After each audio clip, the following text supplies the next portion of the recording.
match between the Southern Football League and the Great Southern Football League. Always a memorable day, a big day for everyone coming from all around the state to come here, and from very far south to round the corner to play in this fabulous match. You can see the players doing the coin toss. So first up we have the under 15 boys playing from, of course, the Southern Football League versus the Great Southern Football League.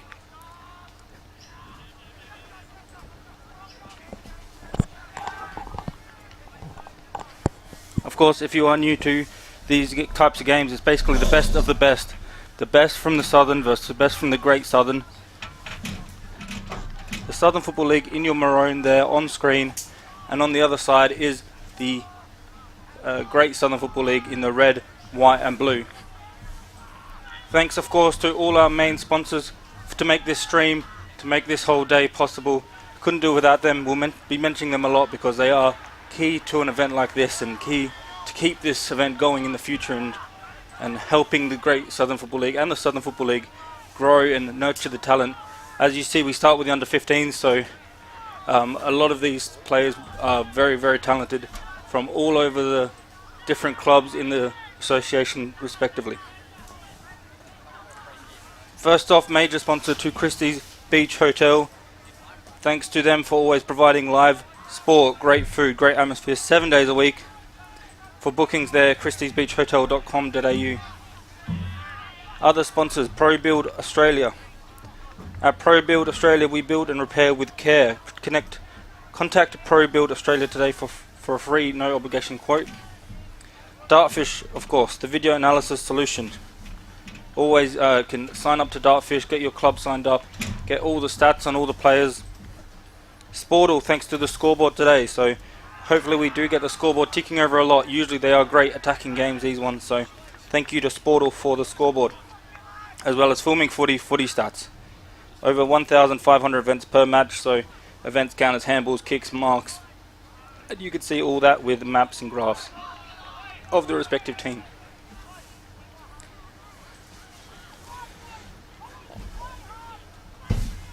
The Southern Football League now lining up in their position. The Great Southern Football League just taking their time a little bit longer in the huddle. I always find that interesting to see who breaks from the huddle first, if it does have any edge or any psychological edge either way. But you see now they're getting into positions as we get ready to get away. A big day of football coming here, exciting day of football. 4 matches starting with this one. 8:15 AM kickoff, and it's already a big crowd in. Cars all around the oval, parents, families, friends coming from far to watch this match. An early start, but the atmosphere is already great as we get ready for the first bounce.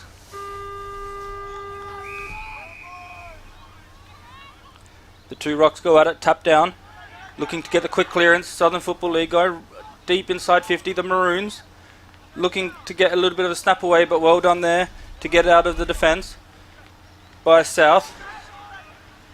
The ball bobbling around now, looking for another inside 50. Good tackle, not quite holding the ball play on. Good congested football early, trying to find a little bit of any room to get a clearance away. Looking to get the inside 50, tackled but play on. Spun around in the tackle this time, and it's going to be wrapped up. The umpire will sort it out. We'll see how it goes in this, starting with a bit of an arm wrestle.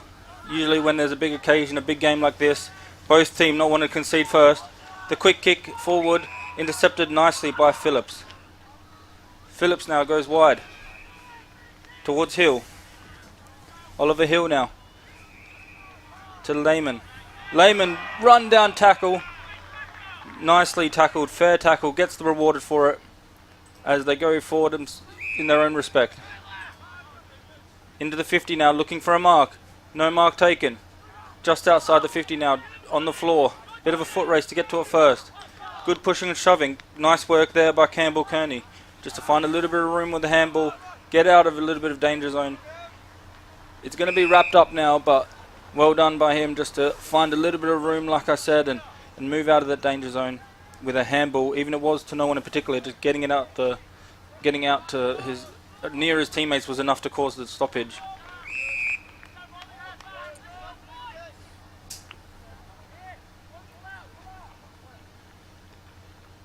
Big tap there by Ruckman Marshall. Into the 50 now, over the top of everyone. No mark taken by either defence or attack. Trying to spin out of trouble, trying to look for a little bit of room to have a snap. Here comes the snap. Straight over the umpire's head. It's a goal. Took a second to figure out if it was a goal or not, but at least they got the right decision in the end. And first goal of the game going to the Southern Football League.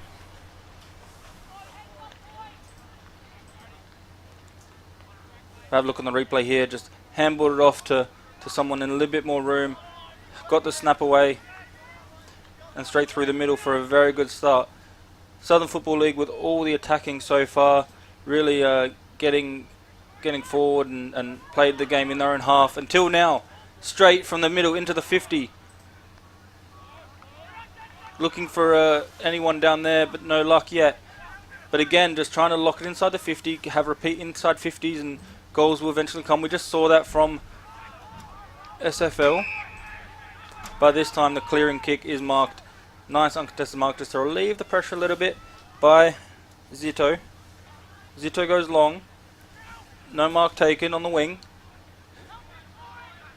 But nice clean hands just to find a little bit of room to get out of there. Zito's involved again. Good running by him from defence to attack to help out. Trying to clear it away is Jamison. Gets it on the second attempt. Inside 50. Nice intercept mark by Bilney. He's been good early, reading the play well behind the ball. And there is again Zito. Zito goes forward. No luck there. Looking for a bit of a play there is Weiss.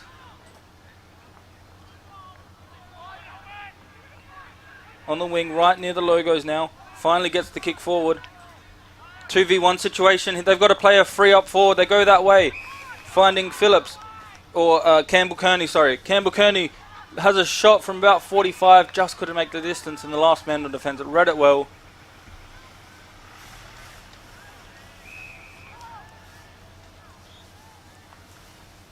Looking to get out of defence there. And nicely done through close.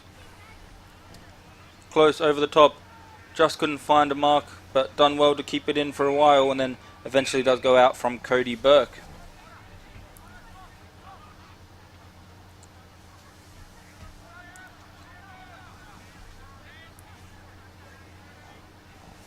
Marshall and Crosser in the ruck again. We'll see them battle it out all game. And another stoppage now, boundary throw in right in front of the Southern Football League bench.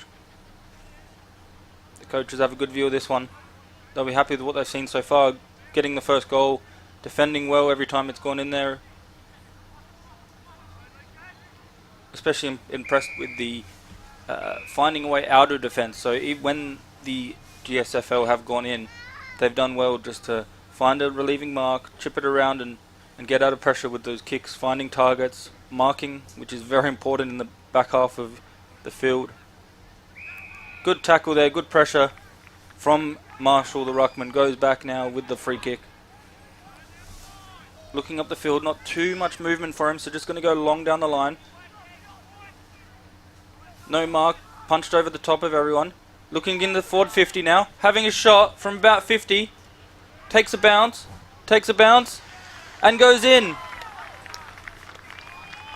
Had a little bit of room on the 50-metre line. No one in the goal square, had a ping at it. Needed a lucky bounce or just a bounce to go straight, which the footy doesn't always do. We know the lovely shape of the AFL football. Now does get a nice 2 bounces and bounces in for the second goal of the game. Nicely done there and very good goal.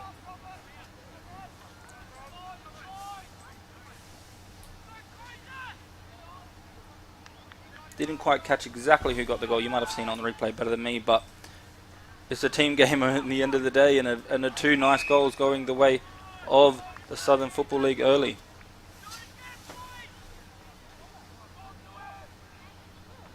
off-beat stoppage now in the middle. Punched away. Just hitting it towards space, and they've done well to run into it. Into the 50 once again. Bouncing ball, a little bit dangerous. Needs to be clean, and he is. Gets it towards the wing. Looking to get out of there, it's Ellis, but just couldn't grab it exactly as probably he likes. So now that goes the other way. Rebounding footy. Looking for a mark inside 50. Had the player do the lead. Just missing the target there, but done well by Zito to sell the candy one way, go the other. Centering kick. Owen is there, as well as Jager. Jager now just getting into a more dangerous position. Snap around the body. Straight through for another goal. All 3 goals coming the way of Southern Football League. All 3 goals coming from open play. That one from Dylan Noyce. 2 snaps, 1 running into the 50, so no mark and kick goals so far, but a goal's a goal, and they've done really well to get in those dangerous positions. And when they have a shot at goal, 3 goals, 0 so far, no behinds, and really well done by Southern Football League with this early start, early lead in the first quarter here at John Bice Memorial Oval. Now Greater Southern League go into the 50 in their own respect. Get a bit of room here, looking for the goal. Had room to move, had room to shoot, just missing the target with that one. Stringer got a little bit excited, I think, outside the foot shot. Did well to get on the end of the pack, but once he got there, just missing to the right. That was better though. Got a quick clearance, got into a very dangerous position in the forward line very quickly from the centre bounce. More of that will go a long way of helping out them get back into this match. Just a 3-goal lead so far. Very early days in this match. That's a nice kick. Over the top. Found the attacking player there and going to have a shot on goal. Doesn't waste any time. Goes back straight away. Kicks it. Looks good off the boot. Will it make the distance? Just hit the post, I believe. So either way, it was not going to make the distance. Rush behind, hit the post. It is another behind going the way of Great Southern Football League. They'll want to get a goal soon. It's very early, very early days still in this match. But as we know in footy, if you don't take your chances, it can come back to bite them. But this is better anyway. Setting up nicely behind the ball is the Great Southern Football League. They're just finding a little bit of room, finding a bit of uncontested marks to get those repeat runs to the 50s. Nice kick over the top. Just couldn't find his target, but good second efforts. Keeps the possession with them.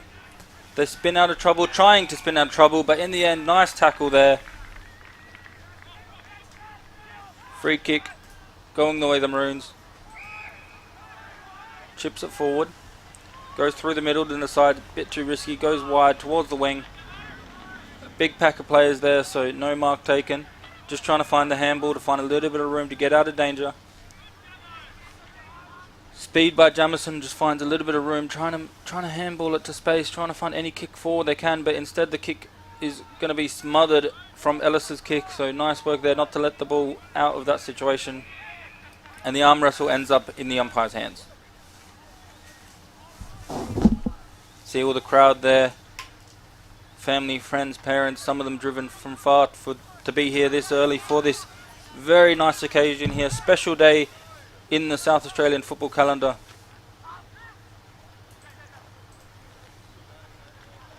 Forward now. And the defence again holding up nicely. Long kick down the guts. Good courage there. Puts his body in the line and goes forward. Over the top. 1v1 situation. Just couldn't take the mark, and now the teammates are out to help. Makes it about a 3v1 going the way of the Maroons, but not giving up is the one, and now his teammates come to help. Trying to find a tackle, but no luck. Running out of pressure nicely is Jaeger, who just does well to kick it long and get it out of that situation. Into the 50 now. 2 on 2. Over the top. Nice mark taken by the attacker. And it's going to be Noyce with the ball.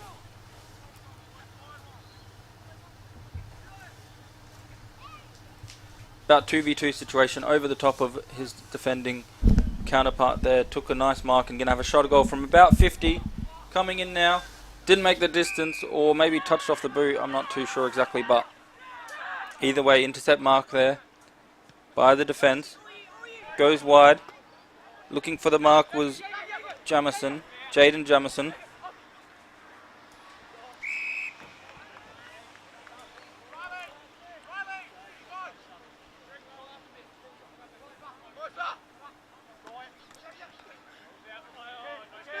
Now the ball just looking for a clearance, either team. Eventually Southern Football League gets it, but quick kick into the forward line. They've got a spare man back there. Couldn't take the mark. Now they get the snap on goal. And it's going to be another snapped goal. 3 snapped goals for the Southern Football League out of the 4 goals they've kicked. That one, I believe, to Jack Owen. We'll have a look on the replay real quick. Number 1 is Jack Owen, so well done to him and well done to the Southern Football League for this 4-0 start in this first quarter.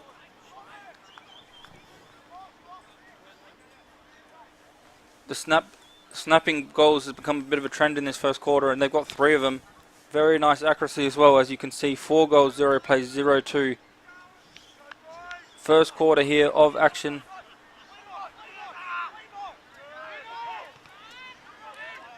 Looking to get any clearance they can, but the pressure's good. The smother comes, and now they go forward in their own respect. Rather than the GSFL. Sorry, a bit of a tongue twister. Looking for a snap at goal here. Has a kick, just goes wide. So another behind going to the Great Southern Football League. A little bit of room there. Probably had more room than he knew he had. So he could have taken an extra few seconds just to line it up a little bit better. But in the end, just kicked it a bit rushed and goes wide. But again, just good to get into the forward line. Good to get those shots. When they get those shots, though, they need to make the most of it, especially compared to how accurate the Southern Football League have been so far. Nice mark over the top, and now goes long down the line. Over the top, tries a half specky, but no mark taken. Nice work by Kemp Laundy just to keep the ball alive and keep the play from progressing too far for his own team. Over the top now. Going to have another inside 50, but there's no one in particular in there that he was targeting, just into space. The defense is there to help out, but good pressure coming from the attackers. Has a snap. Goes through. This time it is Salvatore Zito. He's been good early and now gets rewarded with a goal. That kick, as you can see, just bobbling into the defense there, but the pressure there was outstanding from Wheeler, who caused the turnover, and the finish just as good coming the way of Zito, and another snap goal. They must have been practicing them all week in training, as they're just having snap shots and getting them all in.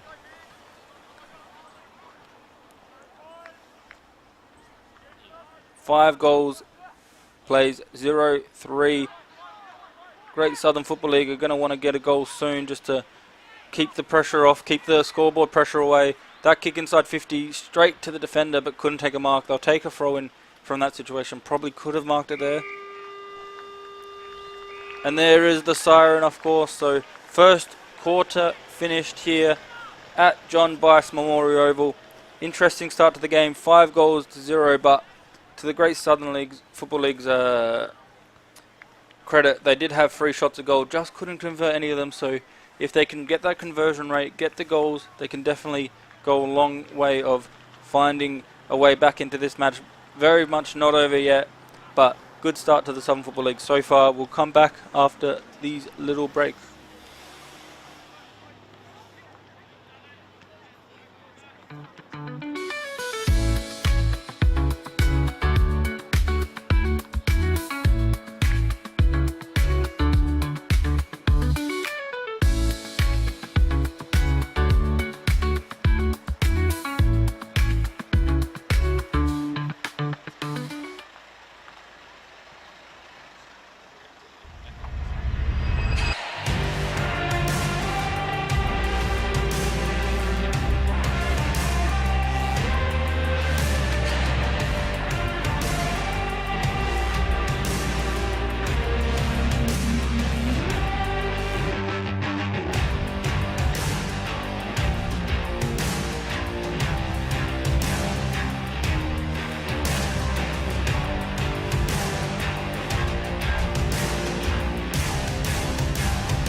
should say, of this match. The Southern Football League under 15 boys versus the Great Southern League under 15 boys.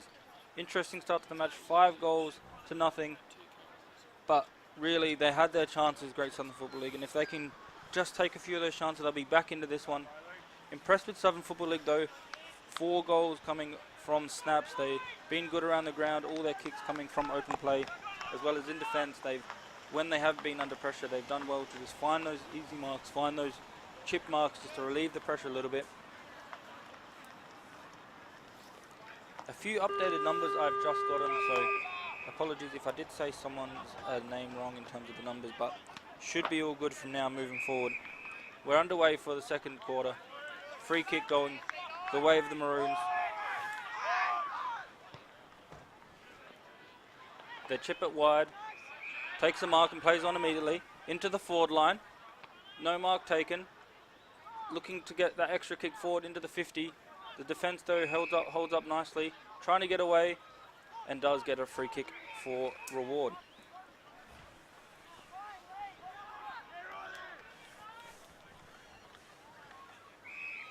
Some nice goals in that first quarter. Of course, we do have goals and marks of the day sponsors, so thank you to those sponsors for looking out for us. Mark of the day, of course, Christie's Beach Sports and Social Club. Goal of the day from Chris Hutton Home Loans. A shot there just wide, so the first behind going the way of this first quarter to the Southern Football League, and first behind for them for the whole quarter. We saw, of course, that very nice goal from Zito. To be fair to me, I think, in my opinion, that should be so far the goal of the day, thanks to Chris Hunt Home Loans. They've done well to get a few goals, and that one was definitely the pick of the bunch for me.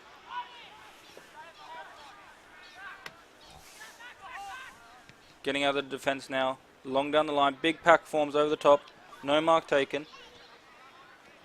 Looking to get the snap away, but no luck yet. They handball it a few times, just finding a little bit of room. Nice handball by James, into the 50 now, no mark.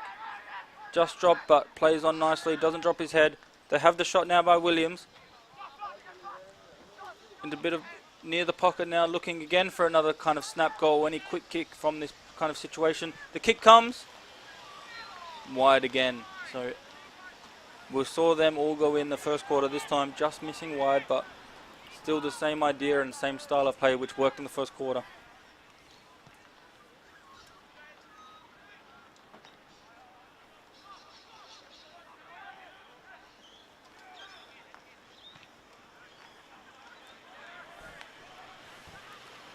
The ball now just towards the wing. You see all the fans there, see all the supporters, family, friends. Very nice day for football here, and big occasion. Thanks to everyone who could make it possible. Handball over the top. Nice work there by South. And now Ellis trying to keep it in. He does, but eventually just dribbles out for a boundary throw-in. Christie's Beach Hotel, of course, major sponsor for us today. Pro Build Australia, Dartfish, Sportal, Filming Footy. Couldn't have done it without them. Very big supporters of all grassroots footy and help us bring this stream alive, and so everyone can watch it from all around the state and all around Australia and even the world. Why not? Chips it forward now towards the middle of the park. Nicely collected. Kicked wide. Could it be too wide? Towards the boundary line. Collects it nicely off the ground. Spins out of trouble. Goes forward now by Panish. Over the top. Handball. Looking for a snap. Does well to get around his opponent and snaps it nicely straight through the middle. Dancing feet there. Gets around his opponent. Gets around out of trouble to find a little bit of room. Get the snaps away. Was Noyce for his second.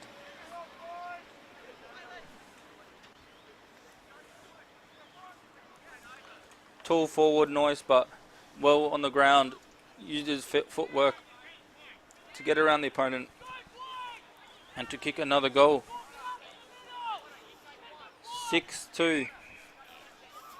Plays 0 goals, 3.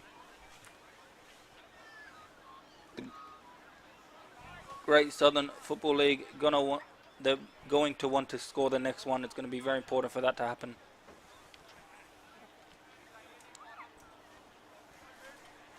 Some thinking to do for Bryn Lutz, the coach for the Great Southern Football League under 15 boys.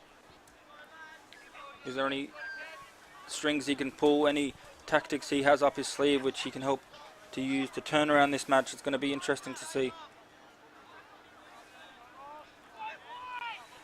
Bit of a delay as we get a new ball, I believe now. Big tap there from the ruckman. Crosser looking to get it forward with that big punch. Another stoppage now just on the edge of the centre square. Looking to get a snap away, getting the ball out of trouble. Bit of congestion, but crosses there again. The kick smothered. Desperately trying to get inside the 50 is the Great Southern Football League. South does well to get out of trouble and with that handball, but then eventually just turns it over, and it is going to be a mark in the centre square. Handballs it off while sitting down on the floor. Smart play just to progress the ball, keep the ball alive. Nice work there by Panache. But eventually gets wrapped up. It's going to be another stoppage.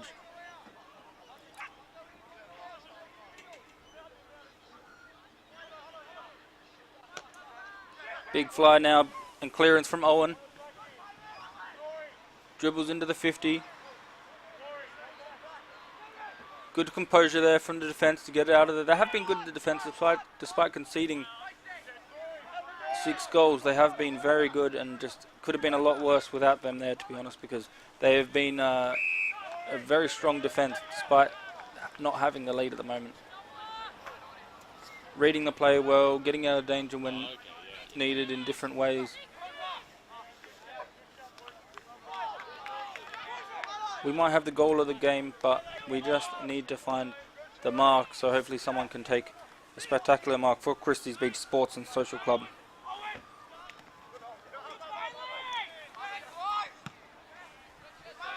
Long high kick, good luck sitting under that one. He does though, but no mark. Was Marshall. Good courage, put his body on the line, just couldn't take the mark, but did well to follow it up. When you can't take the mark, you got to get second efforts. Don't drop your head, you know, keep going after the football even though you've dropped it. Now they go forward after a play on advantage. Through Campbell Kearney, he's been good as well for the Great Southern Football League. Trying to push his team forward. Free kick going the way of Weiss. Weiss into the pocket. Nice mark there by Field.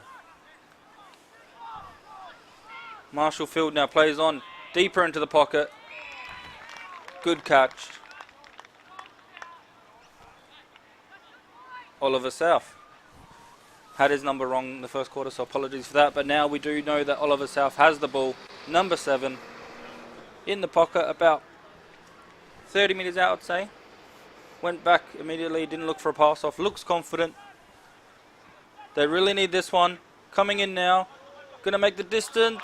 Just does not make the distance. Tried to just place it through the goals. Didn't put his foot fully through it. And unfortunately for them, punched through for a rush behind. Playing on quickly down the line. Good mark over the top was Marshall. Lucas Marshall handballs it off to the running teammate in Jamison. Jaden Jamison long down the line, but no, couldn't find his teammate this time. Good intercept mark. Not too much movement for him down the field. Eventually finds someone by himself who just ran in from the other wing or the middle of the ground to help out. So nice running and uncontested mark from Field. And good kick too to find him. They switch the play now towards the logo side, towards the supporter side. And now they come back this way. I think it might have been a free kick just before that last kick for the switch. And now they go inside 50. Nice lead. No mark taken. Follows up nicely though. Gets out of trouble with that handball as Weiss. Looking for a kick, looking for a snap, looking to do what the Southern Football League have been doing with those snaps, with those running open play goals, but gives away the free kick unfortunately for them. Kicks it long out of danger, but it's going to be a repeat inside 50. Nice work there. Beautiful mark. That might be the mark of the day, thanks to Christie's Beach Sport and Social Club. Came in, running back behind goals, and kicks it nicely as well. to find Harris. Came in second man up, found a bit of the room to come in and put his body on the line, use his courage, took a very nice clunk there, you can see on the replay, as Harris lines up from about 35 metres out, straight in front, left foot, straight through the middle. Look at him get around him. That was a very nice goal and good celebration. And the horns beeping. Who doesn't love local footy? And that's a very nice goal. First goal of the game for the Great Southern Football League. A much needed goal, if I do say so. Just to get that first goal on board is sometimes the hardest. And they have been attacking well. They've been defending well. Maybe a little bit unlucky with their 3 behinds to be this far behind. But they could definitely catch up with a bit more play like that. Took a really courageous mark on just outside the 50. And the kick inside 50 to the very nice leading Harris. Finishes beautifully. And in a quarter where they've kicked 1 goal 2 to 1 goal straight, if you can keep kicking straight, you can get back into this. That's what the coach will be telling him. Collects it nicely there. Nearly collects it, just a little bit unlucky for him, but now just goes forward, continuing the second efforts. Both teams, both sets of players showing great second efforts when they don't mark it or when they get a handball, maybe receive not exactly how they want. Don't give up, follow it up, put their body in line, use their skills to get it off the floor. Wide kick. Flirting with the boundary line. Stays in. Across goal now, just relieving pressure. Risky kick, but done very well with the kick and very nice mark. Just to relieve the pressure, take a mark in defence, switches the play. Gets it out of the danger zone. Always risky to kick it across goal. Some coaches say never do it, but if you have a player on like that, you have the skills and to mark and kick it, making sure it's a safe situation, why not? And they did very well there to use the kick across goal effectively. Kicks it forward now is Owen. Looking for a bit of room for a kick here is Williams. Long kick, needs a lucky bounce, needs a bounce to not go wide, and it does. Riley Williams with that goal from about 45 metres. We'll see it on the replay. Has a kick, the bounce right on the line. So really, even if it does go left or right, it's going to be very unlucky to miss. And it goes straight through the middle. The umpire likes it, and that's the 7th goal on the board for the Southern Football League. 7-44 plays, 1 goal, 4 behinds, 10 with 12 minutes played in this second quarter. Good work by them to answer the first goal of the Great Southern Football League back in their own respect with a goal of their own.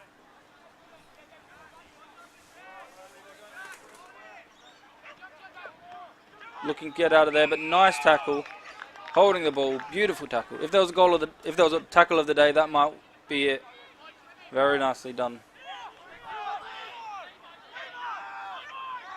Looking down the field now. Long high ball over the top. Nice mark in defence. Read the play well. Stuck his hands up. Only had eyes for the ball and beautifully taken there by Shearer. Dale Shearer gets the ball away from defence. When you've kicked 7 goals and you're defending like that, it's going to be very hard to beat. That one definitely up there for the mark of the day as well. Thanks to Christie's Beach Sport and Social Club.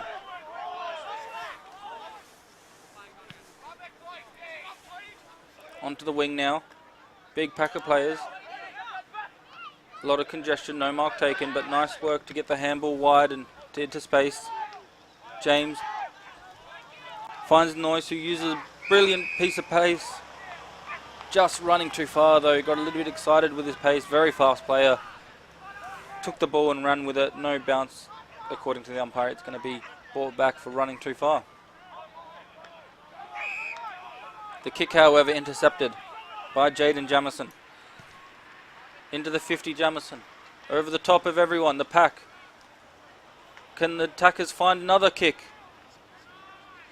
Nice kick, but just wide there by Zito. Been very good. Zito had the confidence to have a shot there, just couldn't finish unfortunately for him, but good play around, all around, good intercept mark to get the inside 50, catch the defence a little bit off guard with that quick one.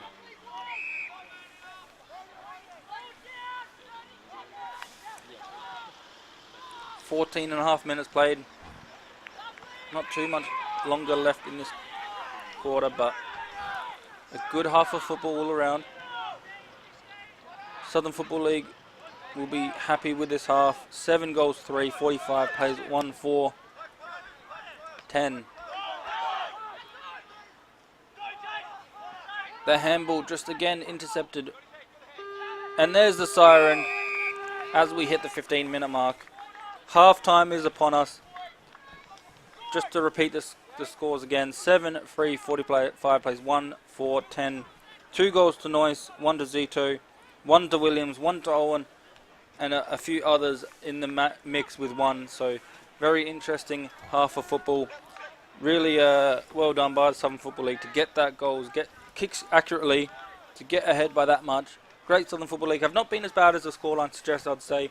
Really pushed hard, worked well around the ground, good defence.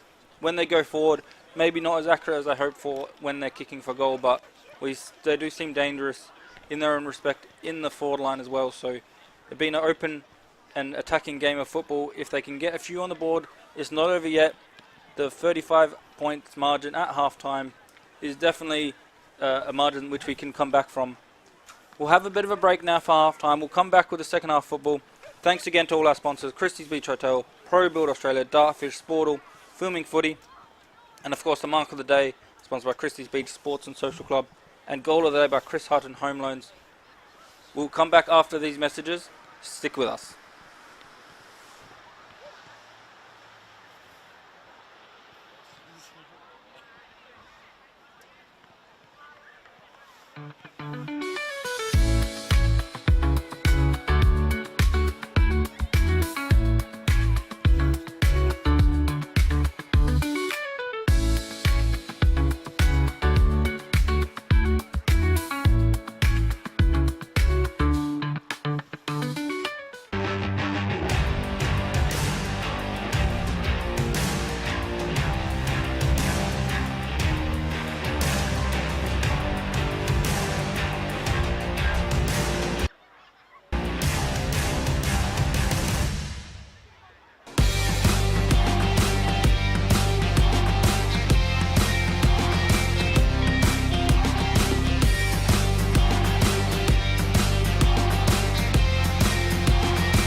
to the second half action here.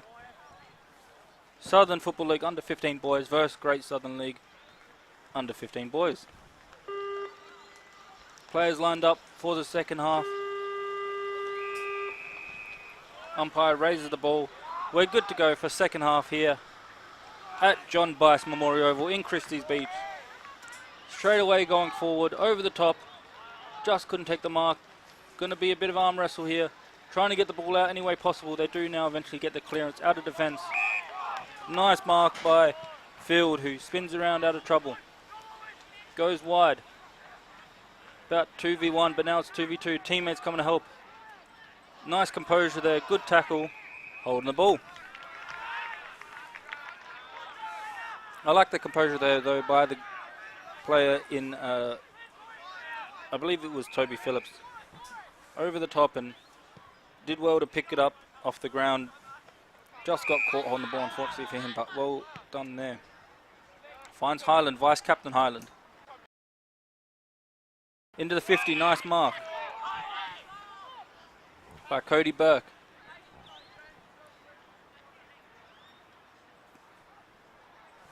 Southern Football League, Cody Burke to have the first shot of this quarter. First shot of this half. About 30, 40 metres out, bit of an angle, comes in confidently. Long kick, just drops short, and now it's a bit of an arm wrestle, trying to get a rush behind. Eventually they do just that. First score going the way of Southern Football League with a behind in this second half of football.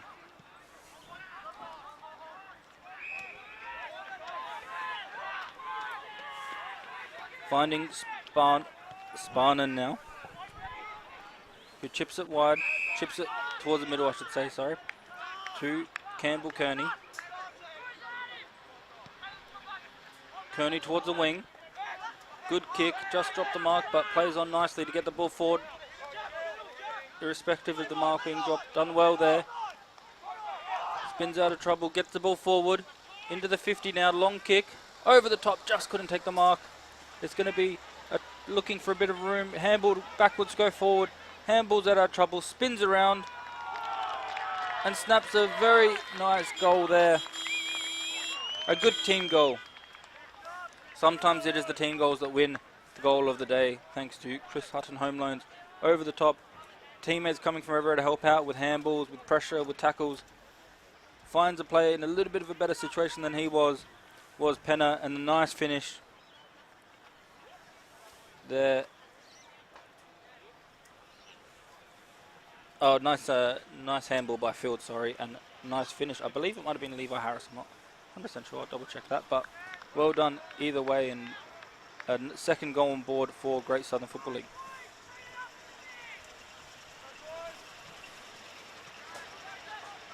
Back in the middle, and another clearance coming from Field. He's been good. Probably one of the best for the Great Southern Football League was Marshall Field so far. Doing everything he can to get his team back into this one.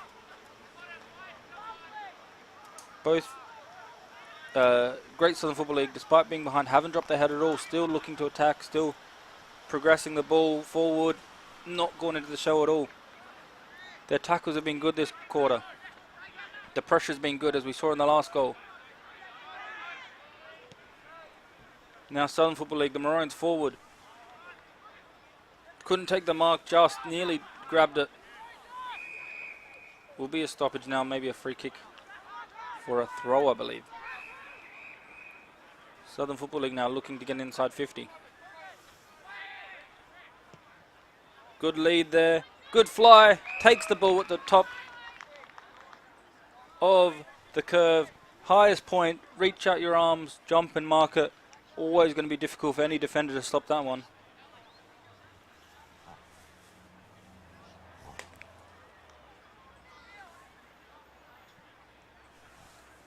Good mark for Christie's Beach Sports and Social Club. Mark of the day. Classic leading up forward. Took the ball the highest point. Now has the kick for goal. Nearly looked like it was going to sail through. Just dropped short. It's going to be a bit of a scramble here to keep the ball alive, to have another shot at goal. Couldn't be rushed behind this time. The snap comes around looking for a mark. No mark taken. The pressure is good though. Trying to get the ball out of danger. None well there. Very clever just to find that room, find that space to get the clearance. To Aldred. Aldred now. Chips it to Stringer. Stringer down the field. To no one in particular. Intercepted nicely. Goes forward in their own respect now. Southern Football League over the top. Defensive mark. Just as important as an attacking mark. As they look to switch the play. The switch has been working for them, I'd say, this game. Every time they switch, they look dangerous. That chip, however, just finding the opponent this time. Intercepted nicely. Looking to get the ball forward with a snap. Just rushed it a little bit. It was good under pressure and just out for a, I believe, a behind or a last possession. We'll have a look in a second. A last possession over there, so no score.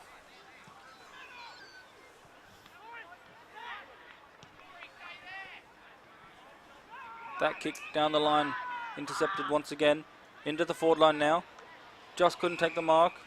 Going to get a free kick anyways. Was Highland again. Plays on quickly towards the danger zone. Again, good roving there. Sling tackled, says the umpire. Desperately not letting him get the kick away to have that shot a goal, but just a little bit of a sling, so it will be a free kick going the way of Ardrew Kauswicks. Sorry, I probably butchered that name. But either way, going to be a shot at goal here from a very good position. Comes in now. No mistakes were made and a very nice goal there.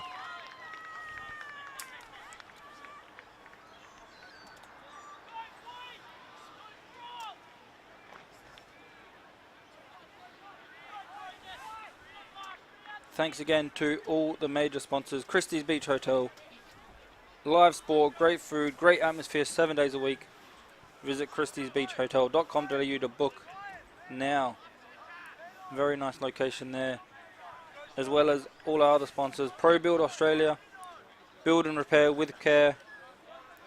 Dartfish Video Analysis Solutions for improved sports performance. Sportal for their scoreboard and filming footy stats.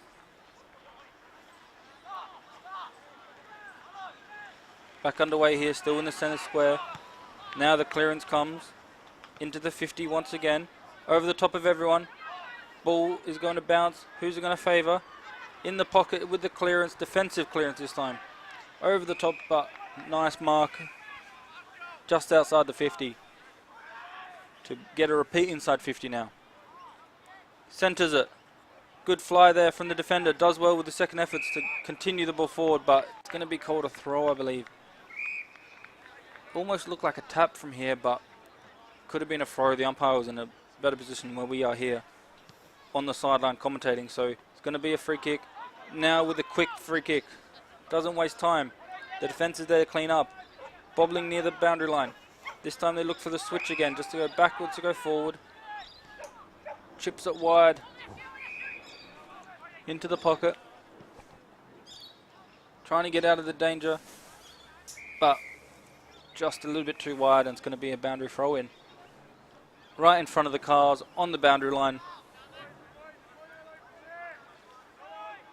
Local footy, like to see the cars in the background beeping when people get a goal, and if it's a little bit cold or raining, hiding in the cars not a bad idea as well. But as you can see, Brave down here in the south of Adelaide, they're loving the cold, loving this footy on display from the Southern Football League with their shot, and nicely done with that shot as well. Another goal on the way to Southern Football League, extending their lead, really putting the pressure on the Great Southern League with scoreboard pressure, not giving them enough time to maybe come back. So they've been kicking nicely and accurately. Coach Rob Ballhagen is going to be very happy with the efforts today with the under-15 boys. 8 goals, 4 behinds, 52 plays, 2, 4, 16. 9 minutes played.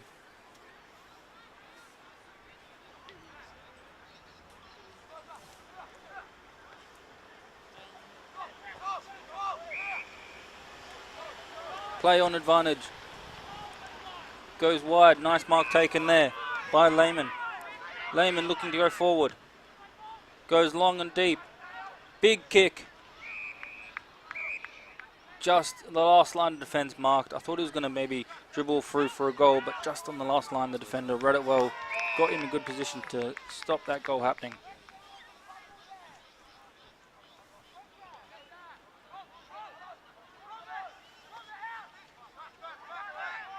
Looking to get out of defence there with that long kick. To no one in particular, but nicely done by Owen in a 2v1 situation just to create that pressure, create that delay, not letting the Great Southern League players get it out of there.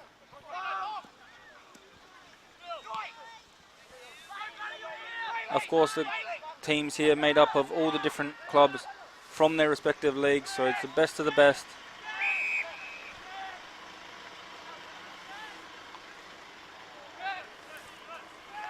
Southern Football League now out of trouble. Go forward in their own respect, but nice intercept mark there.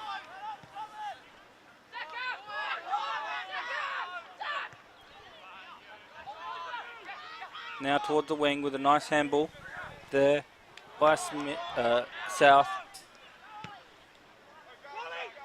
And the ball comes the other way now. Snapped out of trouble, but not as far as he would have liked. They go inside 50 again through Zito. Long kick, but on the last line defence again, nicely reading the ball. Staying out of trouble, staying in the situation where they can just keep the goals from happening with that nice defensive effort. It's going to be a repeat shot now, a repeat inside 50. Free kick. Free kick on the way of the Southern Football League now.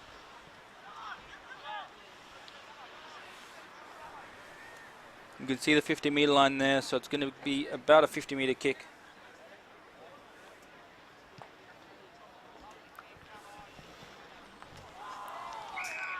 That kick just, as you can see, going a little bit wide. But it might be a free kick as well, so. Looks like a bit of an infringement on the last line defence.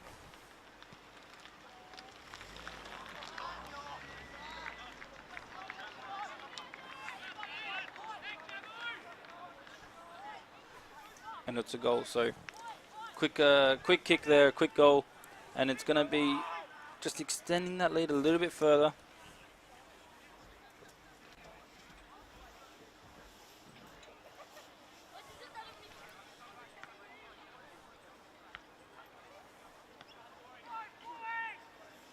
Thanks again to the Christie's Beach Hotel for making all of this possible. Pro Build Australia, Dartfish, Sportal, Filming Footy. Back in the middle now. Tapped nicely and towards the wing. Snapped forward by Aldrich. A nice intercept mark there. Again coming towards the wing side. Punched away from danger, but the numbers there. Nice interception there by Sam Walsh. Walsh with that interception creates the play for his team. Gets the mark now just outside the 50 is Bilney. Going forward, nearly goes through, but again, last line defence, the players are there to read the ball. Tried to take a nice mark, but rushed behind eventually.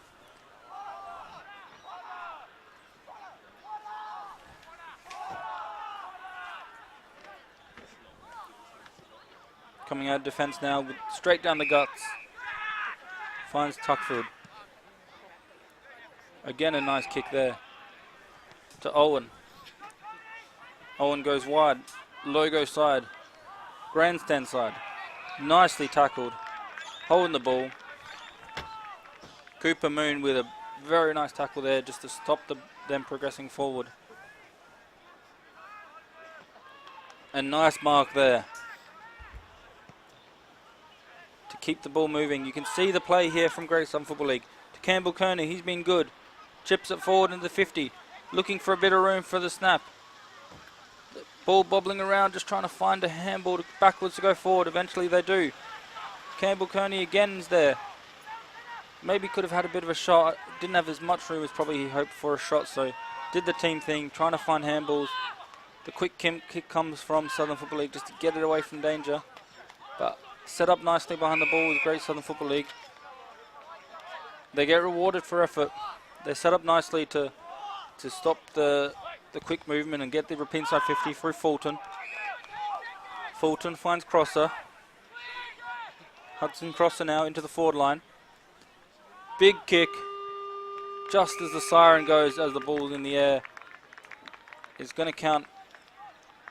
Maybe it's going to count as a behind, I believe. So no goal either way. It's going to be 3/4 time. Here it's going to be 2-5-17 or 2-4-17 16. Plays 10-4-64. 1/4 left in this match. Southern Football League with a big goals advantage now, but I think the scoreboard is not as brutal as it seems for Great Southern Football League. They've been good, just couldn't take their chances when they've had them, and it's going to be a bit of a break now. We'll come back after these ads.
Welcome back to the 4th quarter here.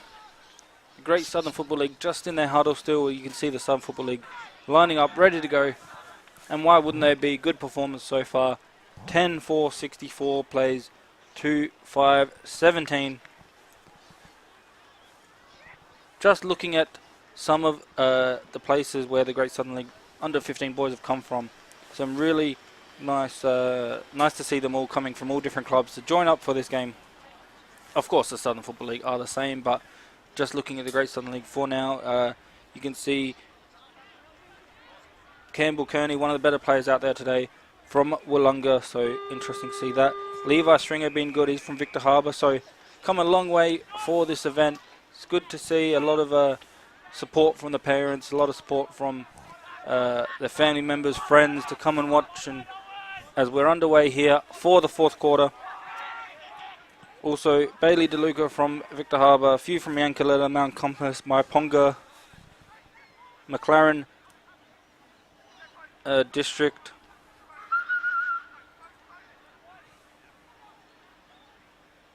Just some of the places where these boys have come from to play today, so thanks to all of them, as well as the Southern Football League, of course, Christie's Beach, Runella, Happy Valley, a lot of big traditional football clubs here in South Australia to help make this day possible, as well as our sponsors, Christie's Beach Hotel, Pro Build Australia, Dartfish, Sportal and Filming Footy. As we see the shot at goal now coming the way of the Southern Football League. Quick kick from the middle, mark over the top. You see the girls warming up in the background there next. Fantastic day of footy here. We got men's, boys, girls and women's football. Shot a goal now. Just wide. A little bit too skinny, goes right of the goals.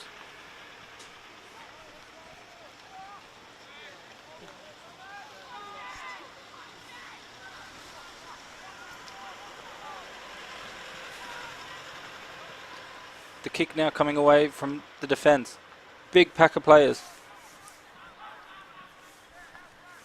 Just on the edge of the 50 metres. What can they do for me here? Good tackle. Going the way of Logan Edwards, captain today. He's been good as well in the helmet. Chips it forward. Finds Jaden Jamison.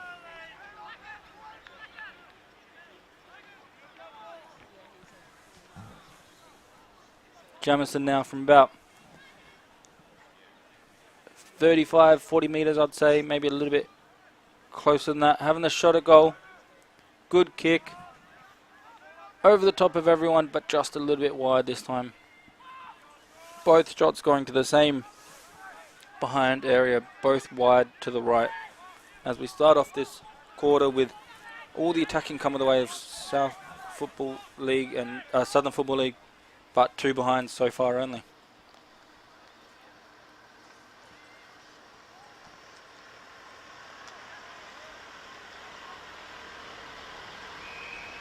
Good tackle there. It's going to be a ball up now.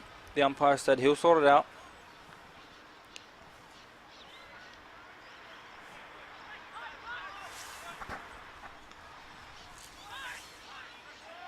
Good work there to find a little bit of room to get the handball away, but good tackling as well. Good pressure from both teams in this situation as they get the shot away. It's going to be out in the full. Few plays they're saying that was touch off the boot, so it should be a boundary throw in, but the umpire didn't see it, so it's going to be out in the full there. Max Weiss to bring it in towards the wing. Big fly from a few players over the back of everyone with the snap kick forward is Shearer.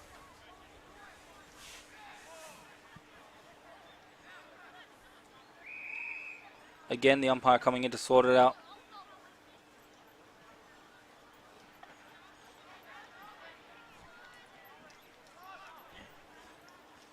The ruckman jumping alone. But nice work there again by the captain Edwards to kick the ball forward. Done well today to lead by example. Good to see the leadership qualities already shining through from some of these players, of course, as they progress forward and push their team forward to victory. Towards the 25 metres, looking to get a snap around, looking for any room to get the kick away. We've seen them do it so many times this game. Find a little bit of room, kick accurately. Now they do have the shot coming through Marshall. Dribbles forwards, but last line defence again. Well done there to get the ball away from that dangerous situation. Nearly couldn't nearly took the mark, just couldn't as the pressure came late. And it's going to be a stoppage.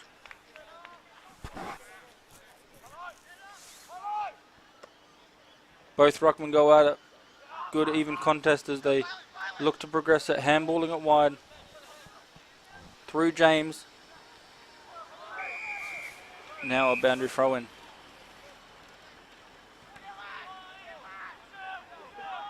Going to be a last possession rule, in fact, on the last, where the line, the 50-metre line, meets the boundary. Has a shot towards the danger zone, towards the centre, the forward square. Slips just as he tried to get away from there, but the possession retains, snaps around the body, and beautifully finished. Another snap goal coming the way for the Southern Football League.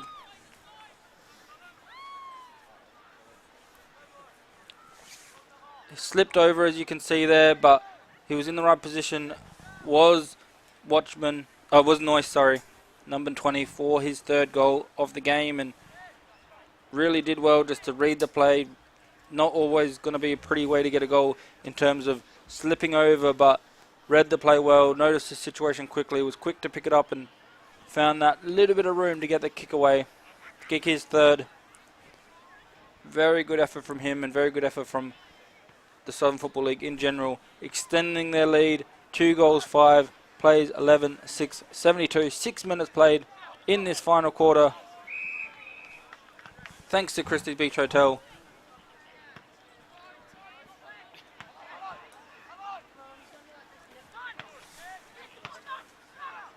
We've seen some nice marks, some nice goals. Goal of the day so far, I'd say, goes to Zito. We saw it in the first quarter, snapped from about 50. Thanks to Chris Hutton Home Loans for the Goal of the Day award, as well as Mark of the Day. Going the way of Great Southern Football League. They've won something, at least, from the under-15 boys game. Very courageous mark. Same side of the ground, just on the opposite side of the 50. Courageous, putting his body on the line, coming second man in. Facing the wrong way and comes in from the side. Beautifully taken mark. Of course, Mark of the Day from Christie's Beach Sports and Social Club. As we see another mark now, inside 50 for Southern Football League to try and extend their lead and really keep adding the goals in this attacking play. From Wheeler now, I believe. Kicks it straight through the middle. Umpire didn't have to move at all, and it's going to be another goal now coming, this time for Wheeler. The margin now is growing a little bit further than it was at three-quarter time, of course, and also really pushing the Southern Football League for their first victory here today. But we've got the girls coming up later down the line, as well as a few other men's matches, so definitely a lot of time for Great Southern Football League to come back and even the score with the next match.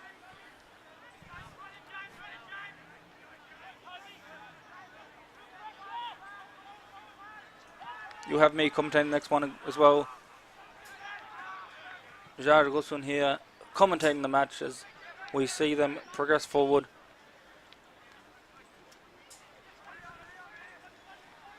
Looking to get a snap away, but nicely tackled. Is it a bit too dangerous? No, it's actually a very nice tackle, says the umpire. It's going to be holding the ball.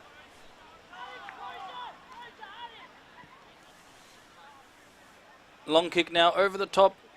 Nice mark. Used his body well to shield the positioning and took a very nice mark. Was Grigor. Grigor chips it wide and now towards the wing. No mark taken, but done well to progress the ball forward nonetheless. And good pressure there. Edwards helping out after the tackle was made. Into the forward line. Over the top. Good mark over the top, and now looking to pass it off to a more dangerous position. Chips it forward, but nicely read by the defender, and good intercept mark by Sparnan. Sparnan now quick kick out of defence. Nice mark taken by South. South chips it forward. Soccer kicked off the ground, looking to pick it up off the ground now as the bounce favours the Great Southern Football League. Beautifully tackled, but gets the handball away just. Has a bit of room here to settle or have a shot. Goes forward. Over the top. Beautifully marked. Lachlan Bilney with that nice mark, and well played further up the field by his teammates. Harris, I believe it was.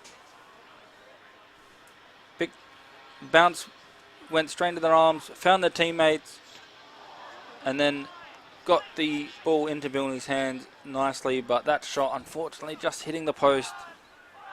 Didn't look exactly how you would have hoped straight off the boot and hit the post, but good play nonetheless. Probably one of their best attacking plays in terms of finding their teammates, kicking it, chipping it long and wide over the top of everyone. Just couldn't finish it off as much as they would have hoped. And now straight from the kick in, Southern Football League go forward in their own respect. Having a shot at goal just seconds after the kick in, and it's a goal.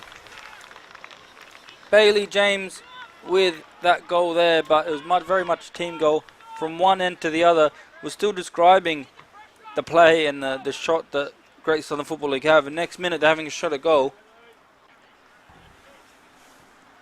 Good attacking footy here, not afraid to take risks. Even when you're winning by this far, sometimes you know you can go into your show in terms of just preserving the game, not using your energy, chipping around uncontested marks, that kind of thing. But no, they get a shot at goal, don't make the most of it. Southern Football League, they say, you know what, we're going to take the kick in quick, go straight through the middle, goes straight into the forward line and has a beautiful shot at goal and a nice goal there. Could be goal of the day thanks to Chris Hutton Home Loans from one end to the other. Beautifully finished off, a good team goal, and I do love a good team goal. Everyone loves those snaps and those dribble kicks from the boundary line. Of course they are amazing, but sometimes you do need a little bit of luck or an extreme amount of skill to get those one or the other. So sometimes the team goal can be the key to winning goal of the day thanks to Chris Hutton Home Loans.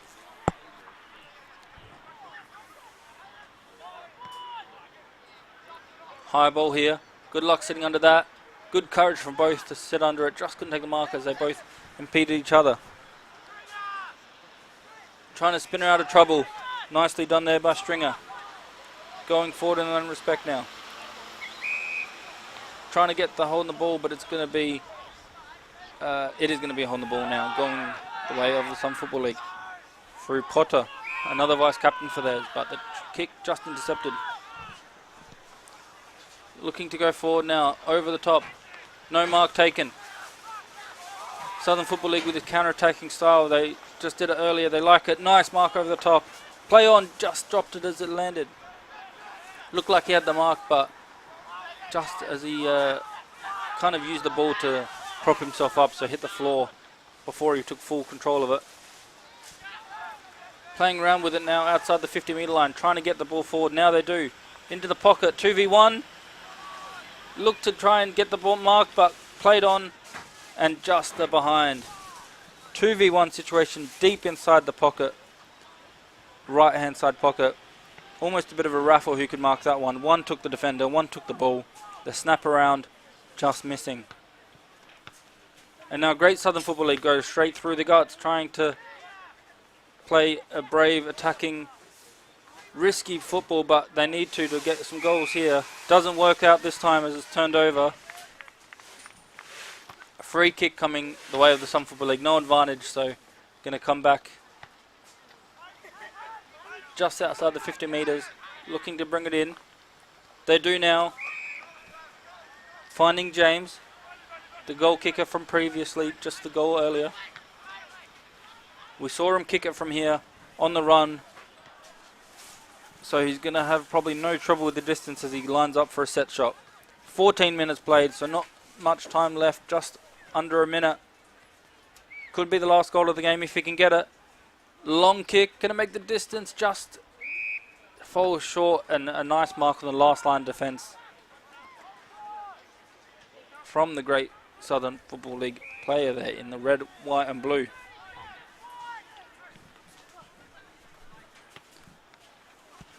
Overall, a very interesting game here. For the first game of the day, like I said, a big day of football here. Everyone's been outstanding in terms of the crowd numbers. The football has been played is very high quality, and a special day on the South Australian football calendar here as we roll down to the last few seconds of the match. That's the final siren now. The last goal is called, I believe, so an extra goal to add to the tally, but either way the result is going to stand. A goal there for Great Southern Football League, but the Southern Football League are the ones that go home with the chocolates today. A good win, 13-7, 85 plays 3-6, 24. A good contest, good attacking football from Southern Football League. They really pushed hard the whole game, attacked well, defended well as well, which is the key to winning games, is the defence. And when they got the chance to run and show their flair, we saw some snaps goals, we saw some really good attacking movement and good marking as well, all around the ground. Thanks again to Christie's Beach Hotel for our sponsor, Pro Build Australia, Dartfish, Sportal, Filming Footy. Mark of the day, I'll give it to the Great Southern Football League player on the far wing to the right of your screen. Very nice mark, thanks to Christie's Beach Sports and Social Club. Goal of the day, I'll give to James right at the end with his goal from after getting a kick in.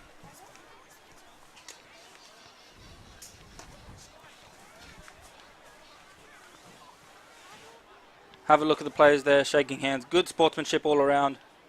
Shaking hands with each other, shaking hands with the umpire. We can see our main man there, Tony Neal, talking to some of the players. We're going to go and announce the best player and have a bit of a chat with him. Won't reveal exactly who that is yet. I'll let you guys figure out if you can see the screen, but we'll cross to him in a second. Very good occasion here, a very nice day of football. We'll cross over to him in a second.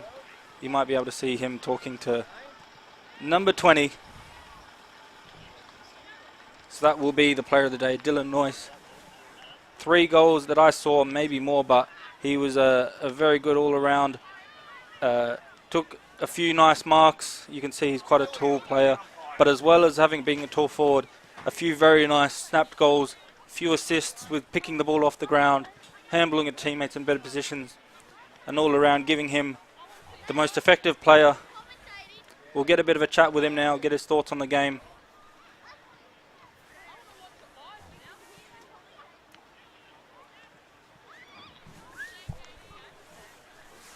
He got the Archie Stongs and the Sportal Beanie, of course, thanks to our sponsors of those two, for the most effective player. We'll cross over to him right now. Well, welcome along, folks. Our best on ground, Dylan Noyce. First of all, 3 goals. Welcome, Dylan. Yeah, thanks. Thanks for Turn around up there to all the viewers, mate. And what is your home club, first of all? Christie's Beach right here. Christie's Beach, so home ground advantage. Big win, mate. How did you find the game? Yeah, it was good. Everyone played well. Yeah, that's all I got to say, really. And foes become teammates. You know, you're playing against a lot of these guys throughout the season, and all of a sudden they're teammates. How did you find the forward entries to you? Yeah, I found it pretty good. Had a lot of good players playing with me. A lot of entries. And you're also out at South Adelaide, we understand, so you've got a great football future ahead, mate. How did you find the coaching today? You get along well with the coach and the boys all gelled together? Yeah, it was great. Everyone just played well. The coach is great. Yeah. All right, Dylan, we've got the Dartfish beanie, which is a bit of an icon with a lot of the leagues that we cover, so you can keep warm in winter there. You've also got a pair of the magnificent Archie songs. An outstanding game for you, young man. We wish you all the best, not only in this season, but for your future ahead. Thank you so much for joining us today. All right, thank you. All right, back to you guys. Thank you very much.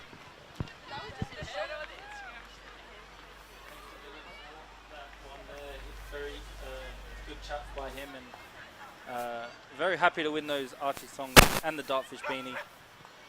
He played well, and as you heard, he has a very good future ahead of him, as a lot of these players do. And that's what excites me about watching, and why you guys at home should really enjoy it. Watching this league, you see players from all different clubs coming together for one big day of footy and seeing the future of South Australian footy, AFL footy. Why not from these young boys and girls?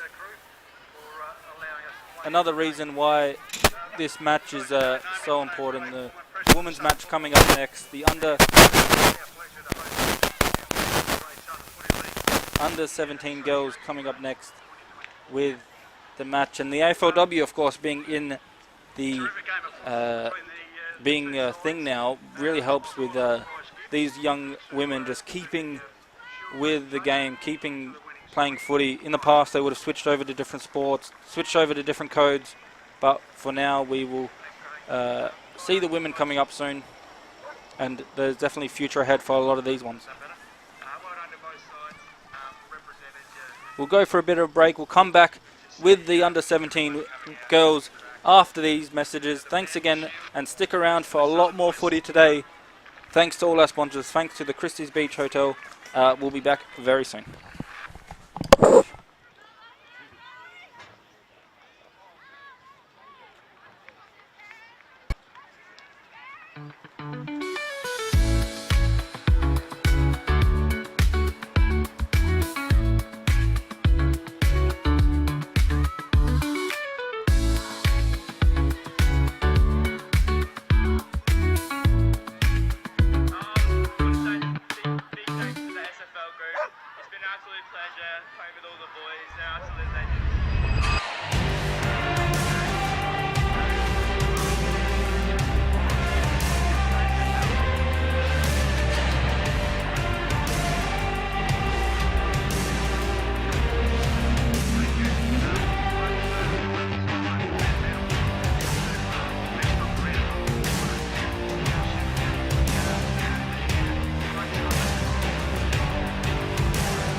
Come on, you gotta do the right thing.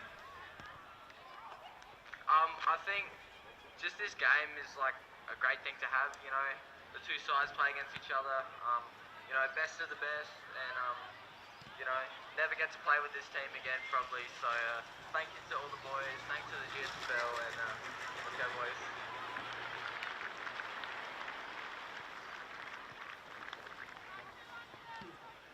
Well done. So that concludes the presentations.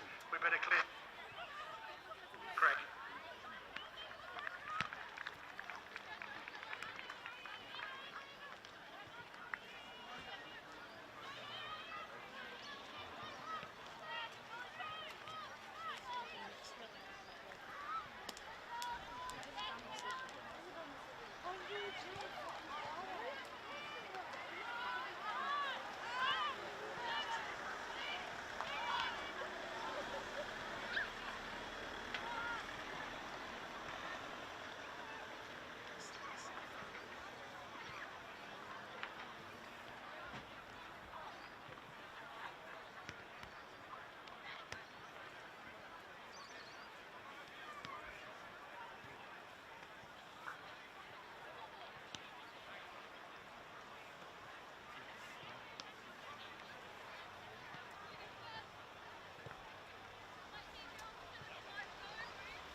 Welcome to the second game here on this special day of footy.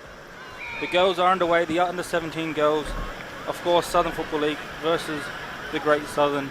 You see the colours there, maroons for the Southern, and as well the Great Southern have the red, white and blue. We got some special guests today. As we get underway with this match, we have Lenny and Mark joining us from their respective associations today to help us in the commentary, to give us a bit of insight to this kind of day and this kind of occasion. The ball goes forward now. We'll just wait for a little bit of a stoppage to bring them in, but overall, Lenny, how's it going? How are you feeling on this special day of footy? Yeah, well, it's a great day out here at Bache Oval down here at Chrissy's. A great turnout to support the girls in the 17s and a half, the Hildyard Cup. So the Great Southern's going quite well today. So far they've got plenty of the ball. It's a bit of a back and forth with the Southern Footy League. Great to see absolutely the best of the best. Jamo, a young lad from Abbey Valley, said it quite well in the last game. At the end, when he got the award, was just great to see absolutely both sides, Great Southern and Southern, great leagues, and their best of the best coming out here and playing today. So we should have a good game of footy, I reckon. Yeah, well said. Both teams representing from everyone's respective clubs, playing together, maybe the first or last time, but very well done from everyone involved to make this day special. As we see them into the 50 now, looking to find a bit of room for a kick to get a centering ball over the top. No mark taken, the pressure's on though. Can they get a kick away? It's going to be a bit scrambling as they try and find a little bit of room. Backwards to go forward, kick there. No, smothered off the boot from Forum. Looking to get the ball away now as they look for a snap at goal. Coming in, just not reaching as far as they'd hoped for. Nearly a rush behind, but they do find a way out of defenders now and are relieving Mark. And talking about Mark, here's Mark with joining us as well. So some special comments, I think. Yeah, well, it's a pleasure to be actually in the box, doing a bit of commentary with you boys. Southern are actually pumping the goals at the moment, so it's good to see Molly Agnew from Victor Harbour's been able to repel a few balls, and hopefully we can have a good game. And obviously for me, I'd like to see Great Southern get over the line. I'm sure Lenny will be hoping for the other thing, but yeah. No, it should be a great contest. So getting in a ball in now, great little setup there.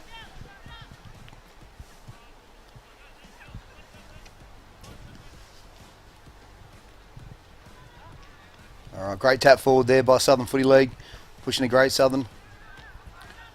Well, could be a free there for holding, I reckon. Yeah, free over there to Great Southern. Free kick for Harrison. Feeding into that forward 50. Great mark there by, that's Cameron for Great Southern. Plays on quickly. Ball still in play, no mark. Southern League should have a bit of insight into how Great Southern girls play too, because Craig Roberts is coaching the under-17s and was previously coaching down at McLarenvale, so we know a bit about some of these girls, which might be helpful for them. I think just a point scored by one of the Southern girls, Great Southern girls, sorry. So hopefully they can build on that. It's a big kick out there by Jinx, unfortunately intercepted there by Great Southern. Quick snap around the body there from Great Southern towards the goals. And it's probably going to be pushed out, still in play now. Good tackle. Southern's pushing forward, great tackle there. Oh, great mark, absolutely great mark there from Hunt for Southern Footy League. Plays on quickly, handballs or gets taken down, ball in play. Great Southern push it forwards into that 50 again. No mark taken. Push forward again there by Jinx. Jinx having a great game so far, got plenty of the ball for Southern Footy League. Oh, that might be paid high. Nut play on, they call. Alright, ball goes forward towards the Southern Footy League again. Still in play. Absolutely fired here. There's plenty of bodies over the ball. And I think we're going to get a whistle here just on the boundary line. Just in front of the fans. So Victor, mate, Mark, how are they going this year? Have they got a bit of representation in the 17s and the leagues today? Lenny, we've got 4 of our girls actually in the association side for the 17 and a halves. Also, our under 17 coach Jamie Millard coaching the girls. Unfortunately, we've had a few injuries, which has cost us a bit, and as I suppose all clubs have this time of the year, halfway through the season. But no, we've got good representation here, and also in our women's A grade side. So hopefully, it'd be nice just to get a win for the girls. They were unfortunate last year; they got beaten by Southern, but I think they're pretty keen to get that trophy back. Good. Yeah, Valley's the same. We've got 4. Going to have another ball. A free kick here this time for Southern Footy League. Speaking of Valley, one of our players now has got the ball pushing forward. It's Tabby. And still in play there, just outside of the forward 50. We're going to see another free here to Southern for holding. Yeah, it's good to see all the clubs come together and, you know, the best of the best, as they said, on display.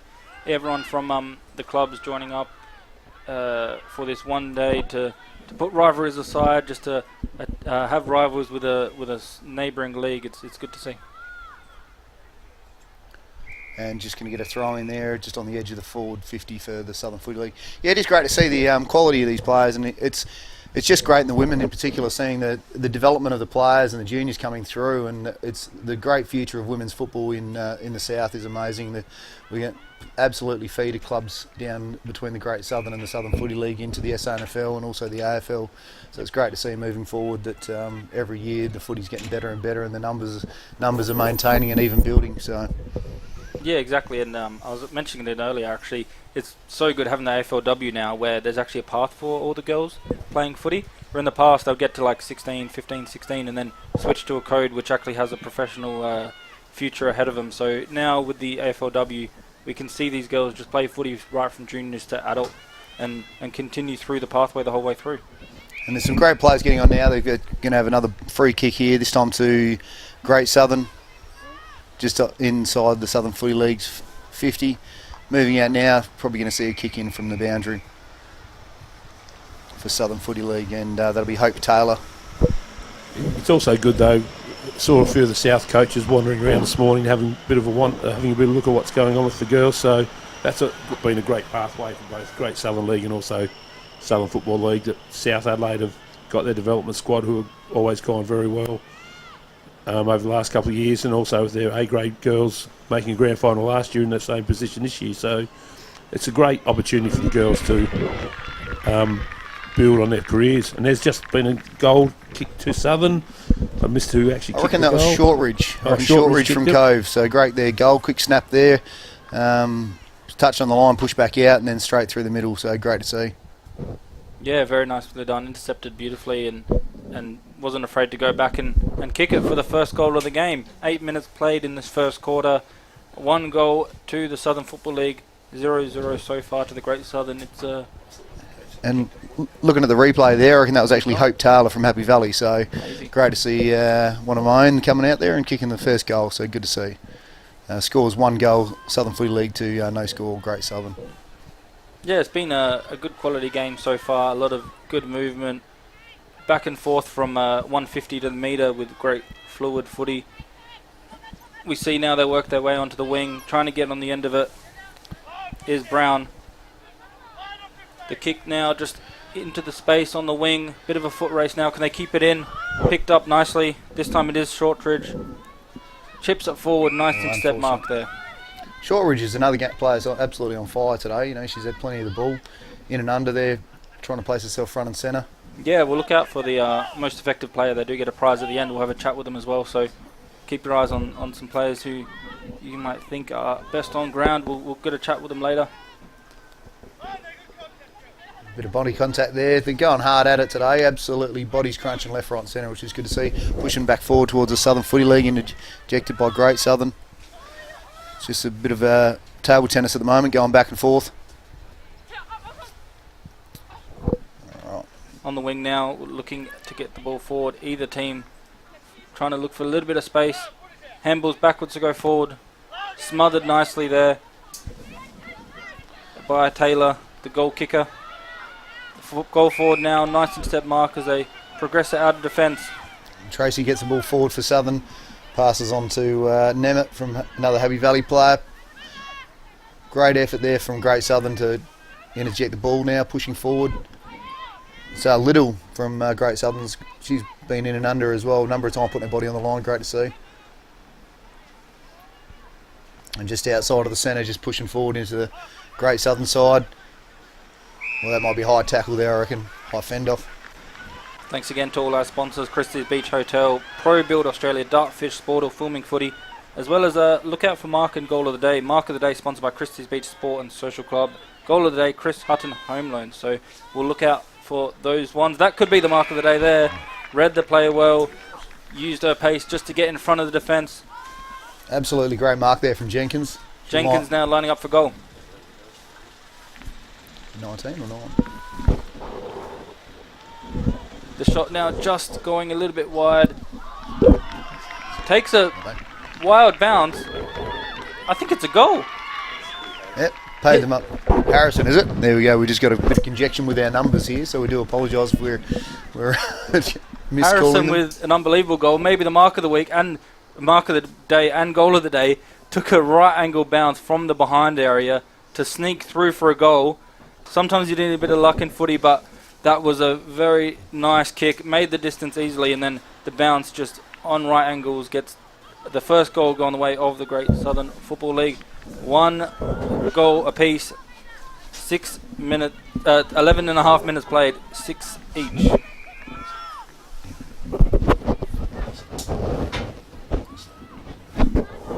And we're underway again here, and just pushing through the centre. Great Southern breakaway again. Great kick forward there. Jinx picks it up, holds it in well. We're going to see another ball up here, just outside of the forward 50 for Great Southern. She shows a lot of strength, Lily Jinx, in that back position, back line. She's very strong as a back centre half back. A few of the games I've seen her play at Aldinga, so she'd definitely be an asset for them in that position. Yeah, it's a strong, absolutely strong player. She's put her body on the line. It's great seeing her push through that pack. We have another ball up here, just in this outside of the centre square.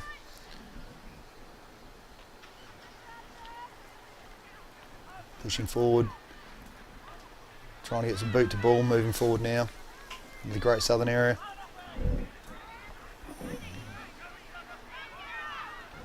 Alright, turning on the right foot, smothered again. Very congested footy at the moment. We're seeing plenty of smothers and plenty of bumps. Good work there from Tabitha Prosser, trying to get the ball forward, good tackle. There's be a play on here, I don't want to make the distance. Oh, managed to break a tackle there. Great effort there by Harrison for Great Southern. We might see another goal here from Great Southern. Get on the boot. And an awesome effort there from Harrison, not Molly Jenkins. So we'll change that. We might pinch a pen and change that so we get the name right. Yeah, Lily Harrison's a very good left legger. She sees the goal. She'll always go. She's very sneaky around the goal area. So well done to the girls. It's good to have insight in the box so we can get the names correct. But that's her second goal for the game and second for the quarter, just to sneak them in front. So current scores, Great Southern's on 2 goals straight and Southern Footy League's on 1 goal straight.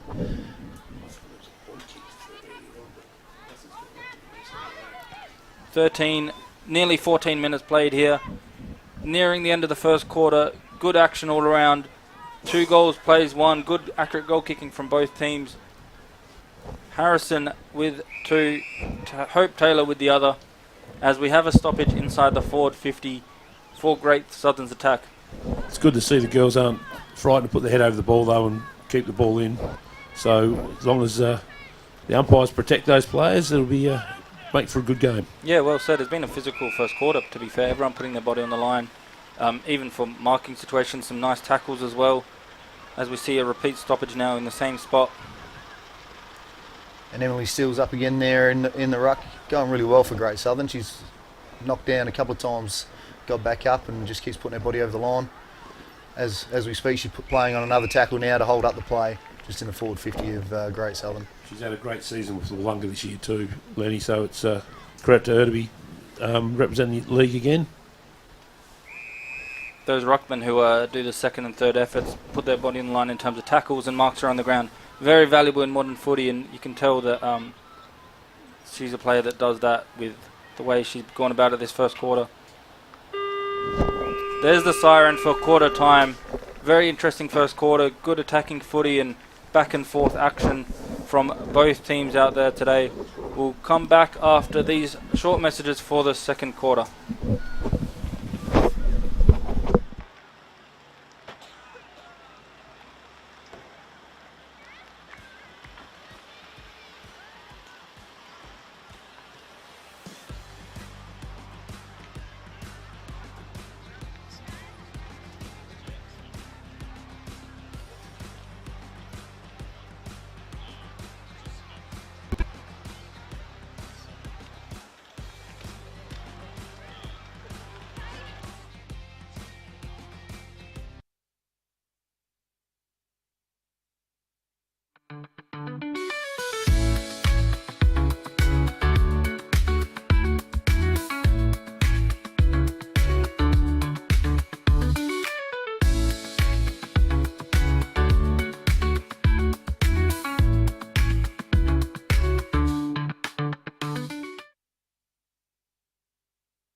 Welcome back for the second quarter here.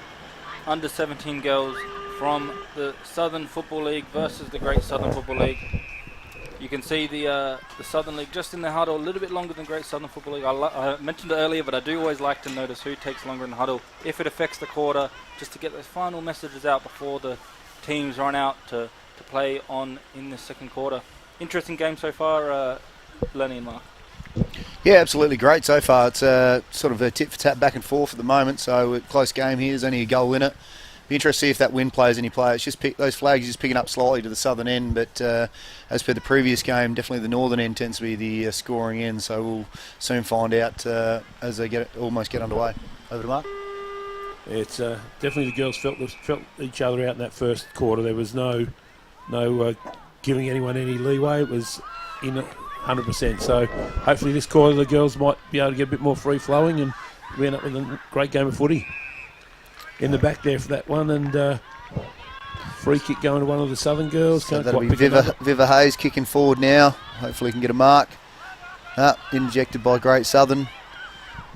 Great defensive tactics there from Ballantyne from Great Southern. And again, Ballantyne's trying to get that ball forward. Absolutely ripper. There's a defender in the back there. All right. There she is again. Viva Hayes is having a great game. Pushes it forward. Fortunately can't get a mark. Ball's still in play.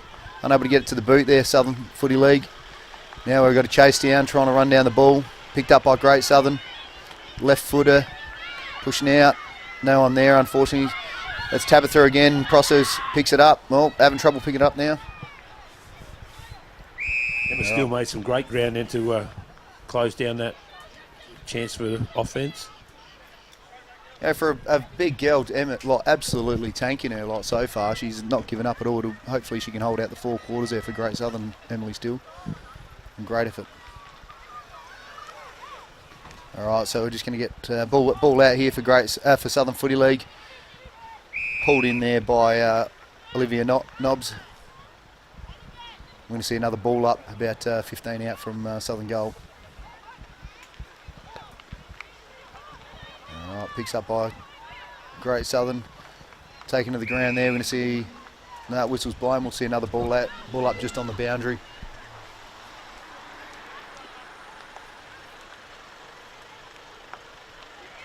Great pick up there.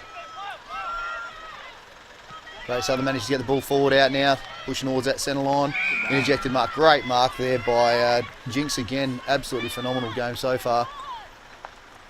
Pushes forward into that forward 50. Can we get a mark here? Ball to ground. Body's going everywhere. Going to be held in here. Great effort there from Hayford, pushing the ball forward out to Allen. Couldn't get a mark. Pushing forward now with Disley. Trying to just get a bit of clearance here, Southern Footy League.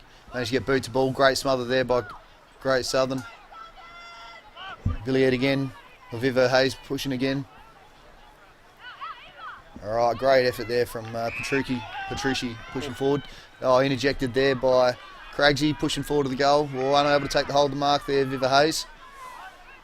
And we're going to see it go out of bounds just in probably 20 metres out on the club side. Caciadello then putting a bit of work in that defensive passage, trying to keep the ball locked away. But back into the forward, back into the 10 metre square. Pretty messy in there at the moment. I reckon we'll end up with the ball up. Oh no, they've got a clearance. Looks more like volleyball at the moment. There's taps going everywhere at the moment. Excellent effort there from Jenkinson under pressure. We've got a kick away. Oh, I reckon he's looking out. This might be a goal here for Southern. They're just conversing the umpires. Let's see what they give it. Definitely can't go upstairs. You're going to call it a point on that one, so they're going to reset up out there. It's a great effort. No third umpire in this game, unfortunately. All right. Great Southern, great kick out. Oh, pulled a penalty there, so you're going to pull them back for running over the mark. So great Southern's going to just be kicking out on the outside 50 metre. Bit of a relieving free kick there, just to keep the momentum a little bit away from Southern Football League. All the players been in that forward half of the ground, so the kick now through the middle of the ground. High kick, good luck sitting under that one. Uses the body well just to get a bit of space and follows up nicely, even though she couldn't mark it.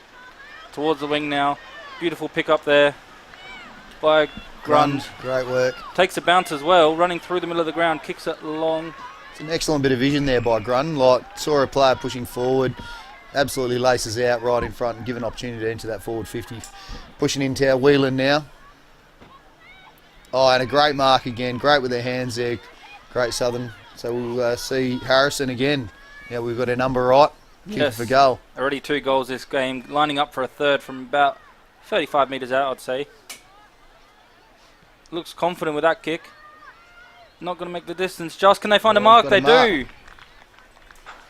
So Mark just on the point post there. So it'll be a difficult kick for the player. Can't quite identify who it is. Mark might be able to. Hopefully we can see who it is when they turn around. But going to be a shot here. Not too much distance, but tight angle. Well, she's got it. That is an absolutely amazing kick there. Hopefully she can turn around and show us who she is so we can give her accolades. Very nice goal and very cleverly done, as we will have a look who that player is, but it's a team game overall and very nicely done for their team. Could be the goal of the game thanks to the Chris Hutton home loans. Beautifully done there, and a very important goal for them because they were first inside 50 maybe for them for the quarter. 5 minutes played and they get the goal in the end. So although Southern Football League had all the attacking play, great tackle there. Forward, had their own chance and a nice tackle as you mentioned. Unfortunately not to be credited there with the free, but ball moves forward in the Southern Footy League. Coming out now. Great contact there. I think that was Fordham pushing forward. Jenkins again in amongst it. Great effort there from Shortridge. Moving forward now. Can we get boot to ball? Viva Hayes goes for goal. And the umpire's coming back. And that's 2 hands there. Great effort there from Viva Hayes. Great bit of passenger play there. Jenkins and Shortridge, a couple of strong players there. And Viva Hayes again just on fire for Southern Footy League. Yeah, the defence in the GSFL girls just lost a bit of touch with their players then, and unfortunately resulted in a goal to the Southern League. So match closes up again. Thanks again to all our great sponsors. Christie's Beach Hotel, live sport, great food, great atmosphere 7 days a week. christiesbeachhotel.com.au. Pro Build Australia, Dartfish, Sportal, Filming Footy. Couldn't be possible without them, this stream and this whole event. So thanks again to all the sponsors. We go back into the middle. 3 goals, plays 2. Great forward kick there by Roberts for the Great Southern. Great pick up there. Moves forward. Body crunches left, right and centre. And we're going to see probably a ball up here being held in there by Ballantyne for Great Southern. Great effort there to hold it up and create a stoppage.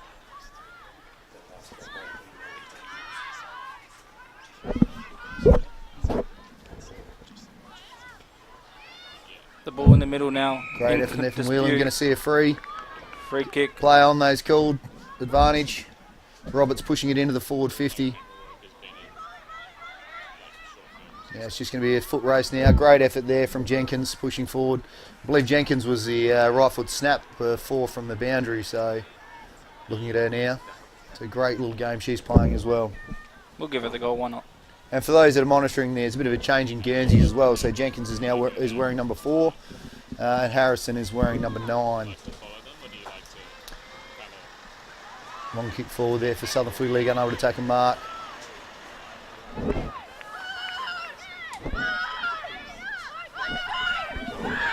Great kick there on the boundary for Southern Footy League, pushing forward, unable to take a mark. Head over the ball. Great defensive pressure there from Ballantyne again. She's having an absolute ripper of a game. Speaking of which, picks up the ball, handballs to herself, Ballantyne. Handballs forward again.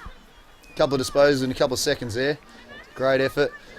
We try to hold in now, we get a stoppage just on the centre square on the outside. I'm not sure if I'd like to be a midfielder in this game, Lenny, the way this ball's coming up and back. Oh, I tell you, we'll have to do some rotations, I'll tell you now. All right, so there's Tabitha again pushing that ball forward. Another great kick there.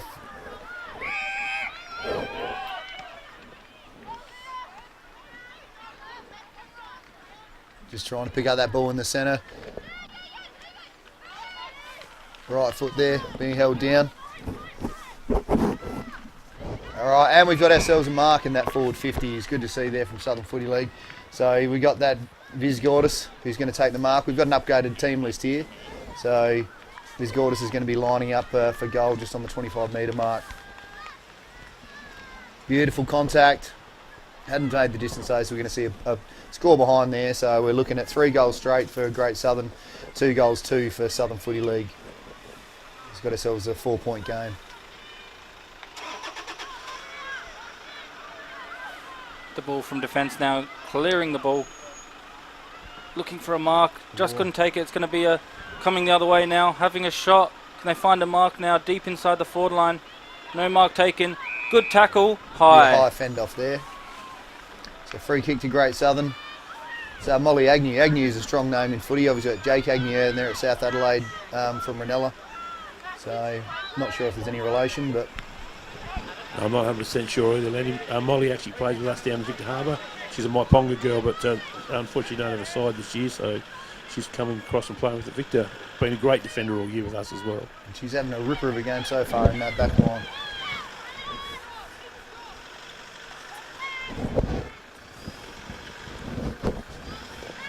All right, a couple of players on the ground there for Great Southern. Hopefully no injuries there, just taking a while to get up. I think that might be their ruckman.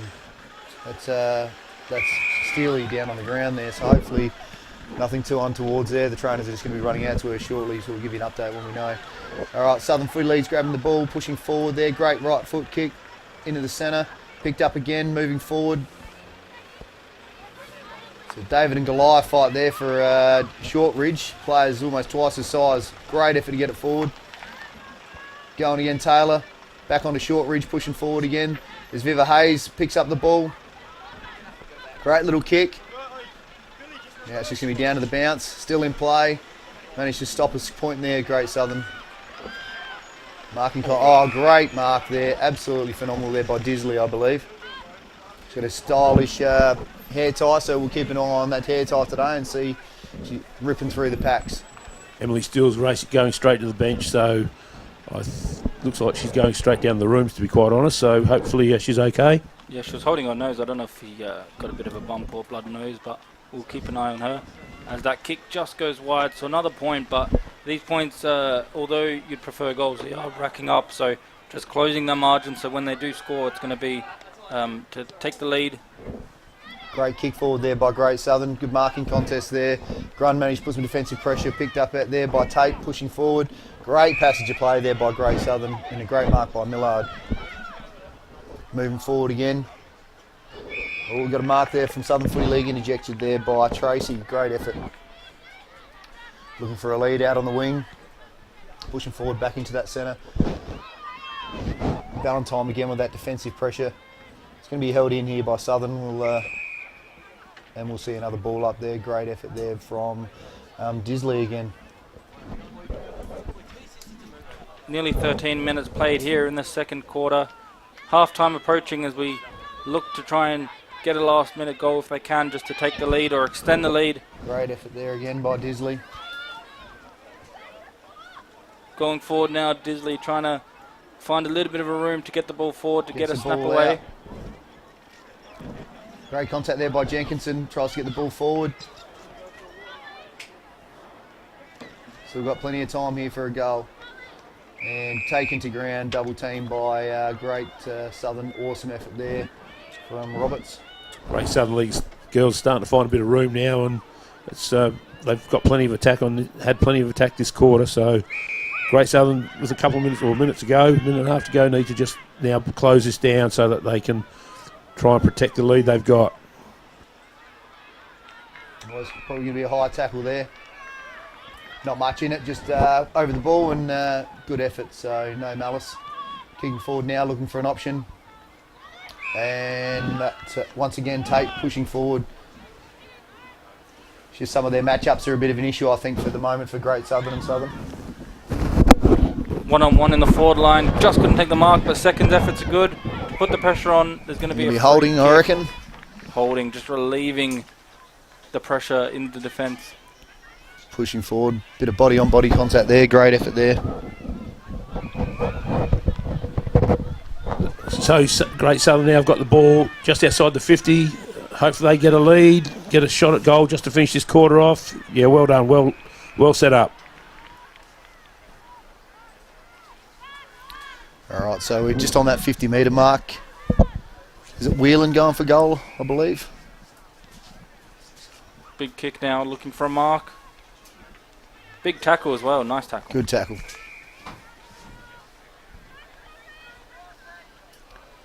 All right, we'll see another ball up, probably about, about 20 metres out from goal, just in that corner pocket. Not too much time left, Siren going to go any second, I believe, so there it is. So half time is here. Good contest all around, good attacking footy from both, and also good in defence, to be honest. They've been very high quality football here for the under 17 girls from both the Southern Football League and the Great Southern Football League. A 4-point margin on the way to the Great Southern League Football League at half time. Thanks again to our sponsors, Christie's Beach Hotel, Pro Build Australia, Dartfish, Sportal, Filming Footy, Christie's Beach Sports and Social Club for the mark of the day, and Chris Hutton Home Loans for goal of the day. We have a few sponsorship messages. We'll come back after that for the second half of the match here. We'll be back soon. Stay tuned.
Well, folks, it's an absolute pleasure to be joined by Craig Warman, the president of the Southern Football League. First of all, welcome, Craig. Yeah, thank you for having us. Mate, absolutely sensational out here. Beautiful day, as you were just mentioning, with the weather. The ground's in good nick.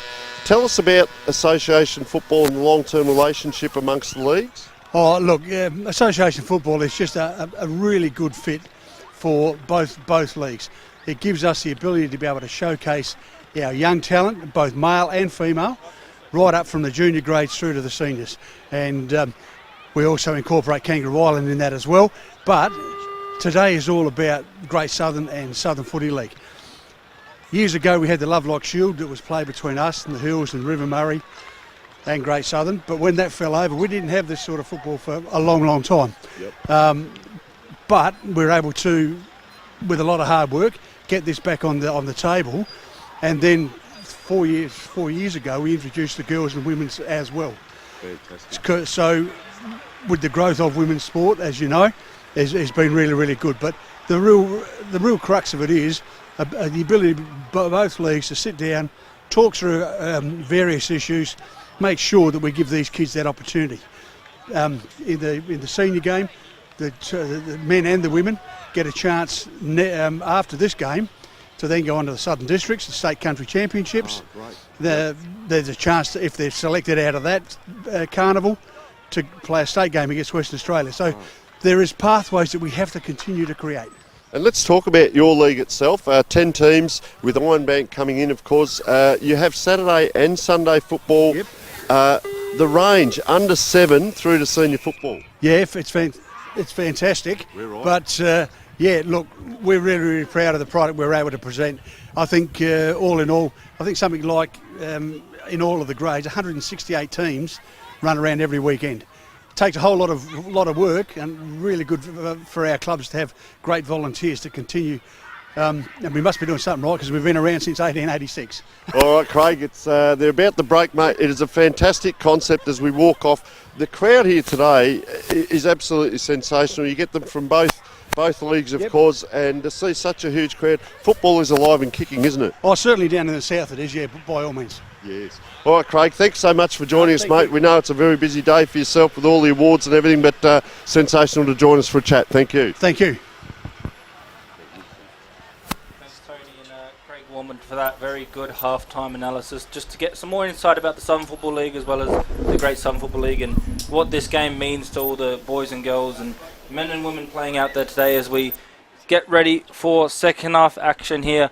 Both players lining up, just waiting for a few little adjustments from the umpire before we get underway. But good game overall, good quality from both teams. Yeah, it's an absolutely great little slog out at the moment. I was just conversing with Mark in regards to the difference between the Great Southern and the Southern Footy League. Obviously the girls have 14s, 17s and open, so there'll probably be a couple of senior players playing down, but it's an absolute great hit out of footy here. The ruckman for Great Southern's absolutely dominating. They've got some tall players out there and just it's definitely showing on the field. It's just that fall of the ball at the moment, and we'll probably see another stoppage in the centre square. Yeah, well said. There's definitely a lot of talent out there, and like Craig mentioned, a lot of pathways these days that they can progress through to different levels of footy and continue playing footy all the way through. Make sure you guys keep your eye out for the best player, of course. They do get Archie thongs and a dartfish beanie, so good work. Keep an eye out for them. But yeah, a lot of good players to choose from. It might depend on who gets the victory in this very close contest. The other good thing about this grade is a lot of these girls will end up at South Adelaide at the end of the year in their development program as well. So hopefully South are keeping a good eye out for what's going on out with some of these very talented young ladies. And just moving forward, Great Northern, it's gone back and forth here in the centre. I don't think it's actually come out of the centre since the start of the third quarter. Great defensive pressure there from both teams holding in, and we're going to see another stoppage and a good solid crunch there from Jinx again. Solid defender. That cricket pitch is getting a fair workout, I think. Good arm wrestle early. Both teams not wanting to concede the first clearance. First goal of this quarter could be crucial. The premiership quarter, of course. Looking to just find a little bit of room with the handballs. It is quite congested early on. Good tackle there. Could it be holding the ball? No free there. Free Unlucky kick. not to get a free, but pushing forward now from Great Southern's. Upton's moving forward. No mark taken there, just in front of the crowd. And once again, that Steely, just absolutely solid body. Good to see her back on the field after that earlier injury in the second quarter, so she's up and running and back to her best. Looks like they may have moved her back to the forward line, Lenny, after that bit of contact earlier. So hopefully she's okay and can inject herself back into the game. So moving forward again, it hasn't entered anyone's forward 50 yet. It's just an absolute slogfest at the moment, which is great for the fans. Southern Footy League there, double tackle. That's Allen and Hayford. Great pressure there. He's going to cause a stoppage there. Just on the Southern Footy League freshly painted sign on the oval there. And moving forward, very even ruck contests. Great Southern managed to get the ball out. Great little kick forward there by Petraki. Millard gets the ball taken off her. Just on that boundary line. Pushing forward, Cameron gets the ball forward. Makes contact, Southern Footy League. Going to be shepherded out, and that should be a Great Southern ball, or are they going to call a throw in? They're going to be a Great Southern ball there. Nice possession. Nice touch. So Grundy's going to be kicking it in by all accounts. Great contact there moving forward. Solid leap there by Whelan. Unable to grab the mark though. And once again, Jinx is just a solid player, just in and under. I'd hate to be on the receiving end of one of her tackles. Push forward there. Over to Mark. I think Emma Steele's gone to Lily Jinx now too, Lenny, so that might just be Great Southern trying to nullify Jinx's impact on the game. And that's going to be a great matchup, so we'll monitor that one. They're both absolute powerhouses of players. It's similar in and under for their size. You don't see that from players, that sort of solid build to actually take on each other as well as they do, and especially the in and under balls. So pushed off the ball there, Tabitha moving forward, kicking out to Taylor. And Taylor's just been taken out, probably going to be holding the ball there. It's a solid tackle there, and great sportsmanship here from Great Southern. The Great Southern players just checking on Taylor after a solid tackle, which is great to see. Yeah, that was Indy Roberts who put that tackle on. Indy's from McLaren district, so yeah, hopefully she hasn't hurt her too much. She is still slow to get up, Taylor. She's waved to the bench going, "No, I'm good to go," and she picks up the ball. She fends off a tackle. Great kick there from Taylor after getting crunched earlier. She's fighting out on that boundary line. Good handball away there by Tape for Great Southern. Might be free here, or are we going to get a... No. He's just conversing. And we're just going to do a throw in. Boundary throw in here. Just waiting for the trainer to clear the field. Very slowly clear the field. Two ruckmen going at it. Looking to get a clearance for their team. Right on the wing now. Gets the kick away towards the middle of the ground. Dribbling now, looking to find any room possible just to find a bit of space to get a clearance. It's going to be a free kick. Great Southern be able to move the ball forward now. Just getting rewarded for their effort there. Putting their head over the ball, and the umpires are rewarding the effort. Great to see. Another one, the Southern girls are down with I think she's got a bit of a knock to the face, so she's just in the centre square. So hopefully she's okay. She's going to hold up play for that potentially. No, one of the umpires were there, but we're just holding up play, I believe. Yeah. Just going to get her checked on. So hopefully nothing too untowards. So just off camera now, we're just going to zoom over and give you an update. Hopefully she's alright. She looks not too bad. Holding her mouth. And that's Allen. Been having a good little game there. It's just a solid hit out. There's no absolute malice in any of these tackles and bumps. It's just two solid teams going hard at it, which is great to see for the fans. Yeah, it's been a physical game, and that's been a highlight for me for this game. They've not gone easy on each other. Obviously, both teams wanting to win in such a close affair. Might be a bit of a shuffle with the Magnets now too. I think the role that she was playing was probably to nullify a little bit. So there might be the Southern League coaching might be just doing a little bit of a shuffle to get some players moved. I've got another ball up there in the forward 50. Getting the ball away, trying to get a kick there. Knobs, great tackle, going to be held in. Ava Lean from Great Southern League's really been dominating the ruck taps in this third quarter. So hopefully she can again, she's got the tap out, so they need to just now build off that and hopefully kick a couple of goals. It's definitely that second circle on the midfield. No one's able to just to break through that pack. We're seeing a lot of rucks to the ground. And speaking of which, that's that second circle working perfectly there for Grund. Read it beautifully. Managed to get the handball away. Unfortunately, pinched by Southern Footy League again in Angela Rose. And a great mark there. Moving forward, I believe that might have been Taylor again with a great mark. Just to confuse us, two of the girls have got white headbands on now, so... Picked up by Great Southern there by Craigsy. She's having a ripper of a game as well. Craigsy, seeing plenty of the ball. Gemma Liddell's, she's got it out, so hopefully we can... Southern have got it back and now forced into their forward 50. We're going to enter in there by Madison Brown. No mark taken, unfortunately. Just need to pick up that ball. Great Southern Footy League. Great kick there by Visgardis. Great pace by Molly Agnew to try and shut down that. Oh, and Disley just hit the out of bounds on the full post, unfortunately. Great effort to pick it up, great pick up, but just a conversion. I think a bit of perceived pressure there. Maybe not enough voice, just letting her know she had a couple of metres in front. So Great Southern with a kick in.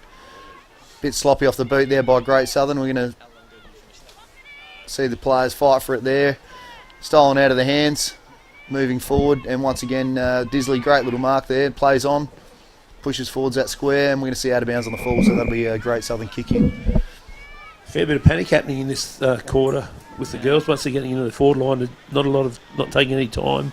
It's just straight on the boot trying to manufacture something. I think they need to be a bit more talk to realise there's a bit more time to process what's going on.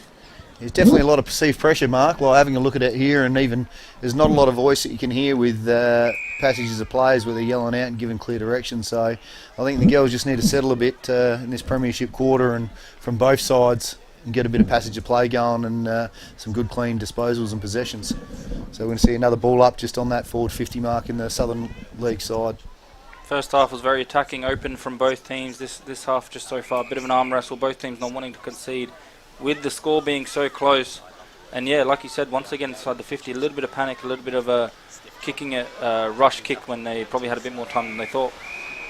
Great little ruck contest there from Disley. She's definitely a utility player. She's now rucking for the Southern Footy League, and we're going to see a throw-in from the boundary. So yeah, it's good to see. It looks like they've switched now, but everyone's helping out anywhere they need, and Disley, like you said, a bit of utility helping out everywhere around the ground. Definitely flooded that forward 50 line. There's not a lot on the other side. Obviously those mids are getting in. I don't know if that's a tactic from the coaches, if they're getting sucked in a bit, but that's why we're seeing a lot of congested footy at the moment. Just need a little bit of room with a quick kick, find a bit of mark or something, but this time the defence get the clearance. Nice mark there. That's a great mark there from Jenkins, I believe. Had a good game, Jenkins. Kicks it down the line, one-on-one. Great bit of pressure there. Boundary line and just goes over for a and touch. So we're going to see a throw in there. Great pressure there at the end from Whelan just to make sure she got a hand to it so it wasn't a Southern Footy League ball. Thanks to Christie's Beach Hotel, major sponsor today, some of our broadcast sponsors, ProBuild, Dartfish, Sportal, Fleming Footy, and a great mark there we saw for Christie's Beach Sport and Social Club, mark of the day and goal of the day. No goals this quarter, I believe, but goal of the day coming from Chris Hutton Home Loans. I'm sure the next goal is going to be very important. They could definitely win the goal of the day. Great vision there from Tabitha Prosser for Southern Footy League. Just had that composure that's lacking a bit out there from some of the other players. Managed to do a great kick down to Brown. Great mark there by Brown, and now we're moving into the forward 50.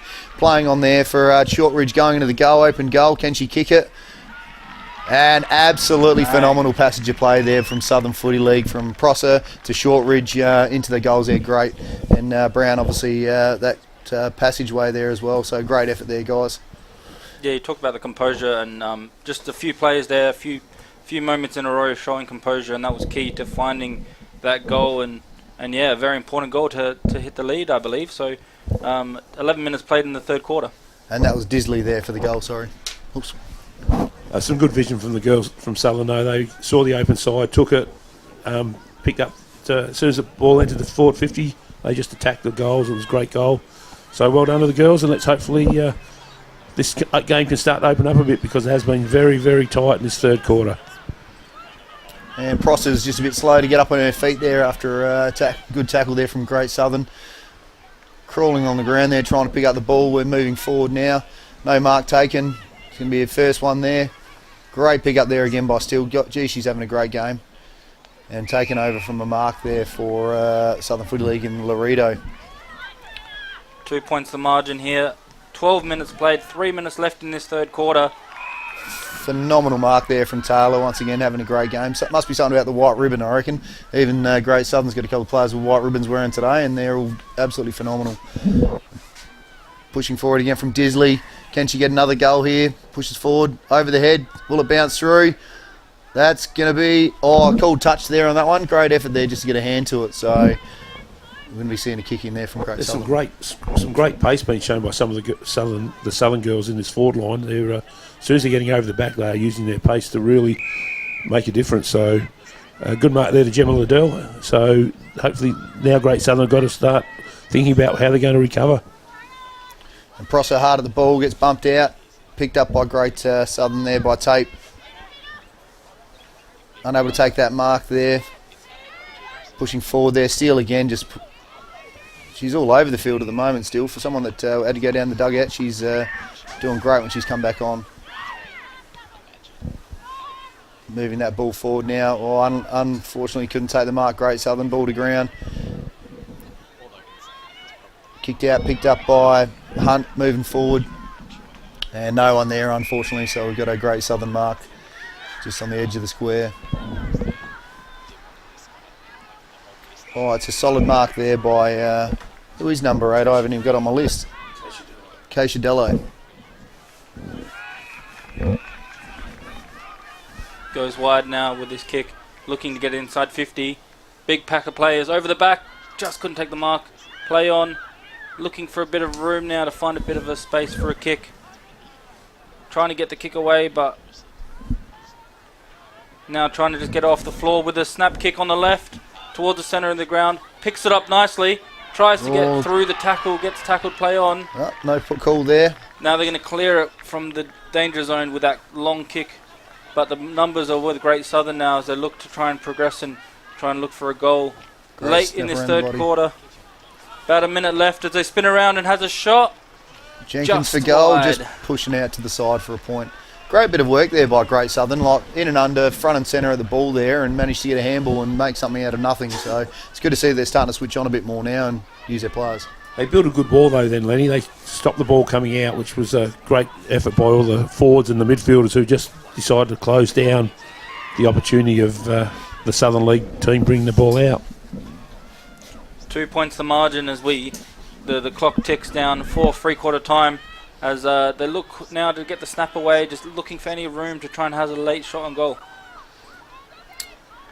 Great effort there from Southern Footy League to hold that ball in, just to create a stoppage at a key point there by Inverivity. Counting down the final seconds here, and we'll see the end of the quarter. Great effort there from both teams. It's absolute great footy to watch at the moment. It's 2 points in it. Great defensive pressure as well. So it's definitely anyone's game leading to that final quarter. 2 points the margin as we reach the three-quarter time break. We'll come back after a bit of a break with the final quarter and a very good game on our hands. Check out a few of these sponsorship messages and we'll be back for the last quarter very soon.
Welcome back for the fourth quarter action here as we see the Southern Football League Association under 17 girls play the Great Southern Football League Association under 17.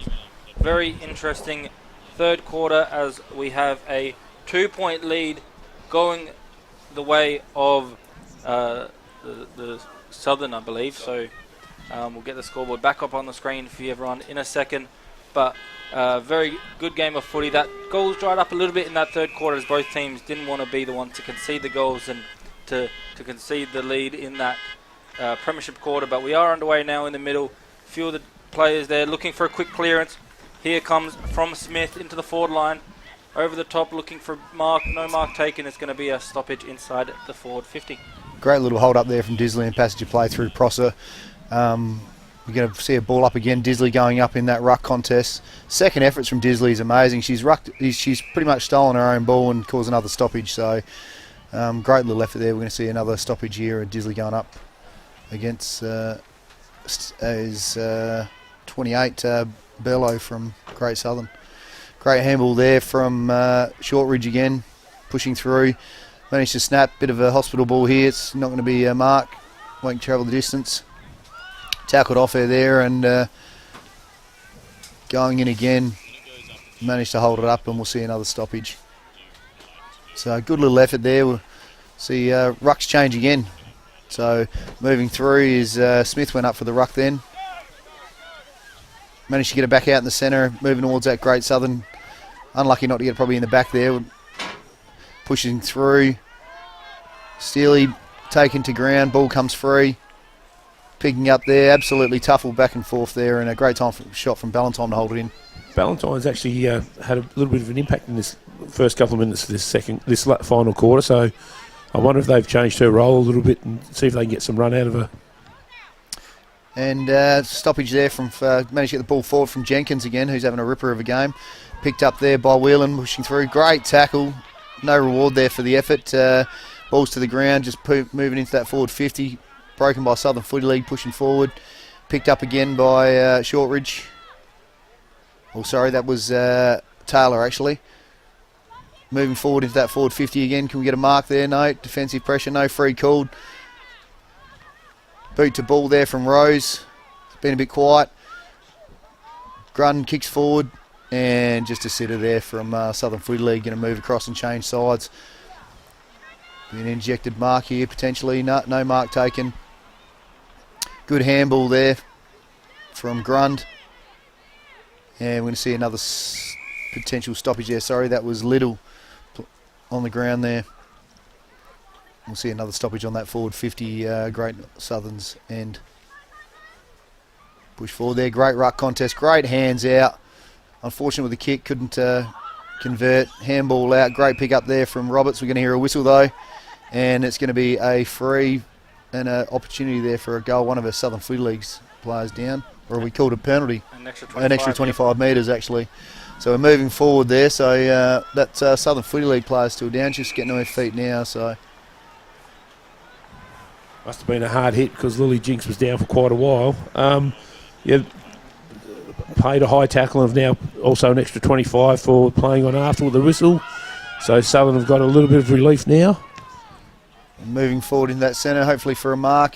Great effort there and run then by Tape, just breaking through the pack. Unfortunately, going to get rewarded with the tackle though, and we'll have another ball up. But great effort there from Tape, just couldn't commit to the foot quick enough. Yeah, nearly took the great interception mark there. Used that pace to get in front of the body. Well, someone's just got a falcon, move the ball on there. Bit of a falcon there in the middle of the ground, looking to get the ball forward. Cross is fighting for it on the ground, is unable to get to her feet. We'll see another stoppage. It looks like Jamie Millard's injected Aldridge into the ruck for this last quarter for Great Southern, so she might be a little bit fresh and maybe be able to win a few taps. Lily Harrison, I think she might be gone. She's going to get pinged, I reckon. Very good tackle there. If there's a tackle of the day, I think that great work, Prosser. Absolute little pit bull there. Great work again. She's having an on-fire game in that midfield. Saved a big inside 50 there from the player who's kicked 2 goals already. Lily Great Harrison. vision and mark there. Pushing forward again, Southern Footy League. We've had a whistle, off ball. Going to be done for holding, I reckon, here. And it's going to go to Southern Footy League. Pushing into that forward 50. Great mark, great vision. from White Wyvern to Right Wyvern to Taylor and pushing forward now to Shortridge. Well, unfortunately couldn't take that mark. Got a good solid grab at it, but just couldn't hold it there, and by Brown. So we're going to see another stoppage just in that 25-metre arc. Stoppage now, both ruck on at it. Good work tap. from Disley. Finds a Good bit of room snap. for a snap. Still in play. Right foot snap. The great defensive pressure there from Great Southern.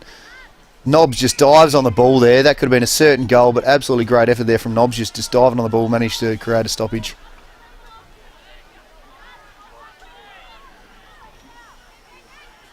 And going to be pushed over the line for a point there. Great effort there from Great Southern. Great defensive pressure. And we'll get it underway again. A kick out from Great Southern pushing forward. So Casciadello's moved back now to take the kick-outs. Obviously Molly might be getting a bit tired. She's had a few of them. And quite a good leg there. Great vision there. Great hands as well. So pushing forward there from Whelan. So Roberts.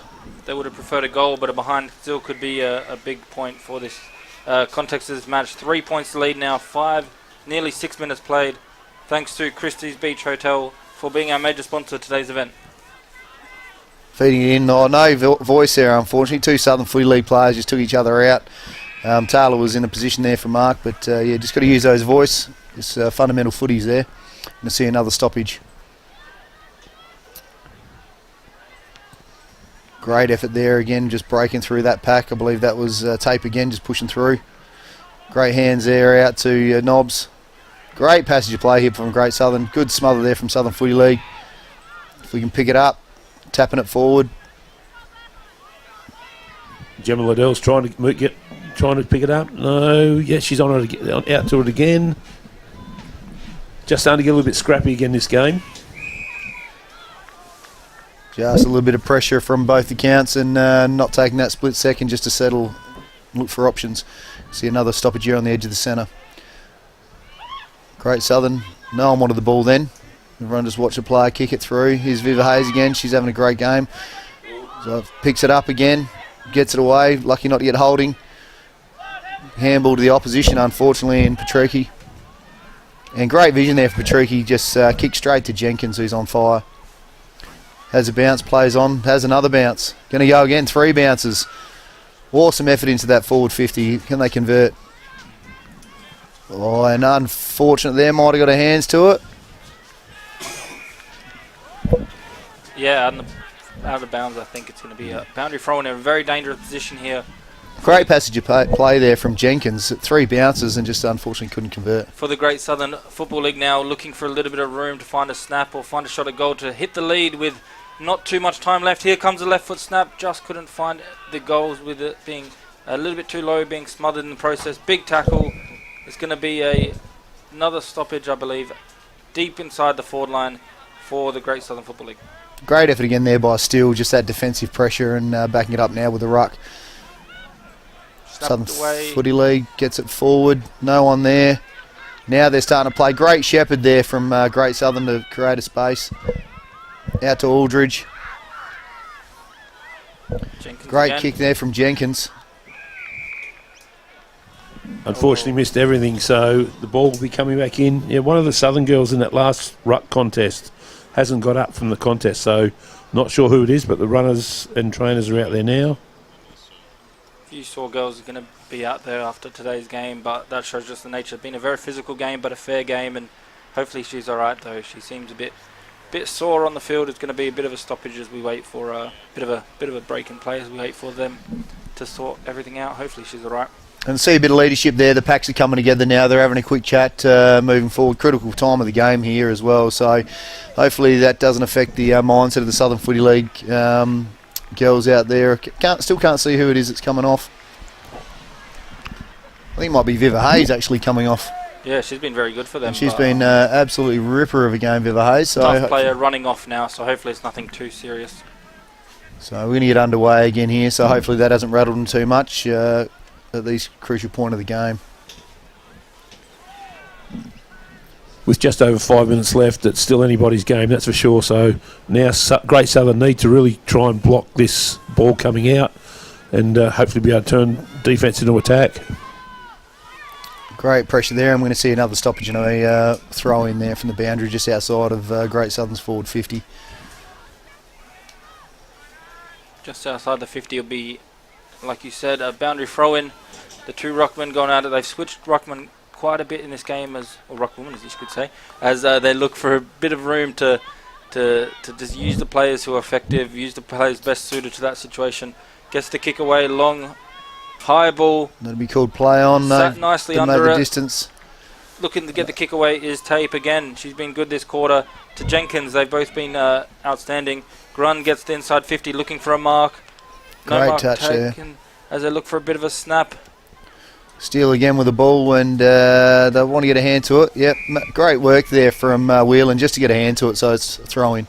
Not a lot of room to move in this forward line, Great Southern's forward line at the moment, so the girls need to get a little bit of width, otherwise they're going to be on top of each other and not have that opportunity to get a clean snap. About 4.5 minutes left in this final quarter. Anyone's game is being played in the Great Southern's forward line for a last few minutes, so they're really pushing, trying to get the lead, trying to get that last goal. That could be the winning goal.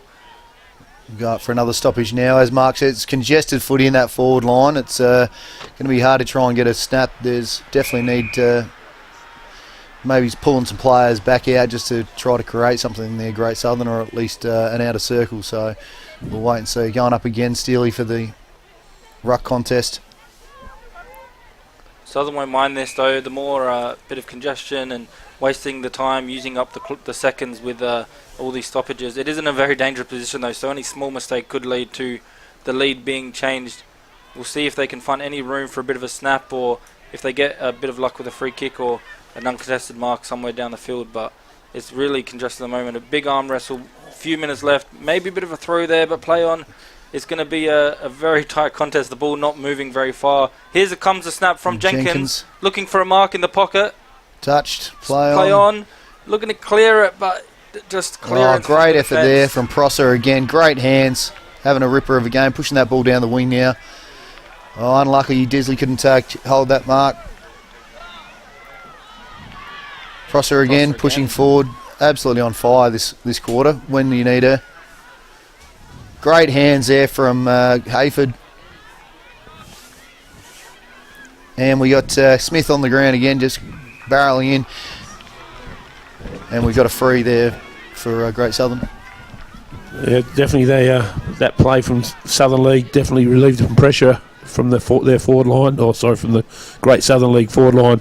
So Great Southern League now they've got 2.5 minutes to really think about setting up properly, get the congestion out and look at how to get this into the forward line in a manner where they can score. Now Southern Footy League, they appear to be pushing a lot of their tools and their bigger able bodies back into that defensive 50, especially before in the congestion. We've got Rose just kicking it, great focus kick there, getting it back out of that 50, hoping for a mark in the way of Taylor, but unfortunately concede. Great hands there from Petrucci, and we're going to have Whistle pushing back over to Grund against Smith. A couple of those balls getting kicked out of the defence then by the Southern girls. I'm just wondering if that wind is actually starting to do a little bit, but doesn't seem to be much movement with the trees, but there's plenty of carry on the ball. Grund kicks into the danger zone now, looking for an attacking teammate. Southern Football League doing well to defend here, just last line. Try to be stolen there from Smith. Good from smother Jinx. there to stop the ball Kick on going the ground. forward. Unlucky not to get Soccer kicking in kick danger. forward. Oh, as called it. Kicking in danger. Kick in danger, you're right. The soccer kick forward, just desperately trying to get any goal they can late in this last quarter. They just got to slow it down a bit here, Southern Footy League. Take their time and get a lead. It's just percentage play now at this time of the game. Good quality football in the fourth quarter as both teams look to either win it or save the lead. And just looking downfield, there's one player in the half end of the ground, and that is it. So everyone's flooding that Great Southern Footy League forward 50, trying to get the last. The ball just outside the 50 now, as it's going to be a stoppage. Not too much time left, just under a minute for anything to happen. Any quick kick into the forward line and a mark could be all that need to win this match, as Great Southern Football League through Tape just goes out for a boundary throw in. Tate was taken on a couple of them. Great work from Prosser there as well for Southern Footy League. Great defensive pressure. She's having a ripper of a game. just front and centre there. She's just waiting for something to be able to steal and run forward. Great there. Great Southern managed to get a mark. Play on. Need a mark here in the 50. Oh, unlucky. Couldn't hold it. Pushing through now. Who's there? Oh, crucial play on. And a point. Oh, she's taken the mark. That's unfortunate there from Millard, I believe, for Great Southern. She took the mark and couldn't convert. Should just had to steady a bit there and take her time for a goal. Mark deep inside the 50. Could have went back and kicked a set shot. Played on instead. The occasion got to her maybe just a little bit as the rush kick got a bit too excited. There's the siren. Full time for this match. The under-17s going the way of the Southern Football League by 2 points. Could have seen a game-winning moment right at the end. Just missed to the right. And unfortunately for them, that will be the game. Thanks to Lenny and Mark for commentating with me today. How do you find the game, Lenny? Oh, absolutely great game. You know, speaking to Mark in the quarter breaks as well, it's great to see both these clubs coming out together, and there's some absolute great talent and future SANFL and Waffle players out here today. So just a great solid hit out, and that's what the fans want to see. So really proud of both teams and the effort they performed today. And Mark? Thanks, Lenny.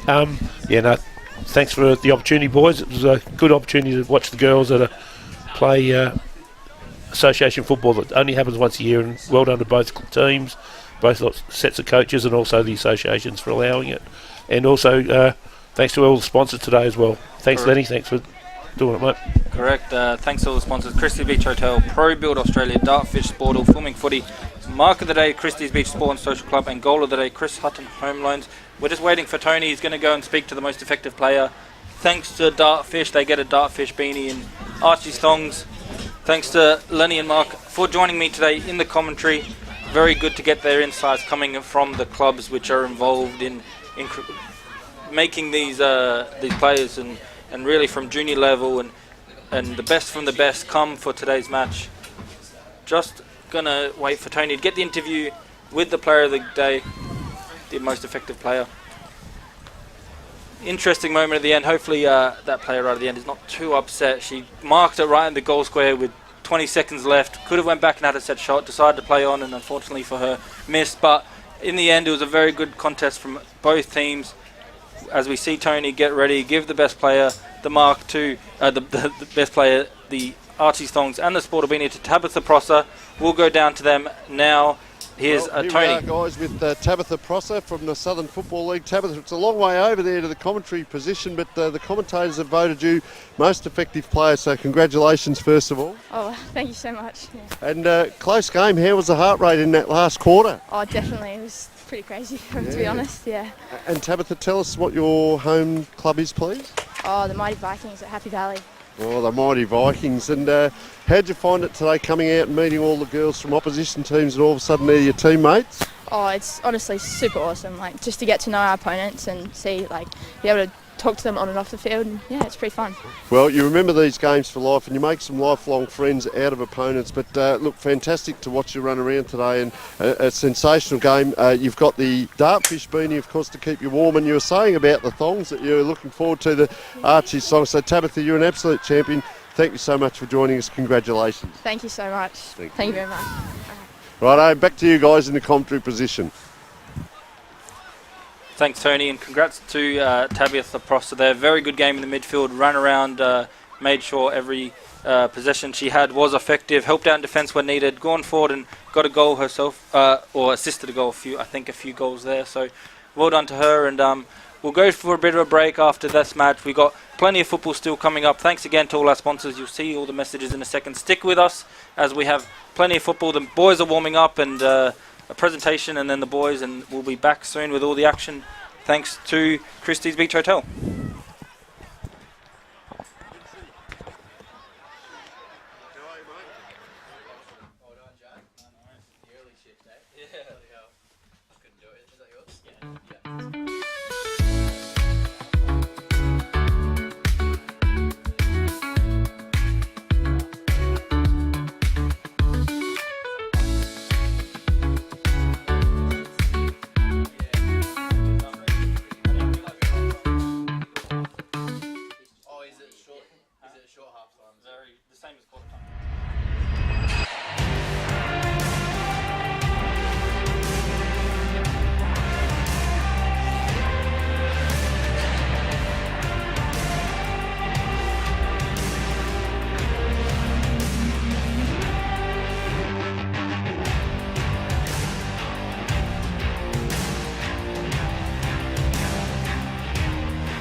Good afternoon, one and all, to Filming Footy's live and exclusive coverage of the Southern Football League and the Greater Southern Football League Interleague Day. It's a fantastic afternoon, bit chilly, but the rain's holding off so far. A big shout out to our team for covering the junior matches this morning, and we're on to the middle game of the day. The under 17.5 boys representative teams are out there, and the umpires have the captains about to toss the coin and ready to get this one underway. Jack Moore with you on Filming Footy, wherever you may be joining us from around the footy world. Good afternoon. I'm joined by Tony Neal, and Tony, this should be a pretty exciting match. It was quite a close encounter last year with the SFL getting the job done by 17 points. Yeah, it is sensational, Jack. First of all, welcome to all the viewers, and thank you. Fantastic to be down here. Beautiful day. We've got the ocean in the background, of course, Southern Football League. The girls just celebrating over there, but a day like this, and we'll discuss this during the game, you look at the size of this crowd and what it means for both leagues, of course, and then to come down here and represent. And what we look at with under 17.5 is a lot of these lads, some may have already tasted senior football, or they're only a year or so away from senior football. So I look at it as a senior brand of football. It's going to be fast, it's going to be electric. I don't know about a lot of defence. I think it'll be a lot of forward attacking for sure, Jack. And well, we've got a couple of special guests in from each representative league as well to help out, which will give us and the viewers a lot of intel on the local players. Indeed we do, and as you said, these games, the rep games, tend to resemble kind of all-star fixtures with the players not wanting to get injured for their club and SANFL clubs if they do belong to them. But as you mentioned, a couple of important guests. We've got Hayden Berryman, the under-15 SFL assistant and head scout, joining us. Good afternoon, Hayden. Hi mate, how you going? Not too bad. We'll come back to you a bit later on, because for the first quarter we've got a special guest as well, the under-15s All-Dinga coach. Good morning, good afternoon. It's just gone past 11 o'clock here, and thank you for joining us for the first quarter, Rafe. Thanks for having me, guys. So your experience with this league and these plays, we are only about a 45-minute drive from the centre of Adelaide City, but it is that go-between metro football, country football, these players representing teams that obviously represent their communities. And as you mentioned, Tony, a lot of these players have already tasted senior football, and a lot of them are on lists at the under-16 level of SANFL clubs. So a real chance for them to enjoy their football this morning in this game, play with their mates, but also just maybe add to their highlights reel to just pump their name up for the second half of the season. What's your view on how this game might pan out this afternoon? Just looking at the list, guys, obviously I've been involved with the SFL on and off for a few years, had a bit of a stint in the Adelaide Footy League as well, but looking at a few of these names, I've actually worked with a lot of these boys at primary school as a student support officer, and I've coached them at school level.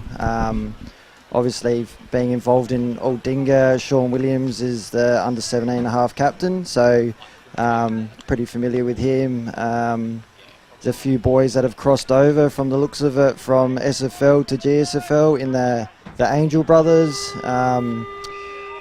Jacob McGarry, Harry Saunders. We'll come back to you in a second, because the ball's been thrown up and we're underway under 17.5 for Interleague footy, Greater Southern Footy League, and the Southern Footy League, in the first strong tackle coming in from Deline. The umpire says we'll do it all again. Jack Moore and Tony Neal on Filming Footy this afternoon, wherever you may be joining us. Warm welcome, and we're in for a good show, because we've got some flowing handball out of the midfield. Kick was taken by Carlaw. He handballed into trouble.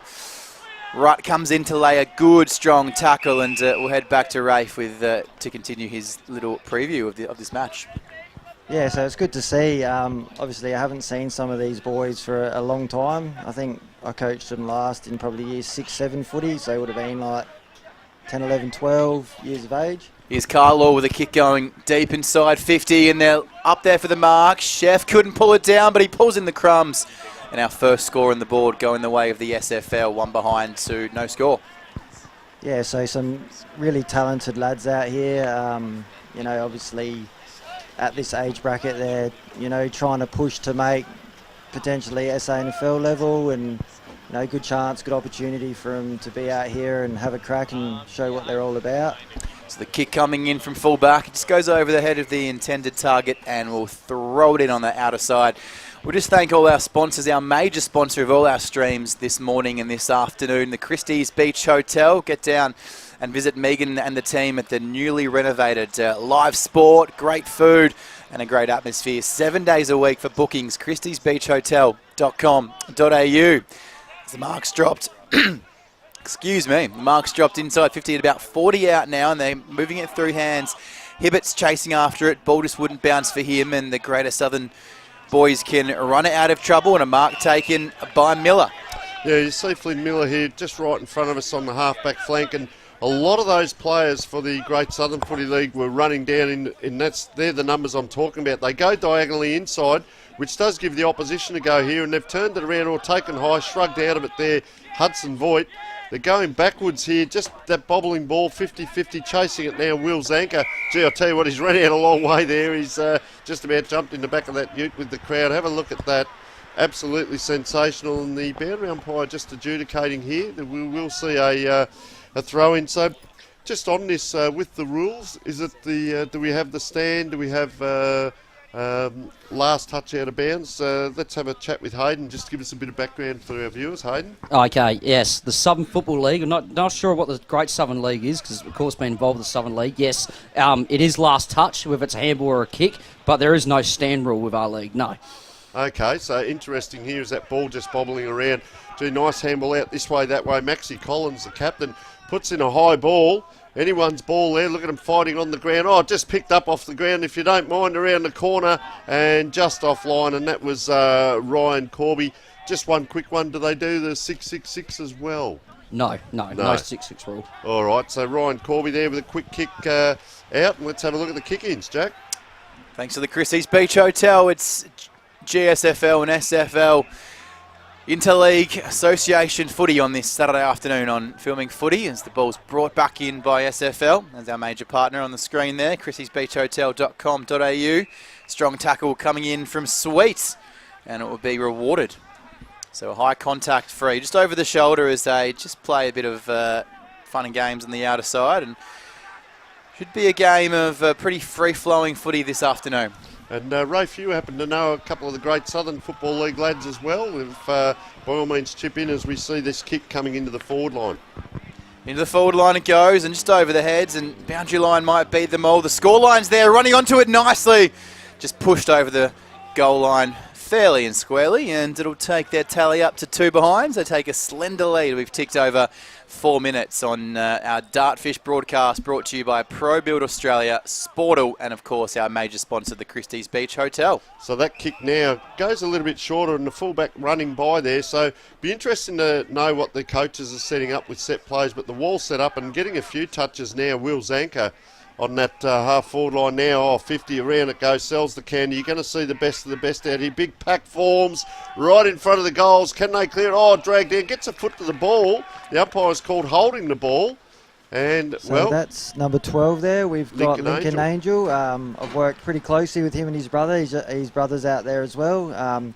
Great lads. We're at Morpeth Vale for majority of their juniors, and they've headed over to McLaren Vale this year to get a bit of a taste in the Great Southern as well. But yeah, really good lads, come from a great family as well. So well done, Link. Lincoln Angel with his first goal on the board. 25 goals in his 7 underage matches this year, so a bit of a goal machine up there. Made his A-grade debut in round 8 last year for McLaren Districts, and has come through the Morford Vale program as well. So one of the Angels on the board. Nice little halo around the top of the GSFL scoreboard. They move to 1-2-8, and SFL 1 behind. It's Association Footy Day here on Filming Footy. It's the under 17.5 match, the women's game after this, and the men's to follow. We're here brought to you, of course, by the Christie's Beach Hotel on Filming Footy. And a question for Hayden. Just on team selection, Hayden, we see some really good players, but you can't pick 20 midfielders or 21 midfielders. Do they pick by position? how is selection done with a lot of these games? Well, the 17s coach, Steve, he coached with us last year in the under-15s. Yeah, well, he's taken a leaf out of me and Rob. Normally what we do, we try and pick it by a position. It is so hard trying to pick a team because of that. So mainly just by position, yep. Yeah, interesting, because as I said, you're going to have a lot of midfielders going through. Do you have a forward defensive player? Because a lot of the half forward and forward line players here would just want to run forward and kick goals and not be super defensive. So we see that attacking. How is that sort of instructed to the players? Well, what they do, they normally have 4 high forwards and 2 deep ones. I see Steve's taking a leaf out of what me and Rob have. He's got 2 deep forwards at the moment. He's got 4 high forwards. So just to make sure it clears the space a little bit, but also want a lot of pressure on those defenders. Quick flurry of handballs, a bit agriculture on that outer side, but Cole was fighting off a couple of tackles and did beautifully to get out of it. That was Scott Deline as he kicks towards about 75 out. Has a mix and mash of players everywhere. It's going to be hard to get through that. The pressure's up high, not quite an all-star fixture at the moment, but the skills will be on full display as this game opens up. It's a strong mark above his head. Coming in and he plays on, gets up, no time to waste, but the kick wasn't as good as the mark. Inside to about 15 out there, hustling and bustling inside. Quick handball, couldn't hit the target. Can the SFL clear? He's taken the tackle on. Umpire in a forgiving mood on that occasion. It wasn't earlier, and that should be a ball up as he's locked up 15 around from their goal. Good player, McGarry, too. We'll come back to Aaron in a minute. I know he knows a bit about him, but we'll just watch this bit of play here. Well, the big ruckman takes it out, and he's slung as he's kicked. It's really in that area. I'd be surprised. Yeah, not 10, or 15 these days. He'd taken low there, Max Ferguson. Sorry, that was Kalen Ortman taken low. They're outside the 50 now, so most likely would be 2 kicks back, but some of these guys have got a hefty hoof on them. Just a quick handball out by Ryan Hutchinson. Into that hot spot again it comes. Oh, a player on the ground unable to take it, Ryan Corby. They're going to clear again here, Southern Football League. They've been under pressure, Jack, but I've been impressed with some of their work in the back line here as we see that pressure again and bang, going through. Oh, big Ethan Wilcox, he came through. No one was getting past him, and he says, look at that, I'll just trot back to the goal square. Right in front of goals, great pressure. Beautiful tackle coming in from Petrucci as they just clear it out. No one can get more than about 5 metres of space here. The pressure's on early, and our special guest coaches, it's one thing they'd be loving to see in the opening moments. So just Rafe on Jacob McGarry there. We saw him take the blonde lad. Took a nice mark out here on the half-forward flank. Here's a quick one on Jacob. Yep, so I actually work with his younger brother, Bodie, but I think Jake was at South last year as a under 16. So obviously, yeah, it'd be your first year, 18s this year. I know he's pushing pretty hard to get back into that South Adelaide team. Represented SFL last few years, and I think he's gone down to Maiponga this year to have a run with the Great Southern. All right, so that was Pagistas from that half-back line. They've set up diagonally across the ground and a lot of space out there, and they've got this ball back into the forward line now. Joseph Petrucci comes on it. Gee, he's swarmed. That back line I'm talking about, taking it there, Max Ferguson. You see he's under pressure with the kick. He tries to steer that in, and once again, that looks like could be Ethan Wilcox again, a big strong lad down there. So, yeah, Wilcox just relieving, as I've said earlier in the game, Jack, impressed with the back line at this point of Southern Football League. I noticed great Southern Football League play across the ground, not afraid to kick it into that half-back line. Yeah, good setup from both teams around the footy. Head over it. Strong tackle coming in. Did well not to give away a high contact free. Could have very easily done so. At the fall of the ball, Pearce. His handball intercepted on the outer side, and then just trying to get it inside 50, but not trying to take too many risks. Coming up to meet it there on the outer side. Handball coming through. Tackles plenty at this early stage. The pressure's on and it's high. Carlaw was good, just gave it away, and saw a lead coming out from Kyle Sheff, who's kicked 28 goals in his 5 underage games. A real dangerous figure inside 50. Doesn't look too confident though. Goes short and he has a wide open man, and that's Hibbett who stretches up and takes a leap. Anything we should know about this young man, Kobe Hibbett? Yes, I do. Well, I coached him a couple of years ago.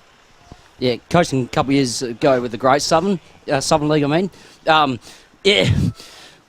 He's been tried out for South last year in the 16s.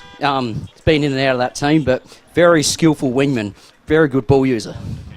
So Hibbert, the first of the day on the board for the SFL. They were looking to string a few more together. Flagstaff Hill Junior and represented the SFL in the under 17.5. Flagstaff Hill boys too.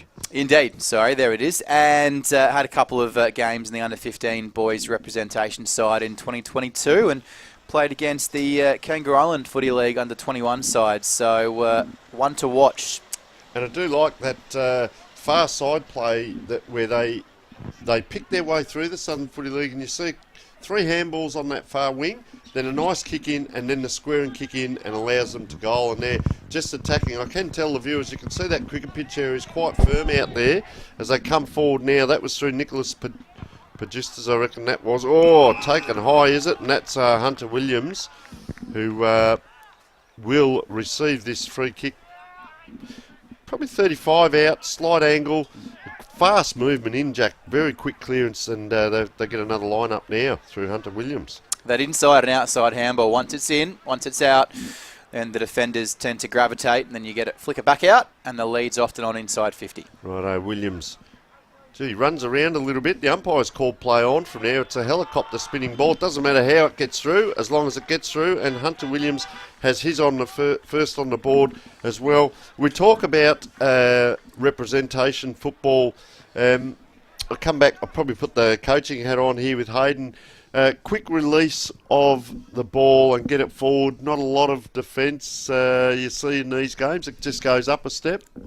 Yeah, it is a bit like that. I mean, personally, because when I was coaching with Rob today, we said we actually got to get midfield. You got to stay back a bit, stay out of the forward line. Keep it open. Yep. Yeah, try and leave it open. Problem is, I thought we got caught a bit too far forward today as well. So how do the boys go under instruction? Do they want to play their own game, or they do follow instruction quite well? Well, this group today was brilliant. They were absolutely brilliant. A couple of years ago, we probably struggled a bit with that, but it sometimes depends what age group, what players you have and taken on board, I guess. All on the same page so far. So Hunter Williams, South Adelaide under 16 program, so plenty of talent there. Port Noarlunga is his club. I've coached him. Moving it out, Harry Pearce. It's a good claim to fame in a few years, hopefully, as he moves through the grades at Sandford level. Oh, taken beautifully. He read it like a book and put it through. And he's happy about his work as well. Ground level, that's a fantastic goal. Their second of the day.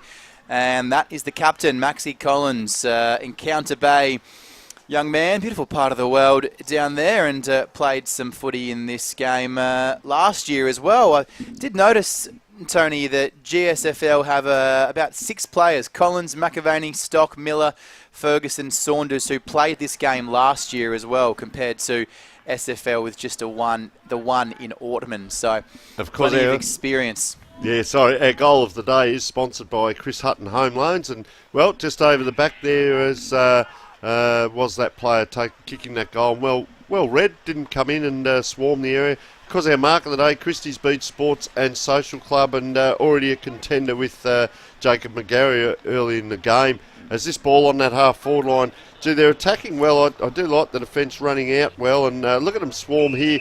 The other thing I'll say, you can look at the numbers around the ball. The wingers from both sides pretty much come in. You can see the wingers on this side are probably 10 metres off that ball up, and it's coming their way now. As involved is Fraser Nucky. Well, sense of theatre there. He ran back into the pack.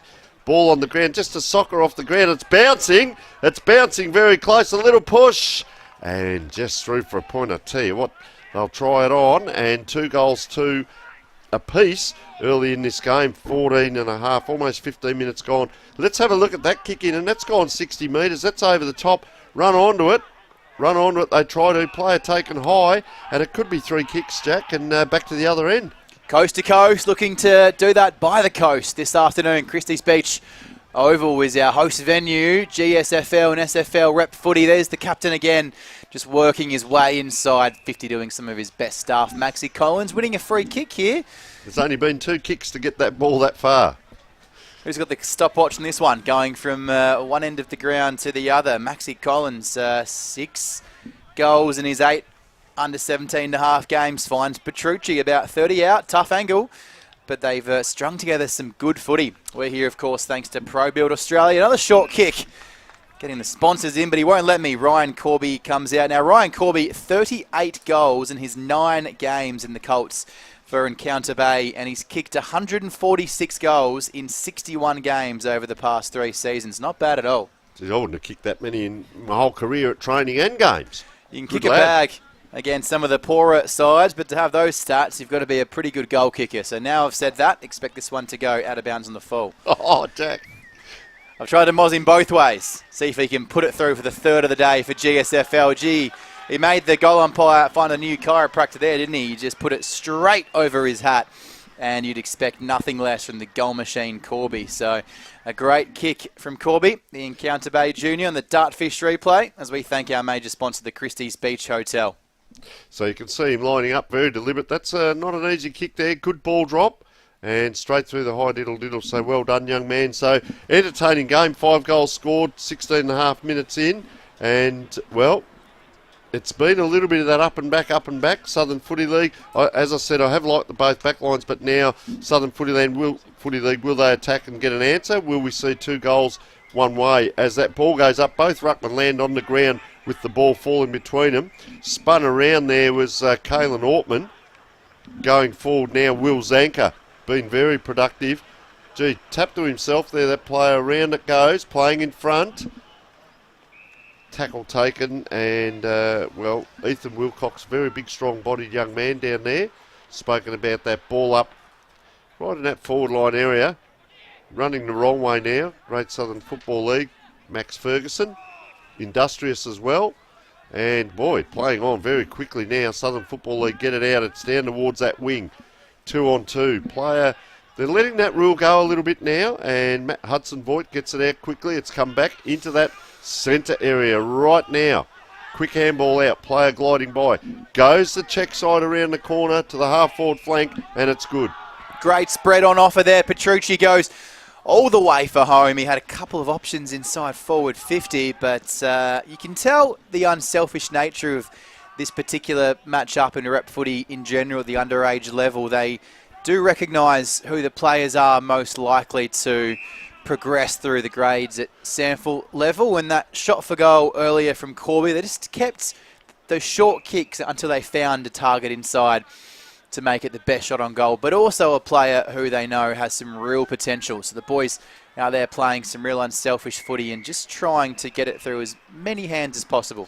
Just a quick one on that, and we do appreciate what we're seeing here with representative football, but the pathways there, I've worked at both sample level and AFL in recruiting and coaching and so on, and you see a lot of these lads, recruiting, if you put the recruiting hat on, you just say, well, they're out here today, show us your tricks. Play to your strengths, show us what you've got. Good teamwork. If you're above 6 foot, we want to see what you can do below the knees. And if you're under 6 foot, we don't want to see too many blemishes because we want clean skills. So it's very simple there, and you would have a rating. You might say for kicking as an Nathan Buckley, for a handball is a Scott West of 5 down to 1, and rate them in around those skills. But with these players, you're seeing, as we said, the best of the best. Jack, you and I were talking yesterday about how exciting it is to come down, and the level will lift for a lot of these lads, and, well, who's up to the occasion? Put your skills on show and show us what you got. A ball up gives us time to have a look at that scoreboard. 19.5 gone, 3-3-21. GSFL plays the SFL 2-2-14. A 7-point lead here thanks to our sponsors in the day, Pro Build Australia, Dartfish, Sportal, Filming Footy, our mark of the day, the Christie's Beach Sports and Social Club, goal of the day, Chris Hudden Home Loans, and our major sponsor, Christie's Beach Hotel. And can you tell us a little bit about Kalen Coates, the ruckman? Yeah, he's a Flagstaff Hill boy in the under-17s. And look, I haven't coached him before. I know Steve was a huge fan of him. I was talking to him prior, and he said, yep, no, it's going to be a good having him and Ethan Zali rucking. Of course, I have coached Ethan myself individually down at Port Noarlunga as well. All right, so 7-point lead to the Great Southern Football League as we speak. Aaron, any final comments on that first quarter, mate, as you make your way off? I know you've got some other commitments today, so thank you first of all for joining us, but how you've seen the game, fast-paced. Yeah, fast-paced, mate. Are we on? Yep. Yeah, pretty good game. I know the SFL like the contested stuff, which is really good, and playing a little bit in the Great Southern League, I know they like to use the spaces. They got big decks out that way, so switching the footy and sort of getting out the other side. But I think a lot of it's been contested in tight, and and, you know, sort of getting the ball moving as quickly as possible. So make for a really interesting game. So, yeah, we'll just see what happens in the second quarter. All right, Aaron, you go enjoy the rest of the day. Thanks for joining us, and we'll take a short break.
This Filming Footy broadcast brought to you by Christie's Beach Hotel. Live sport, great food and a great atmosphere 7 days per week. For bookings, visit christiesbeachhotel.com.au. Our broadcast sponsors, Pro Build Australia. At Pro Build Australia, we build and repair with care.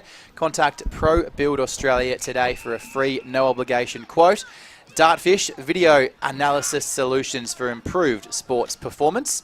Sportal, our scoreboard sponsor, much more than just a scoreboard. Play highlights, promote your sponsors, advertising, player milestones, movie nights and share community events, all on the huge screen. Filming Footy with Footy Stats, over 1,500 events per game. Catch them all with statistics, heat maps, graphs, team and individual stats, all matched to vision. And our special sponsors, Mark of the Day, thanks to the Christie's Beach Sports and Social Club, and our goal of the day, thanks to Chris Hutton Home Loans. Yeah, fantastic, Jack. We see the score 2-2 to 3-3 with an entertaining first quarter.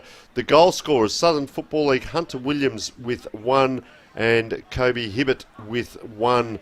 Of course, in front of goals there. Better players. Well, Hunter Williams, I've liked him starting off there. Oliver Voigt's been quite lively as well. Sorry, that might have been Hudson Voigt. Well, it might be both of them as we speak, but Hudson Voigt's the one that's been lively. Pagist, as I called earlier, was actually for the Southern Football League. So, and Ethan Wilcox, I've liked him down back. We go across to the Great Southern Footy League. Their goal scorers Lincoln Angel and Ryan Corby and Maxie Collins with 1, with Collins playing an entertaining game as well. Umpire just checking. Well, because a lot of fans on the ground still, that's what the umpire is pointing to. He's not waving to mum because he's on the live view today. He's actually getting the supporters off the ground. Massive crowd down here today, Jack, and well, it's been entertaining already with the 2 earlier games, and here we are with the under 17.5 or under 7.5 boys. Umpire just checking now with goal umpires. Still a few people behind the goals there, which is just going to hold up proceedings. Great to have an interview earlier with Craig Warman from the Southern Football League. The present was sensational. It's a huge day down here, and because we'll be talking to Grant Levy at the half-time of this game. You're with Jack Moore. They're filling in fast. Tony Neal alongside me on the Filming Footy call. The Greater Southern Footy League and Southern Football League here in South Australia for Representative Football Day. The women, the main events, and then the men to come later on this afternoon. So don't go anywhere. Streams live all day here on Filming Footy. Picked up nicely, and the handball coming out. Ended up with Voigt, his kick inside, 50. The SFL looking to get a goal on the board here and close that margin. Oh, spinning out of trouble like a man possessed there. It was Kyle Sheff, and you'd expect someone of his quality to convert from there. 28 goals in 5 underage games this season on the Sportal scoreboard. Just to behind, closes that gap slightly. 3-3-21, GSFL 2-3-15. Mark taken on half-back by Ferguson. So they come inboard on that diagonal and then outwards again. Running by here is Fletcher Angel. Ball on the ground. Gee, gets through 2 or 3, does a check side kick around into that hot spot. No one at home for Great Southern, so able to get that ball out with the Southern Footy League. And gee, 2 players here having to wait. That's clever to tap to yourself, but a good chase in there by Oscar Morgan. He's done really well to tie that back up again. Oscar Morgan, what can you tell us about him, Hayden? Oscar Morgan from the Southern Football League. Yep. Well, we're actually not too sure about young Oscar. Okay. He's had a bit of a, not a rough past, just a new to the league past. He was a Kangaroo Island junior, Colts Reserves, Western Districts, and he's only just come across this year to play for the new team in the SFL, who replaced Ironbank, of course. Actually made his senior debut round 7 this year. Gee, diminutive player there, Tommy McDonald getting that ball forward. Anyone's ball. Oh, taking it with the glide by there was Kobe Hibbert. Kick around the corner and just offline again. So Southern Football League attacking well this quarter. Need the accuracy goggles on because they're just offline a little bit here. And let's have a look. I'm always interested to see whether they keep the same patterns going. They don't. Most teams will give you this short kick into the back pocket. So ball in the hand here. Looks like Douglas Stock out there. And he's turned that over on the 50. So that's forward line pressure on that second kick, because that's the one that goes to the 50-50. Drops short, very short. That wouldn't have been 15. Player on the ground having to do a lot of work. Ball comes out now. This is Jacob Schoolbread. Along that half-forward line. Can they get this next kick out? Player going through in the middle, and that was well constructed.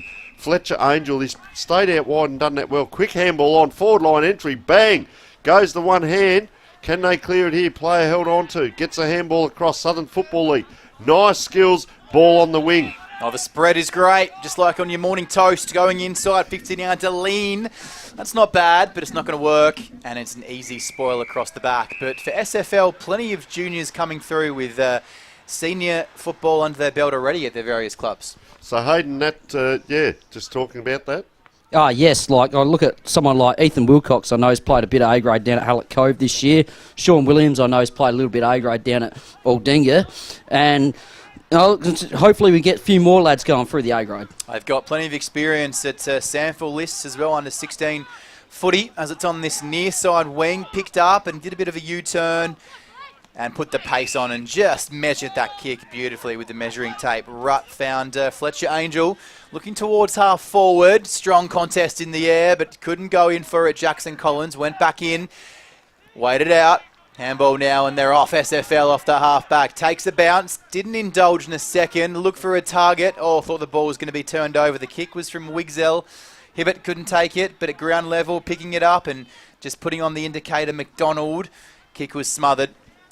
Didn't get more than about 5 metres. George comes in for backup. The assistance needed. It's a bit scrappy on the outer side. Nobody really wants to win the footy and get it out. They both go in for it. Ball up, thanks to our major partner. It's under 17.5 Association football here, thanks to the Christie's Beach Hotel. That effort by, I'll go back, Kalen Ortman, just on the ground down here on that half-back line was sensational. As that ball now bobbling around on the half-forward line. McDonald, he's been lively. I don't mind him. Tom McDonald got the headband on, the socks down, the white boots, just backing off the back of this pack.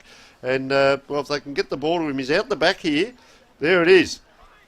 Can he go after it? No, he doesn't. He's just trotting off the back of this pack as well. I think he likes to link up. Gee, player having to track that ball. That's the thing with an Aussie rules football. It just won't bounce up for you. And, well, receiving the free kick and coming around high on that wing. Puts that ball high, and nice mark, the Great Southern. Gee, off one step. That is a beautiful kick by that young man. And this is Lincoln Angel getting plenty of it. Look at that forward line delivery on a dish, if you don't mind.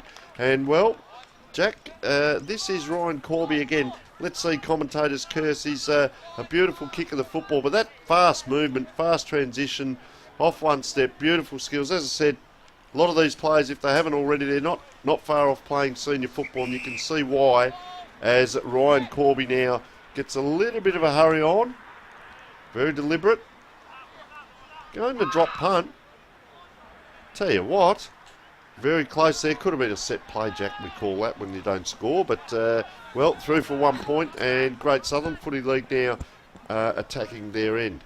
Smart kick for goal, isn't he? Corby coming out of half back Mark taken by Deline. At least that won't go against his stats, Tony. It just fell short and it was rushed through. A goal machine, Corby, and he's taken it. He's off. Puts the afterburners on. Watson inside 50. You turn it over in the middle of the ground, you're going to be made to pay more times than not, and it's a mark taken by McGarry, who's lining up from about 40 out directly in front. Harry Saunders there attacking the ball really well, wasn't he? Yeah, no, Great Southern definitely moving the footy better than the Southern League at this rate. And I know this young lad, Jacob McGarry. I coached a couple of years ago, won a male medal in the under-15s for Port Noarlunga when I was coaching. So Saunders, the connection inside 50, McGarry, and that's just offline. Hangs in the air. Slight breeze has picked up here at Bache Oval at Christie's Beach, so we'll keep an eye on that. Sportal scoreboard, 3-3-21, SFL 2-5-17, and out of hands on the outer side. They're coming in, spinning around like they're a bit dizzy out there, going after the footy and trying to bounce like a basketball. It didn't work for George. Inside 50 once more for GSFL. He got 3 grasps of it. Now he's dived on it. Is the umpire going to be in a friendly mood? He is. He bails out Ethan Zalai at the bottom of that pack, the Port Noarlunga Junior. Yeah, a lot of courage he had to stand under that, and look at the big ruck tap there, and boy, players after a good set of jets on Samuel George. He can really run there and puts it out wide. It's almost like circle work we're seeing now. Southern Footy League going out the far side with possession. Player ran himself into trouble this way, that way. Once again, that defence is working. So game between the archers a little bit just at the minute. Gee, I like Samuel George. He looks an exciting player. Gee, tapped it forward for his team now. He's going to get it out the back here. Just keep an eye on this lad. There he goes. Peels his way through too, if you don't mind. And, Southern Footy League players, they really wanted to share that ball. There's Tommy McDonald that we've spoken about. He too can play. They're all great players. But, just as you say that, Jack, turnover, Great Southern now into the middle of the ground. They've gone a bit inside their shell in this second quarter. Game's tight, margin, the pressure goes up. Doesn't matter what kind of footy you're playing. Picked up nicely, scooped it up like at the beach. Over the shoulder of the umpire, just in behind the plate. Didn't quite see it, so he'll ball it up. About 51 around from the goal face. Thanks to our major partner, the Christie's Beach Hotel. Filming footy representative afternoon here at Christie's Beach Oval. The Greater Southern Footy League and the Southern Footy League going head to head. Mark not quite taken, so it's at ground. 3-on-1. Be good to get out of this alive. He scoops it up. He's done well. Support comes. Voigt in after it. Handball at the back. Slipping and sliding his way to lay a great tackle there was Chef, and he brought Scott to ground on Filming Footy. Our broadcast sponsors, Pro Build Australia, Dartfish, and of course Sportal. And they drop off the back there a little bit quite quickly. So just some of the instruction on these ball ups, Hayden, because you don't see too many numbers there, just enough, and the players peel off very quickly. Well, it seems like they're always just trying to get out the back, trying to run forward. They probably need to be more at the contest more. All right, so ball out here again, and he's playing a great game out here, Fletcher Angel, on this wing. Beautiful user of the ball. Look at that for a kick, if you don't mind. Player takes it on the chest. He'll probably get told to take it in the hands as he progresses with his sport, but good mark. Hugged it in, protect the ball carrier. That is a beautiful kick, and Archie Rutt, you are a superstar. What a great kick it was. He's going to run forward here. He's not probably going to glide by for the handball, just get into screen there, but just watch this kick for any young people out there watching. He held up, kept the eyes low. Coming in now, McGarry. A little bit of a helicopter. I don't think that's quite made the distance, but, both number twos, Jacob McGarry and Tommy McDonald, very lively players, Hayden. Well, I actually coached both of them 2 years ago at Port Noarlunga. Jacob McGarry, as I mentioned, is a male medalist for the under-15s. Tommy McDonald is just a very hard footballer. I love the way they both play. McGarry has played 5 games at the under-18 level for South this season, so highly rated. Just outside his distance on that last kick for goal, but he almost pushed it through. Wynn just held it up. SFL come out of their back line. Mark taken by Wilcox initially. It's on the outer wing now. Great tackle from Sweet. Lived up to his name. Cried and spun and dumped. But the tackle was pretty safe. And the umpire said no handball. So hold on the ball. Chance for GSFL to get it back inside 50. You measured that beautifully. The measuring tape was out. And a diving mark. Bit of a slips catch inside the defensive 50, taken by McWilliams. And our mark of the day, of course, is the Christie's Beach Sports and Social Club is the sponsor, so keep an eye out for that. Now, goal of the day is Chris Hutton, Home Loans. As that ball comes into the forward line, gee, they could have raffled it there. I reckon that's Corby again, is it? Just wait for him to turn around. It could have been him or McGarry there as that ball came in.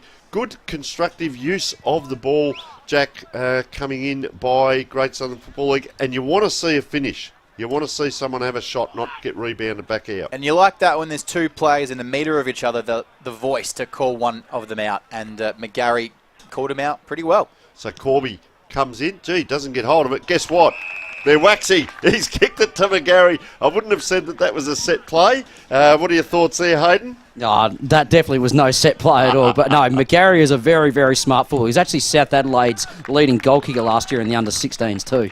Wow, fantastic. So he has his first on the board, and we talk about those forward entries, and you've got McGarry really is the roving player, and the big fella Corby is the target. Well, they combined on that occasion. Obviously we have a bit of fun with a missed kick, but it worked out well for Great Southern Football League, and luckily they have 4 on the board now, with McGarry with 1, Angel with 1, Corby 1, Maxie Collins. Really liked Fletcher Angel out on this side of the ground this quarter, Jack. Dartfish replay. McGarry puts it through, and no wonder he's earned those under-18 appearances. 25 goals in 18 games. In the under-16 level, only 4 goalless games last season. So McGarry, one to watch in future prospects. He's pushed himself into the middle now on ball. So a bit of versatility there for this GSFL team. And the mark dropped, and they'd lost the footy for a split second, but McWilliams took it out of contest. Need a goal here, SFL. They're looking to brace this margin. Tackle from McDonald. Tommy, the Port Noarlunga junior, out the front of the contest and following the way of Ethan Zalai there, but it's picked up and just hammered on the boot to about 30 out. 1-on-1. Body used it beautifully. No push there. Didn't extend the arms. Just used the body to bustle the opponent out. Lincoln Angel, the goal machine. Put this one in the book, you reckon? Yeah, for sure. I mean, young Lincoln Angel actually played full back for Morphett Vale when he was a junior. Now he's floated forwards. Proves how versatile he is. Made his A-grade debut in round 8 last season for Morphett Vale. And Morphett Vale Junior, I should say. McLaren District playing there. And it was an under-15 rep in this game in 2022. 25 goals in his 7 underage games so far this season. And he adds 1, and the margin's just blowing out a tad here as the wind picks up at Bache Oval, Christie's Beach. GSFL move along to 5-6-36, SFL 2-4-16, a 20-point gap on our Sportal scoreboard as we watch the goal sail through on the Dartfish replay. We're here, of course, thanks to the Christie's Beach Hotel.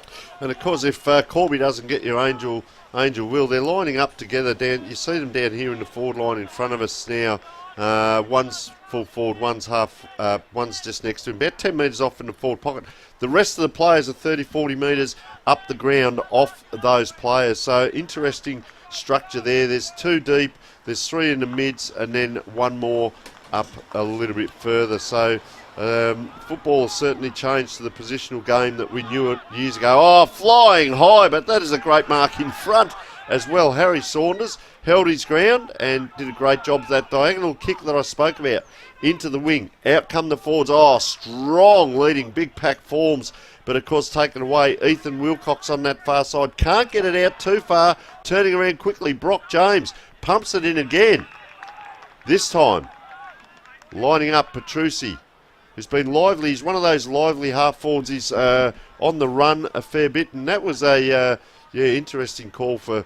Could have been what was mark of the day earlier there, but it was about 3 or 4 in a row there, thanks to the Christie's Beach Sports and Social Club, and just measuring these kicks this quarter so well, GSFL. Big crowd behind Petrucci. He runs out, gives himself a little bit of width. Oh, big players fly up, and I reckon that could be Lincoln Angel by the look of him, who is playing on this side on the forward. He just takes 1 step and says, well, this is how we do it.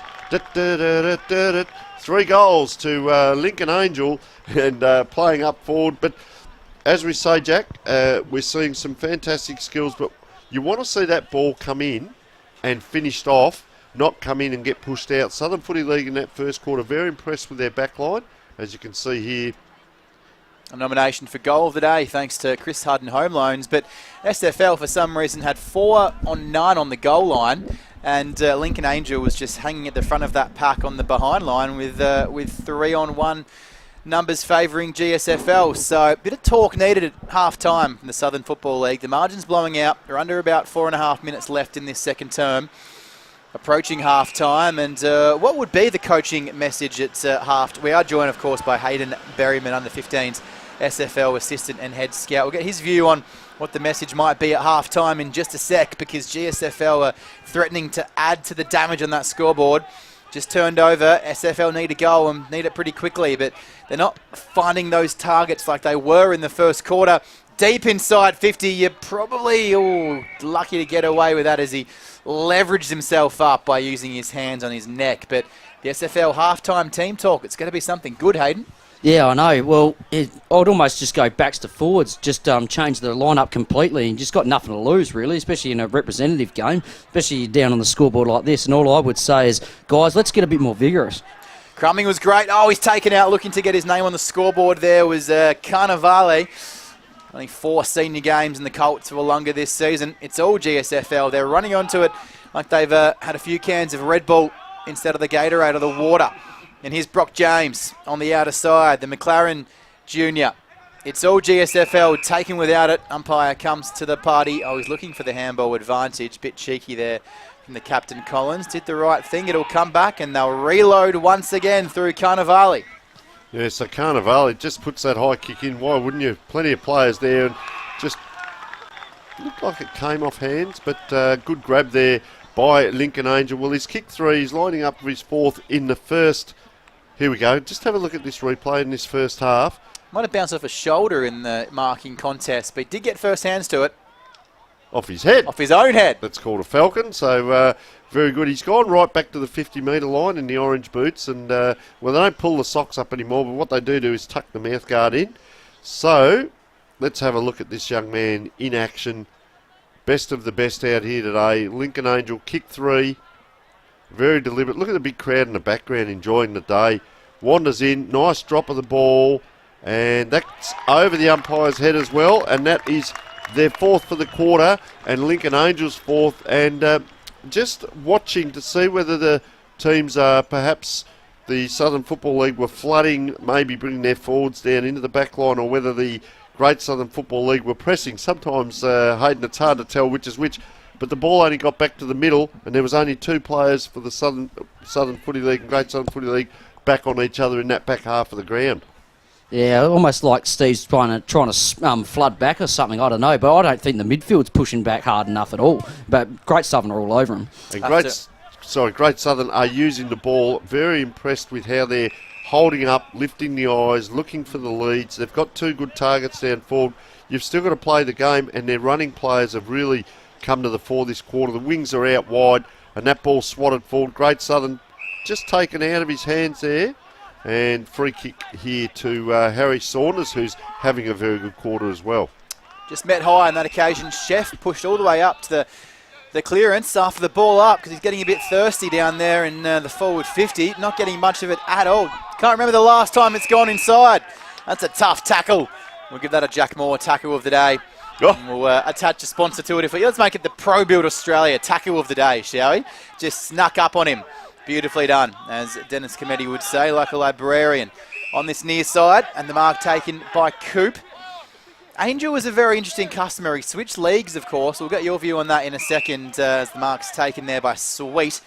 He's gone between the leagues and is playing for Morphett Vale in the SFL, but had plenty of experience playing as well in the Greater Southern Football League, where he switched to this season for McLaren District. So a bit of a league switcher, but he's made the right call. 25 goals in his 7 games. We'll get a view on that from our special guest in a second. So another mark of the day contender there for the Christie's Beach Sports and Social Club, and they love the Christie's Beach Sports and Social Club, the GSFL, taking mark of the day contender after mark of the day contender. And here's Flynn Miller. He'll kick after the siren. We'll get a word on Lincoln Angel at half-time, because the siren has gone. Wollonga Aldinga, and played in this exact game last season. The GSFL having 7 players who played in this rep game last season, and their experience, the big bodies coming to the fore in that second quarter. It was a dominating quarter. 2-2-14 at quarter time SFL, only 2 behinds and very limited inside 50s. GSFL 3-3-21 at quarter time. It was a 4-goal to zip quarter, and they take a domineering 33-point lead into half time. Our special guest joining us for the first half, Hayden Berryman, under 15s, SFL assistant and head scout, alongside Tony Neal and Jack Moore. And a word on Lincoln Angel in his career so far, as we'll get the headset on as Tony Neal heads out to grab an interview for us for later. But yeah, mentioning Lincoln Angel, who was the star of that first half, 4 goals. He's gone between the league, switched clubs, and finally found a home at McLaren Districts. Well, my view on that is maybe did he want to play more forward line? Because when he played for the Southern League 2 years ago, for us, he actually played centre-half back. And that is reflected in his stats when he was playing for Morphett Vale with the under-15 boys, only 7 goals in his 18 games. So the move to McLaren, where he's got 25 in the same number of games this season, does reflect that. So the message at half-time for the SFL boys, what would you be saying to them if you were in there? Well, I believe the Southern Football League's got nothing to lose. The scoreboard you're down, why wouldn't you throw your backs to forwards and forwards to backs? Because the forwards are a bit starving, and try to just slow the tempo down a little bit. And see, the Southern Football League was second to the ball lot. The tackling pressure looks great, but the problem is, on the outside, the Great Southern League are all over them. So last year at Strath, SFL came back and won this game by 17. Let's head down to ground level, where Tony Neal has a very special guest. Well, folks, it's an absolute pleasure to be joined by the Great Southern Football League President, Grant Levy. First of all, welcome, Grant. Thanks, Tony. Cheers for that. Mate, fantastic game what we've got in front of us here with the boys opening up in that second quarter. Tell us a little bit about your league and the importance of the juniors, first of all. Okay, well, our junior program's been running for a long time with our academy, with all the under-15s coming through, and obviously you can see today with the under-17s as well. You know, it's just a fantastic opportunity for these kids to play at a high level. Yep. Of course, the long-term relationship between the leagues is going okay at the moment because you're obviously playing each other. But massive crowd down here, and a lot of people from Great Southern Footy League. You've probably got the further travelling to do, but great support as well. Yeah, look, I think each year it seems to grow. Okay, both leagues are really trying to work together to help out clubs that have massive growth in population. And this year we've introduced an under-13 comp into the Southern League from McLaren Districts playing in the Southern League, which, for their club to provide an opportunity for kids that miss out on a Saturday, they can play on the Sunday, which, and the Southern League has embraced that, and obviously the Great Southern League as well, to be able to co-mingle and co-group together to facilitate the kids to play footy. So you've got 10 men's teams and 9 women's teams, which is super strong for Great Southern Football League. Of course, the overflow of that is all your juniors, and as you said, Saturday and Sunday. I've got to shift down that way. Saturday and Sunday football. Correct, yeah. So our women's comp predominantly plays on a Sunday, but this year we have introduced a fair bit of Friday night footy, and also Saturday after the men's A grade as well. So clubs are embracing it. Women's footy's here to stay. It's exciting. It's been going for 8 years down the Great Southern, and it's getting better and better as the kids come through the ranks, their skill level, and the way they carry the footy and the way they kick over lines is they've got to be commended for it. We might just have a walk towards the boundary, otherwise we'll be standing each other on the wing out here, Grant, and I don't know who'd win that one, but I wouldn't be moving too quickly. Listen, we know you've got a couple of Sportal scoreboards already down in the league down there. How are they taken to the viewing on the Sportal scoreboards down there? Yeah, it's going well actually. Look, there's still clubs still looking to broaden their horizon with sponsorship and partnership. So yep. I think that's where it's all coming from, and nearly got us. Yeah, that's right. With replays and everything, it's going pretty well. Yep, and of course the live stream today, a lot of the viewers out there that can't make the trip down can watch this live and see the teams going well. What are the expectations from the senior team on the final word? Oh, look, we're expecting it to have another win. We're going for 3 in a row this year, so we're going for the the hat trick. And look, I know Gianni is invested in our men's program, and look, it's exciting. But this year we've got a young group coming through. Some of our older experienced players opted to have the week off, and that's fine. It gives opportunities for the young fellas to play at a high level, and that's it's a stepping stone for where they want to go. All right, Grant. All the best for today and for the season. Thank you so much for joining us. We'll go back to the commentary now. Thank you. Thank you. Tony Neal at ground level with our special guest, Scott Levy of the GSFL. Good afternoon so far in the under 17.5 boys representative game, and third quarter action underway. Saunders off the half back. One of the players who played in this game last season. Reading it nicely at ground level, that was Wilcox for Cove. It's his home club. Coming out of the back flank, and Brock James hands it off. Kick will go straight back over his head. It's a flood down there. And there's Sweet taking a relieving mark. Max Sweet, the former Goodwood junior, and played some footy at Glenelg under 16s and 18s level. Smooth mover off half back. They're moving to the outer side now. This commentary side here on Filming Footy at Bache Oval at Christie's Beach. If you're in the vicinity, come on down. The women and the men still to play. Nice mark taken below his chest at ground level. Williams, first inside 50 for a while for SFL. Ball was spilt loose. Umpire's going to pick out a free kick. Yeah, he was held after the ball came out. This is Oliver Voigt. Well, Oliver Voigt, I know he's a Ranella junior. I know he played a pretty good game last week too, so I'll probably back him from here. I mean, if you're the Southern Footy League, you'd be trying to man up every defender now just in case he misses from here. So a 33-point gap at half-time. It is exactly the same. Played a minute and a half in this third quarter. No goals in that second term for SFL, and Voigt, the Ranella man, he's going to bend that one back, but not enough. So 7 games in the SFL under 17.5 and 1 in the Sandford Juniors this season. He's kicked 13 goals in those 7 games. So pretty reliable inside 50. He'll hope he gets a second chance.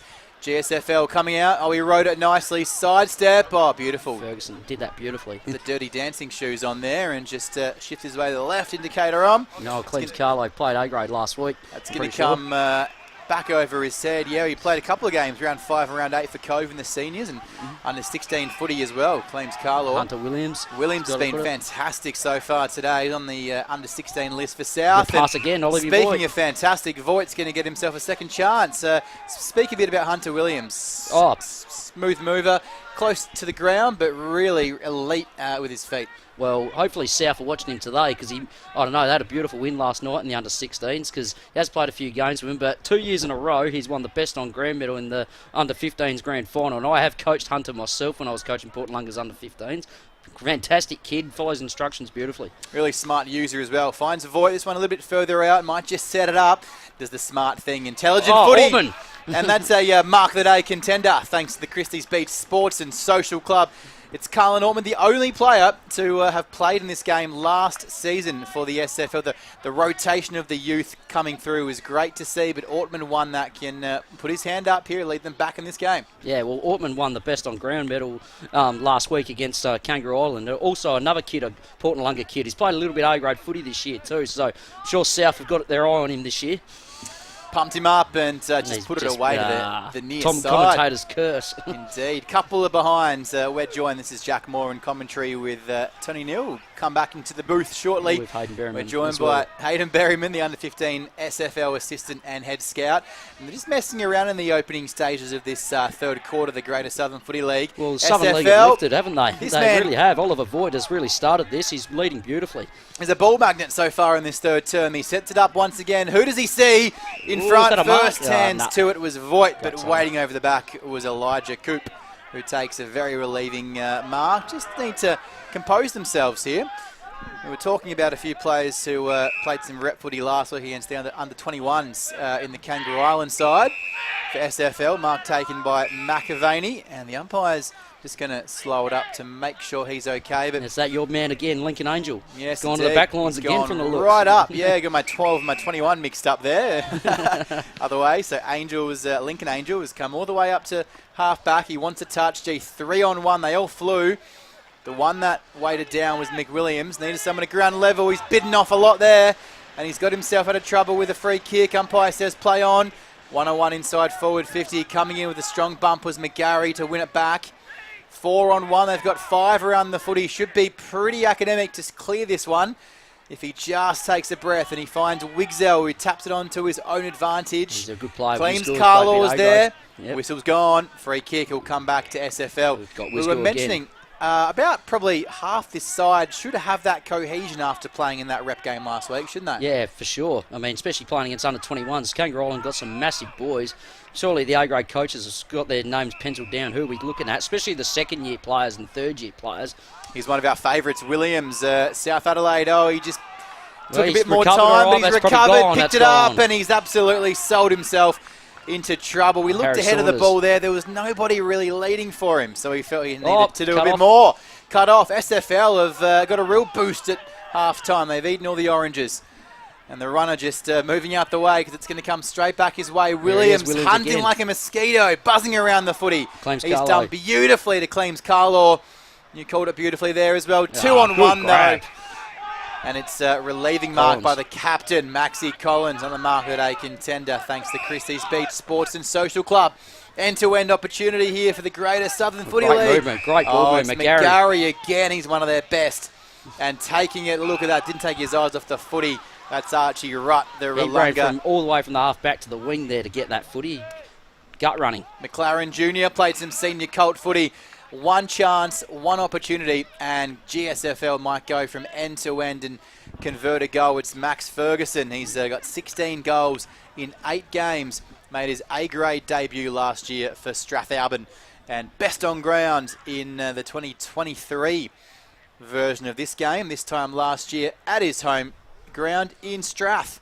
Thanks to our major partner, the Christie's Beach Hotel. This would be an end-to-end goal of the day contender for Chris Hutton Home Loans. Ferguson comes in. Oh, it'll break a few hearts for SFL if he kicked truly, but he didn't. So Sportal scoreboard 7-8-50, a margin of 32 points to 6-18. Almost played 7 in this third quarter. We welcome the one and only Tony Neal back into the booth. Some fantastic insight from our GSFL specialist at half-time, I should say, as Nicholas Peisch's clears to the outer side, and it might come over his head because GSFL are going to reload through James Scott. So they're on that half-forward line now with Joseph Petrucci playing a good game. Gee, they go diagonally out wide again. Having to tap that ball to himself there was Archie Rutt. He's got himself in a little bit of trouble, but good back up here. And Archie Rutt, he had to work quite hard there, but interesting, Jack, they didn't kick that ball straight into that hot spot and just let Southern Football League clear it. They're playing a little bit more possession game now. It's funny, SFL and the Dartfish replay in the opening 7 minutes or so have just tried to get it inside 50 at all costs, where you can see the contrast from GSFL. They're just waiting for the right option.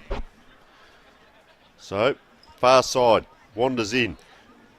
Gee, he's kicked it high.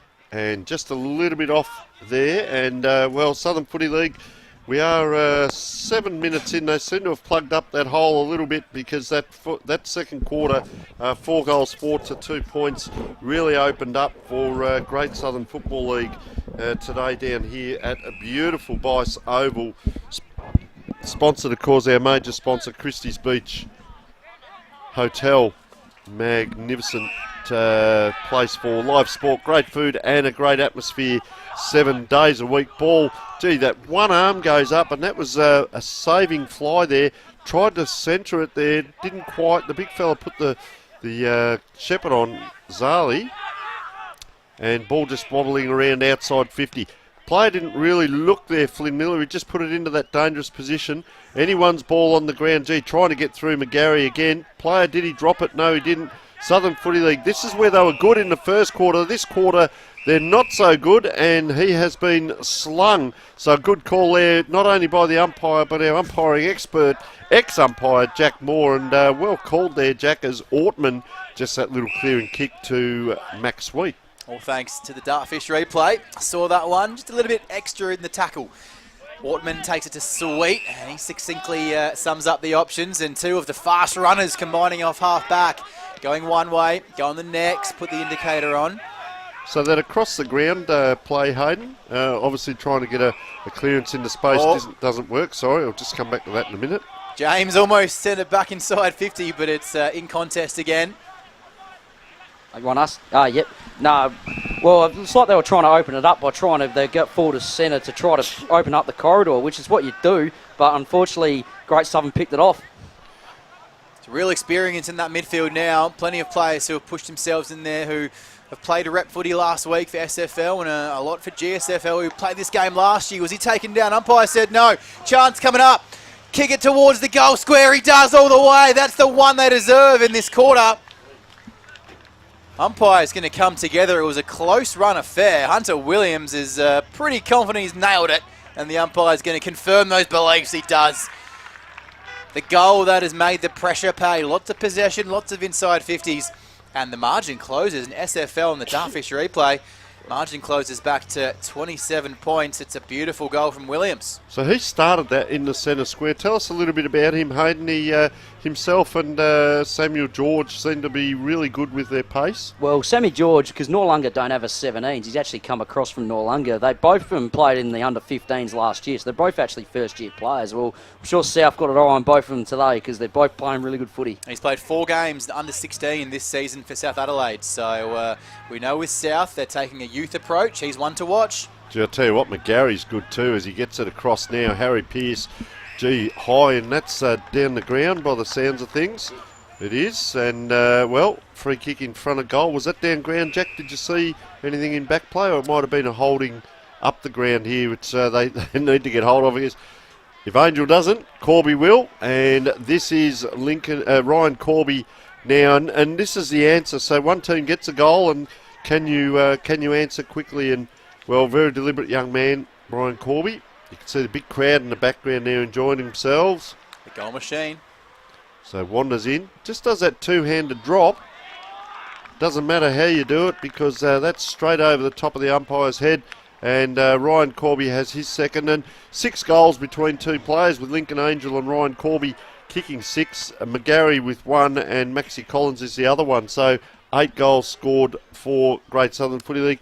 And they have got 9 points. So 17 scoring shots now to 9. And, well, where to from here for Southern Footy League, Hayden? Well, I'd just say, look, you get the footy, just push back and play on at all costs. You've got nothing to lose. That's the end of the day. You can't win the game by trying to defend it, can you?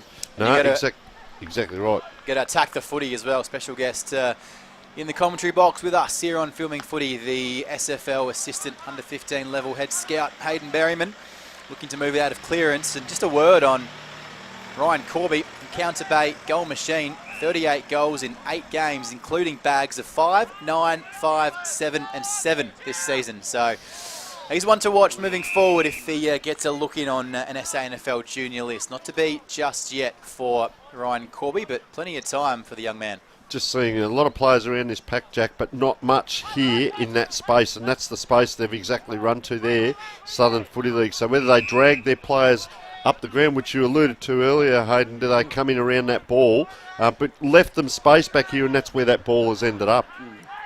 So just about 5 metres this side of the centre circle on that cricket pitch here at Bache Oval. Dewey leapt early, but didn't take it down. That was Deline. And straight back over his head. GSFL have been so good on that slingshot play this afternoon. One handball out of clearance. SFL were just like mosquitoes to a lamp. Here's Williams. He couldn't kick another one, could he? No, he set it up to his full forward, and that is beautifully measured. Summed it up in a millisecond, Hunter Williams. And a Dartfish replay. Here he is, coming in, just circling, waiting for the ball to spill his way at the back of the pack. Got the handball. Didn't get sucked in. A lot of those players for SFL have been sucked into the contest this afternoon. He didn't, and put it on an absolute middle of his chest for Archer it looks Watson. like Watson down there as he spins around and shows us his number. Archer Watson, the Iron Bank Cherry Gardens young man, and played some rep footy last week and has found himself in the B and C grade level with 20 goals in 7 games this season. A bit about him. Archer Watson. Well, I haven't actually really seen him play until last week, but I do know the A-grade coach, and he said, yes, he has got his eye on him. But I personally, well, not sure what zone Iron Bank got, but I'm sure hopefully where they've got their eyes on him for sure, what zone they've got. So very good too. Hunter Williams now is just starting to get industrious and get involved this quarter, and he's a handy man to have around. He's coming off the half-forward line. He's running. He's roaring in. You'll see him to the right of this. There he is just in the back play here on the inside of this ball. So he's almost becoming a fifth on-baller. Maybe a crumb down here. Oh, good mark out the back there. Ryan Hutchison, he just says slow it all down. Goes out wide, 2-on-1. Flying high there. Coming in, and that was Noah, KC they call him, Clems Carlaw. And, they're in a bit of trouble here. Great Southern Footy League and Southern Footy League are fighting back. That ball needed to hit a target. Diving in, Fletcher Angel. Going in where Angels wouldn't dare. Need I say it. Around we come, but playing a great game. Flying across there, Samuel George. So he too just takes that one step, puts it out in front of the player, had to stand and wait. Oh, down and up he goes. And that was Petrucci. You're correct there. And they're opening up a little bit now, trying to get the players towards him here. And just chips it out, plays on quickly. Hutchison puts the long, high ball in. It's out towards the pocket, though. It's going to go out of bounds. And, very quick transaction from one end to the other there, Hayden, as we saw that just that handball on the far side hit the ground and Great Southern League, bang. Well, what the Great Southern League do, they actually lower the eyes. They seem to actually be hitting that short target, which the Southern Footy League seem to be panicking, handballing a bit. All right, danger time here. The margin's closed. They've just got it to a manageable gap with 4 minutes remaining in this third quarter. But SFL, how important is it, Hayden? We'll come back to your answer after this ball gets cleared out, just to have that spread and not too many sucked into the footy. Otherwise, it does leave these runners of Greater Southern out free. Oh, he tried to get a boot to it. Oh, he picked it up, put it through, did he? Petrucci! Advantage pay, Petrucci. Put that down as a Chris Hutton Home Loans Goal of the Day contender out of absolutely nothing. Cue up our Dartfish replay and sit back and enjoy this moment of brilliance. Beautifully done. So the ball goes up in the ruck contest. Tap down. Just found himself with no options. And as I said moments ago, plenty of SFL players getting sucked into the contest. Petrucci got taken, but he snapped it while he was horizontal, and he put it through, and that's a damaging goal with only about 3 minutes remaining in this quarter on the Sportal scoreboard. Blows out once again to a 33-point gap, Hayden. Well, the thing is, the Southern Footy League is a very contested sort of game. There's quite a few small ovals they play on as well. It's almost like around the ground in the three-quarter time, Steve needs to speak to his group and just play one-on-one with whoever your opponent is a bit. So ball back in the middle there. Nice high leap there by Kellen Coates, that is, for Southern Footy League number 21. The important thing is, as a great AFL coach said years ago, it's not who wins the tap, it's what happens next. Well, what's happened is the umpire's given a free. Southern Footy League's right in the middle of the ground, but look at the amount of traffic now. The migrating wildebeest have all gone down into that backline area. Hand up with one, and a free kick comes out. William McAvaney with, I reckon, just about probably 35 players in that back half. There's a stream of them. Here come the migrating wildebeest across the ground. Handball here into trouble. Elijah Coop, can he get out? Quick feet shown by Will Zanker there, right in front of the big crowd. It's out now. This will be a little bit of one-on-one, and a good grab here. Max Ferguson gives it to the player going by, and that's Petrucci. There must be two of him out there. He's in everything at the moment. Oh, players under the ball there. Picked up and crumbed here. Around the corner it goes. Umpire runs across and says, I reckon I've got a pen in my pocket there. He's feeling for it. As a very fast movement, Jack, by Great Southern Footy League just in the last couple of moments here. They've really put the turbos on. It almost went down as a Christie's Beach Hotel play of the day. Really end-to-end without being touched by an SFL player. But finishing touches, Jackson Collins, that might have put this game beyond doubt. Minute and a half left in this third quarter. Coming out of half-back, SFL need a goal just to close that margin down, but need to work it out of contest and have some players on the outside. And there's one. That's Ortman. Port Noarlunga going to the middle of the ground. Chased back by Hutchinson. Gathers. Pressure coming. Tackle laid. Lovely work. Was it Voigt? Ranella outside and finds Crichton there on the edge of 50. Port Noarlunga moving into a kick, almost turned over, but waiting down Nucky off the back. That's Deline. He span himself into a cul-de-sac and picked up by Scott. Pressure on the young Strathalbyn man. Chased after it by Coop. Oh, he couldn't do it. He counted his chickens a bit too early. but support coming in from Stock. My Ponga Salix young man, and picked up at ground level by Hutchinson. The umpire will come and do his work with about 35 seconds remaining in this third quarter. Just a couple of skill errors there, Hayden, just coming into forward. It's almost like they had too much time then, and they tried to share the ball and couldn't quite get it done as Great Southern come out. Well, what happened was their young Maxi Crichton, he didn't push back hard enough. It was like a one-step kick, and like he had panicked. He was in four minds. Oh, this had hurt. Oh, just over the top, about 10 centimetres out of the reach of the leading forward. Down there might have been Ferguson as we check the Dartfish replay. That should take us to three-quarter time as the kick wasn't touched. So would have been a free kick going the way of SFL, but a quarter in which SFL pretty much dominated that first 5 or 6 minutes. But the half-time margin was 33 and the three-quarter time break is 34.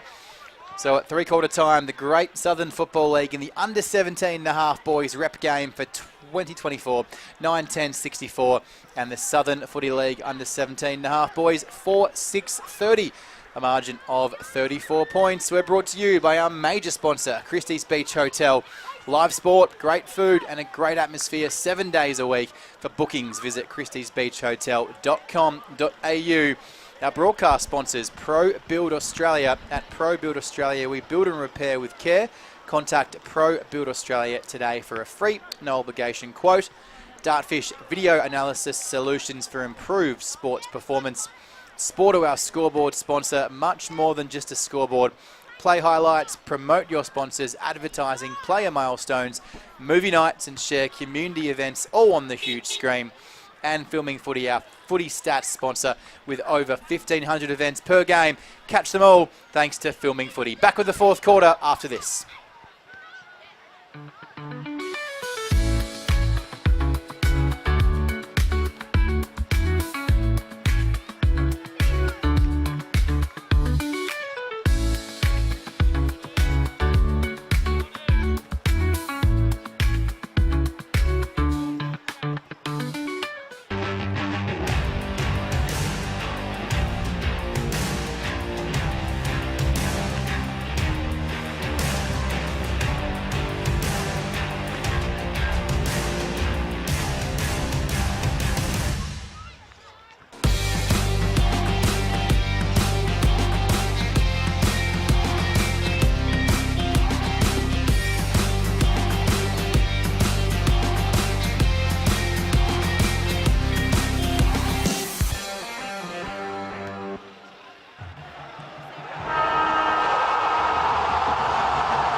All right, so coming back three-quarter time here, we can see the Women's Open coming up next, and your commentators there are going to be the great Jack Moore and Vince Cosme, who's just wandering by now after holidaying in Bali for the last 11 days, and he's resurrected himself, bought the trailer down here last night. Of course, our Filming Footy Stats trailer is here today. The Southern Football and Great Southern Football League, we cannot thank them enough for all the assistance we've had getting down here to Bache Oval. You can see the vision on the screen now at the moment, and we hope all of those people out there are watching it. Of course, in regards to our Filming Footy Stats, we have over 1,500 events available that can be tagged within a game. If you're a coach that actually likes to look at your back line, your forward line entries, your ruck taps, but there's so much more that you can get out of it. You can detail it your own way, look at all your individual and team stats, but you can also then get that to vision. And here's a good one, Hayden. You can get all that vision and send it out to your players, whether it's by a social media, email, on the phone, carrier pigeon, whatever, and they can watch their own footage on a Monday and turn up the training and say, yes, coach, you were correct. So we have a lot on offer with our Filming Footy Stats. Of course, our live stream, not only here to the Southern Football and Great Southern Football League today, it's across South Australia, it's across Australia, and it is worldwide. We have a lot of people overseas that tune in live to the game. Relatives, friends and associates are also watching. So hello to everyone watching out there today. Big last quarter coming up. Great Southern Footy League 9-10-64, Southern Footy League 4-6-30. You are with Jack Moore for the final. Well, Jack, do the umpires bounce or throw these days? Oh, the young lads out there will just heave it up towards the sky, but they could bounce if they wanted to. Just don't want to embarrass themselves, I'm sure. But that throw-up is absolutely spot on. So fourth quarter, it's been a bit of a GSFL affair since quarter time. They've been dominating this out of the middle again. Here they go. They want some percentage, which won't count, of course, a once-off affair. But the mark is taken, a relieving mark from George. The centre clearance, Petrucci. But a free kick's been paid out on the Dartfish replay. We'll take a look at that. It's Jacob McGarry once again. Jack Moore and Tony Neal, joined by special guest Hayden Berryman, the under-15s SFL assistant and head scout. We'll get his thoughts in this fourth quarter as the play moves on. But McGarry, this one will extend the margin to 40 points. He's got one to his name today already in the second quarter, directly in front. Oh, he bended that back beautifully. A bit of a banana off the boot. Doesn't matter when it goes straight through. Jacob McGarry, one to watch, the young man. And that scoreboard, it's just getting a little bit, nauseating for SFL, Hayden. Yeah, no, well, the Great Southern Football League, they're just all over him, just their pace. I think the Southern League just need to put a bit more pressure on, just got to run back and defend a bit harder. But Jacob McGarry, what a game he's playing. The whole Great Southern Football League's on top, that's for sure. If you're a South fan, get excited about McGarry. You get some height and some muscle on those bones. Already played 5 games in the under-18s this season. The sky is the limit for Jacob McGarry. Don't you worry about that. In the midfield again, the tackle's hard and strong, and they're going in like it's the last game of their lives. It is the last rep game, of course, for 2024, so a chance just to put their name up in lights. I'm sure some Sandford recruiters are watching on the Filming Footy live stream today. Mark taken by Scott Deline. Much known about him, Hayden. Oh, Scotty Deline, yes. No, he played in the game a couple of years ago with the under-15s in the Southern Footy League. He's also a Ranella boy and played games last year in the South's under-16s. So Scott Deline, another South boy. His brother's actually playing on Fremantle's list.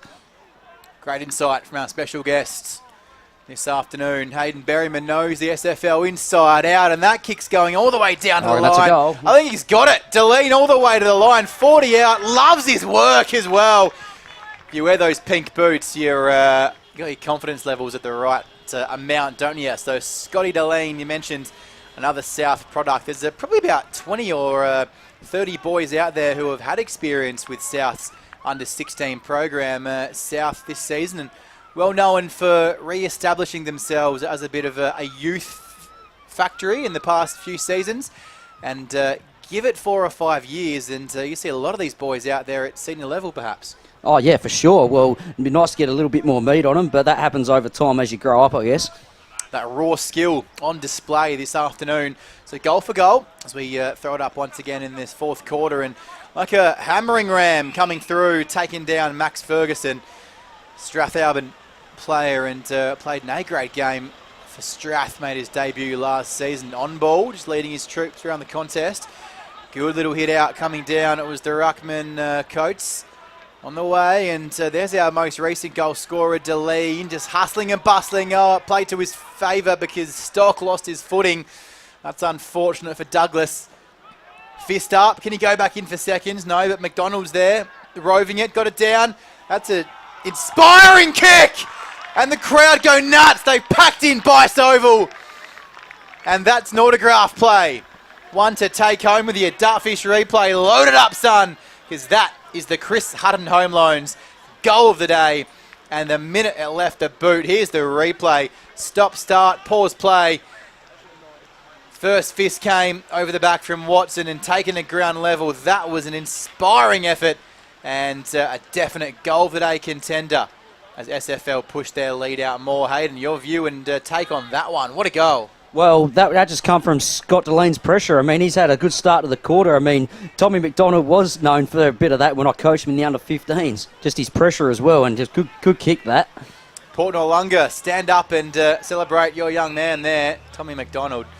Only 6 goals in his 7 under-17.5 games this season. Doesn't matter when you got skills like that, does it? No, not at all. But he's actually played a lot of his career as a backman too, so that also helps. But we learn a bit of pressure up there, I guess. Margin's blowing out nicely here. It's up to a 28-point gap on the Sportal scoreboard. It's danger, danger. Red lights flashing all over the GSFL coaching box, and the pressure's on. And when the scoreline blows out, in his back, diving on the ball, umpire said 6 of one and half a dozen of the other. Comes in to ball it up, and it's a bit of a party out there for GSFL at the moment. What can SFL pick up? Coates won it down. Moving inside forward 50. Crichton at the right end of the ground for SFL to restore a bit of clarity on that scoreboard. They've kicked the last couple. We've played 5 minutes. Pressure. Kick's not going to hit with the pressure coming out, and winning it down at ground level is Scott. Handball into trouble. That's a nice safe tackle coming in from Jakey Wigzell, the Cove Junior, Brighton Junior, and played some footy for South under 16 level as well. I haven't called his name too much, but he's dangerous. Another couple of goals in the next couple of minutes. Gee, this could be a little bit interesting. Moving out of contest was Chef. Out the back. Oh, he cooked up a handball to Wigzell. Couple of touches. Goal, goal! Here they come. 3 in a row in the space of 6 minutes.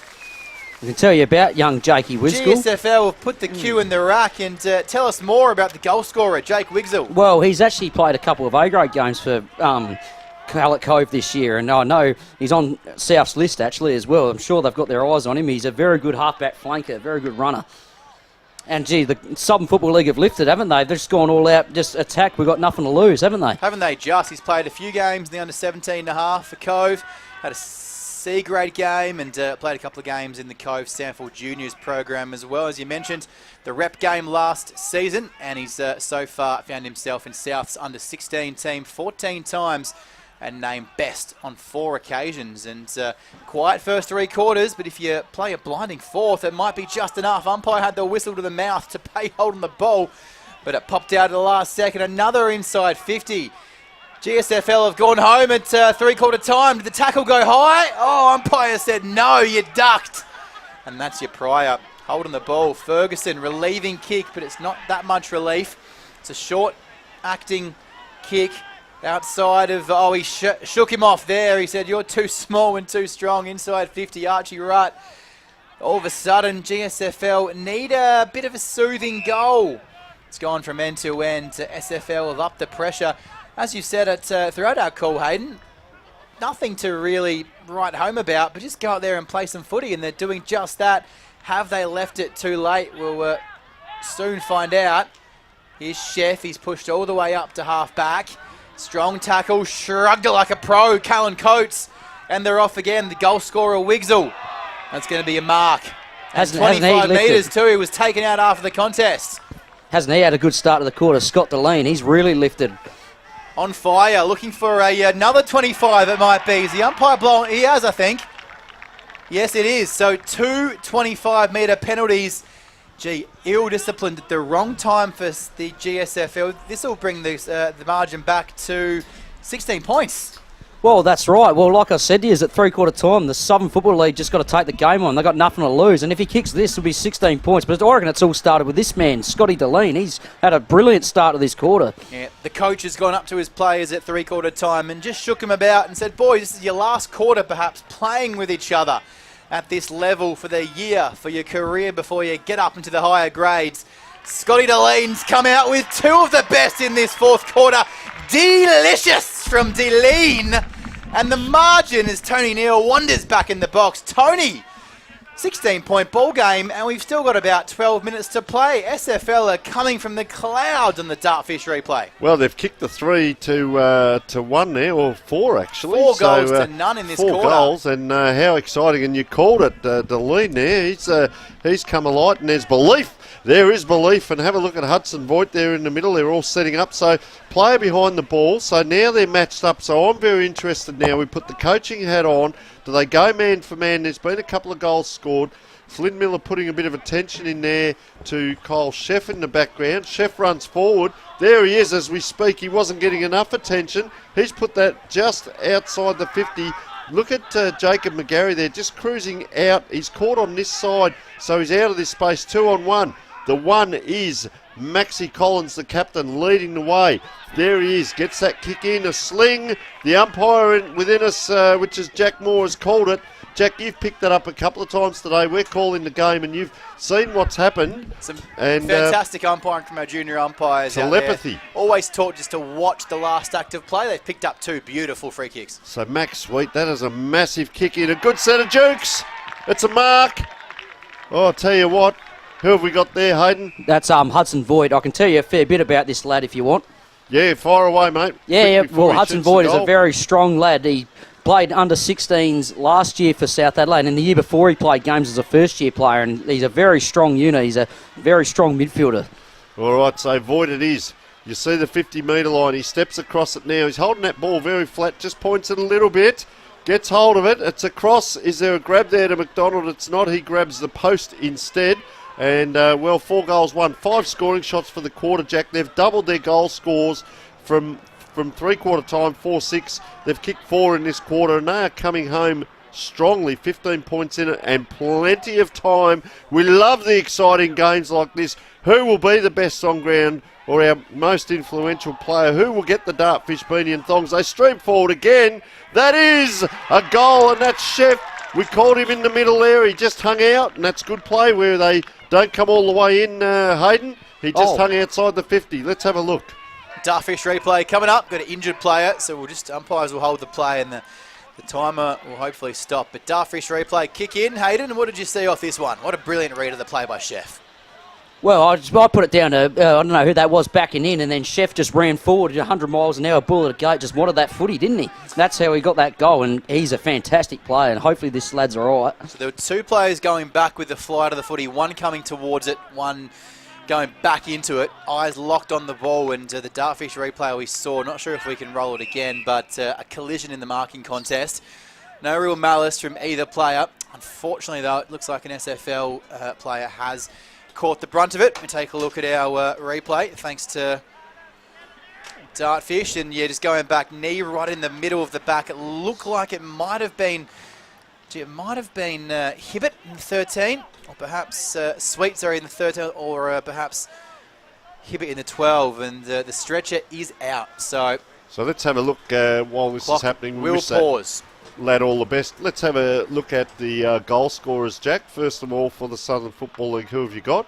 So first quarter, it was all about Angel, Collins and Corby. Oh, I'm doing the wrong team Southern here, aren't I? League. Great Southern. Yeah. Southern. Let's click back to the SFL.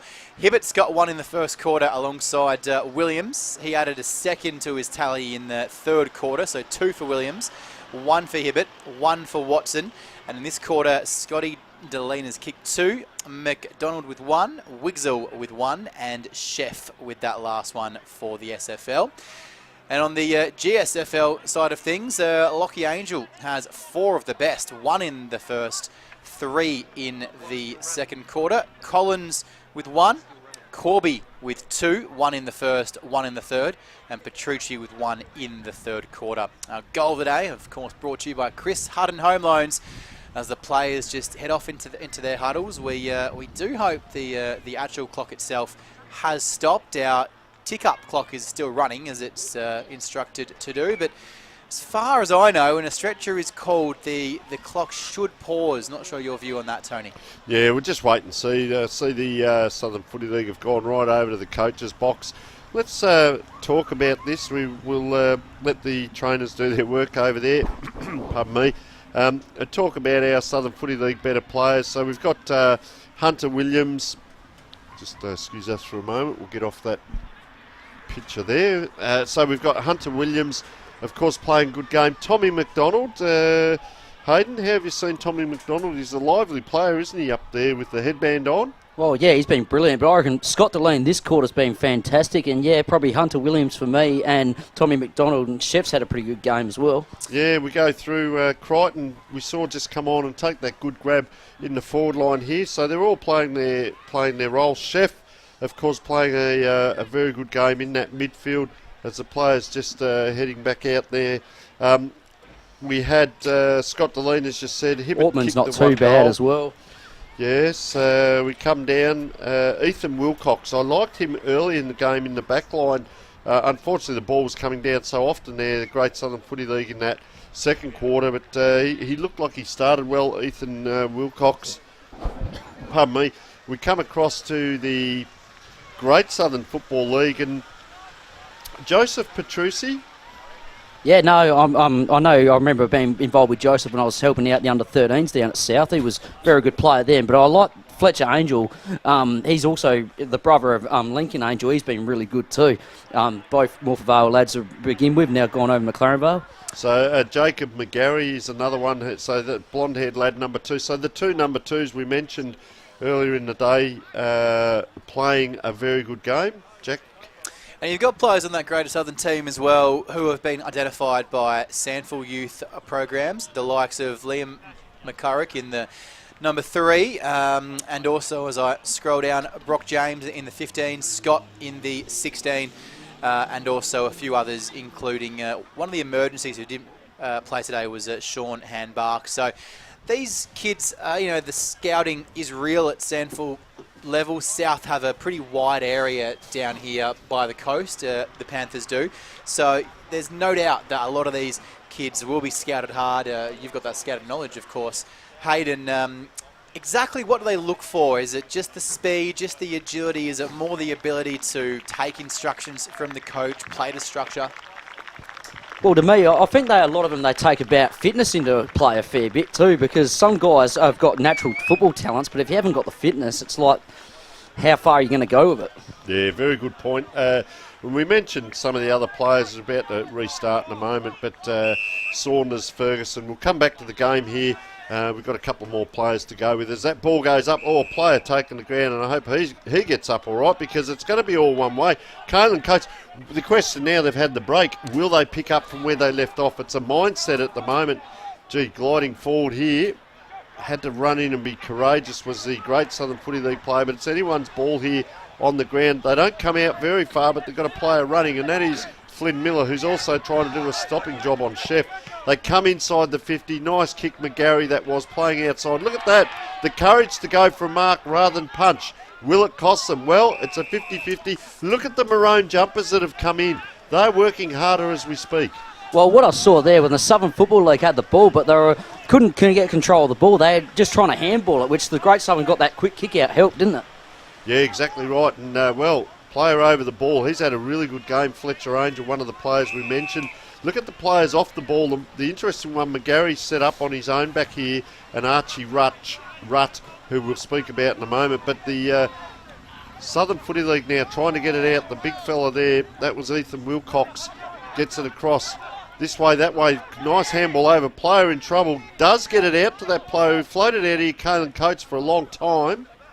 You had James there as well as an extra spare man, so they pushed those two guys back.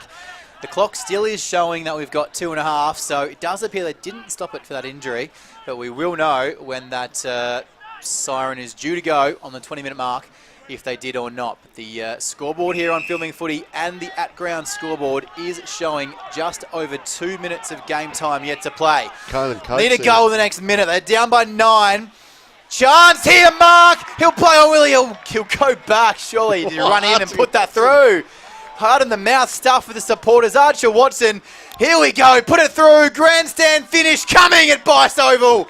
They've come from the clouds, the SFL, and they're racing to the back to get the footy. It's under one of the cars.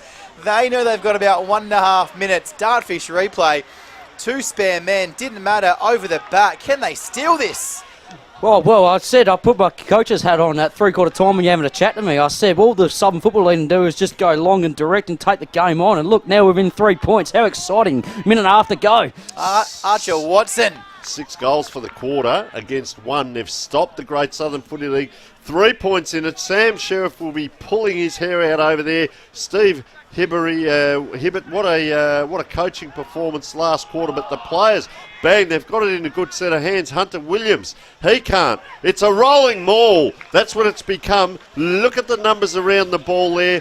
The wingers on this side are out. The wingers on the other side are in. There are a lot of players around this ball. They're all going to win it off their boot. Let's just see what can happen here. Great Southern Footy League, they need calm heads.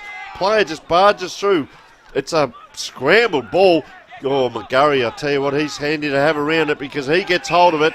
Can he help him out? He gets the free kick. He gets, that'll be 25. No, it won't. Umpire says, just go back, son. There can't be long in it. Very lucky there. SFL had Crichton, the wingman on this outer side. He pushed out. And a mark inside 50 for GSFL. This might just take the chocolates. Cramp. Is this a time clock or is this? I think he actually has got cramp, the poor lad. So of course we've got to adjudicate our best player in both legs there as well. Whiz. Bit of a silly salmon at the 40-metre mark, Angel. They've survived an absolute landslide from the Southern Footy League in this fourth quarter. Established a 34-point lead at three-quarter time, and they stormed home with a 6-1 final term. And Tony, we say this game might be a bit of an all-star, no contact, doesn't mean much. Well, that fourth quarter proved us dead wrong. This meant something today, and for the GSFL, they'll go home with a well-deserved win. 3 quarters of tough, hard footy, and Petrucci might just put a bit of icing on it. He doesn't, unfortunately, for GSFL. Barrel too. He's pulled it out. It'll be a 3-point win. What a final term here on Filming Footy, Tony. Yeah, fantastic it is. I'm just going to go out and find our better player for the day. So I will leave yourself and Hayden to have a chat, and I'll be back in a moment. Very good job, gentlemen, and let's see who we can find. So last year we saw SFL win this game by 17 points at Strathalbyn after leading all day, a close affair, and just blew them out in the last quarter, 7-4. And today it's been a reversal. So the great Southern Football League under 17.5 boys, they had 6 players who played this rep game last season, as opposed to 1 for SFL. And the first 3 quarters showed it was Great Southern by 7 at quarter time, 33 at half time, really put their foot on the gas in that second quarter. Third quarter was an arm wrestle, 34-point lead at 3-quarter time. In the end, a barnstorming fourth quarter. We've been very lucky to be joined by under 15 SFL assistant and head scout Hayden Berryman. And gee, you would have thought you might have just pinched it. A bit of a shame. There was about 4 or 5 minutes taken out of the game by that stretcher. If that was on the clock, you might just say SFL might have pinched it. Well, I actually reckon they would have. The problem is because there's no time on with junior football, so the clock keeps running. Unfortunate incident.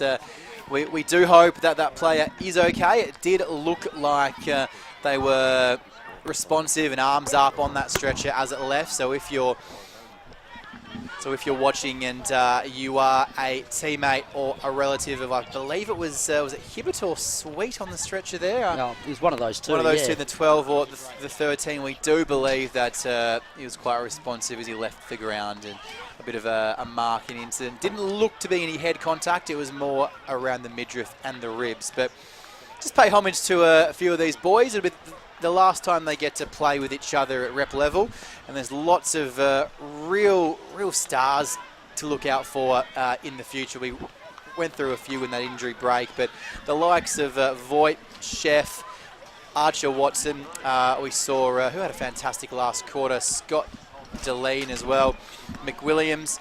In fact, all of them have played rep footy on South Adelaide's list. About probably 15 of these players. A few have even had their senior debuts. And if you were to pick a top 5 out of who we should look out for in the next couple of seasons, who would it be?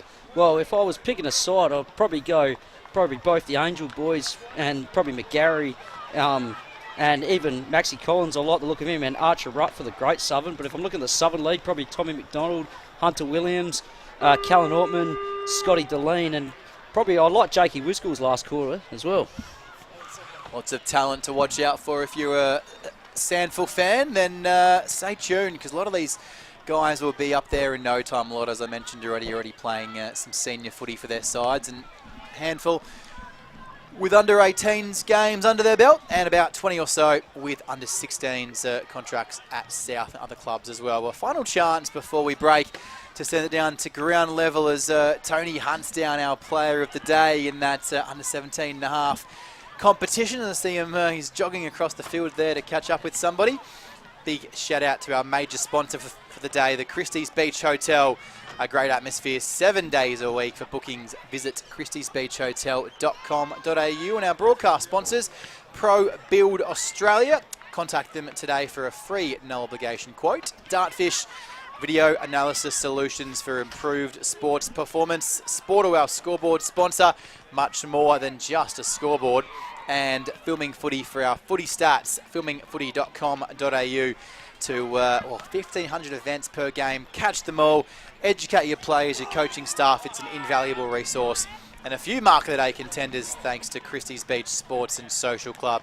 And we saw a goal today by Tom McDonald, the Port Noarlunga gentleman, I should say young man, thanks to Chris Hutton Home Loans. Jack Moore has been joined in commentary today, as I refer to myself in the third person for no particular reason, by Tony Neal. And a big thank you as we let you go, Hayden Berryman, the Under-15s SFL assistant and head scout. Your responsibility for the rest of this season, what's on your plate? Well, really, I'm only just probably going to plan for next year with the under-15s, because you always look at the first-year players, and even you look at the under-13s, what are coming through, because we had, one lad but still eligible for next year play, and hopefully he's at South next year. That's the whole point. Development's what I care about most when I'm trying to coach. Thank you for your time. We might just try to zoom in on this presentations on the outer side of the ground and see if we can pick up some of the sound.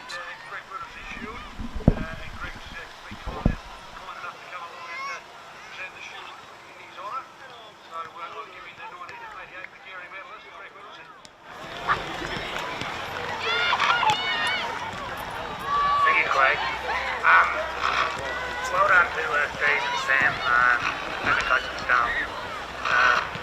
To all the and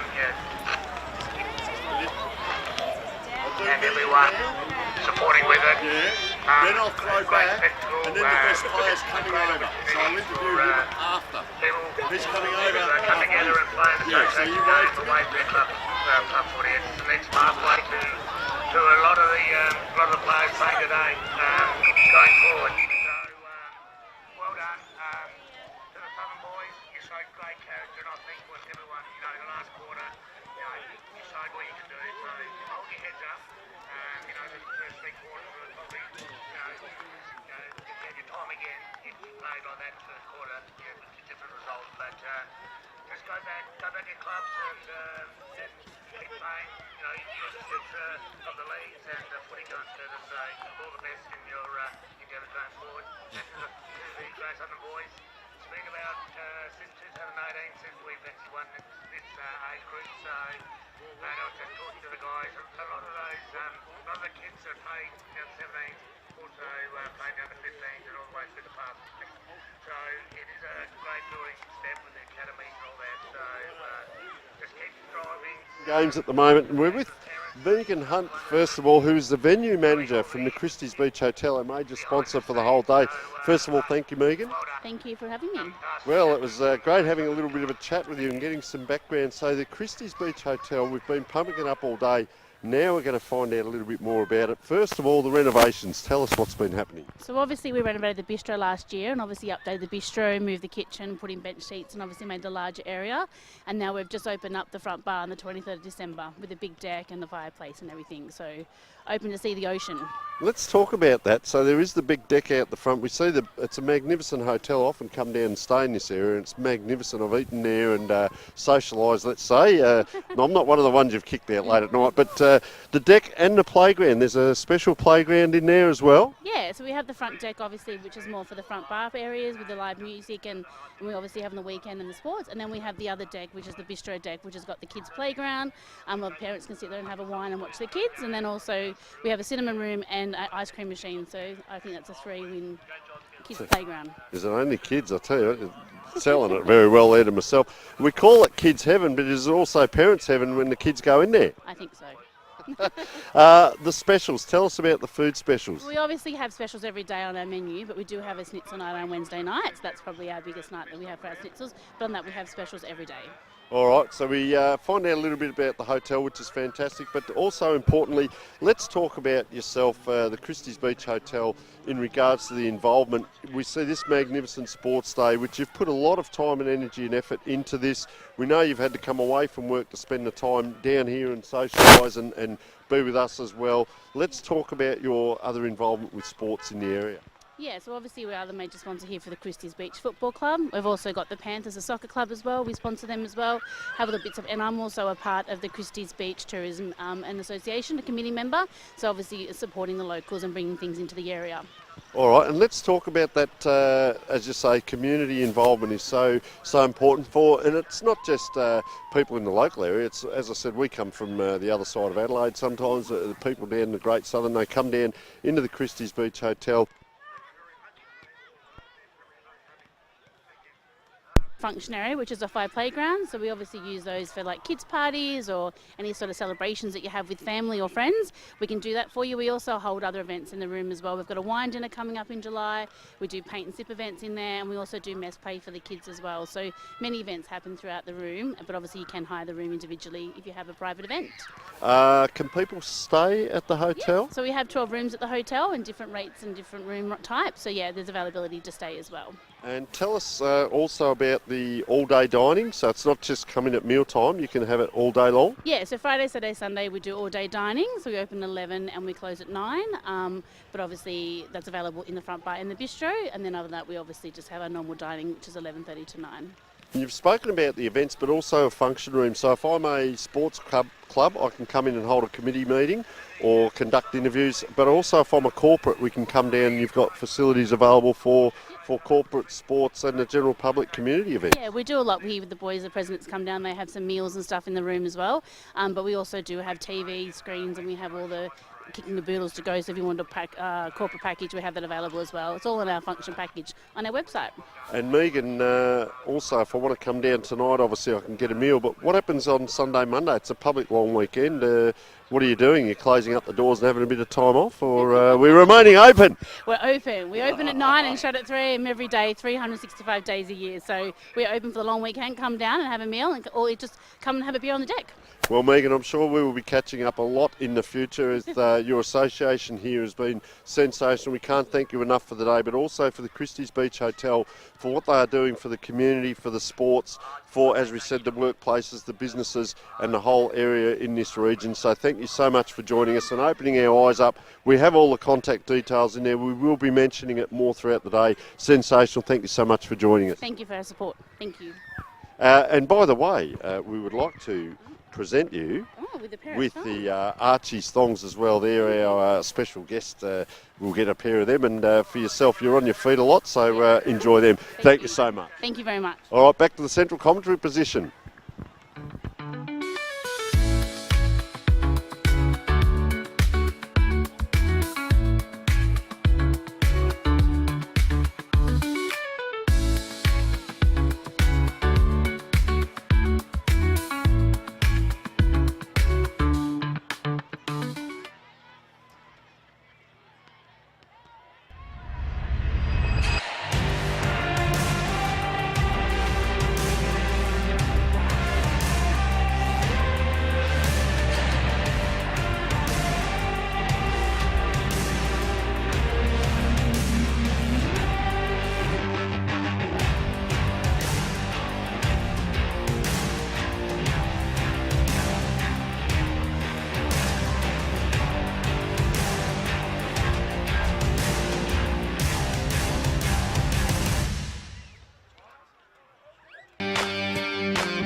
Righto, folks, it's a pleasure to be joined by Lincoln Angel, number 12, who kicked the 4 goals today, Lincoln, as well, out here. And gee, I'll tell you what, how was the heart rate getting towards the end of that game? Yeah, it was pretty close. Got a bit scared at the end. Luckily we held on. And a natural forward. I see you sort of played in the pocket with Corby as well there, and the two of you teamed up quite well. But how did you find it up forward today? Yeah, it was good. Yeah, this year I've only been playing forward, so yep. Yeah, it's good. Good change. You've only been playing forward. Wowee. So you've got a great future ahead of you. So tell us about your local club. I play for McLaren. Yep, and representing obviously your league today, mate. What's it like playing with teammates that are all of a sudden they're your foes one week and all of a sudden now they're teammates? Yeah, it's awesome. Awesome to work with all the best players in the league. All right, mate. We presented you with your beanie and thongs earlier in the day before the presentations over here. The women are about to start, mate. You're a credit to yourself, your family and your league. We wish you all the best for the future of your football. Thanks for joining us. Thanks, mate. Thank you. All right, back to Central Commentary. Just in time, and good afternoon. Welcome to wherever you may be watching us from on Filming Footy. It is the Greater Southern Football League and the Southern Football League. The women, the main events of the afternoon, the men to follow. This should be an absolute cracker. Jack Moore in commentary, joined by Vince Cosmai. Good afternoon, Vince. Hello there, Jack. It's very exciting to be here today. And 4th of 5 games, and off you go. We're away. We're away. We've got a special guest we'll introduce and get to very shortly. But the women are in attack for SFL, looking to atone from last year's one-sided result in 2023. They went down by 45 points at Strath and didn't kick a goal. Well, they could be about to change that in the opening couple of minutes. A lovely mark taken by Kalani Howes of Port Noarlunga. And this would be the perfect start.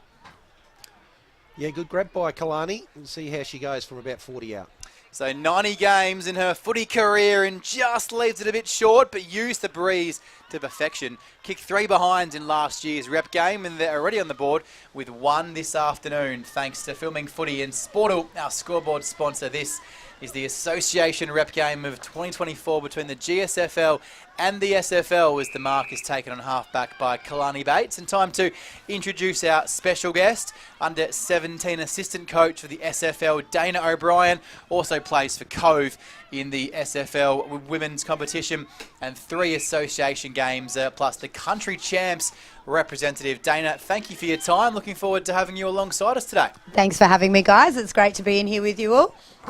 What are the goals for SFL as we watch the ball travel to the half-forward flank? A relieving free kick going the way of Philippa Worthley down there. What's the main goal? Apart from winning the game, obviously, what do we want to get out of today? I think you'll see some skills on show, and I guess our main goal today is just to keep up that speed and pace and just really match it with the GSFL this year and come out on top. Some Nice. strong tackles in there as well. The effort is non-negotiable, isn't it, across both teams, whether you're playing for club or a representation side, as O'Hanlon goes strongly after the footy, met equally the other way. And Great tackle by Chloe there. Lovely tackle by Chloe Myers, who has had some footy at South's development squad and play women's rep footy in the SFL. This is her 4th game as we hand over to Vince to call the next action. Just wait for that car to go past. And now the breaking away here is Kalani Bates, and she's gone in towards 50. The mark not taken in defence. Tackles applied there by Tamara Page. Umpire will come in. Dangerous position here for the GSFL. First real opportunity in attack. Up it goes. Ball bobbling around. Almost could be. It is going to be called holding the ball. Your view on that one there, Dana? Yeah, that was holding the ball. Pip took it on, and so she should have to get out of trouble there. Just unlucky that she was pinged at the end there. Within distance too for this one, so might make her pay for that. So let's just see how this pans out. Yeah, so Matisse Hunter is going to be kicking from directly in front. Around about 30, 35 out with the aid of a little bit of a breeze. Look at that kick. Wow, there's the opening goal for the day. What a great goal, and these are the skills that we're talking about in women's footy now. These skills have come a long way, and that's a great goal in across any level of footy there. Well done. If you're joining us for the first time, don't go anywhere, because as you just said, women's footy leaps and bounds. The skill level, what these women are able to do on the field has just blasted into the stratosphere over the past few seasons. If you if you don't watch women's footy, you don't really understand how the skill level has just gone to new heights. And rep footy, you see the best of the best from the clubs across both the SFL and GSFL. So stick with us. This game has been a fiery start, and the pressure is on as well. The girls will not give an inch. Oh, great tackle by Jamie there. The competition is high, and the pressure is pretty hot in the kitchen, going after it. Flurry of handballs coming out to this near side. Just missed her boot. Bit of a hustle and bustle play to get it on by Bates. It comes back to Remfrey, chasing after it. The women are not giving an inch early. That's knocked out of her hands. Chapman, he's Scapins. Lovely kick going towards half forward. One-on-one. Couldn't hold it on her chest, but she gets to it. Rosie Shaw at ground level. Coming in to meet it. Great pressure over the back. And a lovely tackle as GSFL pick it up, and they're away inside.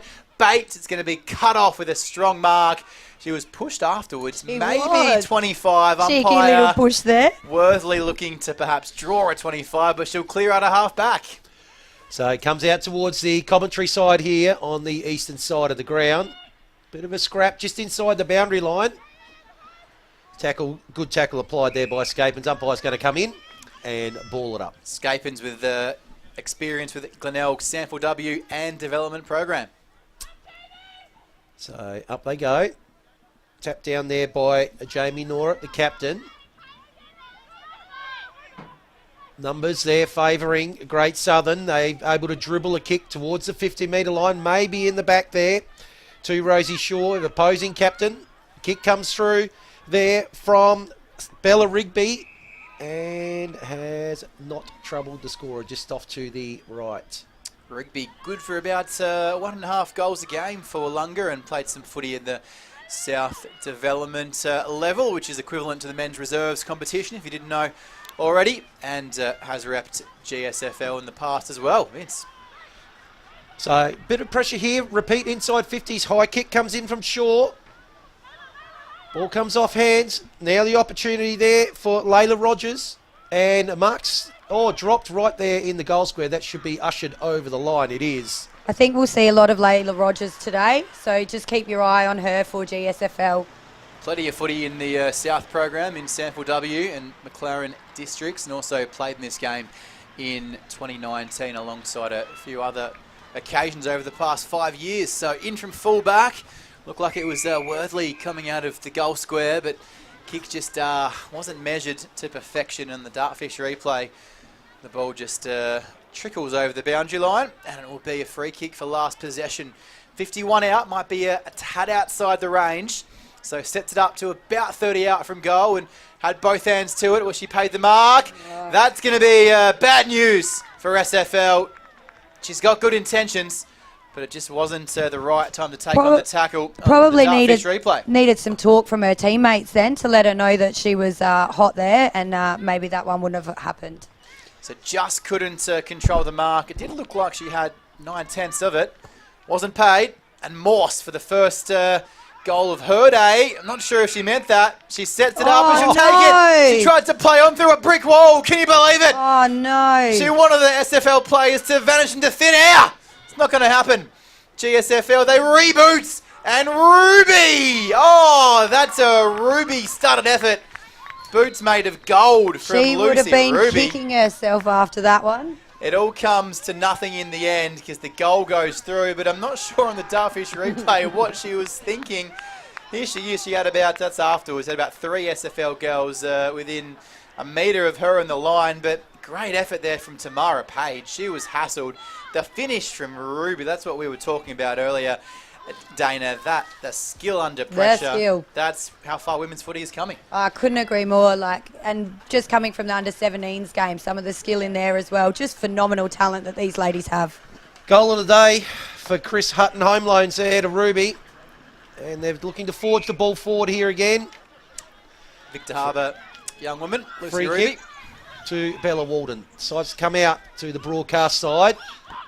Oh, had a player there in Ruby, but wasn't able to hang on. And that's what Pip's been looking for, that break 3 and run on. So ball in centre wing. Handball there by Talara Power is smothered. So another smothered kick there off the boot of Bella Walden. Ball's in the middle. The non-officiating umpires picked out a free kick. It will go to the Southern Football League. Who's that down? Is that Jamie down there? That's Jamie.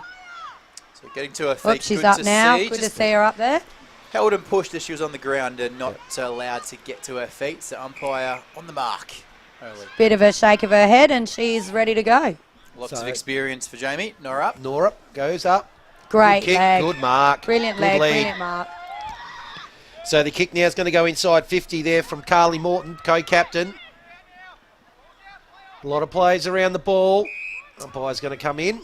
Dare say, Dana, that you'd put Morton and Nora as probably your two most important players with their experience. Yeah, absolutely. Both SANFL W level players, both lots of skills and experience. Yeah, good kick there from Bates. Tamara Page sends it deep. Is it going to be cut off? It is. Good mark there inside the defensive 50 by Talara. Well read by Talara there as well. That was great reading of the football. Used her body to get into that beautiful position to take that mark. So ball's on the western side. There's a quick kick out inside 50. But that's going to come back with some interest into the middle of the ground. Races on here. Numbers there are with Great Southern. Well done by Bree then, wrapping it up. So we've played 10 minutes. It's Rep Footy Day at Bache Oval at Christie's Beach on Filming Footy. The women are in action. One of two main events this afternoon with the men's game to follow and the juniors done and dusted for another season. Thanks to the Christie's Beach Hotel. Great atmosphere at the christiesbeachhotel.com.au 7 days a week. Our major sponsor this afternoon. Wrapped up in a strong tackle. She was lucky that she didn't get pinged for that one. The girls are out there fighting for every possession, and lovely tackle from Taylor Scapins coming in for Great Southern on the outer side as the clock ticks past 10.5 minutes. Thank you also to Pro Build Australia, Dartfish, Sportal and Filming Footy. A chance inside 50. Mark dropped. That was Karemba. She needed to go for the ball then. Ground level picked up beneath her boot laces. Nice sharp little kick. They've leaked out on the wing of Great Southern. But waiting back. Should be a 2-on-1 if they play their cards right. Oh, the bounce of that Dan Sharon. All the way to Matisse Hunter who sets it up. Mark dropped. Alarm bells ringing tight now. But was she taken high? She was. So a relieving whistle. She would have been very relieved, Bree Chapman, to hear the umpire play the whistle. No. But she's turned it straight over. GSFL pound it back to within 20 of goal. Another dropped mark. They're the victims of their own demise down there, but lucky for Wheatra. She butted up with a strong tackle, but should have taken the mark. I think they're feeling some nerves out there. I think they need to take a big breath and settle, and I think getting those touches around the ball is going to help them do that, and that was beautiful, beautiful work just then. Who was that coming through Looks there? like Flesvidar coming out of half back in the 5. As she moved it along the outer wing, and the pace, the soccering effort, get it about 20 metres forward. Why not? It's better than getting picked up and slung into the ground, that's for sure. Territory is going to be very important today. Rossvine's done from Christie's Beach on the outer side. The handball game is strong. Here's Scapins, the Morphettville Parks and McLaren districts. They're all the experience in the world. Another, almost dropped mark, but she held on, and well done by Ashley Wright, the Cove and Ranella player. Vice Captain Chapman from Port Noarlunga along the outer side wing as they drive it forward again. So ball just forward to centre wing. Opportunity now here for Dolman. Tackle manages to get the handball out. I like the way that they're just forcing the full ball forward here, SFL. They managed to get it inside 50. First one there, Bailey. Goes with the handball. That's going to be intercepted. Opportunity again here now.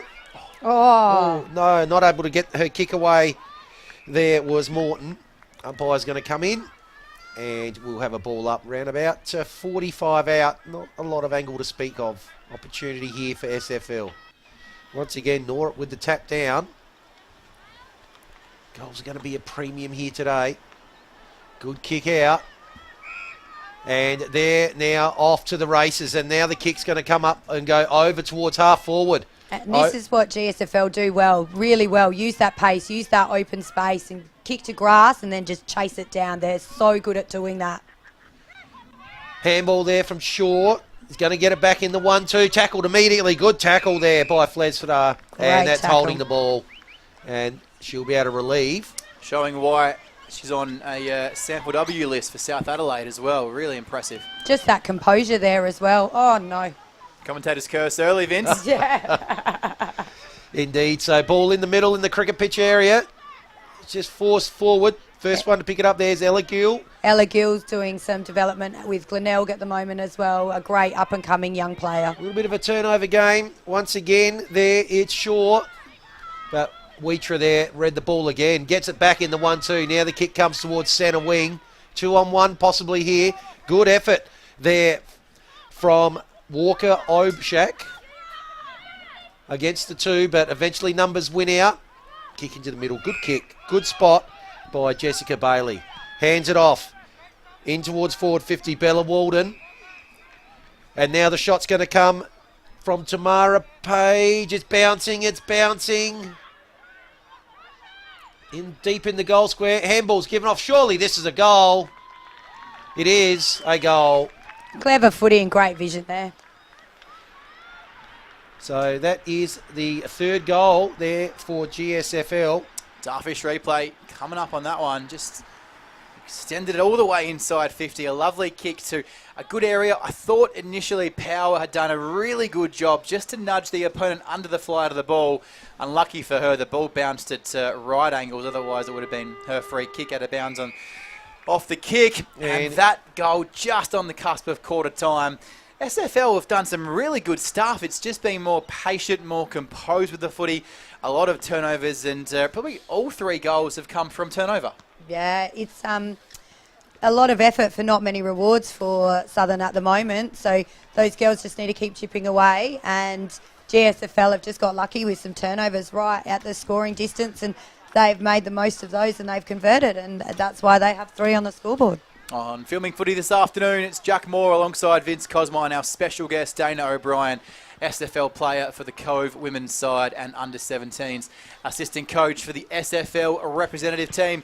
We'll talk a bit about that match when we come back after quarter time, and also preview the men's game a little bit later in our women's coverage this afternoon too. But at quarter time, it's a one-sided affair on the scoreboard, but plenty to like about SFL. GSFL lead 3-1-19, 1 behind for SFL, a 3-goal gap at quarter time. Second quarter next on Filming Footy.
Quarter time here at Bache Oval in the 4th of 5 matches today. The women's representative match sees the Great Southern Football League 3-1-19 leading the Southern Football League, the solitary behind.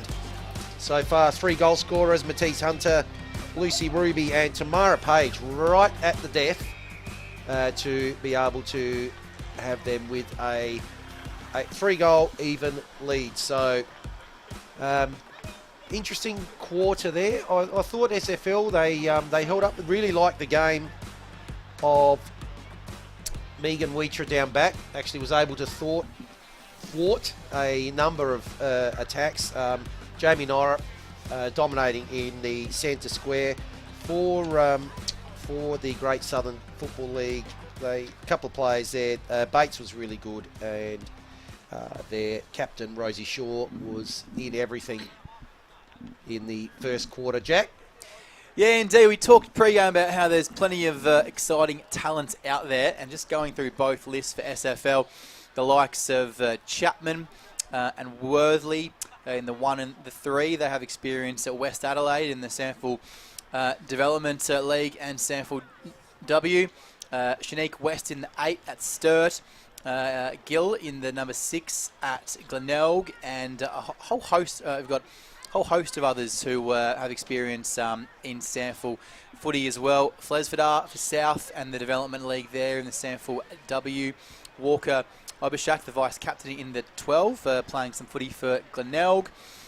We scroll down our list here as well, and the one and only, of course, Jamie Norrup, the captain in the 15, the ruck, who plays for Cove, but a star-studded career for North in the Sanford W, including a grand final in season 2022. And also Carly Morden in the 22 with some rep footy for North in the Development League and the Sanford W. And on the other side of the page for Great Southern, plenty of other exciting talents there at Sanford level, including Rigby.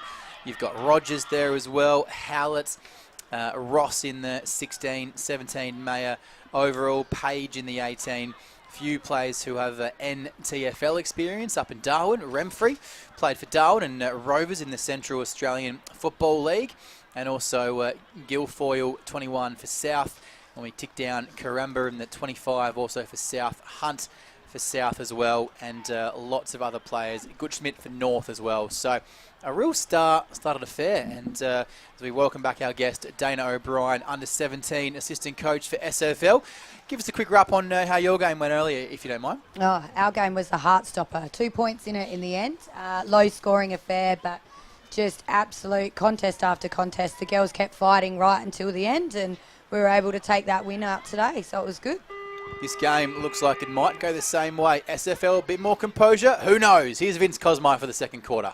So Norrup once again has a second effort, has a third effort. Now it's tackled, and we'll have a secondary stoppage. Leading by example there. Gets the tap down.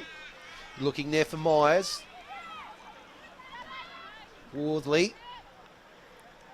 Ball's tapped out. Norrup's got it again. Tackled immediately by Mia Dunn. Umpire will come in. I don't mind the umpires letting him play, just making sure they can get it clear. You see a lot of women's, lots of tackles, very congested. If you pay every ball up, it could be a very boring affair, but get the ball in the mover. It's great to see.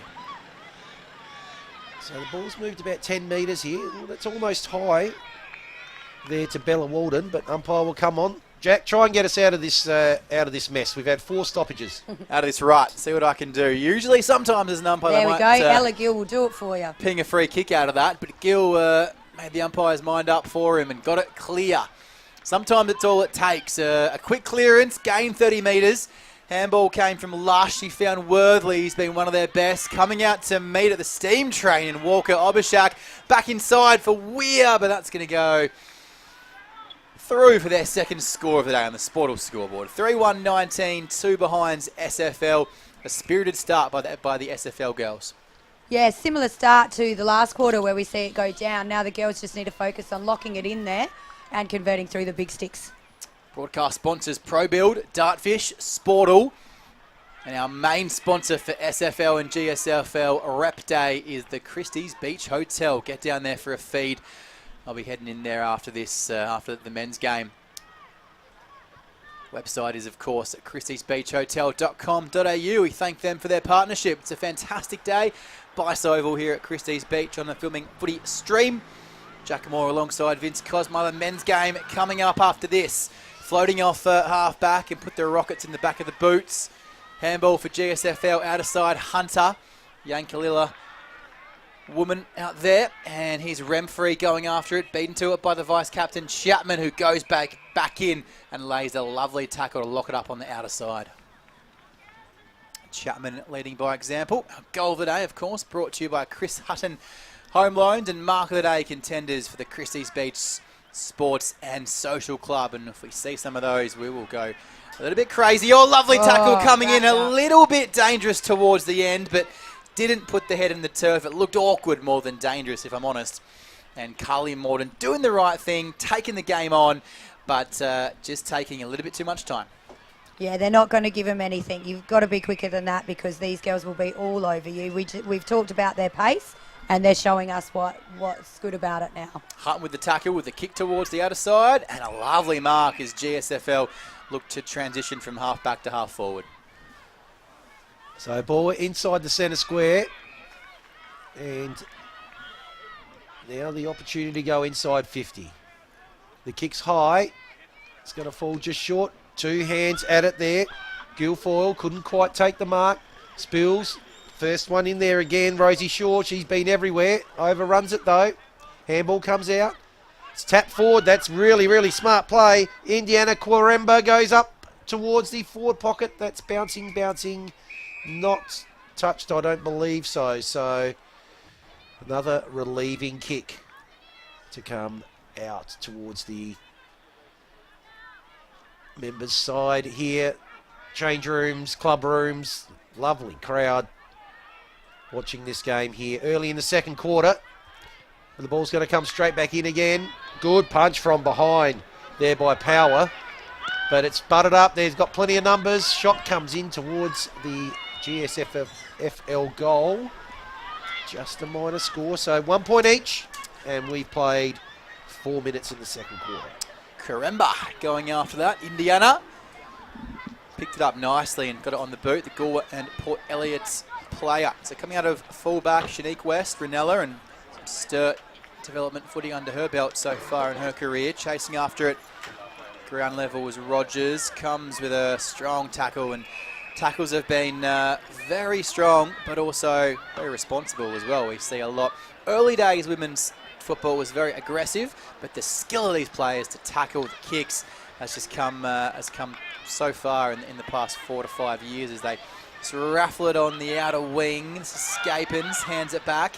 Might get a mark, and inside 50 it goes now. They've got to be careful here. Bates came for it. Clearing kick from right over the back, but GSFL have the numbers. Yeah, I was going to say on the skills, you can see from that last passage of play, kick, mark, and that's exactly what we're talking about right in front of us there. The kicks and the marks now, I think GSFL just have that advantage of those cleaner skills at the moment, so Southern need to clean up those skills. Right on cue, Flesvida almost found herself in trouble. Going back in was Watson, and as you talk about, the slight difference is the kicks to space, I think, rather than putting it on their heads and setting them up for failure, just drawing their teammate to the ball, kicking it into that space, and the game flows so much better as well. Back of contest, Myers got it forward. Might come back over her head because GSFL have pushed a spare number back and dodging and weaving. Another one of those kicks to space, just inviting the teammate to run onto it. And all she could do was just that. Lucy Ruby just a metre short of her intended target. She might get it back. The handball instead goes into the middle of the ground from Karemba. Comes out for a lovely quick kick from Scapins. All one-on-one. Hands down in front of the contest. Howlett picking it up. Just assessed the options and did beautifully well. Saw her teammate in Bailey, but she got knocked off it. That was Worthley. She went in for more, but she couldn't quite get back up. Flesvida. That's an interesting kick. Under pressure, and all she could do was find Bates. 55 out for GSFL. So ball inside forward 50. Oh, it looks like the mark's going to be taken. It is. So an opportunity here for GSFL. Toughish replay. Mark taken by Page, about 25 out. So she's going to be kicking. Well, very little angle to speak of.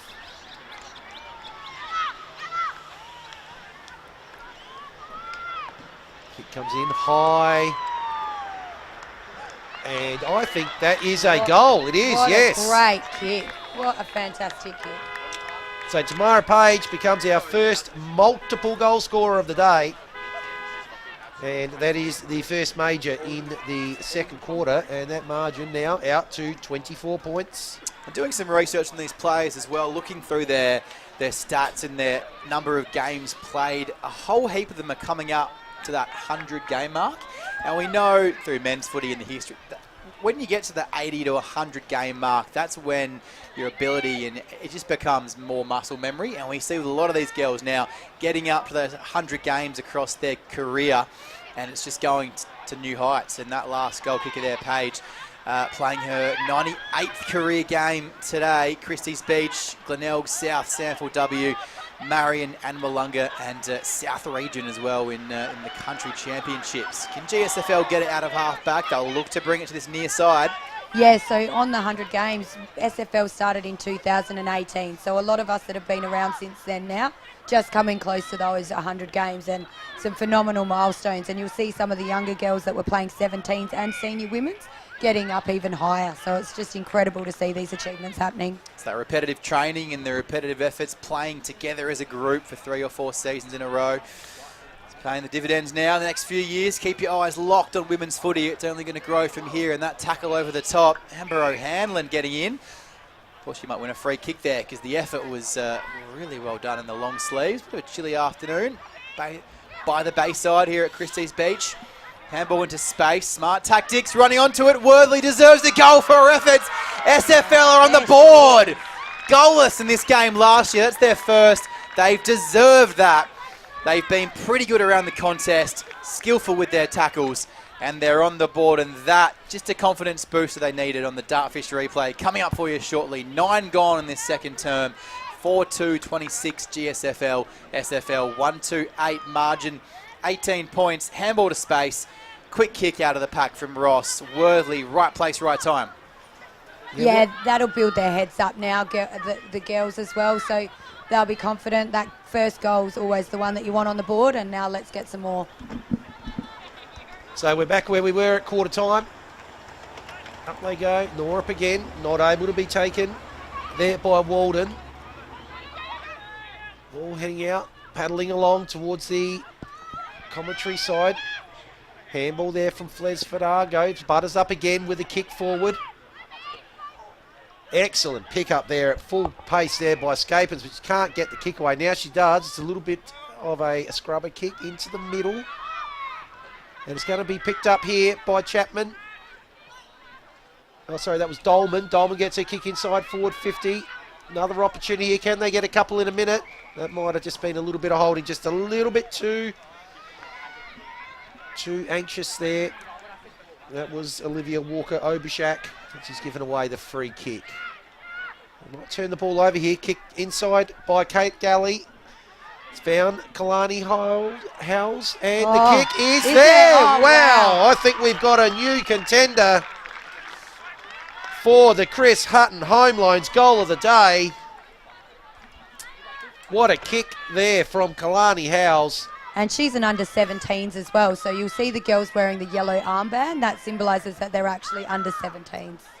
Great pickup. That's the expert insights we need on the filming footy call. Thanks to our special guest, Dana O'Brien, under-17 assistant coach in the SFL champs earlier this afternoon, or the rep game, I should say. And a storied career for Cove as a player in the SFL. Jack Moore and Vince Cosmine on this Saturday afternoon. The men's game to follow, but don't go anywhere. This game is just bubbling away nicely. SFL have started well, conceded a few goals off their own mistakes, and now they're just cleaning things up, and the pressure is still hot, and they're coming after them with every step, and the umpires just found a free kick. So those free kicks you don't mind giving away because the intent is there, Dana. Oh, I'm not sure. That one looked a bit soft to me, but that's okay. Umpire on a bit of a different page, but if you keep the intensity up, it's going to pay dividends. Flesfordar, the Port Noarlunga player, coming out. Handball was almost ripped by McHugh. Gee, Worthley. Those arms, weren't they fantastic? 2 of her out there. Half forward, half back, no prior, play on. GSFL appear a little bit stunned here. It's a bit of a size mismatch, but can Weir burn off the opponent here with the pace? Just got a bit aggressive though in the back, and a free kick going the way of Emily Rope. Flinders Uni, Morphy Parks, McLaren District. Summer is a first year 17. I'm not sure if she's got the physique for this game, especially in that match up there. So not sure what they're thinking with that one. Yeah, a bit of a height mismatch, but perhaps trying to expose perhaps lack of agility on her opponent if the ball comes to ground. She went in a little bit too high with that tackle, and another chance for a mark. Walker Obishak went up, and it was going to be uncontested, but she couldn't pull it off the knee. Oh, Norup came through, got to stick those tackles, and did she drop it? I think she did. She did. Vince, they're going to reload, and SFL have come out possessed in this second quarter. Only 2.5 minutes till half time. Can they close that margin ever more? Worthley has probably been best on ground this quarter. Absolutely, she is having a ripper. Yeah, so in comes her kick. Lovely. Long kick goes to a tie. The mark's going to be taken there. Great mark. So an opportunity here. Would you believe this is going to reduce the margin to single digits here? So Walker Obishak gives a quick wrap on her career in less than 5 seconds, if you don't mind, Dana. I don't know much about. Ah. Yeah, so We'll learn more about her after this kick, shall we, Vince? Ironbank new to the SFL competition this year, so we haven't had a chance to play them yet. So sorry, I don't have the Ironbank info for you. So there, just kick goes to the right, just a minor score, but they are pressing here in this second quarter. 13.5 minutes played. Yeah, first season in the league, Ironbank. So the men and the women both joined the SFL this year. Nice kick out towards the 50. It's going to come across here, kick there, looking for Rogers, couldn't quite take it. But Wader Numbers now sees the ball come up. Oh, that's a misdirected kick. It's going to be taken there by West. That's Shanique West. And they must think high of Walker Obishak. She's vice-captain in this game alongside Chapman. So for a first-season player into the league to represent the entire league, has experience with Glenelg at the Sanford W level. So shows the coaches have done their homework and their research as the SFL come off half-back, Vince. Yes, just a quick kick. Didn't decide to go for the mark there, Bella Walden. Has a pickpocket there by Ashley Wright. The kick comes out. Is it going to stay in? It is. And I think that will be touched. And we'll have a boundary throw in. And Dana. Speaking of captains in this league, Sam Franson, captain 2018-2019 association, now is current Glenelg captain for the SANFLW, and also just the state captain that won against Western Australia in the recent match played. So just shows you what level these girls can go to. Long story short, if you like your football in general, keep an eye on some of these girls because they're going to be future Sanford W and maybe AFLW stars. Absolutely. And so siren just goes as Ashley Wright once again off a half-back was looking to burst forward, but excellent second quarter there, 2-1, and that now has reduced the margin to 11 points. So they've taken a nice chunk out of that there. The SFL, they'll be really pleased going into half time, and you'd have to say have the momentum as well. Yeah, Coach Helen Maidment from GSFL would have been pretty wrapped with that first quarter, but SFL coming back in that second term. 2 goals, one to Worthley, one to Howes. Goal scorers for GSFL, Hunter, Ruby, and Paige has 2 of her own. But we're all set up. This time last year it was GSFL holding SFL women scoreless in the goal category. So certainly a different tale today in the development of the SFL side was seen on display in that second quarter. And it's been Jack Moore and Vince Cosmire, special guest to take us to half-time. Dana O'Brien, under 17 SFL assistant coach and player for Cove. Your thoughts on a pretty entertaining and aggressive. This one sometimes doesn't mean much being a rep game, but a really, really great contest.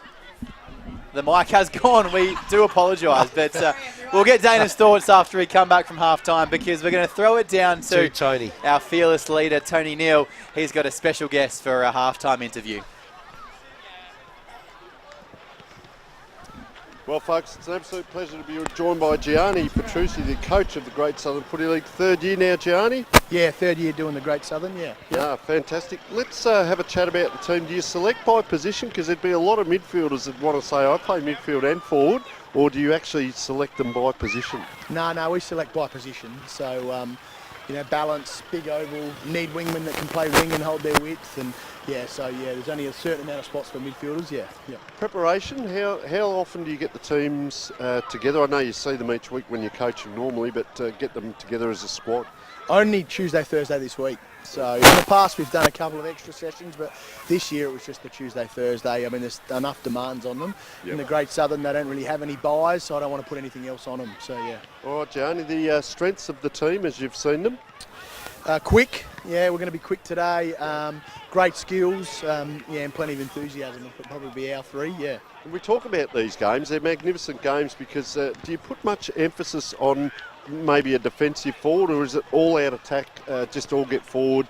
And then in the back, so two parts of the question, is it all attacking football? And then in the defence, is it slingshot? Do we hold it up and play tempo? And will you switch play across the ground?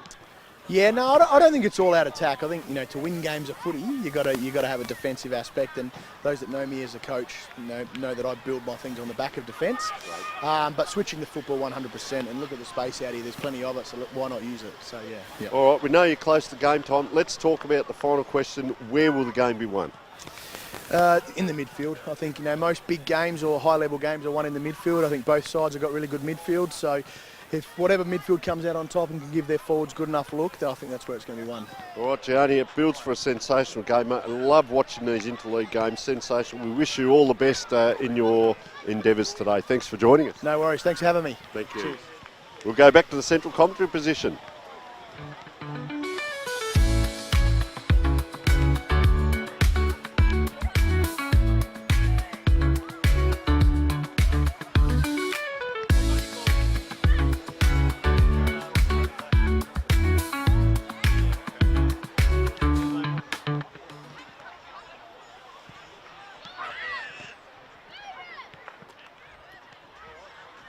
Summerton of the Southern Football League.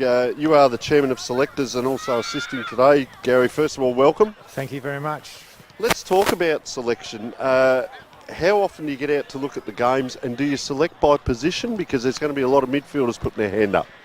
Well, I'm tied up with the Noarlunga Footy Club, so I see every game, obviously, the Noarlunga play in. And we've got a pretty good network of people involved, so when we set it up, we always involve 3 or 4 coaches, so we're covering a fair bit of the league. Right. And it's not, we picked 60 players to start with. That's basically how we do it, and then we just work our way through. That's after about 3 or 4 rounds, and then we try to, we definitely want certain players to play, but you've got injury and other commitments, and we lose a few on the way. So it's a bit of a process, but that's the way it's done. Yeah. Do you do a bonding session? You get them, obviously you get together for a couple of training sessions, but any special meetings or footage that you might watch or anything? We've done it all different ways. I've done this for about 9 or 10 years in a row. So we basically have a Wednesday night, which is, we call it the captain's run, where we try and get everybody together, and it's not much for as in actual physically training. It's more of a just to get together and get the boys talking. Sometimes we have a guest speaker. This year we didn't. It just varies. We can watch videos and stuff like that, films, but then we get into it on the Tuesday and Thursday, where we have the more in-depth sessions, and pretty solid session on the Tuesday night. All right, we might just wander along towards the boundary as we're talking, because I'm interested in the strengths of the team. Like, is it the two high forwards and then 4 running forwards? Is it put a pile of tools down there and make the opposition work on us? What are your strengths of the team today? Great Southern, our midfield's pretty strong. I think our backline is very strong. They are very good users of the footy. There's quite a bit of depth up forward. We're not overly tall up forward, but we've got some pretty well-noted goal kickers, and they move, they're quick. There's a couple of young lads up there still under 21 that they'll be heavily involved in the game at full forward and centre half forward in those areas. But yeah. Off you, mate. We're standing each other on the wing. Also, final question: where will the game be won? Is it a matter of midfield, which is obviously both coaches will talk about, or is it your around ground strength? I would hope it's around the ground for us. So I think we're pretty strong right across the ground. So I think we got we can play a bit of a pressure game, and I think our physical size might be a bit bigger than Great Southern, looking at their side. So I think it's around the ground, because if you can break even in the centre and we get the ball up forward, we'll kick a winning score. All right, Gary, very experienced head there, and mate, we wish you all the best for today. Thank you so much for joining us. We'll go back to the commentary. Thank you. So the ball goes inside 50 here. Early opportunity for Great Southern. Can they continue that momentum? SFL. Quick handball comes out from Guilfoyle.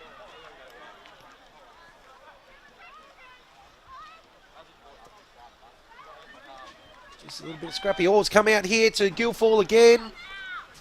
Unable to get their kick away. And that gives the SFL an opportunity. Wheatra does well. Picks it up. Does very well. Now comes out towards centre wing. Unable to take the mark there. Ella Gill. She's going to butter up. Going to get it on the second attempt. Gets the handball off. Just missed her teammate there in Walker Obushak. Goes back in again, Gill. Now she's going to have to chase. She's going to have to beat 4 of them. And unfortunately, numbers way out. And GSFL are able to get the ball up towards half forward. So Rosie Shaw was battling hard. Ball spilt out. Quick kick comes out.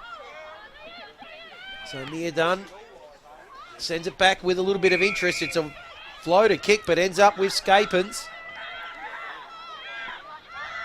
So Taylor Scapins, good looking kick, goes to the hot spot. Mark's just dropped. Good tackle applied though by Ashley Wright. And umpire's going to come in a dangerous position here for GSFL. Up it goes. Might have been a little bit in the back there. Yes, it was.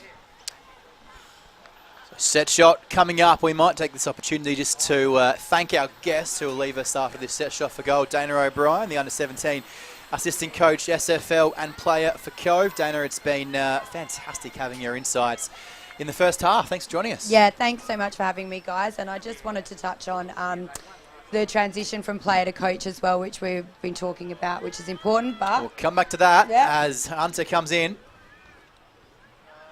So tight angle, Hunter. Looks like it might just... It's gone through for a goal. It looked for all money there that was fading to the right-hand side from our viewing point, but no, that's snuck in. And first blood in the third quarter goes to the GSFL, and that margin now goes back out to 17 points. yeah, another mistake in front of goal by Southern, costing them that goal there. But what a finish, what a polished goal. Looks great. As you leave us for the afternoon, Dana, thank you again for your time, and a shout out to all the players and coaches out there as well in women's footy. Thanks, guys. Thanks for having me. Thanks, really Dana. Appreciate it. We're going to shuffle in our experts this afternoon because the next voice you'll hear is the women's under-17 assistant, and his wife is also the team manager of this women's team and does his best work as an administrator and manager around the Encounter Bay Footy Club. We'll bring him in shortly as GSFL go forward once again. A very important opening goal to this third quarter. Coming to meet it, Scapins just hangs around the back of the pack and the tackle comes in. It is Brian Litterley joining us on the Filming Footy Call. Good afternoon, Brian. Good afternoon, guys. Thank you for your time. You'll provide some GSFL insight in this second half as we approach the forward 25-metre arc there for GSFL as they pound it inside 50. And Coach Helen Maidman has definitely riled the girls up at half-time alongside Sally Fuller, both, of course, women's footy pioneers, and should be a pretty exciting second half. Of course, GSFL pretty one-sided last year, but SFL ladies have shown they're in for a fight this afternoon. It's a high-standard game of footy so far. It's looking pretty good. I like the way that Southern bounced back then and put a bit of pressure on us. So mark drops coming out of defensive 50, just still inside. Boundary umpire might need to go to work to settle it out. Jack Moore, Vince Cosmai and Tony Neal on the Filming Footy expert call of Association Football Day here at Bache Oval at Christie's Beach as SFL take on GSFL. So handball comes out. Smart play to go backwards to try and go forwards, all, but that handball's going to be intercepted. That's going to allow them to come out. Can't quite take the mark there, Nora. Butters back in. Now applies a tackle. Ball spills out in the tackle. Picked up there by Wheatra. Short kick doesn't go the required. That one does. Wheatra's gone up after it again here. Done well, but numbers outweighing GSFL with the opportunity here. Oh, that's going to be Quaremba getting caught holding the ball there. And they continue to press here. That'll be a Pro Build Australia Tackle of the Day nomination there. I've just made that sponsor up for the tackle, but what a tackle it was. So the kick from Worthley in towards forward 52. Hands at it, couldn't quite take it. Elagill. The handball comes out and the kick there has just been missed. A good handball there from Flesford. But Carly Morton just off the side of the boot. Golden opportunity there for their first goal in the third quarter, but that was just sprayed off the side and to the near side. So as GSFL bring it in, Brian, what's your experience around this team? Well, we might come back to you in a millisecond because the kick's been turned over. Mark taken by Myers on 50, and she finds a target. Worthley has been top three at least for SFL in this game as they look just to answer that last goal back. Darfish replay, sprinting out of full back. Kick just slewed off the side of those shiny pink boots, and Worthley coming in for her second goal. SFL's first of this third quarter. Will forward tad short and through for another minor score. So Sportal scoreboard 5-2, 32, 2-5, 17, a 15-point gap. We'll get back to our special guest representing GSFL, Brian Litterley. Your expectations of the day? It's gone pretty well so far, isn't it? In this game especially too. Yeah, it has gone very well. But I'm tied up with the Stingrays Football Club, and so I get to see a fair bit of the work of Helen Maidman, the coach there, and of course seeing the other sides across the Great Southern Football League. Wollonga and McLaren have some great representation here. Goolwa really stepped up this year as well, and you see a lot of the girls out there for Goolwa. Some of those little fast running, your Kalani Bateses, your Indy Quarembas and that. We've got a bit of a flying squad there and a whole heap of experience there from the likes of the McLaren and Wollonga side. So I expected a fairly good showing today, and I'm seeing it so far. Great to see plenty of clubs represented. We'll get back to Brian with a bit of a preview or summary of the powerhouse clubs in the particular league in Great Southern Footy in just a moment. The ball's on the outer side. Might be a ball up. It's just held to the base of that pack. So, Brian, the strong sides in your competition, who should we watch if we're not familiar with the Great Southern Women's Football League? Well, Wollonga have been the powerhouse year in, year out, but there's a rise of McLaren this year, and also Goolwa have really, really shone, and we're seeing that with some great representation out here in the Great Southern Football League Association representative side. Rosie Shaw, they're just cutting through the pack. She brings a great deal of experience and brings under her a whole heap of young people coming up and through. So we've got a few under 17s out there as well. So some representation from Kangaroo Island with Bella Walden. She's out there and joining that fast running, skillful set of players there from across the clubs. Great insights as SFL bring it out through Dolman. GSFL have 5 ladies out there, women out there I should say, with over 100 games under their belt now in women's footy. So the experience just growing by the week, and with that comes the skills, comes the poise, and comes the absolute fireworks on display. Lovely shepherd off the ball as the kick goes inside GSFL's forward 50, margin 15. The goal would just push it out. Did she throw it? Umpire on the wrong side to see. Oh, she shrugged the tackles off, did Rosie Shaw. Pushing the back just to nudge her opponent under it. Didn't extend the arms too far for the umpire's liking. Running onto it, needed a handball right. The Cove representative. And 2 players there arguing over it for a split second. Remfrey picked it up. Howlett waited out for it. Kick went higher than it did long. Bounced out of bounds. It'll be a SFL kick just around that behind post. Our goal of the day, of course, thanks to Chris Hutton Home Loans. And we're brought to you by the Christie's Beach Hotel. Mark the day thanks to the Christie's Beach Sports and Social Club. So ball comes out towards the 50. Is that a mark? I think it might be. Yes, excellent mark taken there by Matisse Hunter. What to a game. Yankalila player. 2 goals. Know much about her? Yeah, Matisse Hunter. We haven't seen a great deal of Matisse, but she's down from Alice Springs, Darwin. Plays some good footy up there. I'm really liking what I'm seeing here. She's showing her strength and busting packs open there, and get a couple of goals on the board, and she's really showing her worth. That's a nice long kick to the hot spot. Hits the ground. Oh, buttering up there. Quick snap by Guilfoyle. Has gone through to the near side. Couldn't quite bring it around enough. 121 games in her career now for Guilfoyle. And that's just a blemish. First one for GSFL in the third quarter. Vince Cosmine and Jack Moore on the filming footy call. We're joined in the box by Brian Littley, the women's GSFL under-17 assistant. Wife is the team manager for this women's side. We were talking a bit about some players who have joined the league recently. We'll just deeper dive into a few of those in the next stoppage of play. That's a beautiful kick. They're all by themselves. They're lining up. Oh, the ball just wouldn't behave. Howlett was waiting at ground level. That kick is smarter than going for goal, perhaps. Just try to settle it to the middle of the 50-metre arc, but SFL had that area covered pretty well. And when we talk about those players who have had experience, Remfrey played some footy up in Darwin in the NTFL women's, and Scapins for Glenelg in the Sandford W. So heaps of experience out there on both sides. Just that poise under pressure tells them apart. Goal square, clearance on the boot. Did she get it? No, it came back to her.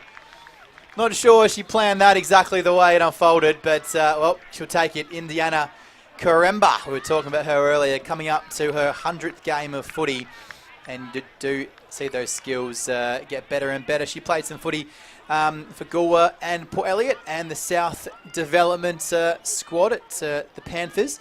Much known about her. She kicked a few goals, 46 in her 96 games for her club. Yeah, she plays in the high school program down there at Victor Harbour as well, so she's fairly full on with her footy, plays a lot of footy. I think she'd be happy with that goal after a couple of little stumbles earlier on in the game. So margin goes out to 22. Up they go, back into the ruck now. Norup comes out there to Dolman. Dolman's kick goes wide. Flesfera's kick goes up towards 50, but has gone over the head of her opponent, and the relieving kick has been taken there by Mia Dunn. So ball just coming up towards centre wing. Oh, dangerous kick. 2 on 2. Excellent running out of defence as the ball goes lateral across to the centre wing.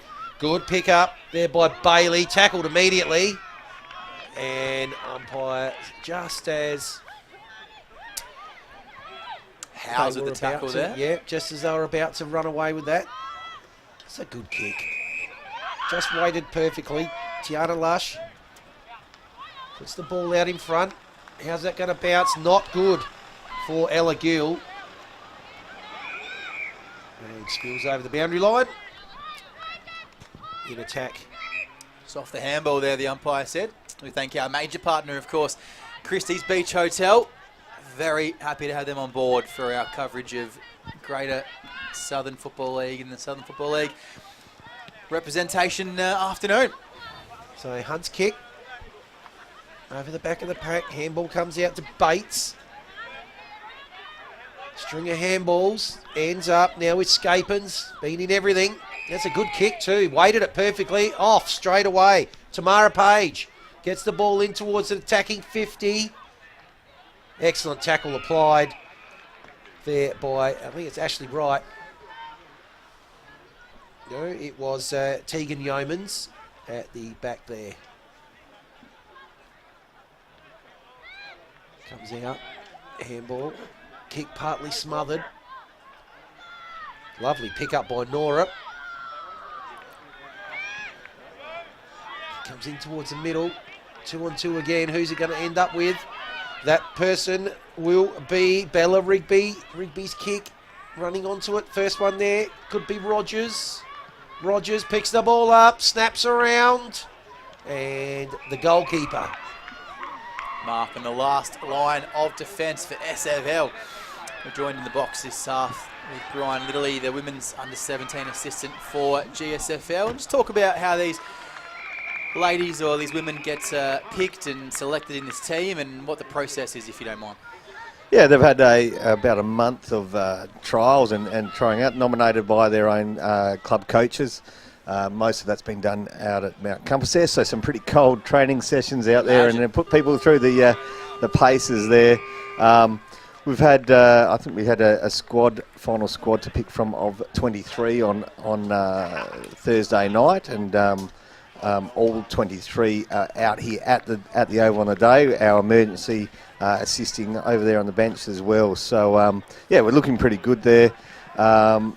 It's a good representation across all the A-grade sides. Ponga, I believe, might have one only in that, but they've got a lighter bunch of players anyway this season. They've been struggling a little bit with the teams, but we're building up the competition. And like you said before, we're drawing in some players from far and wide as well. So the Great Southern Football Association, with the women's side of things, is sort of a bit of a beacon and a draw for some players. Wollonga have always had great success in drawing some good players back from Sandford and the development squads, and McLaren are also showing that as well. And it is starting to spread further down for the likes of the Victor Harbours and Yankalilla and Counter Bay Stingrays.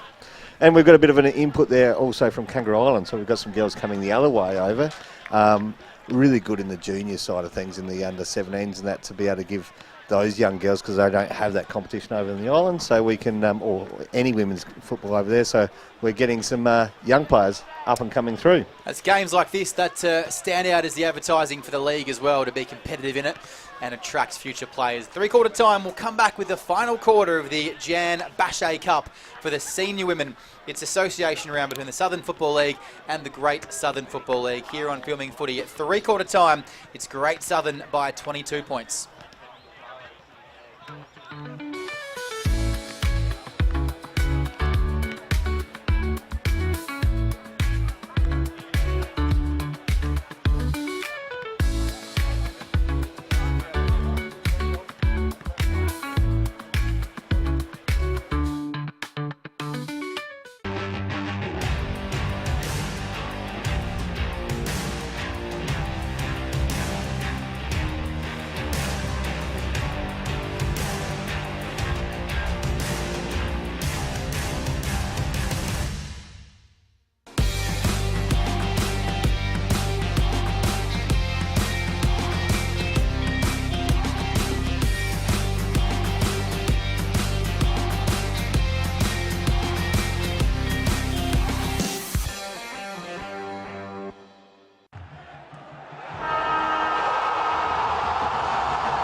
One quarter to play in the Jan Bache Cup, the senior women competition here on association round from Bice Oval at Christie's Beach.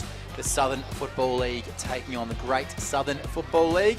We're down 3 3/4 matches, and stay tuned on Filming Footy for the second part of our main events. Of course, the senior women being the first part, and the senior men coming up in the Pilmore Cup. Two sides going head to head, joined by commentators Tony Neal and the man alongside me for this one, Vince Cosmo. It's been an up and down contest in the first 3 quarters. The second quarter, the Southern girls stood firm. The third quarter, Great Southern just got on top, a lead of 22 points at 3/4 time. Yeah, so 18 points at quarter time. That was reduced back to 7 at halftime. But obviously the scoring end, 11 at halftime. It was reduced by 7. Scoring end is to the left of which is the southern end of the ground. So, you know, they aren't coming home here. We did see this in the last game. You know, there's a bigger deficit here in the last game that nearly got overrun.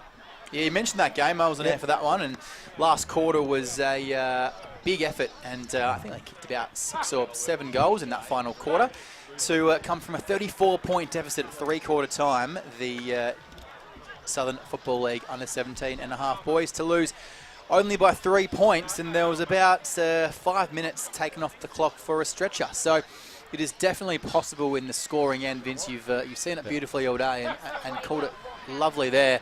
Where if you're a Greater Southern Football League fan, just be on the edge of your seats. The lead isn't a match-winning one yet. We're joined in the fourth quarter again by Brian Litterley, our Great Southern Football League expert, women's under-17 assistant and Encounter Bay manager and administrator. His wife is the manager for this team we see out there at the moment.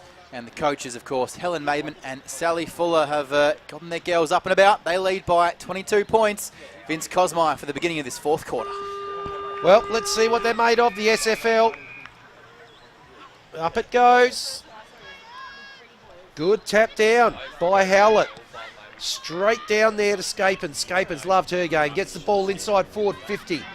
First one on it, though, is Ashley Wright. She's tackled. And umpire will come in. 45 out from the GSFL goal. Gee, they'd love an early one here just to get that margin out by another 6 points. So tackle's going to be applied once again. Ashley Wright applying the tackle. Umpire will come in. Secondary stoppage. Dangerous position. Ball bounces. Skittled out back into the square. Good pick up by Norup. Goes with the handball. Tackle's applied. Umpire calling, letting it go. Play on, play on. Now he'll come in. It's a little bit of a scrappy start. They won't mind this though, GSFL. All of that is taking time off the clock. So ball on centre wing. Well, that might have been a little bit high. Indeed it was. And Philippa Worthley, what a great game that she has played. If the Southern ladies here can come back with a win, she would put her hand up for best on ground. Might already be in that conversation, even though Great Southern are up by roughly about 4 goals. 1.5 minutes gone. 15-minute quarters. Reminder, whatever you're joining us on, filming footy at Bache Oval, Christie's Beach. Here's the one. The woman with that name on our lips, Worthy. She has been elite this afternoon. Howes from about 70. Going wide, looking for Chapman, the vice-captain. She gets to ground and sets her sights on the goal square! Bouncing through! Oh, that is beautiful. Rubber ball bouncing back to you. And Bree Chapman has her first of the afternoon. What a time to kick it. 2 minutes gone, margin reduced to 16. And I can't wait for this Dartfish replay. So goal of the day there, it has to be for Chris Hutton Home Loans. There by Bree Chapman, and that's just the first little bit of nerves. She kicked that from almost on the boundary line. This is a phenomenal kick. Falling out of bounds as she kicked off centre, and she popped it through middle of the goals. And a few alarm bells for the Greater Southern Footy League girls out there. Brian, what would have been the chat at three-quarter time with that 4-goal lead? Well, I'm pretty sure they're just going to lock it down and be steady. And I see the move to put Chloe Howlett into the ruck. She's fresh there from down the forward lines and a great workhorse and very good at getting up and over it. So hopefully for Great Southern, she can do that job of just getting in behind the ball, putting a bit of height in there and holding strong. So another one that's in the conversation, Matisse Hunter, had an excellent game. Kick comes forward, inside 50 by Quaremba. Liked her second half. And what's the umpire called there? I think Rosie Shaw might have, tried to... Just off her line, I think. The ball was just a little bit left or right of where the mark was taken. Umpire, maybe a tad over officious. She wanted to go, but he'll give her a second chance. Yeah, no hurry here for Rosie Shaw. I'm sure she'll like to take the extra 30 seconds off the clock with this lead. Captain's experience. So her kick goes to the hot spot at centre half forwards. Actually looks like it's going to be intercepted. It is intercepted. That there is by Walker Obushak. Her kick goes in towards the middle. Good pick up there by Lush. Lush's kick. Oh, it's clean bowled at the back. Here's an opportunity for Kate Galley. Galley's kick. That's a very well weighted kick. Can she get onto it? No, she can't. Emily Rose done very well. Now she's tackled. Gets the handball out, holding the ball. What about that? Ball just sat on the breeze. She thought it might come over the back for her, Chapman, but when she didn't win it and her opposing number did, she didn't give up. She chased after her, wrapped her up in a legal tackle, took her to ground with care. A deserving free kick. So, Bree Chapman from about 40 out. Oh, wobbly kick. How's it going to bounce? Good tackle applied there by Carly Morton. High contact, head over the footy. And might have just been a little bit too anxious there. Looks like Howell's just getting up a little bit dazed and confused. And she's going to get the ball too, Kalani Howells. So here's another opportunity there, coming like a freight train. This is for her second goal of the day. Howells. Yes, it is. 2 in the first 5. And that margin back to 10. It's exactly what Phil Marks would have wanted. West Adelaide Sanford W Development Assistant and coach of this Southern Football League women's side. It's been a hot start, fourth quarter. A few changes perhaps for the great Southern girls out there, Phil. Brian, sorry, I'm not sure who Phil is. My apologies. Not a problem, mate. Hey, look, I'm looking at the liveliness in the Southern girls at the moment. They're up and about, and I did say at three-quarter time that I thought we have a bit of experience and age in our side, and maybe we're getting some weary legs. We need to get our young runners going, but they did a great deal of hard work and hard running early on to get that lead, so it's going to come right down to the wire, I think. Association round, thanks to the Christie's Beach Hotel on Filming Footy. Get down there for a feed and all the sports on big screens. Christie's Beach Hotel. 40 out now from Great Southern's goal. She picked it up. Did she have prior? Umpire said she did. Didn't get boot to ball. I thought she made an attempt, Vince, but umpire didn't agree with me. So a little bit far out with the breeze. She's kicking into it. Into the breeze here, Layla Rogers. Probably Vince, try and set it up. You've called it perfectly so far today. The scoring end left of screen. This one needed to give it a bit more on the boot. All the way to the scoreline, not rushed, but now it is. Smart play on the last line of defence on that Sportal scoreboard. Let's have a look. 6.5 gone. It's an 11-point lead, so we've got 9 minutes to play, just about. And the Southern ladies need 2 goals to take the lead here. So it's Flesfadar.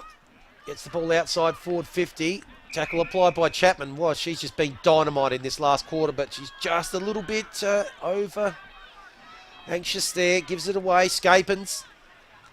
Been a very good four-quarter performer. That kick's going to be marked. Intercept mark there. And that's by Walker Obushak. Outside 50 again. Numbers there with GSFL.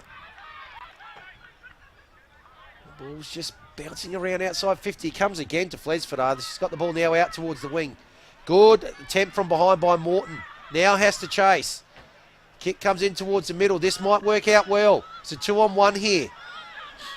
So high kick comes up towards a forward 50. Mark almost taken, not quite. Butted up well there was Rogers. Rogers, is she going to get the kick away? She just does. Tackle's been applied. Oh, that tackle by West. The chase down. Wasn't that fantastic? She's the reason why it's not 20 out from goal right now. Umpire throws it up just on the 50 where the arc meets the boundary, about 20 around from the boundary line. Commentary side, far side of the ground here at Christie's Beach, Bache Oval. Kind of half threw it up, didn't quite. Landed in the hands of Wheatra, who's been a little bit quiet since a blistering first half. Snap towards goal. Rogers, who's there for Great Southern. Nobody, up and under. Oh, not sure about that, but it works out. McHugh, kick out of danger. Here's Ella Gill. 15-minute quarters, so we've ticked over 8. Is there time for Southern? Need a goal, need to get it out of this girl's hands. Kalani Bates uses it beautifully every time she gets it. This time, just sinks it over the top, a metre past the intended target, got the hands to it, picked up at ground level, Remfrey couldn't do much with it. It's just slingshotting between 80 and 40 out at the moment. Pressure on the boundary line kick. Backed in play, Rigby, winning it down, had to dodge and weave through. Rosie Shaw, she goes to ground. You can't lose your feet on Association Footy Day. That might just stay in. It's going to be a beautifully measured kick in the end. Ella Gill, 60 games for Cove. Glenelg development squad, can she use it? On the near side of the filming footy box. Thanks to the Christie's Beach Hotel, the margin is 11 points. Southern desperate for a clearance. Didn't go 15, play on. Here's Shaw, all the way. 1 goal now would put it beyond doubt, you might think. Bailey's down there, but the ball beats her out of bounds. This one, the pressure has gone right through the roof, thanks to the Christie's Beach Hotel. We've got about 5.5 minutes to play, and the Southern girls need 2 goals. The margin, 11 points. Yeah, they've hemmed it in here the last couple of minutes. Not for any reward. Here we go. Rogers! What a goal! That's it! Layla Rogers has put it beyond doubt, and GSFL will be the women's champions for 2024. What a goal from Rogers. I mean, the kick in around from the behind post, it's the only option. Just take it towards the boundary line. Rogers just waiting off the pack. You kick those maybe 3 or 4 times out of 10, and she let the wind do the work. She knew there was a slight zephyr, put it towards that behind post in case it was fisted back into play and her crummers could go to work. And you're right, Vince, you've called it beautifully all day. With 4.5 gone, that might just be the winning goal.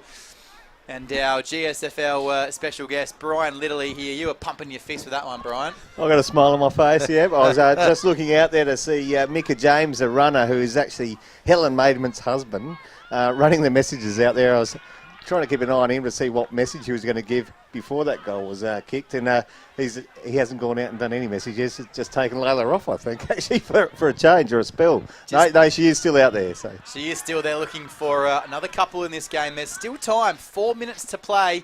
If the Southern ladies can get, girls ladies, can get a goal in the next 30 seconds, it might be come back on, but not with a tackle like that. Free kick one. Greater Southern have been well worth their win this afternoon. 4 to play, 3 goal gap, but Southern girls can definitely hold their heads high. So for Pro Build Australia, Dartfish, filming footy, and of course our scoreboard brought to us by Sportal, which shows a 17-point margin to GSFL. We're counting down the last 3.5 minutes. Magnificent goal just 2 minutes ago to seal the deal by Layla Rogers. And in fact, that could be the Chris Hutton home loan goal of the day. Could definitely be a goal of the day contender. We've had a couple, and it's been a pretty even game. I mean, all the players on both sides have been super effective, and we'll definitely look out for one. We'll see if Tony Neal can get an interview after the game. There'll be presentations on, of course, the Bache Cup with 3 minutes to play in this game. Brian Littley, our GSFL representative, you've been pretty impressed with the girls' efforts this afternoon. It looks like the Bache Cup is coming your way, but there might be one final twist, one inside 50 away from a goal and a grandstand finish. O'Hanlon's kick inside 50, it comes back out. Oh, kicked into thin air. That was a bit dangerous, Flesford. She thought the ball was on her boot, but it was pinned underneath her opponent. Umpires letting them play. Weir.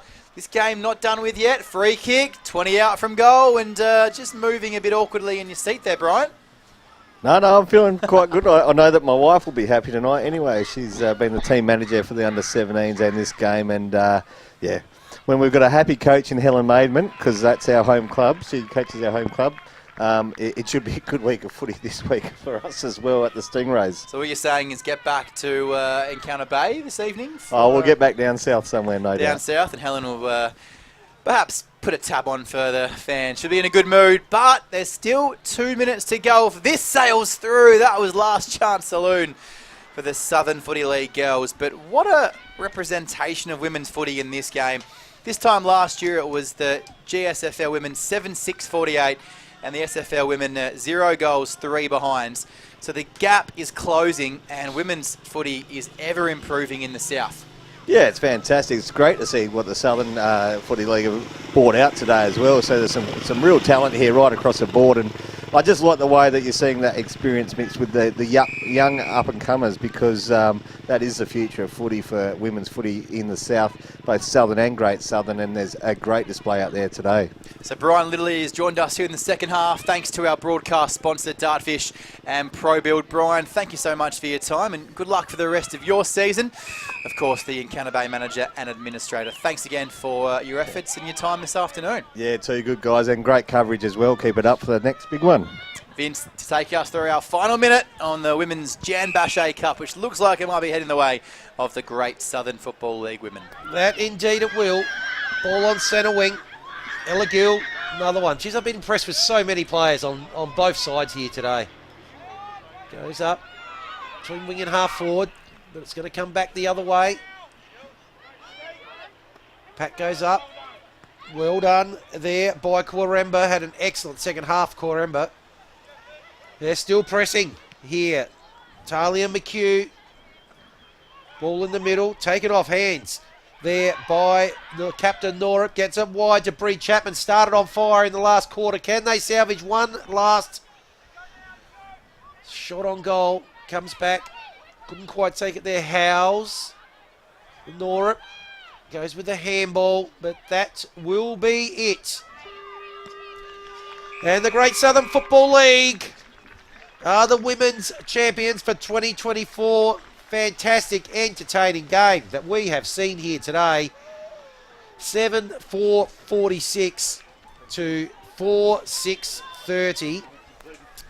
Let's quickly go through the goal scorers as Tony Neal goes down onto the ground to look at who they thought the commentary team had as the best player. But very, very entertaining game. Then, as you mentioned, Jack, that gap has narrowed significantly. Women's footy is just going from strength to strength, and the goal scorers will cover those now for you. And for the Southern Football League women, it was Worthley with one, Howes kicked two, one in the second, one in the fourth, and Chapman with a fourth quarter goal. 4 goals, 6. They missed a few as well. Could have had a couple more.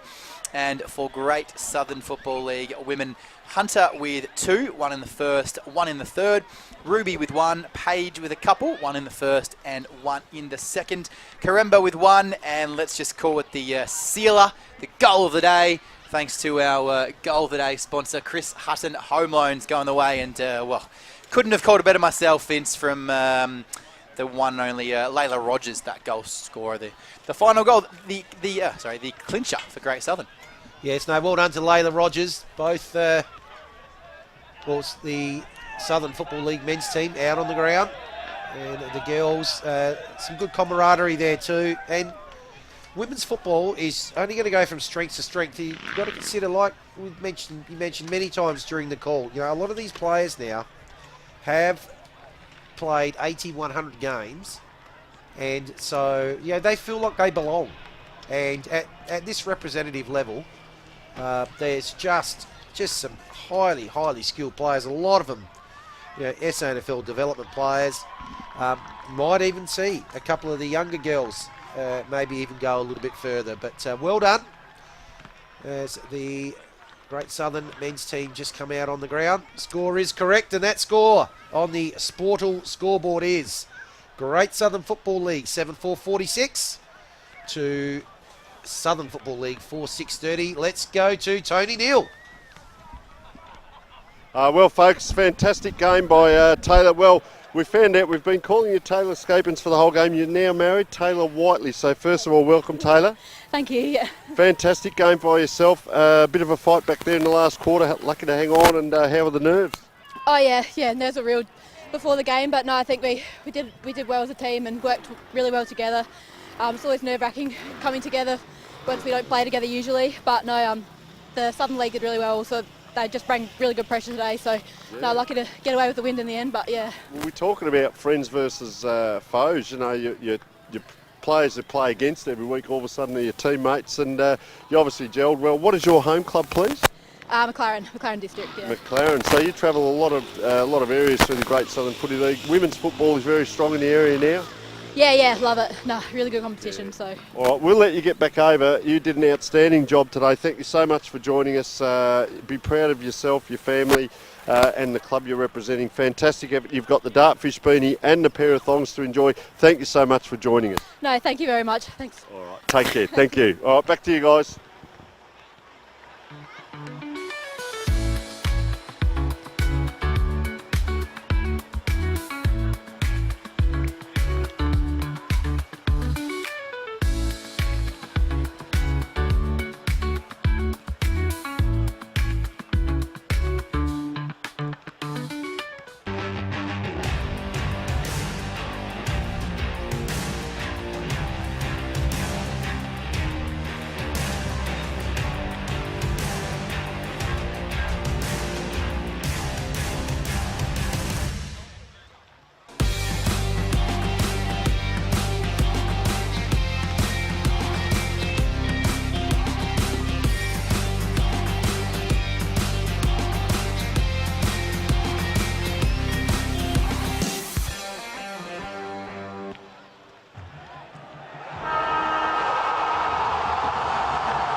Congratulations to the Southern girls, to Great Southern, being the champions. Congratulations as well.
to Bache Oval for the Great Southern League, Football League versus Southern Football League. My name is Tony Neal, and joining me in commentary today, Vince Cosme. First of all, welcome, Vince. Thank you, Tony. Yes, what a fantastic women's game we just saw as well. Just the skills on offer and the progression of the Southern Football League in today's game compared to the last few times they've played has just been a joy to watch. And there were some nervous moments there for Helen Maidman, especially early in that last quarter.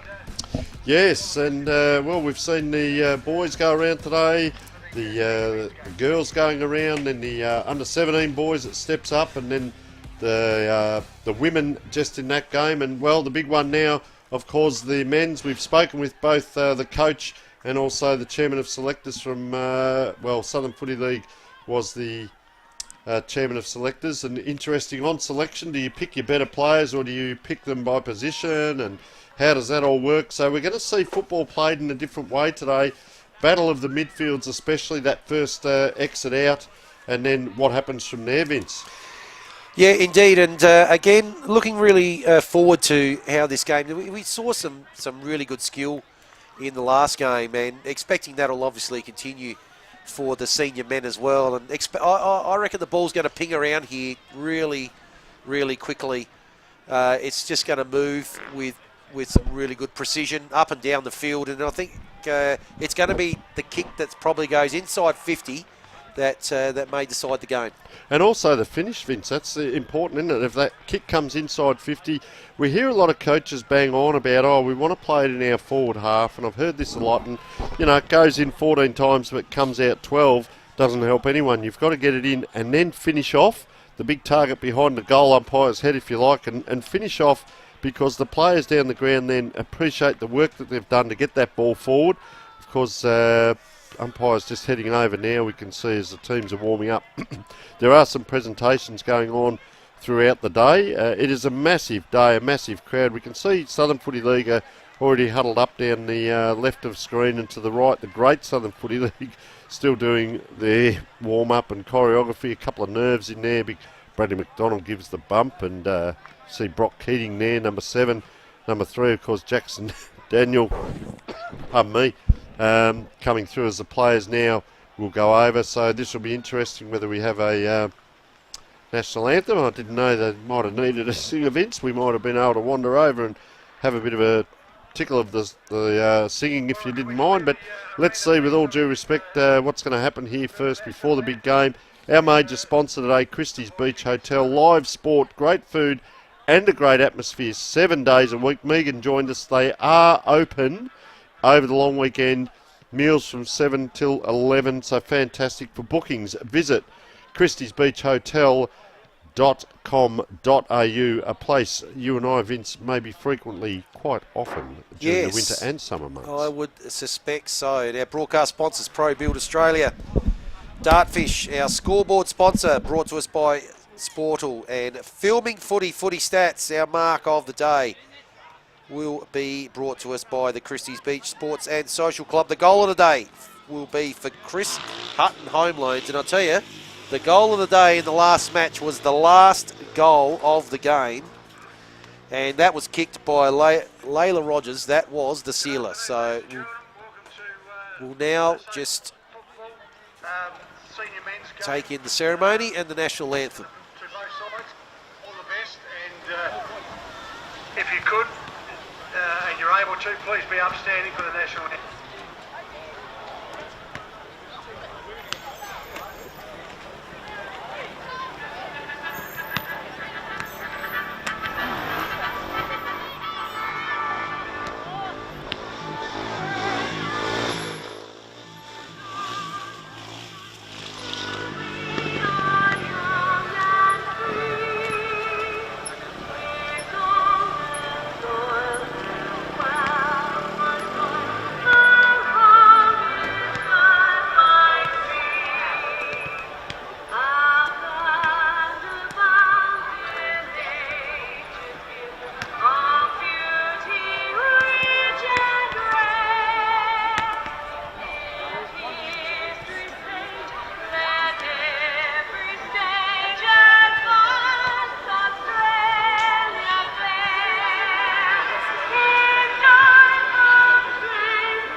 game begin is the call over the loudspeaker.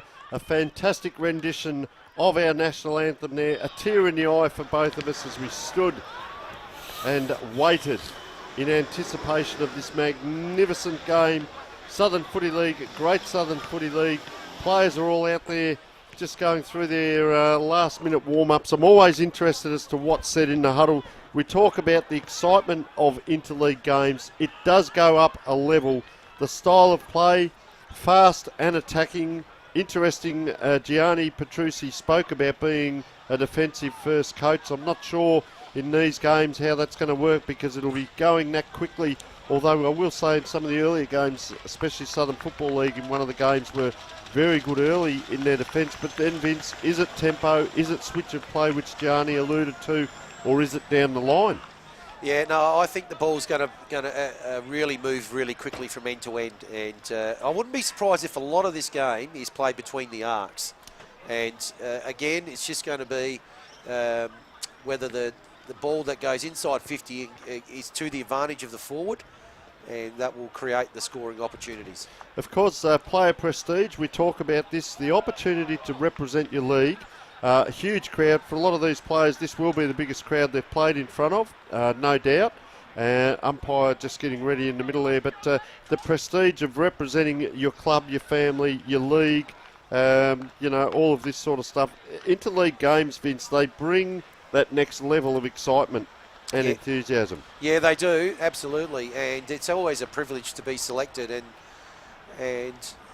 there's actually then you've got the country championships, which these two leagues they actually play feeds into. It feeds into these two leagues together. So this is a gauge that to go to that next level for the country championships, that you'll see a mix of these two sides. Well, Brendan McKeough, of course, coaching Southern Football League. Gianni Petrucci coaching, of course, the Great Southern Football League. All is in readiness, and there are some tall timber. I will say I walked past Southern Football League. They got a lot of mid-sized players in there. We can see number 17, Darcy Mitchell, will be the ruckman for Southern Footy League, and he'll be up against a towering man there with one sock up and one sock down. Umpire holds the ball aloft. We'll come back to this in a moment. Battle of the rucks. It's man on man in the middle as that first ball goes up, and that, of course, is Thomas Welk in the middle. Gets his hands on the ball. He's dragged and he's slung down very hard on that pitch. It's already been set. Terry Kathapoulis gets that ball around. Southern Football League inside 50. Umpire calls play on. Streaming out Great Southern Football League, and strong tackling Vince Cosme in that forward line already. Yes, well, again, the ball, fast ball movement, and the ball has gone straight into a very dangerous position here. So, in it comes. Oh, he's got his tackle didn't stick. So Potter, and ball ends up there with Patterson. We'll have a repeat stoppage. So the ruckman is Thomas Welk for Great Southern Football League, number 30. Interesting to see whether he does come down the ground or not. Up it goes. Taking that contest, Watson had front position. Good tackle applied. That ball's going absolutely nowhere. Well tackled there, Potter. So that was Lachlan Cam, obviously playing in the forward line, that came in for that ruck tap. But you see now, big Thomas Welk, who was a kick behind, has now come in, receives a punch. Gee, strong by Darcy Mitchell there. Stuck in that pocket over the head of Mitchell that comes. So Great Southern Footy League. Gee, interesting kick inside. That's a dangerous kick. Coming back around and a free kick given. And, that dangerous kick, came quite square. And this is Robert Shinder-Taylor getting that ball in. Dangerous position off the boot. There it is, first goal of the day. And that could be a contender already for our goal of the day, which is the Chris Hutton home loans. We'll see a replay here. That was a quick kick out. Here it is here. Very quick kick in too. We spoke about how fast it will be. The pack looms off the back of the pack, and that's Bradley Potter there kicking a goal. Early start, and that'll give him confidence as well. Our umpires today, Nick Price, Alex Kerr and Lockie Gasmier. Umpiring, officiating, however you like it. If they do a good job, we won't even know they're out there. And if they do a poor job, we won't say anything because they are doing a great job. So, ball in the middle. Southern Footy League again. They go forward into that centre half forward flank position. Players after the ball. Look at this. It's a good old 2-on-2 battle. And the 2 for Southern Footy League get it. Kathapoulos, nice forward line entry.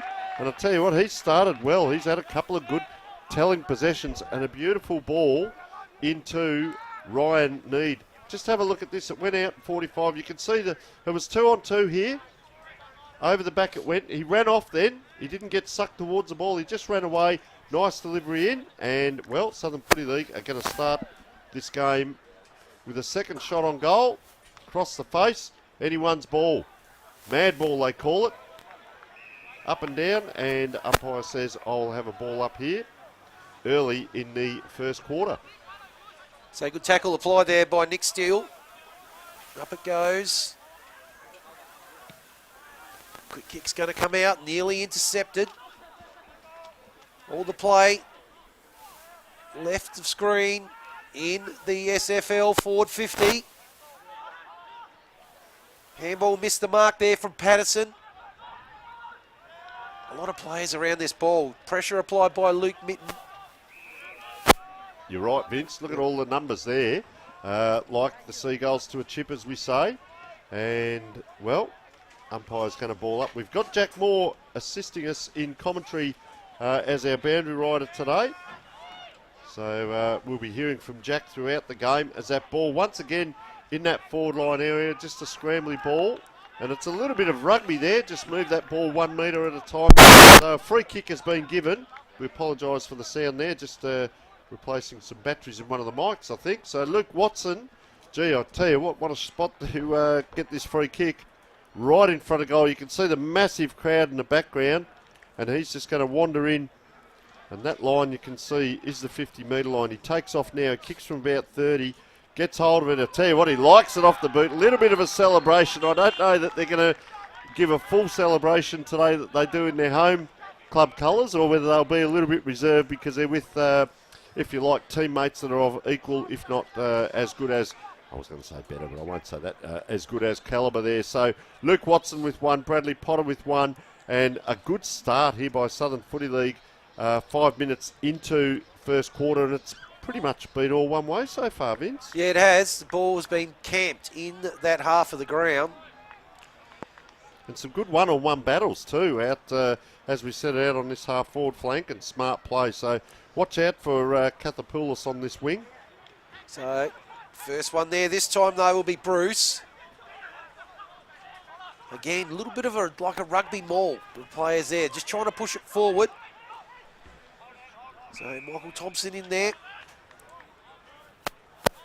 Matt Diminish comes up with the ball. So up it goes again. It's Wilk. Hands to it first. Umpire's picked out a free kick. Everyone's moving to the right of screen. That means it does go to Thomas Wilk. And he's standing right on the defensive 50. Decides to go to the outer side.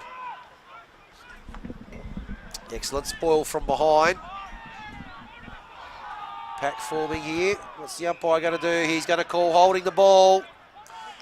So Daniels moves it on quickly, and there's this fast ball movement.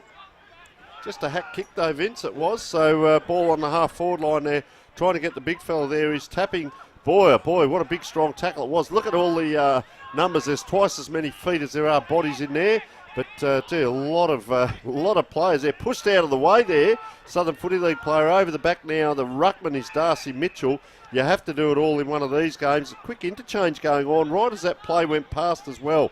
So great Southern Football League. Both of their kicks forward, Vince, have been under pressure, and Southern Football League now get another forward 50 entry. And it goes again, chasing after it, Potter. But he was outnumbered 2-1, but that kick is going to fall short. And Vandenberg's got it, goes on the left. Possession. Good little kick, Patterson. Another good little kick. Playing on straight away here, Kathopoulos. It's long, is it there? It's there! Is it? Oh, one of the best. No, it's not. It's hit the post. One of the best points ever seen on Bache Oval, Vince. That's the point of the year. Okay, Jack Moore's down on the boundary. What have you got for us, Jack? What a kick for goal there, and it was just didn't make the distance. But I'm just seeing at this point, Southern Football League taking those short options very deliberately, just making sure they can hold on to possession, and then when the kick comes in long, they're getting it right deep into the teeth of goals. Fantastic insight by Jack down there as that ball bobbling around this way, that way. Is that thrown out? Well, we saw something that the umpire may not have. It's a forward entry. This time player in front. Great recovery. Could go all the way himself. He elects to give it off. This way, that way. Is that Kaya Wayo? And a nice kick in, and Harry Vincent, that is, took the diving grab. You see this ball come in very quickly. And, well, we talked about fast football. Good clearing punch. Second recovery, I really like that recovery, and able to get that was Jackson Daniels. That was getting that kick around the corner, and Harry Vincent now lining up, coming in. He will also kick from around about 30, straight over the umpire's head. And Great Southern Football League, that's a relieving goal for them because they are now on the scoreboard. We are 8 minutes and 30 seconds into the game. Our sponsors today, Christie's Beach Hotel. Broadcast sponsors ProBuild Australia, who build and repair with care. Contact ProBuild Australia today for a free, no obligation quote. Of course, Sportal for our scoreboard. Our goal of the day, as you can see, brought to us by Chris Hutton Home Loans. Dartfish, well, video analysis solutions for improved sports performance as that ball up in the middle.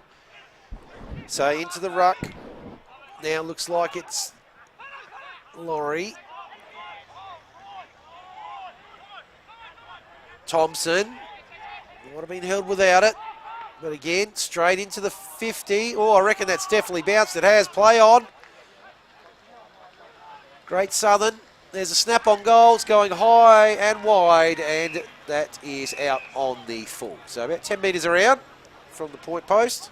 Just those clearances and playing in front, Vince. Southern Football League really attacking well as Lachlan Cam now coming in. He's actually playing in the back line there and taking some of the ruck, but he gives it back to the resting ruckman Darcy Mitchell, who now plays on, just centres it across. Play on's a call. Handball Nathan Beanham. Anyone's ball on the ground. Great Southern go for the voices. We can hear the voices from here calling loud. Once again, though, just that kick out. They're not lifting and just looking at where they're kicking, so they turn it over once again to Jack Ball. Look at, you can see the player in the middle of the ground calling. Ball elects just to go short down that half forward line. It's a grass ball. Anyone's ball here. Trying to get after it, Harry Vincent. Up and down. And we'll have another ball up in that forward line area for Southern Footy League where most of the play has been today. Up it goes.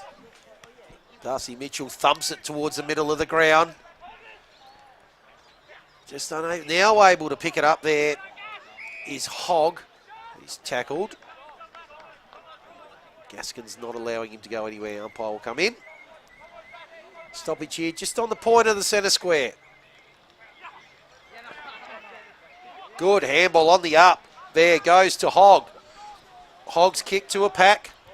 Shark snap there by Need. That looks pretty good, and I reckon that would be the Chris Hutton Home Loans goal of the day. Like that one, Vince, and we'll get the replay of that because how good is it to see a player with sure hands? You see this ball come in, and it's a first take. There's no fumble. It'll bounce. Here it is. One grab, round the corner. Very quick, what I call fast switch muscle fibres, Vince, between the ears, because that man got it onto the boot when the big white sticks come up and through it goes. And well done by Ryan Need there for his first three individual goal scorers with Watson, Potter, and also Need scoring goals, and Vincent, the one goal scorer for Great Southern, as that ball right in the middle of the ground. You can see it's dry, it's quite firm in there. Obviously the turf pitches here, be magnificent summer all winter the oval. Out they come, Great Southern Footy League, leading Kai Aweo. He now looks down the line, draws the player towards him, and it hangs in the air, which gave Robert Schindler-Taylor time to just get a fist of that ball dribbling out over the boundary line. So just near the intersection of the 50 and the boundary. In it comes. Laurie. Good tap down. Mitten couldn't quite get it. Now it comes out. Kick comes in from McKinnon. Bit of a scrubber kick. Might work out all right. Can't pick it up there. It was Scott Biddle. Now the Stacks are on the mill. And that ball's not coming out. Umpire will come in. Gee, poor old Scott Biddle there. He just couldn't quite get it up. It was a bit of tunnel ball, wasn't it? And it's a hard ball to pick up. So, lovely tap by Laurie. Couldn't quite get it down to Jacob Wright. Be interesting, just as you said there, Vince. I was just looking at that tap there. That actually looks like Sam Laurie, yes. And just what he's going to do, he looks more of a tap ruckman rather than just punch. And so he's coming in facing the boundary here. Beaten two at that time. And he kicks in the centre square, but good use of the body there by Michael Thompson. So he's spotted leading forward out wide. Oh, it looks like a falcon there, but a good spoil nevertheless by Lachlan Hamilton. And now the ball goes up towards the middle of the ground, but it's going to come straight back. Mark taken by McKinnon. And McKinnon's got 25. Decides to go. He's got a player leading out wide. What a great kick there from McKinnon. Jesse McKinnon. That was a beautiful pass to Jake Spinks. And Spinks here about a 35, 45 degree angle. And going to be kicking from about 40 metres. How good is this kick? Didn't have to break stride. What we call kicking to the fat side. So maybe a tactic there early in the game, Vince. So in he comes Spinks. We ran to the right too. Yes, how many times do you say that? I tell you. Run straight at the goal. Yep, so a let off here. Let's see what they do with the kicking, the first one of the day. Very quickly, Jack Moore.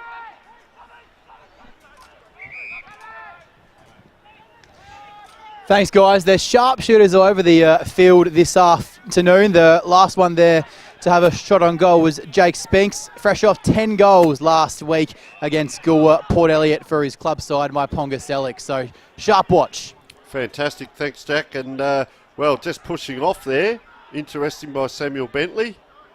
Doing what several players are trying to do, emulating, of course, our famous AFL player. But back to this game, because these players have their own sets of tricks and traits and strengths, and that's what we're seeing today, playing to their strengths. I will tell you this, Vince, you can see all the players on one half of the ground. We have one of the biggest arenas in the world, and we make it a small-sided game, but the wingers are down as we speak at centre-half forward. Trying to come over the top there. Big, strong effort by Vandenberg. It's up, it's down. It's a bit of volleyball. Now they're going to enter again through Luke Mitten. Short little kick. Oh, just hits the ground there. Two paddles there. Actually gets an outside 50. Player backs up there, and that was well done by Samuel Tharaldson. Now it's a kick down to the wing. Anyone's ball. Once again, a one-on-one battle, and you can just see number 14, Kane Spinks, hanging off the back of that pack. So it's good to see not everyone flocking around the ball, whilst you see numbers they're holding out, Vince, and allowing a bit of space. So, ruck contest. That almost legs, but got the ball forward. Handball from Vincent. Now the kick's going to go inside forward 50. Good punch from in front there by Johns. Butters up. Now gets the kick out. Good kick too. Watson's got it. Plays on quickly. This is what we talked about, how quickly the ball movement will move around. That's going to be Beanham there. Comes into the middle. Dangerous. Bentley only had the one hand. Now it's going to be turned over. Oh, the big ruckman there, Wilk. He's dropped it. There he's going to be tackled. Umpire. Oh, he's going to be called for a sling tackle. So that kick inside, as you called it, Vince, dangerous part of the ground to do it. I don't mind that coming from the wing, trying to come inside, but gee, it was so square with the amount of traffic around. They're going outside now, Great Southern. It's another high kick. Their forward entries at the moment, apart from that nice kick we saw to the fat side, it's the high kicks in that really, if you're going to do that, you need numbers around the ball to swarm and hopefully get a goal. There's not a lot of structure around that. Look at the numbers around the ball. Well, one big man flies, and that was Corey Mills-Richardson, number 16 there. Just see if he goes up again, and he pretty much is going to swat this forward. You can see him facing. There he goes. Well, he taps it both. Ruckman tap it back now, and a very quick free kick given, and this is Jordan Ito with ball in hand. He now squares it up to centre half back. They're out here, plenty of space because the midfielders are caught behind, and it's a long kick inside 50. So it's going to be cut off though. Well read by Great Southern. It was a 2-on-2. Comes out towards the wing. Short kick. Beautifully weighted and taken by Wayo. Surveying his options. We'll look to go inside. Now decides to go long. So the hot spot about 40 out. Mark's been dropped. Applies the tackle now. Thoroldson. 17.5 minutes in, 1 goal, 1 plays 3 goals, 1. We hope you're enjoying this, not just across the Great Southern Footy League and Southern Footy League, but South Australia, Australia and worldwide. To all our magnificent viewers out there, of course, Christie's Beach Hotel, fantastic venue, major sponsor today, Pro Build, Dartfish, Sportal for our scoreboard, filming footy stats, and our mark of the day and goal of the day, which we'll come to in a moment as that kick goes out towards the wing. Player being held onto, and that is Lachlan Cam getting the free. Let's see them with this forward entry. They did use the wide. They are going the opposite side this time, a little bit more central, 2 and 1, and out comes big Darcy Mitchell, playing that kick behind Vince the ruckman. Yeah, they're well positioned there, Darcy Mitchell. So he decides to go to the outer side. It's a good kick. Good hand to foot for a big fella. Yep. Now up to the wing. So they're chipping it around. Kick goes forward there by Smith. Now the long kick's inside 50. What's going to happen here? At the back. Couldn't quite take the mark. There, Fitzgerald. Now applies the tackle. And he's actually caught his opponent high. So that'll be a free kick here for Jaden Scott. Could have been a contender for a Christie's Beach Sports and Social Club mark of the day earlier there, Vince, but unfortunately put on the ground. It was a great fly, though. Yes. Jaden Scott. Jaden Scott looking to become goal kicker number 4. In he comes. Umpire does not move. Straight over his hat. And that is 4-1 now as we enter the 19.5 minutes into the first quarter. Jack Moore. Thanks, guys. Hot start for the SFL here. So the Great Southern have been looking to flood the midfield there and flood the middle of the ground when the SFL boys are working it through from defence to offence. They've been forced to take it wide, and you'll notice the last few shots have been from the width of that boundary. They've done well to convert from there, but they're just trying to make sure it's as hard as possible for the SFL boys to transition the ball from their back 50 to forward 50. Mitchell back in the ruck in the middle there, just putting his hand up. He's all set too, looking down on the haunches. A little bit of byplay going on. Up they go. Well, the nice tap there by Thomas Welk. However, the opposition ruckman gets it out. Handball over the top. Up, he had to work for that, Luke Watson. Gee, I'll tell you what, he's done a mighty job to get around and gets that on. He's got plenty of purchase, and that's a good mark out the back with Kane Spinks electing to mark instead of punch. Shannon Jones, ball in hand. He does go into the middle. Player got down on one knee as if to propose, and Jacob Wright ends up with ball in hand, rewarded well. Across it goes. He's got a nice foot on him, Shannon Jones. Look at that. They're playing with a left-footed football at the moment, which you being a left-footer would love that, Vince. Oh, indeed. So they're just a bit of possession here at the moment. That looks like it's Mills. The kick ends up piercing a couple of those set up in the zone. Now it comes to the middle. Gee, that's a well-weighted kick as well. Went so over the top, didn't Fitzgerald's got it. Which way is he going to go? Well, he was looking out wide here for Uwayo, but goes shorter. Now the ball will come to Uwayo. It's going to bounce, going to make him have to work. Does well. Gets around. Hogg. Uwayo goes with a handball. Another handball now through to Darcy Brown. Darcy Brown gets the ball inside 450, but it's going to be cut off, and Joshua Johns takes the mark. Oh, he's turned it over straight to Welk. Welk goes with the kick inside 50. He's turned it over. Unbelievable. And so now the chance for the clearing kick to come outside 50 here by Schindler Taylor. Tony, make some sense of that. Well, we talked about how quick it would be, and, well, it went in, it went out, went in again, came back out again. So half-back flank right in front of the coach's box there for the Great Southern Footy League. They're now going to switch play, the Southern Football League I talk of, and this is Austin Hogg ball in hand. We saw it with Great Southern, just that moving that ball around possession football.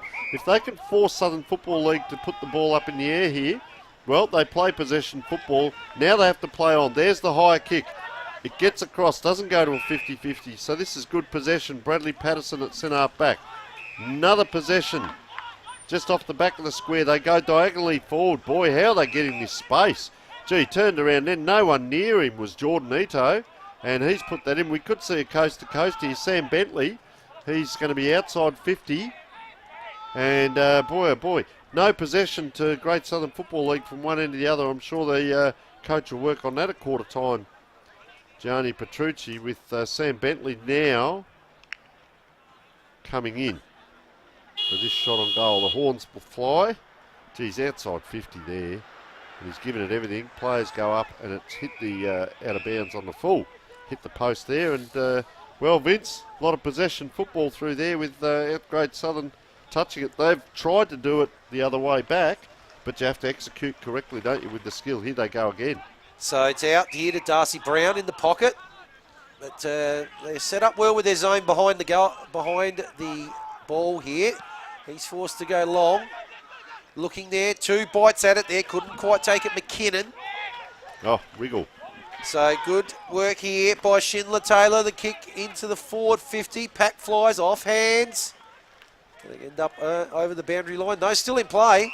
Now it ends up over the boundary line, so we'll have a boundary throw in. Threatening again late in this first quarter on the Sportal scoreboard. 23 minutes played. It's 3 goals the difference. He's been good, Schindler Taylor. I like him. He's a bit of that conduit player between the wing and forward line. He wheels around and gets that ball in a bit for him. He's done that a couple of times today, so he looks to be that link-up player. Just a kick behind the play here out on the wing as that ball goes up. 1-2 they go. Ball on the ground now. Gee, great courage shown. It's out. Can he push off the player there? He can't. Sam Bentley, he's caught. And a nice tackle, Matt Dominish. Ball across now diagonally out the other side. And a nice mark taken out there by Terry Kathapoulos again, having a great game so far. Forward line entry. The big men fly on the ground. Can they get it out? Great Southern. 1 handball, 2 handball. This time a kick. Another left footer, Darcy Brown. But he kicks to a 50-50. This is what the back lines of each team want, is get it in the air and get us a contest. Gee, having to chase after that. He put the Jets on then, Henry Bruce. And that's a good clearance to Great Southern. Just to get that out a little bit. There's a downfield. And a little bit going on in back play. Looks like Wilkes going to get it.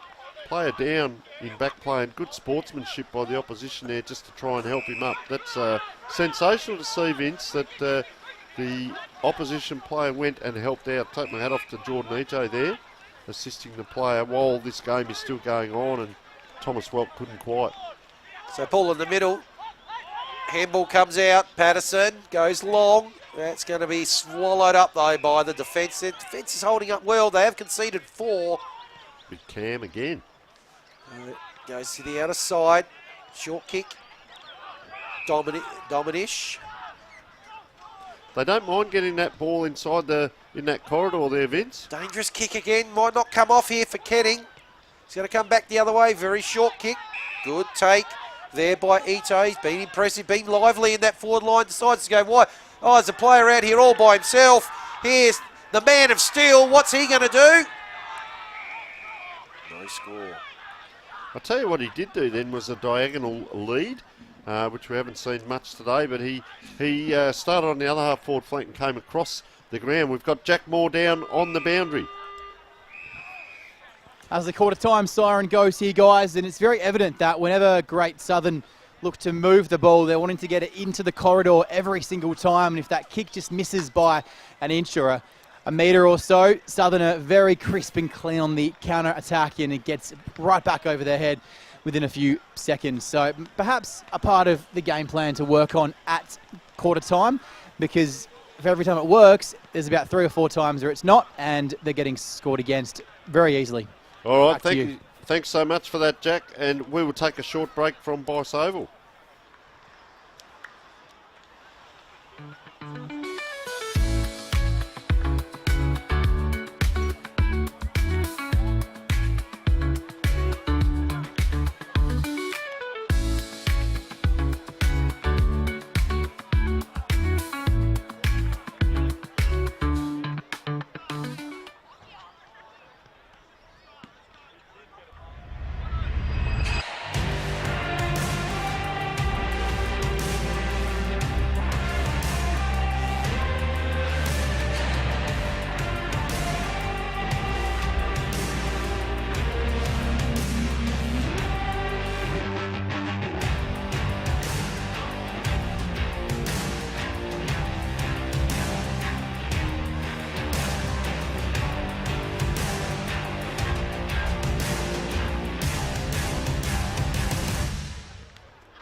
welcome back to Bache Oval, and what a magnificent day it is here. Outstanding football by both, played in the right frame of mind as well, but outstanding football by both teams. The spirit is the word I'm looking for, as we saw Jordan Ito go over and help an opposition player from Great Southern Footy League while the game was on, and that's what it's all about. Quick goal there, Bradley Potter. And well, let's have a look first of all. Southern Footy League goal scorers: Luke Watson, Bradley Potter, Jaden Scott, Ryan Need. So they've got the 4 individual scorers, but that's the thing, Vince, is if you can get them through different players and share the load, it's hard for Great Southern Footy League. You can't tag them all, can you? No, you can't. And Vincent with the only goal for the Great Southern Footy League in the first quarter in the 8th minute. Some of the better players, that we've talked a bit about why we were off air. So yeah, Potter was one, got them away with the first goal of the game.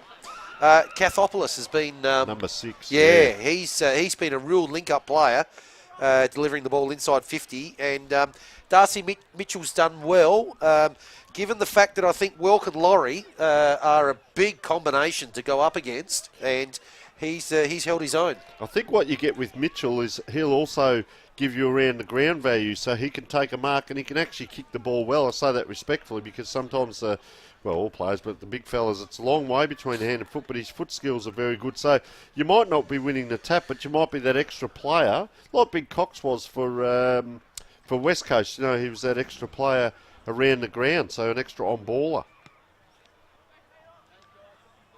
So we're going to cross down to Jack Moore in a moment. Stream on YouTube on Filming Footy going around the world. So wherever you may be watching and joining us from, hope you're enjoying the coverage. A big shout out to Tane Mitchell, who was watching in the USA. His brother's out there playing today and just found that information out. So this game and this stream, thanks to Dartfish and Filming Footy on YouTube, of course. Plenty of leagues, plenty of games, and you can watch anywhere around the world. Back to you for a big second quarter. Yeah, fantastic. And better players for Great Southern Football League that quarter, where we had Kai Aweo, number 9, Lachlan Cam, number 18, down the back line. I thought did a good job. Jesse McKinnon at times, Harry Vincent and Luke Minton at times as well, Vince. Yes, so it's 2-2, Tony, and the day will be decided by the Pilmore Cup.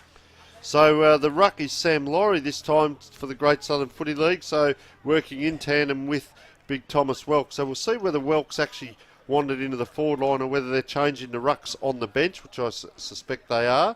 So this will be interesting, taking the first bounce here up against Mitchell, who really has done most of the ruck work today, and he's a fit athlete. We've seen him play before, but well, let's have a look. Darcy Mitchell in the middle. As I say, it's not who wins the tap, it's what happens next. You see a free player for each team behind the ball here. And it goes to that free, first of all, for Great Southern Footy League. So that is McKinnon, yet another release. Oh, good. You're good to see the backmen here. They're going for their marks from behind rather than punching, which is interesting. But nice football as that ball comes out the wing. It's 2-on-1. Gee, gliding by on the outside is the ruckman. Doesn't need him. Michael Thompson comes inside. He too is a good link man. Has that ball of 50-50 and just really stands still and tackled there the Southern Football League player in Bradley Patterson. Yeah, so good tackle there by Mitten. Grab the one arm. Up it goes again. Laurie, Mitchell. Laurie gets the tap. Good tap. Thompson was first to it, but couldn't quite get the handle. Now it's going to come out the other side. And the Southern Football League, good stretch. That's a good mark. Taken there by Mills Richardson. Hands it off. Goes deep. What's going to happen there? Good punch from behind by Harrison Mills over the boundary line. Big boy, Harrison Mills, isn't he? Yeah, about 15 metres around from their goal. So I'd say he's 15 metres tall there. Look at him standing in the back of the trailers and utes over there. Massive crowd there, 2-3 deep here. Off the pack, around the corner. Don't tell me. Luke that Watson. Is a high Luke ball. Watson. Oh. Wow. He's given it. Luke Watson, you superstar. No left foot. You don't need it when you can kick goals like that. Chris Hutton Home Loans goal of the day. I doubt we've seen one better, and I doubt we'll see one better, Vince. There you are, Nostradamus as well. Have a look at this. Up it goes. So look, he's got it. He goes with the outside. He'd have to be 35 metres out there, and it's travelling. It's going. It's there. In vain there, McDonald. Yeah, I touched it, but to no avail. Luke Watson. We're 1 minute 30 into that quarter for our goal of the day so far. The Chris Hutton Home Loans goal of the day. What a ripper around the corner. Ball in the middle. Anyone's ball on the ground. At Southern Football League, well, it's the ruckman going and get it. That is the advantage of Mitchell. Out it comes. Possession, just juggled it to the front there. And this is Nicholas Steele winding around inside 50. In it goes. Man's going to be taking the mark from behind, using his height. And a little bit of a push out there on Fitzgerald, using the body well. Excellent mark taken by Mills Richardson. They have got some brutes up forward, don't they? Let's have a look at this. Ball comes around here. The man of steel, in he goes. Just have a look. Good use of the body and using his extra height. Yeah, that's certainly giving Gianni Petrucci something to think about. So in he comes. Mills Richardson. And is that starting to come back, but not quite enough. So just the minor score. Yeah, nice entry though, but it was a kick to a 50-50. But good stretch there, and that's the advantage of knowing your teammates. They've probably only trained a couple of times together. I did know Southern Footy League got to get together during the week, and well, you have to be best mates out here in interleague games, even though the ball dropped here. I'll just come back to this in a moment, because around the corner he's missed everything.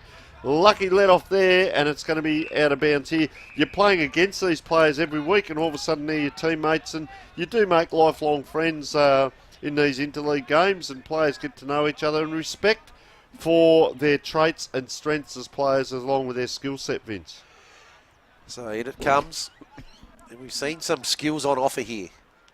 Lovely tap down. Good tackle there. There was Mills Richardson there with the tap down. Just in the foreground here, you can see Terry Kathapoulos here. So is he going to play this side of the ground maybe for the whole day? He's out here as we speak, and he's a clearance player if they can get it to him. Ball comes out wide. Good little kick. Kedding's got it. Honours the lead of Matt Diminish. Getting a few touches too. Yeah, look at that kick. Beautiful kick by Diminish, and he's off. Luke Mitten, off to the races. Kick inside 50. Handball comes out. Opportunity here. He's going to get a shot on goal. No, tackled Vincent. Umpire calls play on. Now he's run up the ground. Luke Mitten. What a goal. That could be another contender. That was sensational by that young man. He took 3 bounces. You said he was off to the races. I was going to say he was more like off to the butchers with the kick. He butchered it. But I'll tell you what, to the man's credit, here it is here. Just on the back of this pack. 1. There's the kick. Doesn't quite get on the boot. But he comes in. That is great courage. Does a blind turn around and kicks a goal. And that is why these players are playing at this level. That is fantastic play by Luke Mitten there to pick that ball up, get around and put it through. So the 2 number 1s, if you like, are going goal for goal.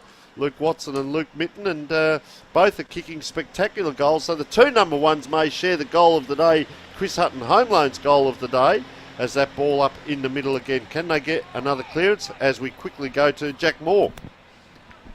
Just one quick one for you guys. That last goal scorer, Luke Mitten, plenty of experience with 10 games in the South Reserves last year, and made that goal, the run into the middle of the ground from the outside of the play, and just kept going through even though there was a great tackle that was almost holding the ball. He popped up, didn't stop the run, and more of that required by a great Southern in this second quarter and the rest of the game if they are to get back on it, just to not give up on that first effort. Back to you. Again, ducks under, gets the ball out. It's a possession ball at the moment. Just keep it alive, they say, and keep it alive they do around the corner there. Sam Laurie, the big ruckman, puts it into the forward pocket.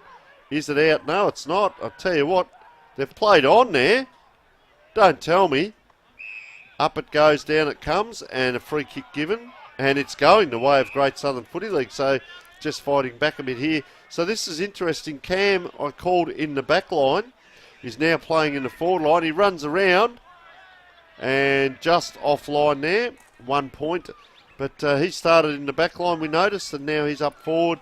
And Samuel Tharrelson about to have the kick in for Southern Football League as that ball just being extracted from the crowd. There it is. Magnificent crowd down here, Vince. Super huge crowd it is. Off to the Christie's Beach Hotel, of course, after this for a nice counter meal and a couple of little frothies or social drink with your family or friends, whatever. This way, that way, Bradley Patterson. Yeah, that was a fantastic kick in by Theraldson. The ball suddenly finds itself right up in the forward 50, just in a blink of an eye. Unsure really where to go there. Vanderloort ends up going wide. Playing on straight away, Daniels. Handball over the top. Oh, look, he was just there. Michael Thompson, but they couldn't get it to him. Mitchell misses with the handball. Bentley under pressure. Scooped up. First one there is going to be Beanham. Or maybe getting held from behind, not paid by the umpire. He will be tackled now. And we will have a ball up. Just keep an eye on Mitten there. He's really come into the play. You see him there with the shoulder strapping, number one. And, geez, I'll tell you what, we talk about inside-outside plays. He does go in and get his own ball inside these packs as well. He's got a ton of courage, that young man, and just see him floating around the back.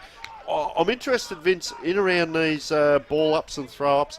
Who's free? You can see Mitten's free there now. Now they go and tag up. I'll tell you, I wouldn't be leaving free is Jesse McKinnon. He's getting a lot of it, and just as I say that, there he is getting that ball out. They might need to tighten up on him.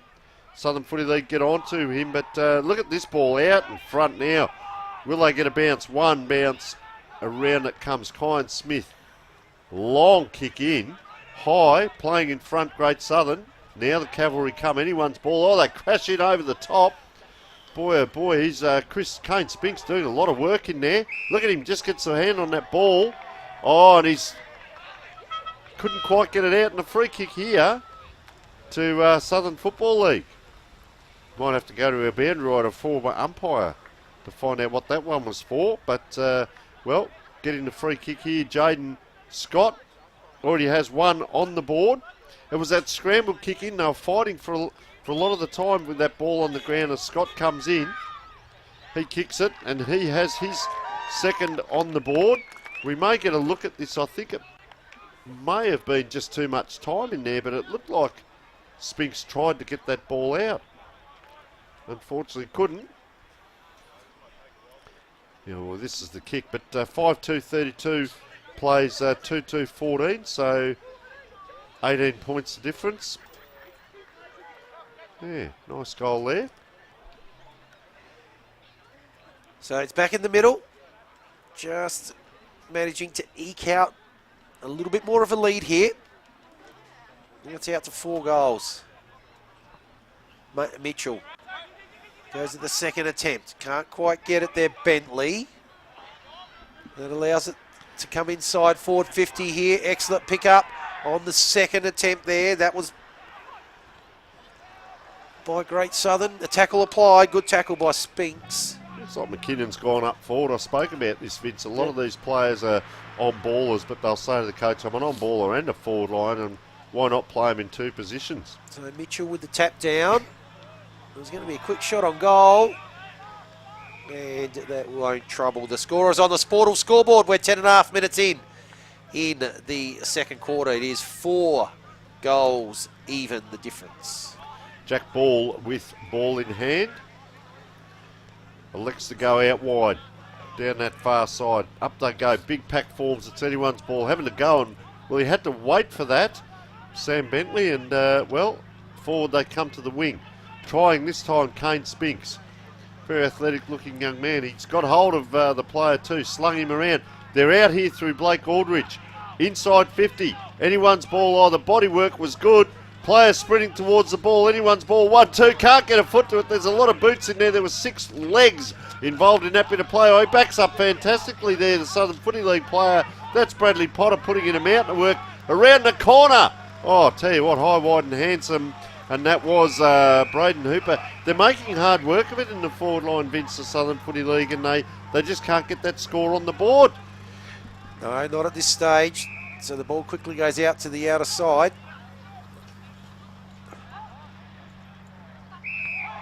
Is that turned over? No, it's not. So lateral kick. Players on here. It's Thompson. He decides to play on. Goes short. Good jukes. Good little kick. Kenning. And this is where they're sort of falling down. It has to go long. One hand only for Spinks. Comes out. Handball. Out to Beanham. And now the good mark has been taken by Aldridge. Right on centre wing in front of our commentary position here. Goes short. So it's Eto. He decides to go to the middle. Hung a long time in the air, that It ball. did. Thoroldson, yeah, wheels around on the left. Oh, nice kick in. Just outside the 50 here. So, is he within range there? Look at Eto gliding by here right in front of us.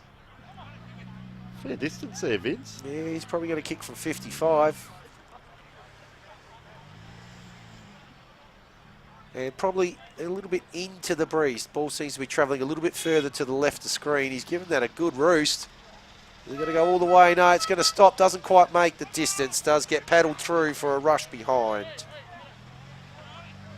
And Go down to Jack Moore on the boundary. Thanks, guys. Great Southern really need to work on opening their eyesight up more. The first look is always into the corridor, and they're wasting 3 to 5 seconds. That one goes down the guts because they've just got no options wide, and they waste the 3 seconds. They could go quickly over the top. Here we go. Back to you. Yes, a quick ball now. Great Southern Footy League 1-2. Player, there's no support for him behind, so he has to go forward. He's playing a fantastic game, Jesse McKinnon. Really like the looks of him, but it's that high ball in. Once again, these forward entries are killing both teams at the moment. Great Southern are on top, but just those forward entries. We saw Southern Footy League G player there had to stop and wait for players to make position. Luke Watson with ball in hand. So they'll get down the wing here. It's this kick from here or the next one. That's a fine mark there. That was a horizontal grab. They're going to come inside on the diagonal over the top. And this is what we talk about, Vince. That ball has to hit a target. And then we saw the last kick from 55 out. Jack Moore on the boundary. And just to finish that point, conversely, when Southern get it, they go straight away, no wasted time, know where their next kick is heading to, and they make that decision within a split second, making sure that's one-on-one ahead of the footy. Back to you. Okay, so ball's on the front of the change rooms, western side of the ground it is, just outside 50, half forward. There's a big crowd there too, and we'll see in the long shot, you'll get the ocean in the background here, Vince. You can just sit here and just stare all day at this. Magnificent. Okay, off to the races here. Thompson. Handball over the top. Mitten again. Mitten goes back to Thompson. Back to McKinnon. Back to Mitten. Takes a bounce. This will be the goal of the day. It is. Oh, he likes it. What a player. He's The getting better Chris as the game Hutton goes Home on. Loans goal of the day. I had him down at 1:30 for the goal of the day, and now I'm going to have to put down at the 15-minute mark, goal of the day. And it's, well, Luke Watson it was that I had goal of the day of, number 1, and now I've got Luke Mitten as goal of the day. Here it is. Have a look at this run as he gets it. Inside 50, bounces, so he ran away from his opponent there, and that's knowing your skill set and your speed. And Luke Mitten kicks a sensational goal, his second of the day, and, well, they're just getting that little bit forward here, Southern Football League. Yep, 2 apiece. 2 apiece in the second quarter.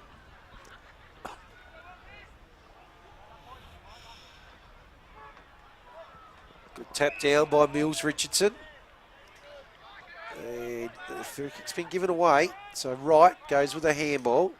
Over to McDonald. McDonald's kick. Oh, is that a mark paid in front? It is. Good, strong, one grab. And opportunity to relieve the pressure. Great Southern. We're 16 minutes in. If they can get another 1 or 2 and close it up around quarter time, 19 points at the moment. If they can get it around about 10 points, they'll go in at half time with a bit of confidence, knowing that they can come out. And, is it a battle of fitness towards the end of the game? Gee, just brushing off there. Jack Ball goes a good mark. We've seen some good defensive work by both teams.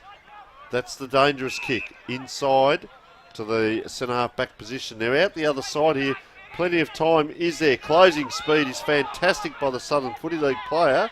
And that is sensational play there as that ball just bobbles around. On hands and knees, Brock Kedding doing some of his best work. One handball, two handball.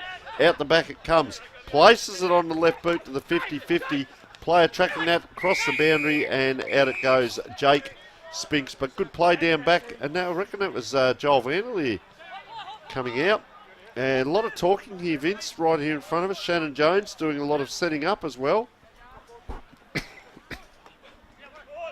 So Mitchell in front. High kick by Bruce. Comes off hands. That will spill out of bounds, you would expect. It does. So opportunity here for Great Southern again. We spoke about this. We saw that great goal by Luke Mitten. Can they get another one here? Is he lurking in around this ball? Is he still on the ground? Is he interchanged? Where could that man be as that ball comes into a contest there by both ruckmen? The ball goes to the ground at the back. Luke Watson gets it up or taken high. Umpire blindsided by that. Umpires Nick Price, Alex Kerr and Lockie Gasmier, or Gasmler, depending on how the umpire has written that, but doing a great job as that ball goes up. Gee, pushed out and a quick kick by Jacob Wright. Inside the 50. Umpire says that we will have a ball up. So ball up, threatening again late. Sportal scoreboard in quarter two shows 18 minutes. Tackle applied. Christie's Beach Hotel, our major sponsor for the day. Live sport, great food and a great atmosphere 7 days a week. Thank you so much to the Christie's Beach Hotel. Mitchell again, doing really well against Welk. That's not coming out of that. Because our broadcast sponsor Bruce is tackle. Pro Build Australia. We build and repair with care. Insurance claims or small and large jobs around your home. Trickle out of bounds. We'll have a boundary throwing. Just a little bit of a lull here. Yeah, well, time to read out the sponsors, Vince. Contact Pro Build Australia today for a free, no obligation quote. Fantastic. Thank you to our broadcast sponsors. You can see them all there on screen as that ball just goes up and down. Gee, hack kick out. Hacked so wide, in fact. Either way, it's a free kick to Great Southern Footy League. Harrison Mills, big broad-shouldered lad. Ball comes in now. Once again, it's a 50-50. So these 50-50 kicks, and gee, trying to claim that, Lachlan Hamilton. Give us the lotto numbers if he got that one. Tell you what, fair effort trying to swindle the umpire. Look at the work in there by Jordan Etto. And good to see there, Samuel Therrelson. You see in the back line, just he was clapping there and supporting his teammates. You're right, Vince, a little bit slow now, this game. Maybe it is a little bit of the fitness stuff as we get towards that fatigue time of the game. Free kick going to go the way here. Oh, I'll tell you what, they're going to load up here through Thomas Welk. Quick handball on. Jacob Wright. Kick comes in, fifth side 50. Pack flies off hands. First one there was Schindler Taylor. Gets the handball out. That kick might be cut off. Races on here. First one there is Hooper. He's tackled. That's a strong tackle. He tried to shrug it off, wouldn't he? But couldn't do it. Wow. Will come and ball it in. Good tackle by Daniels. Up it goes. See Mitchell there. He goes player first, then ball. So let's just have a look here. If we get a throw in, just see what he does. To the crowd is huge over there. You can hear him from here as well. Let's just have a look at his ruck work here. He's up against a big man in Thomas Welk as well. They collide. Anyone's ball. So falling to the ground with the ball there, Jacob Wright. Now look at him. Look at him. The two big blokes stand apart now. Oh, as well, Mitchell it is. He comes in to protect that space but can't get to it. So Welk gets the tap. Just a scrambling kick out there by Kyan Smith. Oh, gee, I tell you what, he's taken everyone on there, Ito, and giving it up. And Darcy Brown is going to load up late in this quarter for Great Southern Footy League. So in it comes again inside forward 50. Ball hits the turf. First one there. Where's the handball going to come out? Chasing after it there, Hogg. Goes on the non-preferred and does well. Gets it out towards defensive 50. Did extremely well there, under pressure. Looking for the switch too. Switch is on. Over here looks like Hooper. So now the ball on centre wing. Oh, gee. Contest there. It's going to end up going over the boundary line. Couldn't quite get it where he needed to there, Joshua Johns. Oh, here's Spinks. In he comes. Has he done? No, he's just pushed it across. That would have been a really handy goal. But not to be. Just the minor score. Both teams have kicked 2 goals too this quarter, as Southern Footy League now straight down the middle. Have they got time for another one? We've just crossed to Jack Moore on the boundary. Thanks, guys. Under 2 minutes to play in this first half. It's been a pretty competitive game, and both sides have worked each other out in the second half of this second quarter. A late goal for Southern, though, would make it a 4-goal gap at half-time. Can Greater Southern hold on? Back to you. Last minute and a half of play. So Southern Footy League, they're inside 50. Anyone's ball, charging out the player. He's got a player gliding wide here. Luke Watson it is. Oh, he's dropped the ball. And good pick up there by Great Southern Footy League. I tell you, Vince, we've seen a couple of players try to evade players or just like that get the recovery going. You won't get the time in a game like this. It's a representative game, and Johns there this time makes up for before, and that's great work by Joshua Johns. The speed of him, closing speed on Jake Spinks, fantastic there. That's a great battle, those two we can see on screen at the moment, Joshua Johns and Spinks. Fantastic battle, 2 athletes, and this is what we come to see, the best of the best, and we're getting that with these 2 players. Absolutely. Off of that ruck contest, we'll rinse and repeat. Tell you what, have a look at him in the background. Just want that ball to get down there one more time. That's a fantastic battle. Anyone behind the 2 ruckmen, that's one of my pet hates, and there isn't. So if this ball goes over the back, there'll be open space there. Let's have a look as this ball comes in. Tap down the front by Laurie. High kick to centre wing. Good punch from behind there by Mills. He trapped that with his foot then, Patterson. Yeah, he's done well to hold that in. Looked like Darcy Brown might be able to flick it out. Instead, all he will do is hand it to the central umpire. Up it goes. Laurie, beaten by Mitchell, but well sharked there by Bruce.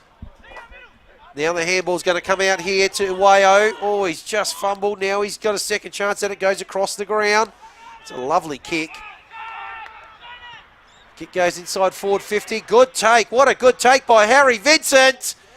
Oh, hits the post. Geez, that would have been another contender. They were celebrating a little bit early there too, just quietly. That's Shannon Jones. He's a very good kick of the football. Just that natural left footer. Looks very good with ball in hand as well. Southern Footy League, of course, brought to you by Christie's Beach Sports and Social Club. Mark of the day, if we having a look today, there's plenty going on. There's a left-footed kick coming in, and player just drops to one knee. And, well, he's going to go back this time. Jacob Wright. And he's going to be right on siren time here. So 17 points the difference if they can just close this up. I spoke about that 10 points. Well, it could be 11 if he kicks it. Nice kick in. We saw it come in. They had 2 or 3 to choose from there as well. So let's have a look at Jacob Wright. Hasn't scored yet today. Seen cross the 50. Little bit of a skip. Did it. Tell you what, he likes it off the boot. He likes it off the boot. He loves it off the boot. And Jacob Wright, you have kicked the goal there that closes up that gap now. Great Southern Footy League win the quarter. 3-2 to 2-2. Can't be much time left as we speak, and just about the whole team get down around him. So interesting there by Great Southern Footy League. That does bring it back to the 11-point buffer I spoke about, being close in around 10 points. Good confidence lifter for the team, Vince. Yeah, and this is, again, very similar to what happened in the women's game. Just gone.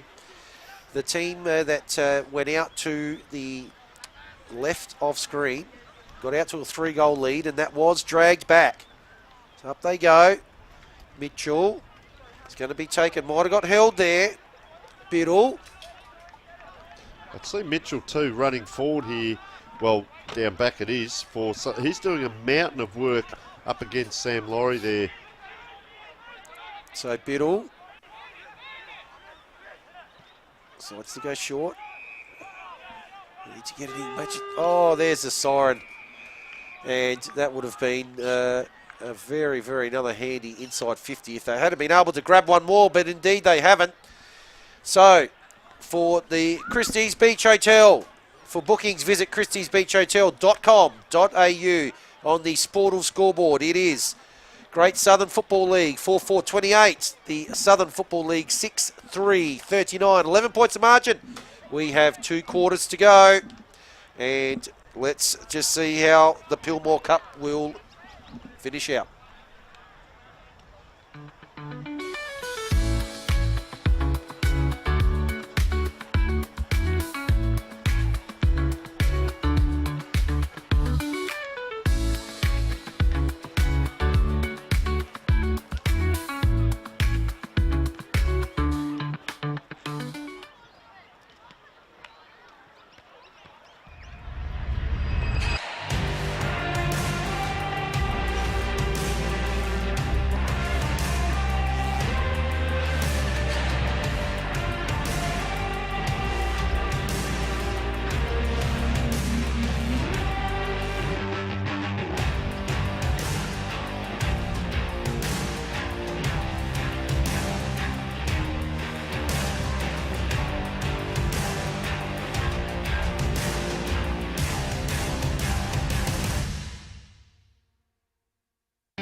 Welcome back to the big day here at, Bache Oval.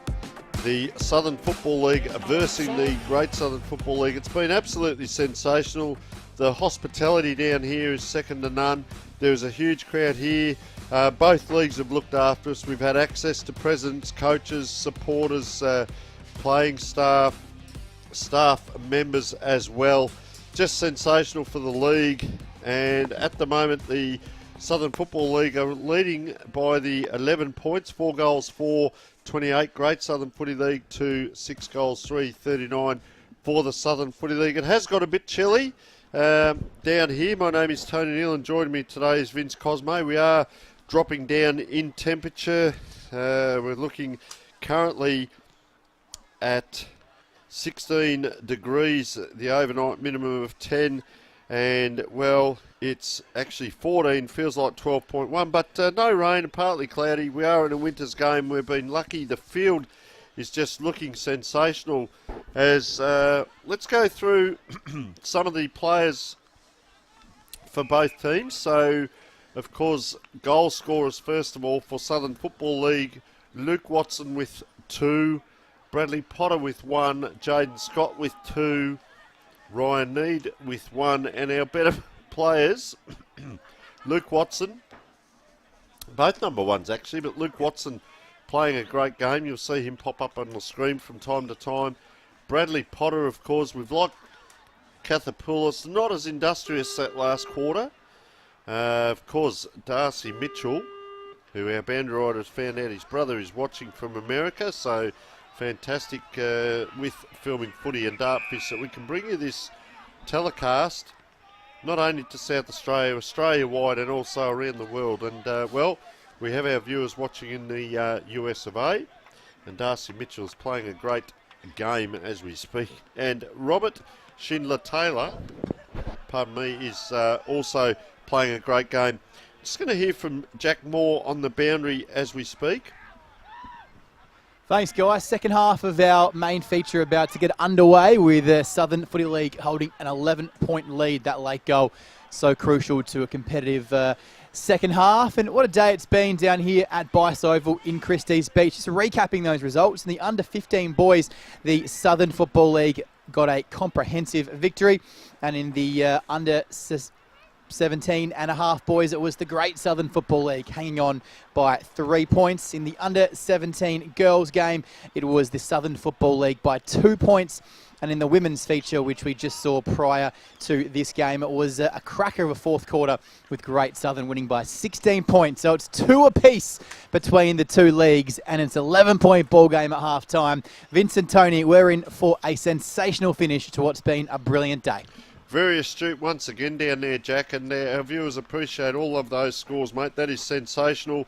As we said, very professional with the filming footy stats and Dartfish crew down here today, filming footy especially. Remember, with filming footy, with over 1,500 events per game, catch them all with stats, heat maps, graphs, team and individual stats, all match division. You are with Vince Cosmo for the start of the second half.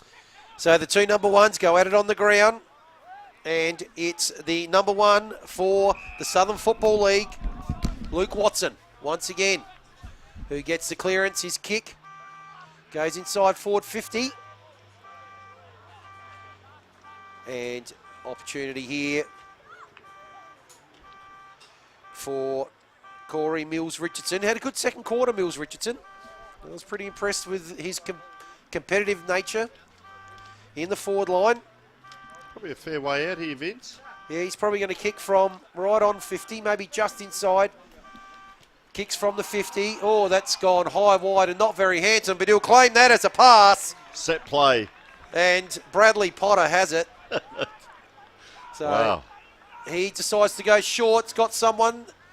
Oh, big crash in the middle there. Tackle applied by Michael Thompson. So umpire will come in about 15 metres out.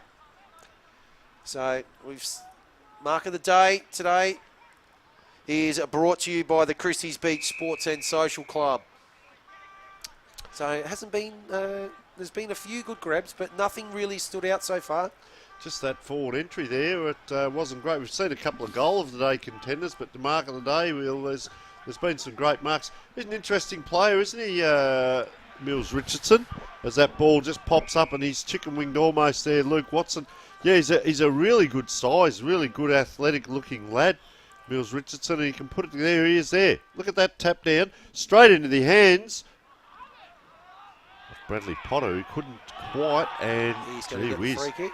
Free kick here, and gee, they might want to just slow down and have a look and score from this, because those last couple of entries in weren't so flash. And Nathan Beanham, he's been a role player today, I tend to find, Vince. He's done some good things in around the ball, as Beanham now will line up.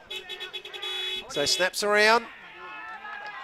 He's pretty happy with it, and with good reason. 2 hands from the umpire, and first blood in the second half of the game. Last game of the day today goes to the Southern Football League. Here he is here. We talk about skill, talent and ability, and, well, he's got them in spades here, and just has a look. Knows how, that's a simple thing that a lot of kids do, just know how to drop that ball onto the boot, around the corner. Because now playing senior A-grade football, he's probably done that since he's been a lad, but just knowing how that ball feels in your hand and what you're doing with it, and, well, they just stretch that lead a little bit more again. Yeah, Nathan Beanham it was, as that ball on the ground now. Good clearance here. Southern Footy League go forward, down into that pocket area. Both players go up with one hand. It's down on the ground, working hard, Jaden Scott, but coming out, really well done, Kane Spinks, who's gone back. Up and down it is McKinnon. He's been a really impressive player. And look at that, Michael Thompson. That skill again. Now they're running. Here he goes again. Is this Mitten? It is. 1-2. Not the first time today. So that's his trait. Run and carry. Gets that ball forward. Coming onto it now, Harry Vincent. Oh, tackled player on the ground, tackled. What's the umpire given? He says, give it to me. And look how quickly now they've had to go back in around this ball up now. The midfielders have had to really work hard. Watch out for McKinnon out the back here. So the handball, 1-2, comes out here to Spinks. Oh. Spinks goes, is it? No, it's across the line. It's across the line, so. Jake Spinks. Just the minor score.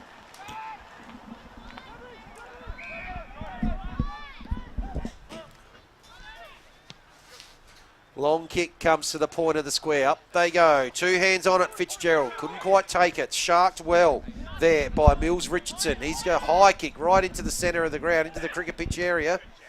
It's taken by McKinnon. Very impressed with his game. A little bit of holding there potentially. Not given.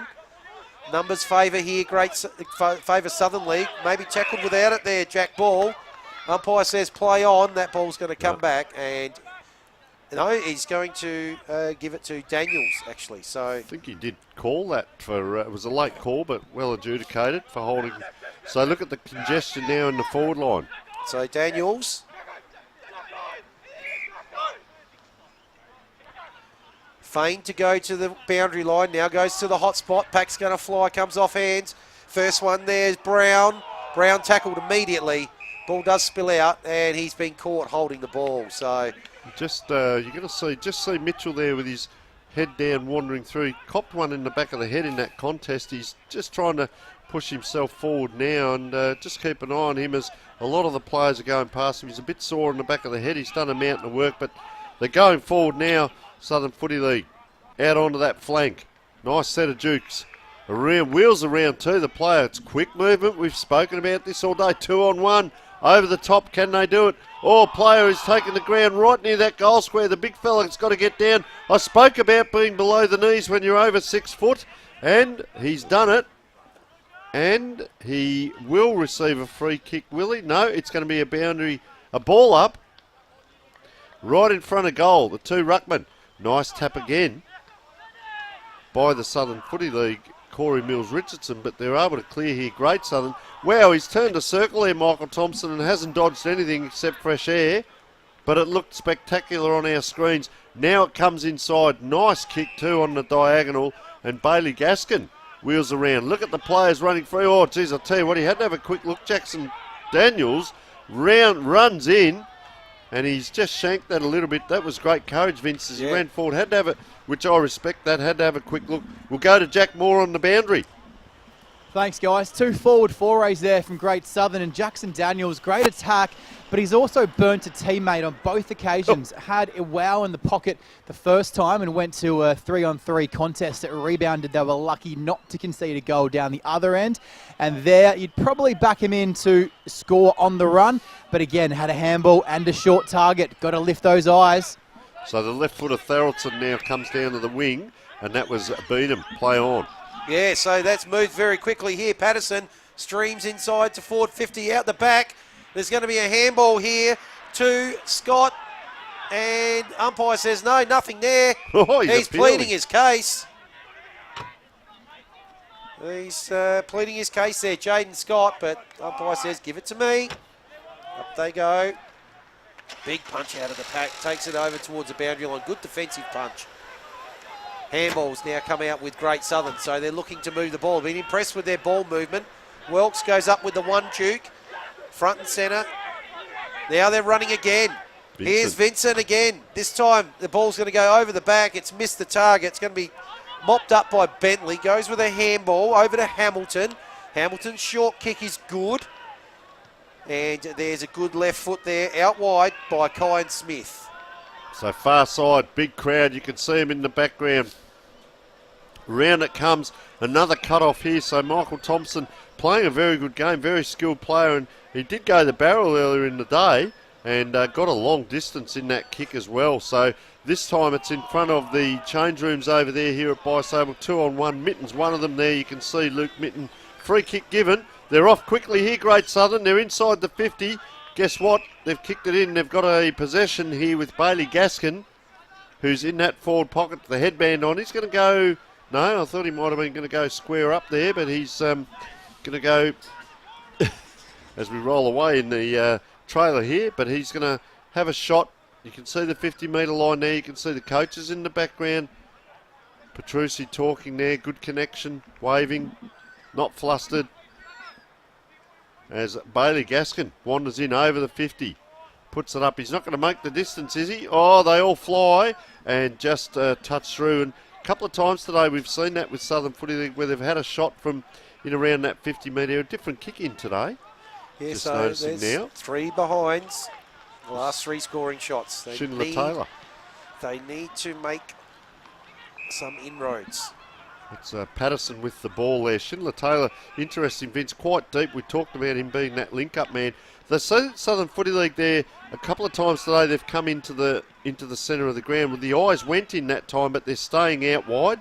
So either Great Southern have protected that area or they just don't want to risk it. As trying to get onto this is Luke Watson. Gee, Otto comes in as the second there. Edo just trying to help, and another ball up. So a little bit of change in the patterns of play at times. Yes, it's. I reckon it's opened up this quarter. You know, there's, 11 scoring shots to 10, so they're peppering. Probably not going to the scoring end. Brought to us today, your coverage all day by the Christie's Beach Hotel. Live sport, great food, and a great atmosphere 7 days a week. For bookings, visit christiesbeachhotel.com.au. We see Darcy Mitchell there again in ruck. He's done it all day long here. Doesn't quite get to this one, so he's a little bit of work on the ground. Beaten on this occasion, Thomas Welk, who probably needs to do a little bit of that around the ground work. Gee, and talk about bullocking in there. And poor old Edo, he's been knocked around there the last couple of contests. Extracts himself up. You can see him free there. Oh, now he's gone and stood a man. So are there any free players to get it to? Gliding by. Gee, tried to get that too was Michael Thompson. They couldn't get it to him. Gee, they've gone a long way back, in trouble here. Jacob Wright stumbled as he gave it. Oh, is that out of bounds? So this player just run out of bounds there. You can see the practice cricket areas over there. Magnificent oval facilities here at Christie's Beach. And a lot of players now, Vince, starting to just stream down the ground and get numbers. Yeah, so everyone in one half of the ground now. Can they get it out, Southern?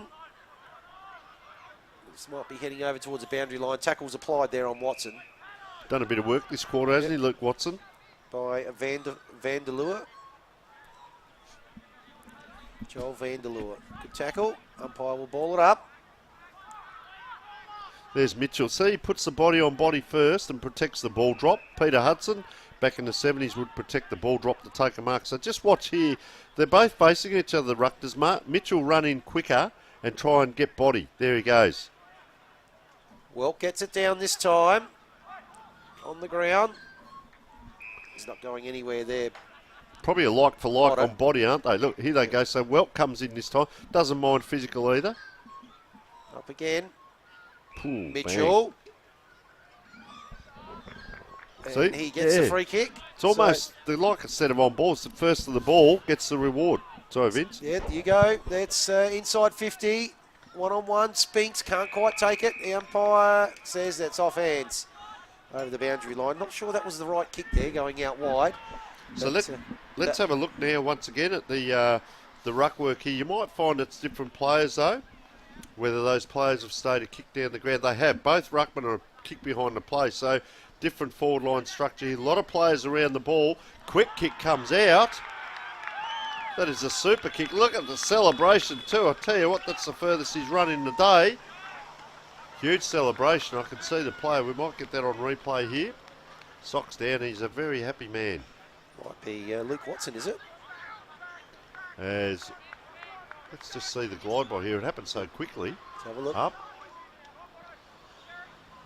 I reckon it is. Luke It is, Watson. Yeah, Yes. boy, oh boy. That's his third for the goal. day, and he's having a tremendous day, Luke Watson. And, well, it's an interesting quarter. 2 goals, 1 to 2 points. And just extending themselves ahead there. 20 points up as we speak. So up it goes again. Well, this time beautifully down. Going to end up here with Diminish. His kick goes up towards the 50. Oh, big fly. Can't quite take the mark there. And that was Schindler Taylor. Now they're under pressure. Oh, he's dropped that. Block heading. And that will be adjudicated holding the ball. So Joshua John's been impressive in the back line.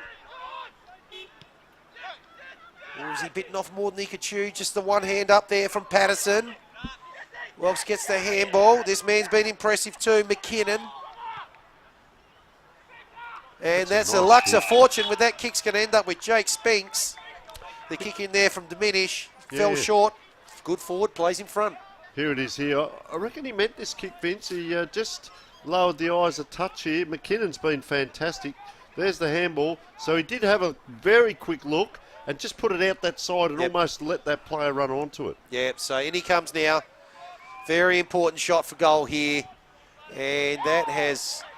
Umpire's going to come in. He likes it. Umpire went galloping, but not enough. And Spinks has a kick to goal, an important goal at that. So they'd been peppering away. And just have a look at this shot for goal. So well done there to Jake Spinks. Umpire went galloping, but... All right, we'll just hear from Jack down on the boundary. Thanks, guys. Very crucial goal there in the scheme of things for Great Southern. The one time they actually got it through hands quickly, didn't dilly-dally, and hit the first option and straight back on the turnover. It all happened because down the field, the Southern Football League target was running a bit further away from the length the kicker could get and went short and back over the head for a goal. Back to you. So player just throws the ball out in front of himself, and a little bit of backline work here by Petrucci. The coach, Petrucci, alluded to, of course, setting up defensively and starting the build-up. So they're doing that right now. Shannon Jones has been very good. Just a little chip kick there, Kane Spinks. We've seen it today where they'll pick out players. Jones again. Beautiful left foot kick. He goes wide. They haven't gone forward, but it's space, it's possession, it's 4 or 5 kicks. And nice work here, Jack Fitzgerald. They haven't gone forward yet. The ball is still, if you like, equal in the area of the ground where it started, which was just behind the cricket pitch. Now they're forced to a 50-50, gives the opposition a chance, but that's a good set of jukes in front. And that is big Sam Laurie. This is the grass ball you don't want, and here's the turnover. So all of those possessions, Vince, and guess what? It's backwards started. Running onto it now, Blake Aldridge. Long kick in, forward line entry, bang, and that is a goal. So all of that work that went around and round and round to keep possession, and within 3 kicks, Jaden Scott is finishing off for the Southern Football League, and that is costly You get that 50-50 kick, you get a turnover, bang, bang, bang, it comes. You see the long kick come in from Aldridge there. Gee, he just ran in, lost his player defensively, did Harrison Mills, and easy goal in the end for Jaden Scott. And that is well, it's a coach killer, but it just sucks the life out of the team sometimes, that sort of effort. 4 goals, well, just under 4 goals, so 20 points the margin once again. So 3 goals to 1 goal 3. That tells the story in this second quarter. There's not a lack of effort, there's just a lack of finish. They're going again. Great Southern. Good tackle applied there by Potter. That's going nowhere. Umpire will come in. And we'll have another go. So Ruckman at it. Good smother off the boot there. Ball does spill out. Short kick forward. First one towards it there is Patterson. Gets the handball out.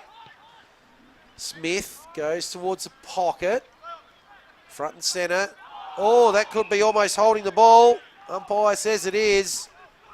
And there is a good tackle applied by Ryan Need, and he'll be lining up for his second goal of the day. Good size too, isn't he? Need. He puts the tackle in here. Just that was a great recovery. He went up for the mark and then held on to the player and dragged him around, and, well, resulting shot on goal. So, in he comes, Ryan Need. Nice looking kick, and just fades to the eastern side for a minor score. That's their first blemish in the third quarter. 3 goals 1 to 1 goal 2. And just have a look at the kick here on Michael Thompson. Well, he just takes the one step and picks out a player in the middle. Gee, he's getting a mountain of football, is Shannon Jones. Just spinning that ball around. Holds it up. This is what they want to do, possession football. But you can't miss kick, because this is what will happen. Southern Footy League get the ball back. Up it goes, playing in front. Great Southern. 1-2. Thompson this time elects to go short. Kane Spinks. He comes out wide. They need the correct bounce. Oh, great work by the Southern Footy League player. He's given it out and just let it go there. Unfortunately, Lachlan Hamilton, he knew he'd done it too. This is a dangerous kick going across the back line there. Ball in hand. Need to get some forward momentum here. Kick comes down the line, down the wing. There's the player, McKinnon. They need to. Oh, is he pushed there? No. Playing a great game is McKinnon. He looks down the line. Next kick and turns it straight over. So a little bit of this today. Southern Footy League now have the ball. Johns is here on his own, but it's a little possession. There it is. He goes to Johns. Gee, he stood there on his own for a long time. So Joshua Johns, ball in hand. Just in front of our commentary position here, Johns. He's going to go long and down the line. Pack's going to fly. In front there, Laurie. Couldn't quite take it. Good spoil. But again, they're pressing here. It's going to be the kick by Bruce to the pocket. Got someone on there. Can he hold on to the mark? Not quite. Paid. And over the shoulder. Umpire's going to pay a free kick. There to Spinks. Just waiting for Jack. Just waiting for Jack Moore on the boundary. So that ball, just as we're waiting for that, is out of bounds. So we will come back to Jack in a moment. There's going to be a throw in here. And just looking there, umpire right in that forward pocket as we speak. So up it goes. Ruckman didn't get off the ground. Clearing kick by Southern Footy League, but dangerous position. Watch out for Thompson if he gets onto it. He does. Gives a handball across. Had to wait a long time there was Jack Fitzgerald. Gee, Thompson again, he's getting a lot of it. Underground kick, the biggest fella on the ground just about. Laurie had to go and get it. Couldn't quite. Southern Footy League, it's a clearing kick in one way, but it's a rush kick. Gee, having to turn his back there, Harrison Mills. He goes this way, that way. 2-on-1, look at him harassing. Great Southern Footy League, backing up well.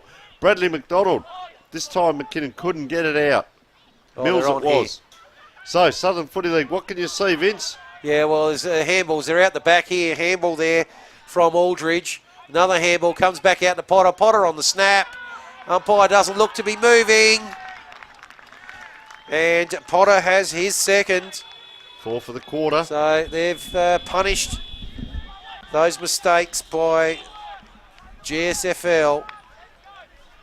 And that is their 4th goal of the quarter. 4-1 to 1-3.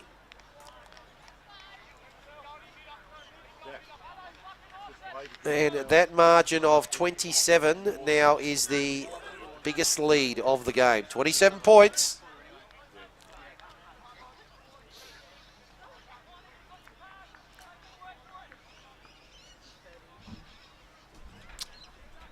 Biggest lead of the game now, 27. We need to respond. Laurie, Mitchell. Quick kick out comes from, that'll be Scott Biddle. Up towards half forward. Umpire's going to call holding the ball, and that'll be a free kick there to Bentley. He just pops it out wide to Luke Watson. And he goes short as well to Nicholas Steele. So right in front of us here. Steele on the wing, the left footer. Tape on the shoulders. That's a nice long kick into that half forward line. Ball up, ball down. Oh, Mitchell couldn't quite. McKinnon. Gee, there's some great players out here today. Nice little left footer here by Great Southern. Taking that, playing on. Oh, Thompson. It just went behind him and he had to go back and get it. I'll tell you what, he's done good work in there to get over that ball. And you can see disappointed in himself there was Henry Bruce. And, well, you just got to get it out of your mind, load up and go again. He's actually on his own optical illusion next to the umpire. Now he goes and stands, but another player. So there's 2 on the 1 there, and there he is. The free player out the back, just about to call it, was Nicholas Steele getting a bit of it as well. Good battle up forward and back. So good work, Steele it is. Henry Bruce now, out wide. Luke Mitten, the excitement machine for Great Southern Football League. Plays on now. They diagonally go inboard again. They persist with doing it, but, well, the big fella in Darcy Mitchell was mopping up. I'll tell you what, look at Michael Thompson run. 1-2, gets it back. Oh, he's taken in a tackle. You can't do it at this level. This is interleague football, and there are players out there that will catch you. And I'll tell you what, he's having a really big purple patch, is Nicholas Steele, as we speak. So it comes out wide. Handball, Ketting. Oh, now he's under pressure, Ketting. Does well, gets it to Watson, might get the free kick. Umpire's going to play advantage. I think that was Jack Ball for Southern Footy League there. Just got himself tangled up there, and this is Braden Hooper with ball in hand. He decides to go lateral and backwards. Hogg does the same. Ball back inside, defensive 50 here now. Stangerwitz. Oh, they might coughed it up here. They're coming in. Short kick, is it going to hit? No, it's not going to hit Luke Mitten. There's going to be a turnover. And we'll go down to Jack on the boundary. Thanks, guys. Really important player. Got caught holding the ball going inside forward 50 there. Michael Thompson, the number 4 for Great Southern. One to watch, has experience in the NTFL with the Tiwi Bombers. Perhaps a spark that GSFL really need in this fourth quarter. One to watch. Back to you. Really liking Luke Watson's game at the moment. There he is again on the bottom of this pack. He's playing a fantastic game out here. Watson, he a lot of energy, giving the team first use of the ball. There he's on the back of the pack. I'd be getting someone next to him as both ruckmen come in now. Just on the back of this pack he is. There he is, dives in, gets a player across his body. First use of the ball to his team. Out it comes Kathapoulos. Haven't called a lot of him this quarter, Vince. He was lively in the first half. Haven't seen a lot of him. There's a kick across. That's a dangerous position. Can they clear it? They can. He had a player at centre half back late in this quarter. Couldn't get it to him. Mitten G, he had to wait. Strong through the core to get through that tackle. Puts it out in front. Matt Dominish, he's also a very good user of the ball. Holds the ball out in front to say, you guys over there in the commentary, what are you seeing? Doesn't quite keep it in, and very close to three-quarter time, Vince. Yeah, 25 and a half minutes are here on the Sportal scoreboard, and 27 points is the game-high margin at the moment. So tackle has been broken, kick goes up towards 50, punch from behind. Good shark there by Aldridge. He's coming to the game. This quarter, Mills Richardson gets it inside 50. Oh. Big fly there from Jaden Scott. Almost playing a lone hand. So Jaden Scott has 3. Well, just look at this mark again. Could be a contender. Could be a contender for the Christie's Beach Sports and Social Club mark of the day. Good fly, good take. Protected the ball drop. It's funny how you can have cramp around the ground and you need to stop and have a rub, but when you're in front of the goals, you recover quite quickly. So he's looking to be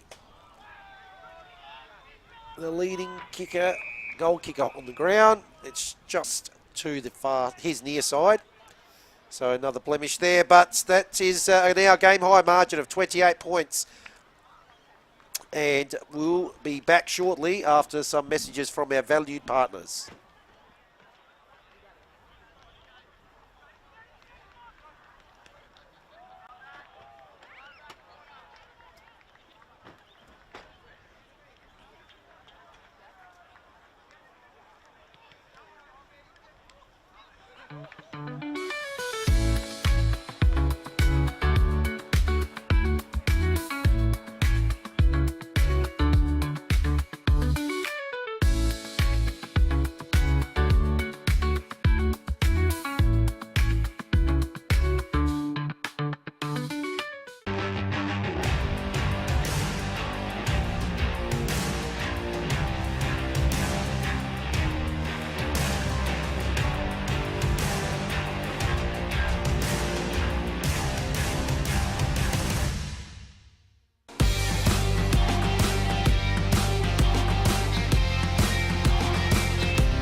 Welcome back to the big game here at Bache Oval and Southern Football League are leading by 27. It's a almost 5-goal lead as we speak.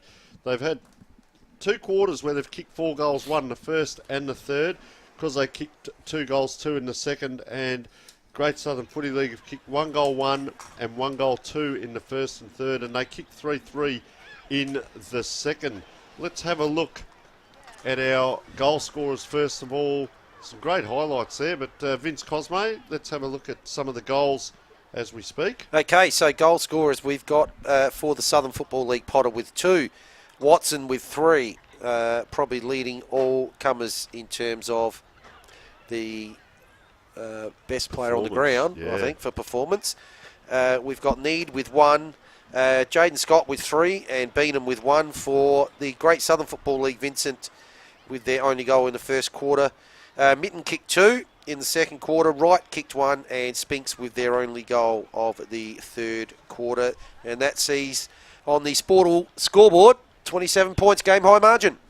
Well, you mentioned Luke Watson, the better players. Number 1, Luke Watson, having an outstanding game, and he's covering a lot of territory out here. But I also like number 16, Shannon Jones, for Great Southern Football League, great user of the ball. But better players, Watson, of course, Bradley Potter, number 3, playing an outstanding game down there in the forward line as we see him coming around the corner with that goal in that quarter. So he's been lively. He's kicked the 2. Kathapoulis, we mentioned early in the game. He played a very good first half. A little bit quieter that third quarter, of course, but certainly doing his best. There's a good mark there. Jaden Scott, he's kicked 3, so he's also in the better players. But as I said, pardon me, just a touch of cramp there, so we'll see how the fitness goes. Darcy Mitchell playing an outstanding game in the ruck. Really liked his game. We talked about him going body first and then ball, which he's been doing a bit of. Nicholas Steele, number 22, really had a good third quarter. And Schindler Taylor, good first half. And we see him as the link-up player, but also doing a bit of the kicking in as well. Great Southern Footy League. Well, Luke Mitten, I really liken him to an excitement machine. When he gets it, he loves to run and carry, which is absolutely sensational by that young man. Harry Vincent, of course, with the 1 goal. But Michael Thompson, we spoke about having some experience in the Northern Territory Football League. Jack, how have you seen his game? He's an excitement machine, isn't he? Oh, for sure, especially those types. enter the game in fits and spurts, don't they? Have a really good patch and then kind of go out of it. So that third quarter, I'm sure you've already spoken about this, but a 4-goal to 1 term, and they just need those little sparks. And I can see in the midfield they've put Luke Midden on the ball to start this quarter and just changing a few things up. A player that needs to be more involved by his teammates. Kai Iwao on the wing is running up and down all day. Let's see if they can get some short hit-ups and get this lead back. All right, we mentioned Shannon Jones, Lachlan Cam, McKinnon as well. You're with Vince Cosmo for the start of the final quarter. So 19 down, 1 to go. Up they go. Pilmore Cup on the line. 2-2. The winner of this game will have bragging rights till next year. Dominish it is with that nice kick out down into that centre half forward position. There is Mitten taken high. Umpire says yes. The only thing that troubles me here, as we come down again, is the distance. So he runs around and he makes the distance all right, but 1 point in it. And Jack Moore down on the boundary. We spoke about Mitten and playing a good game, isn't he, for Great Southern?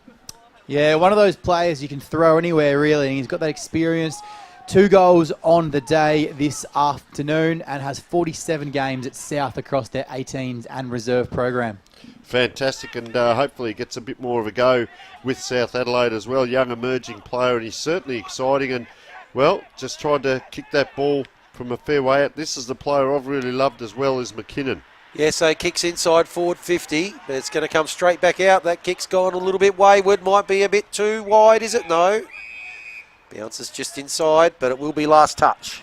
Mills, Great Southern Footy League. You mentioned as well that player Jesse McKinnon, also a teammate with Mitten, has played at South Adelaide, 123 games there. So 2 very important members if they're going to get back in this game. There is Mitten right on cue. That's going to go long and strong to about 30 out, but excellent marks being taken there. It's like Joshua Johns. No, it might be Eto, I reckon. Oh, Eto, is it? A little bit more meat on the bones. Eto it is. Just goes out wide to the pocket. And now the kick's going to come to the defensive point. Mills Richardson got the 2 dukes up, but a good spoil. Sees it go over the boundary line. We'll have a ball in. I reckon that's Luke Watson that kicked that ball, and you can just see him off the back of this pack. He just covers a mountain of, he does a mountain of work and covers a lot of ground as he's just going to push in front. I talk about act or react. See now, here he goes for the tackle. Just corrals the player, puts pressure on him visually, doesn't actually physically touch him. As that ball goes up and down, around the corner. Gee, they need him everywhere. Michael Thompson hits the wrong side of that ball and just wanders out. And Jack, you spoke about Michael Thompson lighting up that third quarter, and good to see him up around the ball, not just stuck in the back line. Yeah, Bright Spark plays for Yankalilla in the Great Southern Football League and only has 2 goals on the season, but has been named in the best 4 of his 8 games. So quick kick comes out. Thompson gets a shocking bounce. Now the kick comes to the middle. Good, strong mark there, taken by Steele. 1-on-one's ahead of the ball. That one's allowed to hit the turf. Just see the midfielders there trying to get up to this ball, Vince. Sorry, as it's a bit of congestion. Thompson gets the handball out, but it's going to be picked off here by Hogg. Hogg's kick, mark's been dropped. Second effort's good though. I reckon it pops out again. It's bouncing, rolling. And out of bounds. What's the decision here? It'll be a boundary throw-in. So boundary throw-in, you can see those supporters down there with the rug across the legs, just starting to get into winter, but no rain today and fantastic down here today. Great weather for football. There's a lot of what I was alluding to before. A lot of the midfielders are taking their time as ball's going to come out now through Jake Spinks down in the back line. But it's a high kick up, and there is Darcy Mitchell. You put that ball in the air, and it creates a 50-50 for the opposition and gives them advantage. And he puts it into another 50-50. So it's just a big pack. Mad ball that is. Spinks comes through, gets a little foot on the ball.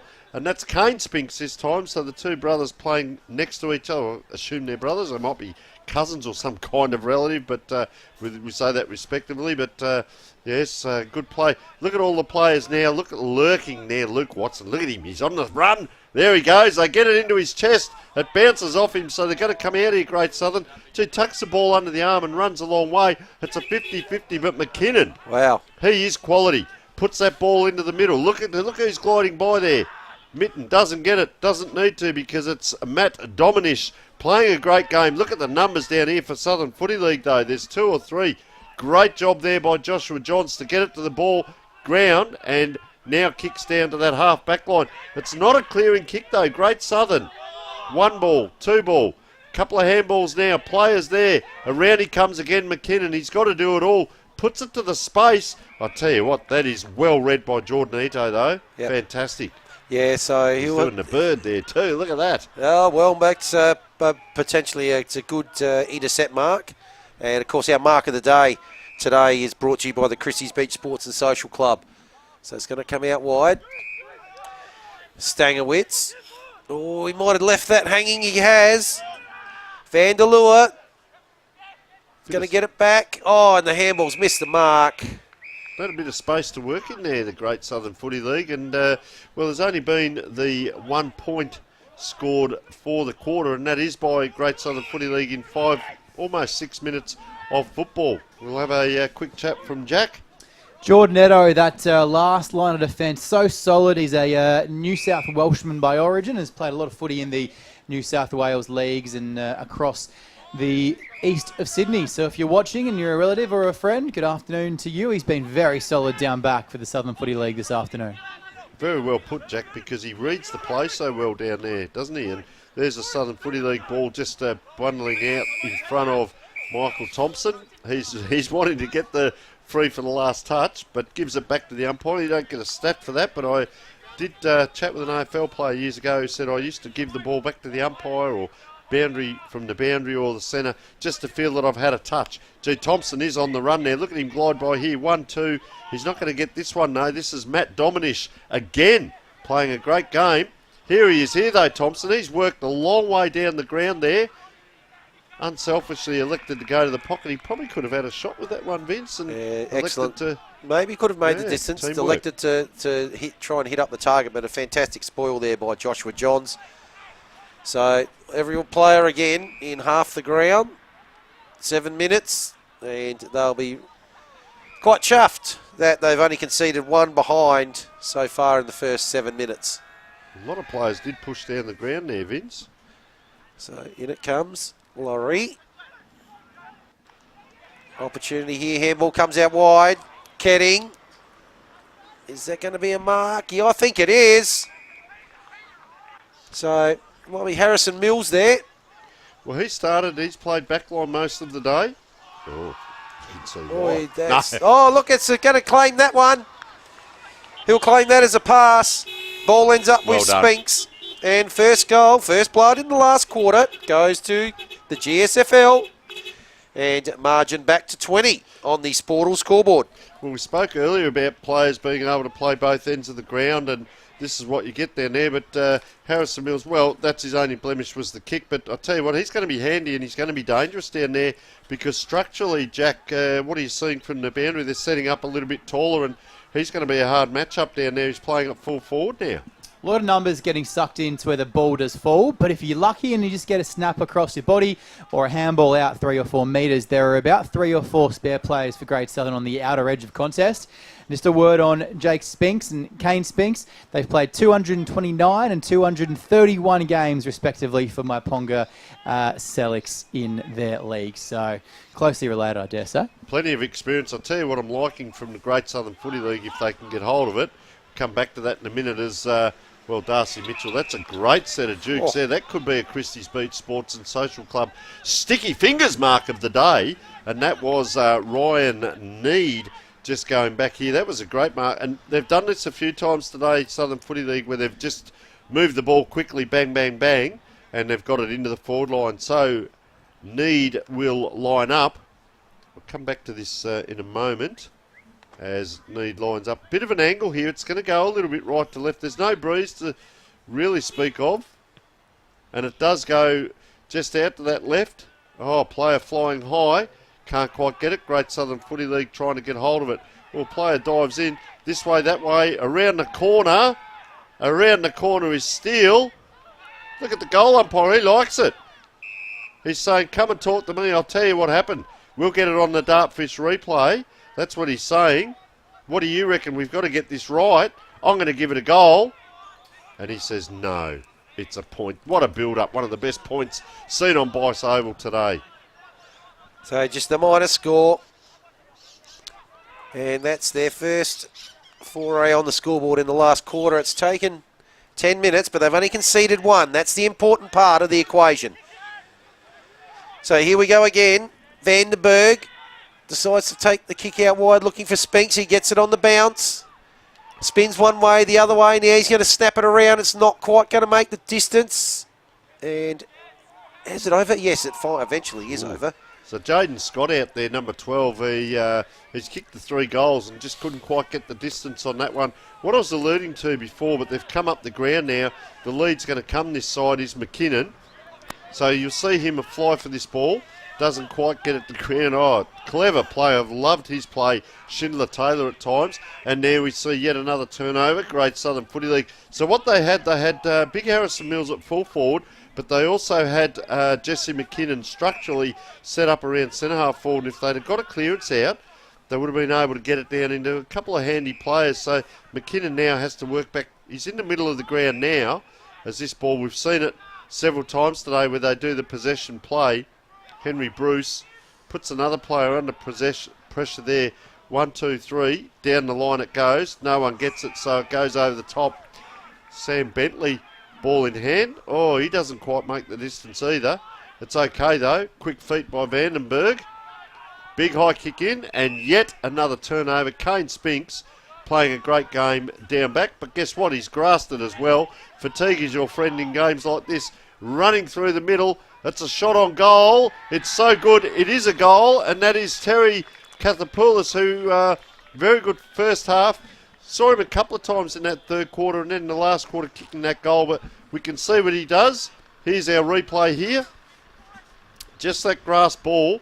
He's picked that up in the centre of the ground here, or in the centre square. It runs forward, no pressure, and, well, he puts it on its way and it just dribbles through. And a good goal there to the Southern Football League. What a great goal that is, and Great Southern, they're just undoing their own good work, not going fast off half back. They need to push the tempo, and a great goal going the way of Kathopoulos, who was named in the best in last year's grand final. For no longer against Flagstaff Hill. Back to you guys. So kick comes inside forward 50 for Great Southern. Lovely one-hander pick up there by Schindler Taylor. And that's a lovely long kick too. Up they go. Hands there. Aldridge couldn't quite take it. Short kick comes into the middle. And that's a good mark to the big man, Thomas Welk. So decides to give the handball off. That kick's probably a little bit off the side from Fitzgerald. High fly there from Mitten. And they've given that up. So now the ball's coming straight back the other way and almost intercepted again. A little bit of ping pong here. McKinnon now is going to have a second go at it. And umpire's picked out a free kick. Thompson running. Decides to go long. At the back, Mitten. Oh, can he get it right here? No, he's had to just drop it. And I think that will be holding the ball. It is. And that will be an opportunity to clear for Southern Football League. They'll just go short to the outer side and short once again. So just a bit of keepings off here at the moment. They'll be in no rush. Sportal scoreboard shows 13.5 minutes in the last quarter. That kick will go long down the line. Big pack's going to form. Off hands, front and centre. I think it's going to be a free kick there. It looks like it's Bruce and maybe 25 as well. So we'll take him up past the centre of the ground. Looks inboard. Good take by Gaskin. He pumps it inside 50. Oh, lovely piece of body work. And there's a chance here for them to kick their second of the quarter. So well played there again by Jake Spinks. Well, they won the second quarter, Vince, 3-3 to 2-2, but were outscored in the first and third quarter by 3 goals respectively. So, they're going to need to come home in a big way here as Jake Spinks, well, he's kicked his third as well, Vince. He has. So that takes the margin now back to 22, but 14 and a half minutes played. Might just be a little bit too little too late here for Great Southern, but they have persisted. 15 scoring shots to 17, and Jack Moore's got something for us. Jakey Spinks, a reliable conveyance, my Ponga Selix, known as the Mudlarks. Not sure if you guys knew that, but in season 2022, one of their best forwards, 23 in 21 games, not too bad, but then last year upped the tempo and had a brilliant season, kicking 40 in 21. Geez, that's a fair effort as well. And out comes Mitten. Once again, he is electrifyingly fast. Keep an eye on that name in the future. As around they come now into the middle of the ground, and that was well constructed by Scott Biddle.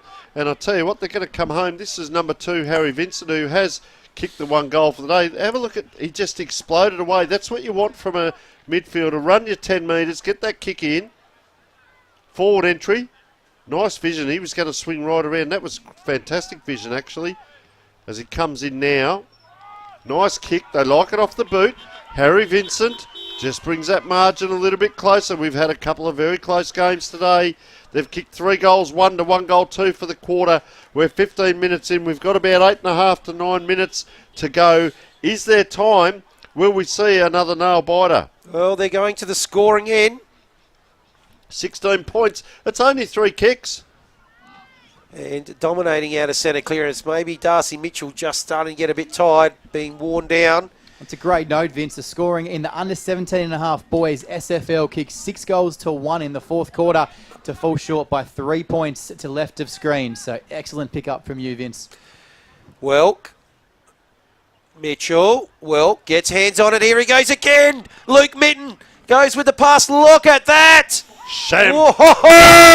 Football. Boy, oh boy. This could make it 10. Oh, Vince. Henry Bruce. He has just lit up this game. Luke Mitten. Bruce comes in.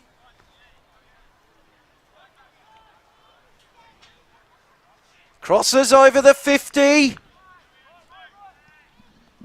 Henry Bruce sprays it to the right. Give the man a rap. Well, commentator's curse. And, well, Samuel Thorelton really released the pressure, because now we talk about most teams will give you that first kick short, but he hasn't got a short. He's looking. He's going to carry it. He's really got to make sure with this kick. So he steps out now. It's anyone's ball. Gee, nice and calm now, in good hands too with Edo. But now they need, he says, come towards me, boys. Guess what he does? He puts it up as a 50-50. This gives the opposition a chance, and there's a good mark. The opposition now will load up. Great Southern Footy League. That does look like Shannon Jones, who's played a great game. Beautiful user of the football. He too gives it a bit of air, which becomes a 50-50. 1-2, around the corner, stepping in. Oh, he's dropped it.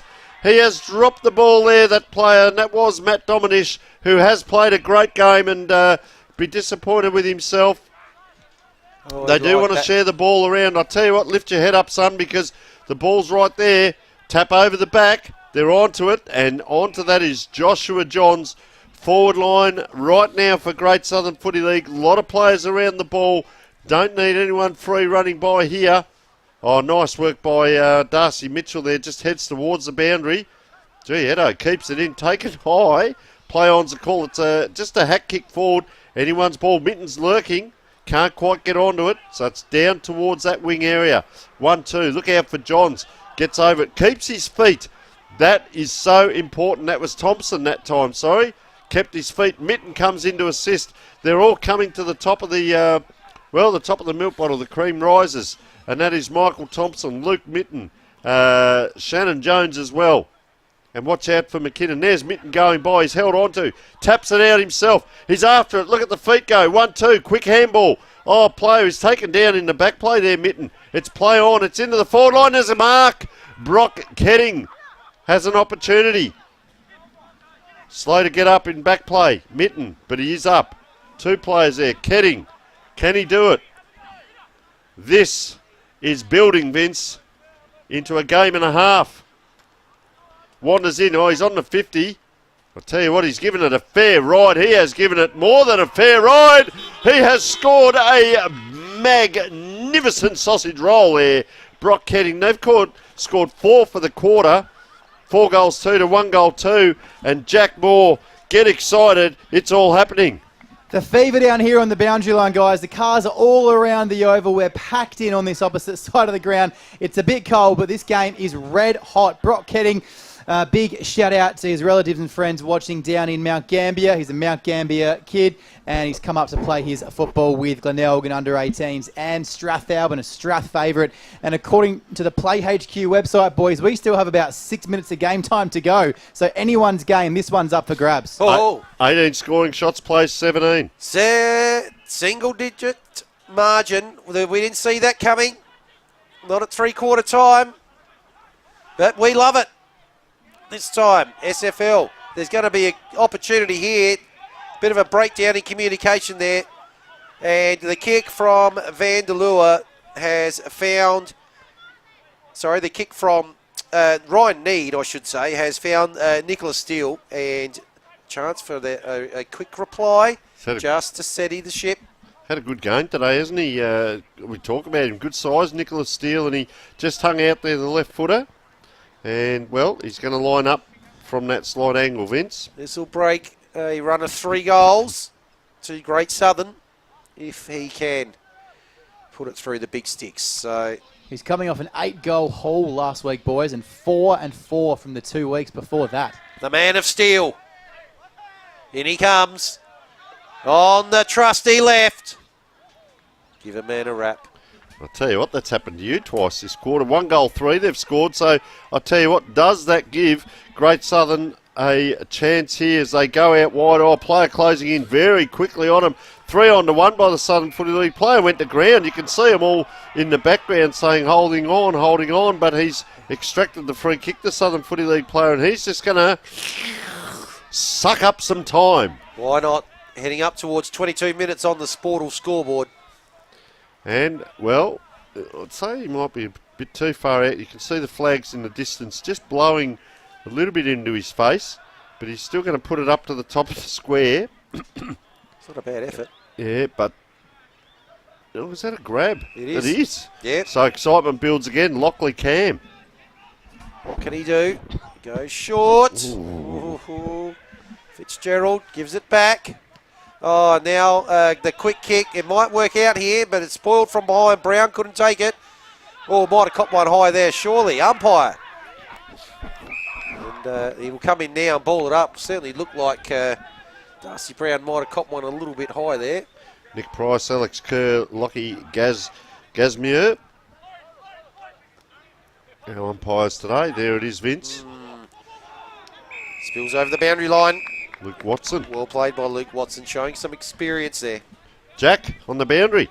And if this goes forward of centre for Great Southern, it's a 1-on-1 everywhere you look. So it's going to be who has the pace left, who has the fitness left, who hasn't burned themselves out. Keen watch. Here we go. Thompson too is in that area you just spoke of. Ball up and down. Okay, here they go. Can they release here? Ball in hand. Spinning. Little left foot kick out.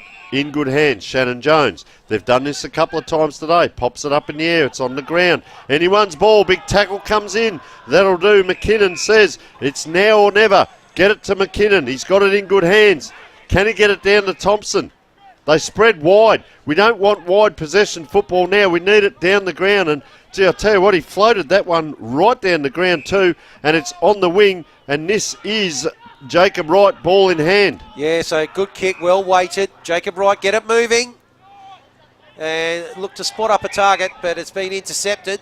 And they once again, they will take all their allotted time here. Yeah, guys, he had a teammate 3 metres left and 3 metres right of this player, and instead he split the difference and kicked it right down his throat. So And I think over the mark there, Michael Thompson, so that'll be 25. 10 points the difference. It's been 18, 11 and 27 at three-quarter time, and it's back to 10. And Southern Football League, 2.5 minutes to go, ball in hand, and that is Samuel Bentley. They're running now, Southern Football League, taken into one hand. Really good player, Schindler Taylor. Around it goes, up and down. Anyone's ball, it's on the ground. Oh, first the ball, Southern Football League. Can't quite get it out. We're going to see another big pack. Steele just limping in the background. He's got tape hanging off him. He's got the foot going. He says, don't worry, I'll come in and take the ruck here, I reckon. Or he's just going to step out the back. He's Steele. And no, he's just at the back of this pack. Up they go. Quick handball. Gee, the impossible dream, and he does. And impossibly misses. So 1 goal, 4 for the quarter. Josh, that was Bradley Potter, that was quickly though. But, 11 points. It's still 2 kicks, and there's not much time, Vince Cosme. Probably not quite enough. Christie's Beach Hotel, magnificent sponsors. I'll be down there about 10 minutes after we close down here, down to see Megan and get a nice feed and look around the facilities down there, Vince. christiesbeachhotel.com.au. So on the Play HQ website, guys, the clock is ticking down. We believe there's around 2 minutes left. So a goal here, a minute after that, the old Lee Matthews rule. 2 goals in 2 minutes. It's still very much game on, but everything's got to go right from fullback. So out comes the kick. Ooh. And that's probably not the first thing to go right. The barrel doesn't quite get hold of it, but luck's a fortune. Numbers now. Desperation. Look at the desperation in there, you're right. Wow. That's Schindler Taylor there. Yep. Look at him. He's very solidly built young man, and he went in and no one could get near it. They just got to hold the ball in here. Great Southern. Darcy. They're going to Potter. Oh, it's going to end up out the back, and that will be the ceiling goal. Jaden Scott with 4. Jaden Scott got it out the back, and after 26.5 minutes, that will be the ball game.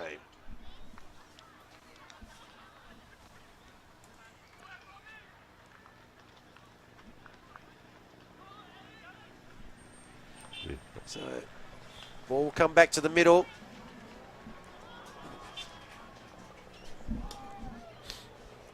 So it'll be interesting to see our what we call the most valuable player today on the ground, how that holds up as opposed. So most effective player, which is different to the best on ground, which the leagues have been adjudicating. We do this through the commentary. The way we've seen it, as that ball up is about to go up in the middle. We can't be far off the siren now, as anyone's ball in the middle of the ground bobbles up and down. Great Southern Football League. They haven't given up in this game. Mitten getting after it. Look at his feet go here. And beaten on this occasion. Well done by Austin Hogg. Gets it out and a hold up here. Luke Watson, very valuable player today. He's had a mountain of the football. He uses it so well. You can see him here directing play. Fantastic player. Gee, tell you what, he's kicked that high. Can we see a mark of the day here in the last bit of play? Great Southern Footy League now. It's going to go around and around. If they can get it up, player goes to ground. So Southern Footy League gliding by this time. The big fella goes around. Gee, tell you what, he made hard work of it. But he gets it there. And that was Ryan Need, who has kicked a goal right in that red time. We call it. He was going to kick it, and then he decided he was going to give it off, and then he decided, well, I'll go at my own here. Have a look at this. It just bobbles around. Backing up one. There's the handball. So he goes, I'll just run in. No, I won't. I'll have to run around. He had to dodge 2 players. I tell you, he was scouting after Jaden Scott, who's kicked 4. He was chasing for a 5th there. He was looking for a handful. So but the day belongs to the Southern Footy League. They'll go out of these 5 games with a 3-2 record. And margin at the moment, 23. Up they go. Mitchell's been excellent all day. He's battled. He has. Good call, Vince. And around the ground, I've liked what he's done around the ground as well. Look at this. Body first. And then ball second. And it's right in that final part of the game, and he still gives in his best. And your traits as a footballer, you do it, what you're doing in the first 2 minutes of the game, you do it in the last 2 minutes. That is the final siren today, and fantastic game of football we've been witness to, a fantastic day as well. We see the Great Southern Footy League 9-9-63 going down to the Southern Football League 13-8-86, so in the end a 13-point margin to the Southern Football League, who had to really fight hard in that last quarter. We can see Jack Moore, our boundary rider, in the middle. He's just trying to tag and get hold of Luke Watson, who we have given our player today. Yeah, well done to Luke Watson. Mountain of the ball. 3 goals from the midfield, and excellent effort by him. So our most effective player. So just coming across now, we'll cover a bit more of the game in a moment. We'll just see where we're at. So you're with Jack Moore and Luke Watson. Thanks, guys. What a game, and what an afternoon of the SFL taking the win by 23 points at the end of the day. And I'm with Luke Watson, who's been awarded our best player on ground. Luke, really hard-fought effort. They came a little bit late and had to get the job done, and you did. Yeah, you know, it's been a tough last couple of years. They've had the wood over us, so yeah, it was good to sort of rally and get one back. Excellent. And of course, you're not new to this league, but you have played in the other league as well. So have you got any mates on that side of the field, or have you played you played last year's representative game? Talk us through your last 3 or 4 years. You enjoying your footy?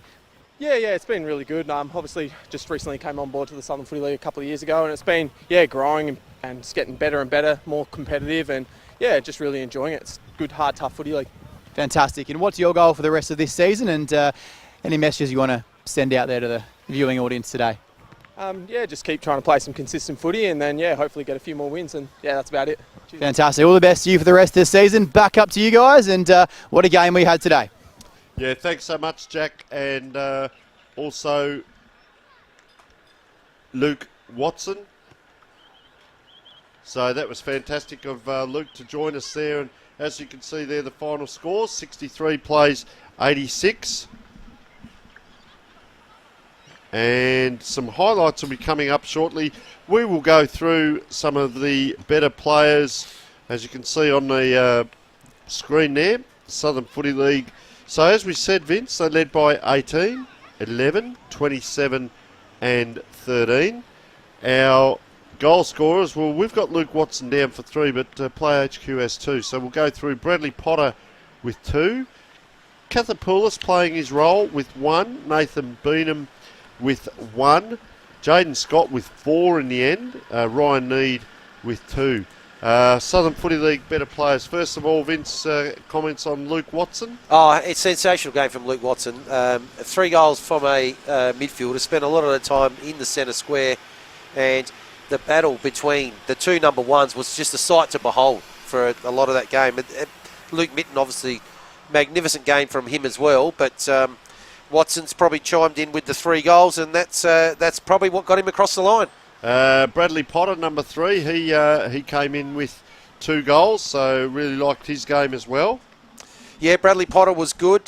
Joshua Johns was good. As you said, Terry Cathopoulos was good as well, and so Jaden Scott. Let's talk about Jaden Scott. Yeah, number so 12 there. Jaden Scott led all comers with 4 goals, and a lot of those did come late in the game as well. In fact, 1 in each quarter, but 1 very late. All these goals were typically late in each quarter, so it was able to be able to get him some breathing space. Darcy Mitchell in the ruck. How Darcy did you see Mitchell that game? had a really, really strong game up against 2 guys that were bigger, and he was able, between Sam Laurie and Thomas Welk, to actually break even. And I think you called a number of times during the day. We loved his work around the ground that he was able to provide as well. All right, we also go down. I did like Jordan Ito at times, number 19. He was solid down there in the back line. Yeah, as well as Schindler Taylor. Those 2 both had very good games holding up the fort there, and they kept the Great Southern Football League to under 10 goals. And Vince, Nicholas Steele, number 22. Yeah, so Nicholas Steele was playing mainly across the midfield, maybe a bit of wing, and did provide some good drive. Had a couple of goes, wasn't able to hit the scoreboard, but his game was. I liked how he drifted forward a couple of times and was able to give himself a couple of opportunities at goal. So for those of you watching, we haven't got any audio of the speeches and so on over there, but you can see the Southern Footy League president just talking now. I don't think they've got microphones either at the moment, so that's why both teams are quite closely huddled over there. And what we can do is show you the vision and continue bringing you our broadcast from here, and just a bit of a wrap up on some of the better players from both teams. So we go across Great Southern Footy League. Luke Mitten, of course, with 2. Harry Vincent, 2. We had Brock Heading with 1. Jacob Wright with 1. Jake Spinks chipping in with 3. So better players here. The first one I'll ask you about, Vince. Luke Mitten, didn't he play a great game for Great Southern? You just loved how he just burst out a stoppage in the centre square and was able to just burn opponents off time and time again, and be able to get some dangerous inside 50. Sorry, continue on. I'll absolutely. come to the next one in a moment. Other players. Yeah, so first one there, Michael Thompson. Yeah, so Michael Thompson. Number 4 there. Yeah, we just loved his energy. Really worked hard in the third quarter to try and bring his team back into the game. But again, a classy player, and has played at a high level. And I had Kai Awayo in the first half. Didn't see a lot of him in the second. Tell us about the 2 Spinks brothers. So Jake Spinks kicked 3 goals, number 12, and number 14, Kane Spinks, we saw a lot in the backline as we see the trophy presented there to the Southern Football League. But so the 2 Spinks brothers. Yeah, 3 goals to Jake Spinks, and Kane did very well holding up the forward in the backline for quite a bit of that game. Was really impressed. He's a good, strong leader. Got good hands. One grab, Jake Spinks, and his 3 goals were all in the second half. Shannon Jones, number 16, very good user of the ball. Pretty industrious throughout the whole day. Him and Luke Watson, very similar kind of players, but I reckon Watson probably held his head higher on the day. But I tell you what, he played a great game, Shannon Jones. Yeah, Shannon Jones was, again, probably a link-up player. Yep. And so they like to get the ball in his hands, and his distribution was really good all day.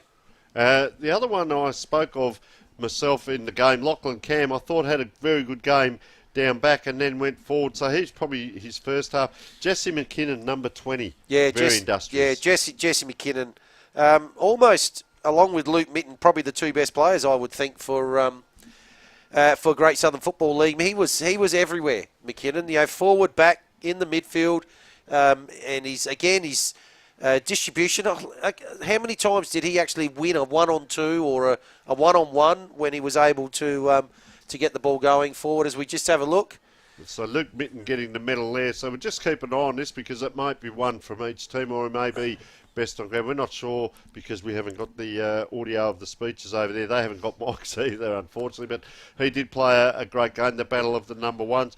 We go through the last player, of course, for Great Southern Footy League we talk about, of course, is Matt Dominish, who probably his second half more importantly than the first, number 21. Great game. Yeah, it was Dominish. A little bit quiet in the first half, but came into the game in the second half and provided a bit of a spark for the Great Southern Football League. All right, so a little bit going on over there as we see some photos, and the light is just settling there, and that's the Southern Footy League. So here we see, so I'd say it's a medal for each side, and you can see there is Luke Watson.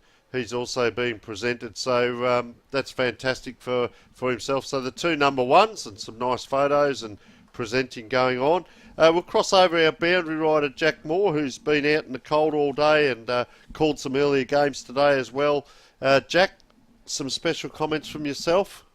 Thanks, guys. Yeah, what a day it's been down at Bache, Christie's Beach Oval here, and it's Always good being out in any weather as long as the quality of footy is fantastic. And both these leagues have put on some show. So recapping those results from earlier for our fans and viewers who didn't quite catch them, you can go back and watch them right now if you want. But the under-15 boys, 85, Southern Footy League. The great Southern Footy League, 24, so a win for the SFL there. In the under-17.5 boys, the great Southern Footy League by 3 points. In the under-17 girls, it was the Southern Football League by 2 points. In the senior women, the great Southern women by 16 points. And our feature match, of course, just there, SFL getting the job done by 23 points. Guys, this league, these two leagues have so much on offer. And if you're in the area, get on down. The Greater Southern Football League is a vibrant competition. Victor Harbour on top. But McLaren Districts, Langhorne Creek, Encounter Bay and Myponga Selix only separated by 1 win, and then a very tight tussle at the bottom 5 as well. And as for the Southern Football League, Port Noarlunga up the top, Flagstaff Hill, the powerhouse, Aranella chasing them down, and then very even from Happy Valley, Noarlunga, with 3 teams on 2 wins, Christie's Beach, Morphvale and Cove. So, guys, that's about all from me. You've done a fantastic job in the truck, and I've really enjoyed being out here, invited to come here on Filming Footy. Have a fantastic evening, lads, and what a day it's been. Yeah, thanks very much, Jack. Fantastic day all round, as you said, and very astute with your research and finding out. You've mentioned that, mate. 2 fantastic and strong South Australian football leagues here. Our major sponsors today, Christie's Beach Hotel, live sport, great food, great atmosphere 7 days a week. For bookings, visit christiesbeachhotel.com.au. We cannot thank them enough for their sponsorship and support today. We spoke with Megan earlier in the day. Our broadcast sponsors, Vince, who have we got first of all? So ProBuild Australia, ProBuild, we build and repair with care. Contact ProBuild today for a free and no obligation quote. So Dartfish, video analysis solutions for improved sports performance.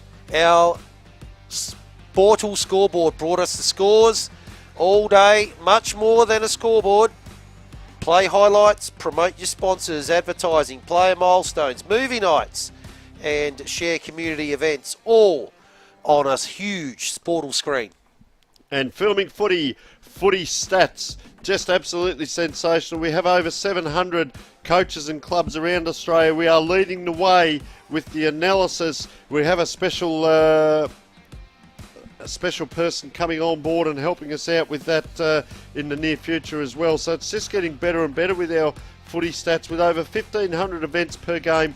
Catch them all with statistics, heat maps, graphs, team and individual stats, all matched to vision. The key here for all of our listeners out there, coaches and players, is that you can get your vision, your highlights on a Sunday or Monday to your players. You can do macros of your team events. You can do individual player highlights, or even some of the hot spots that might be worth mentioning. But also remember that all of this is match division. We are leading the way. We have the whole complete package. Get all your games statted. Look at where you're winning the ball, where you might be turning it over. Look at your coaching style. There is so much more that we can do with your statistics with vision. And it's 2024. I plead to the coaches, get hold of it, get in contact with us, because we can assist you in maximising your coaching potential by using the Filming Footy stats. Vince, our mark of the day sponsor. Yes, was the Christie's Beach Sports and Social Club, and our goals of the day. Didn't we see some absolute crackers? And that was Chris Hutton, Home Loans. So many to mention there. Fantastic to all our sponsors. We'd like to thank them. We'd like to thank also our matchday clubs and officials, our sponsors, our camera and production crew. I can't name them all, but we've got the great James Davis up there doing a magnificent job, if he's not already an icicle frozen there. Tomia has been here since probably about 7 o'clock this morning, Tomia Hills, and has not put a foot wrong, our magnificent producer. I can't thank Tomia enough. And also through the week, Vince, while we were holidaying over there in Bali, these people put all of this together for us, prepared team sheets, prepared sponsors. The preparation that's done by this team to bring you, our viewers, a magnificent day can never be underestimated. So fantastic help from our camera and production crew.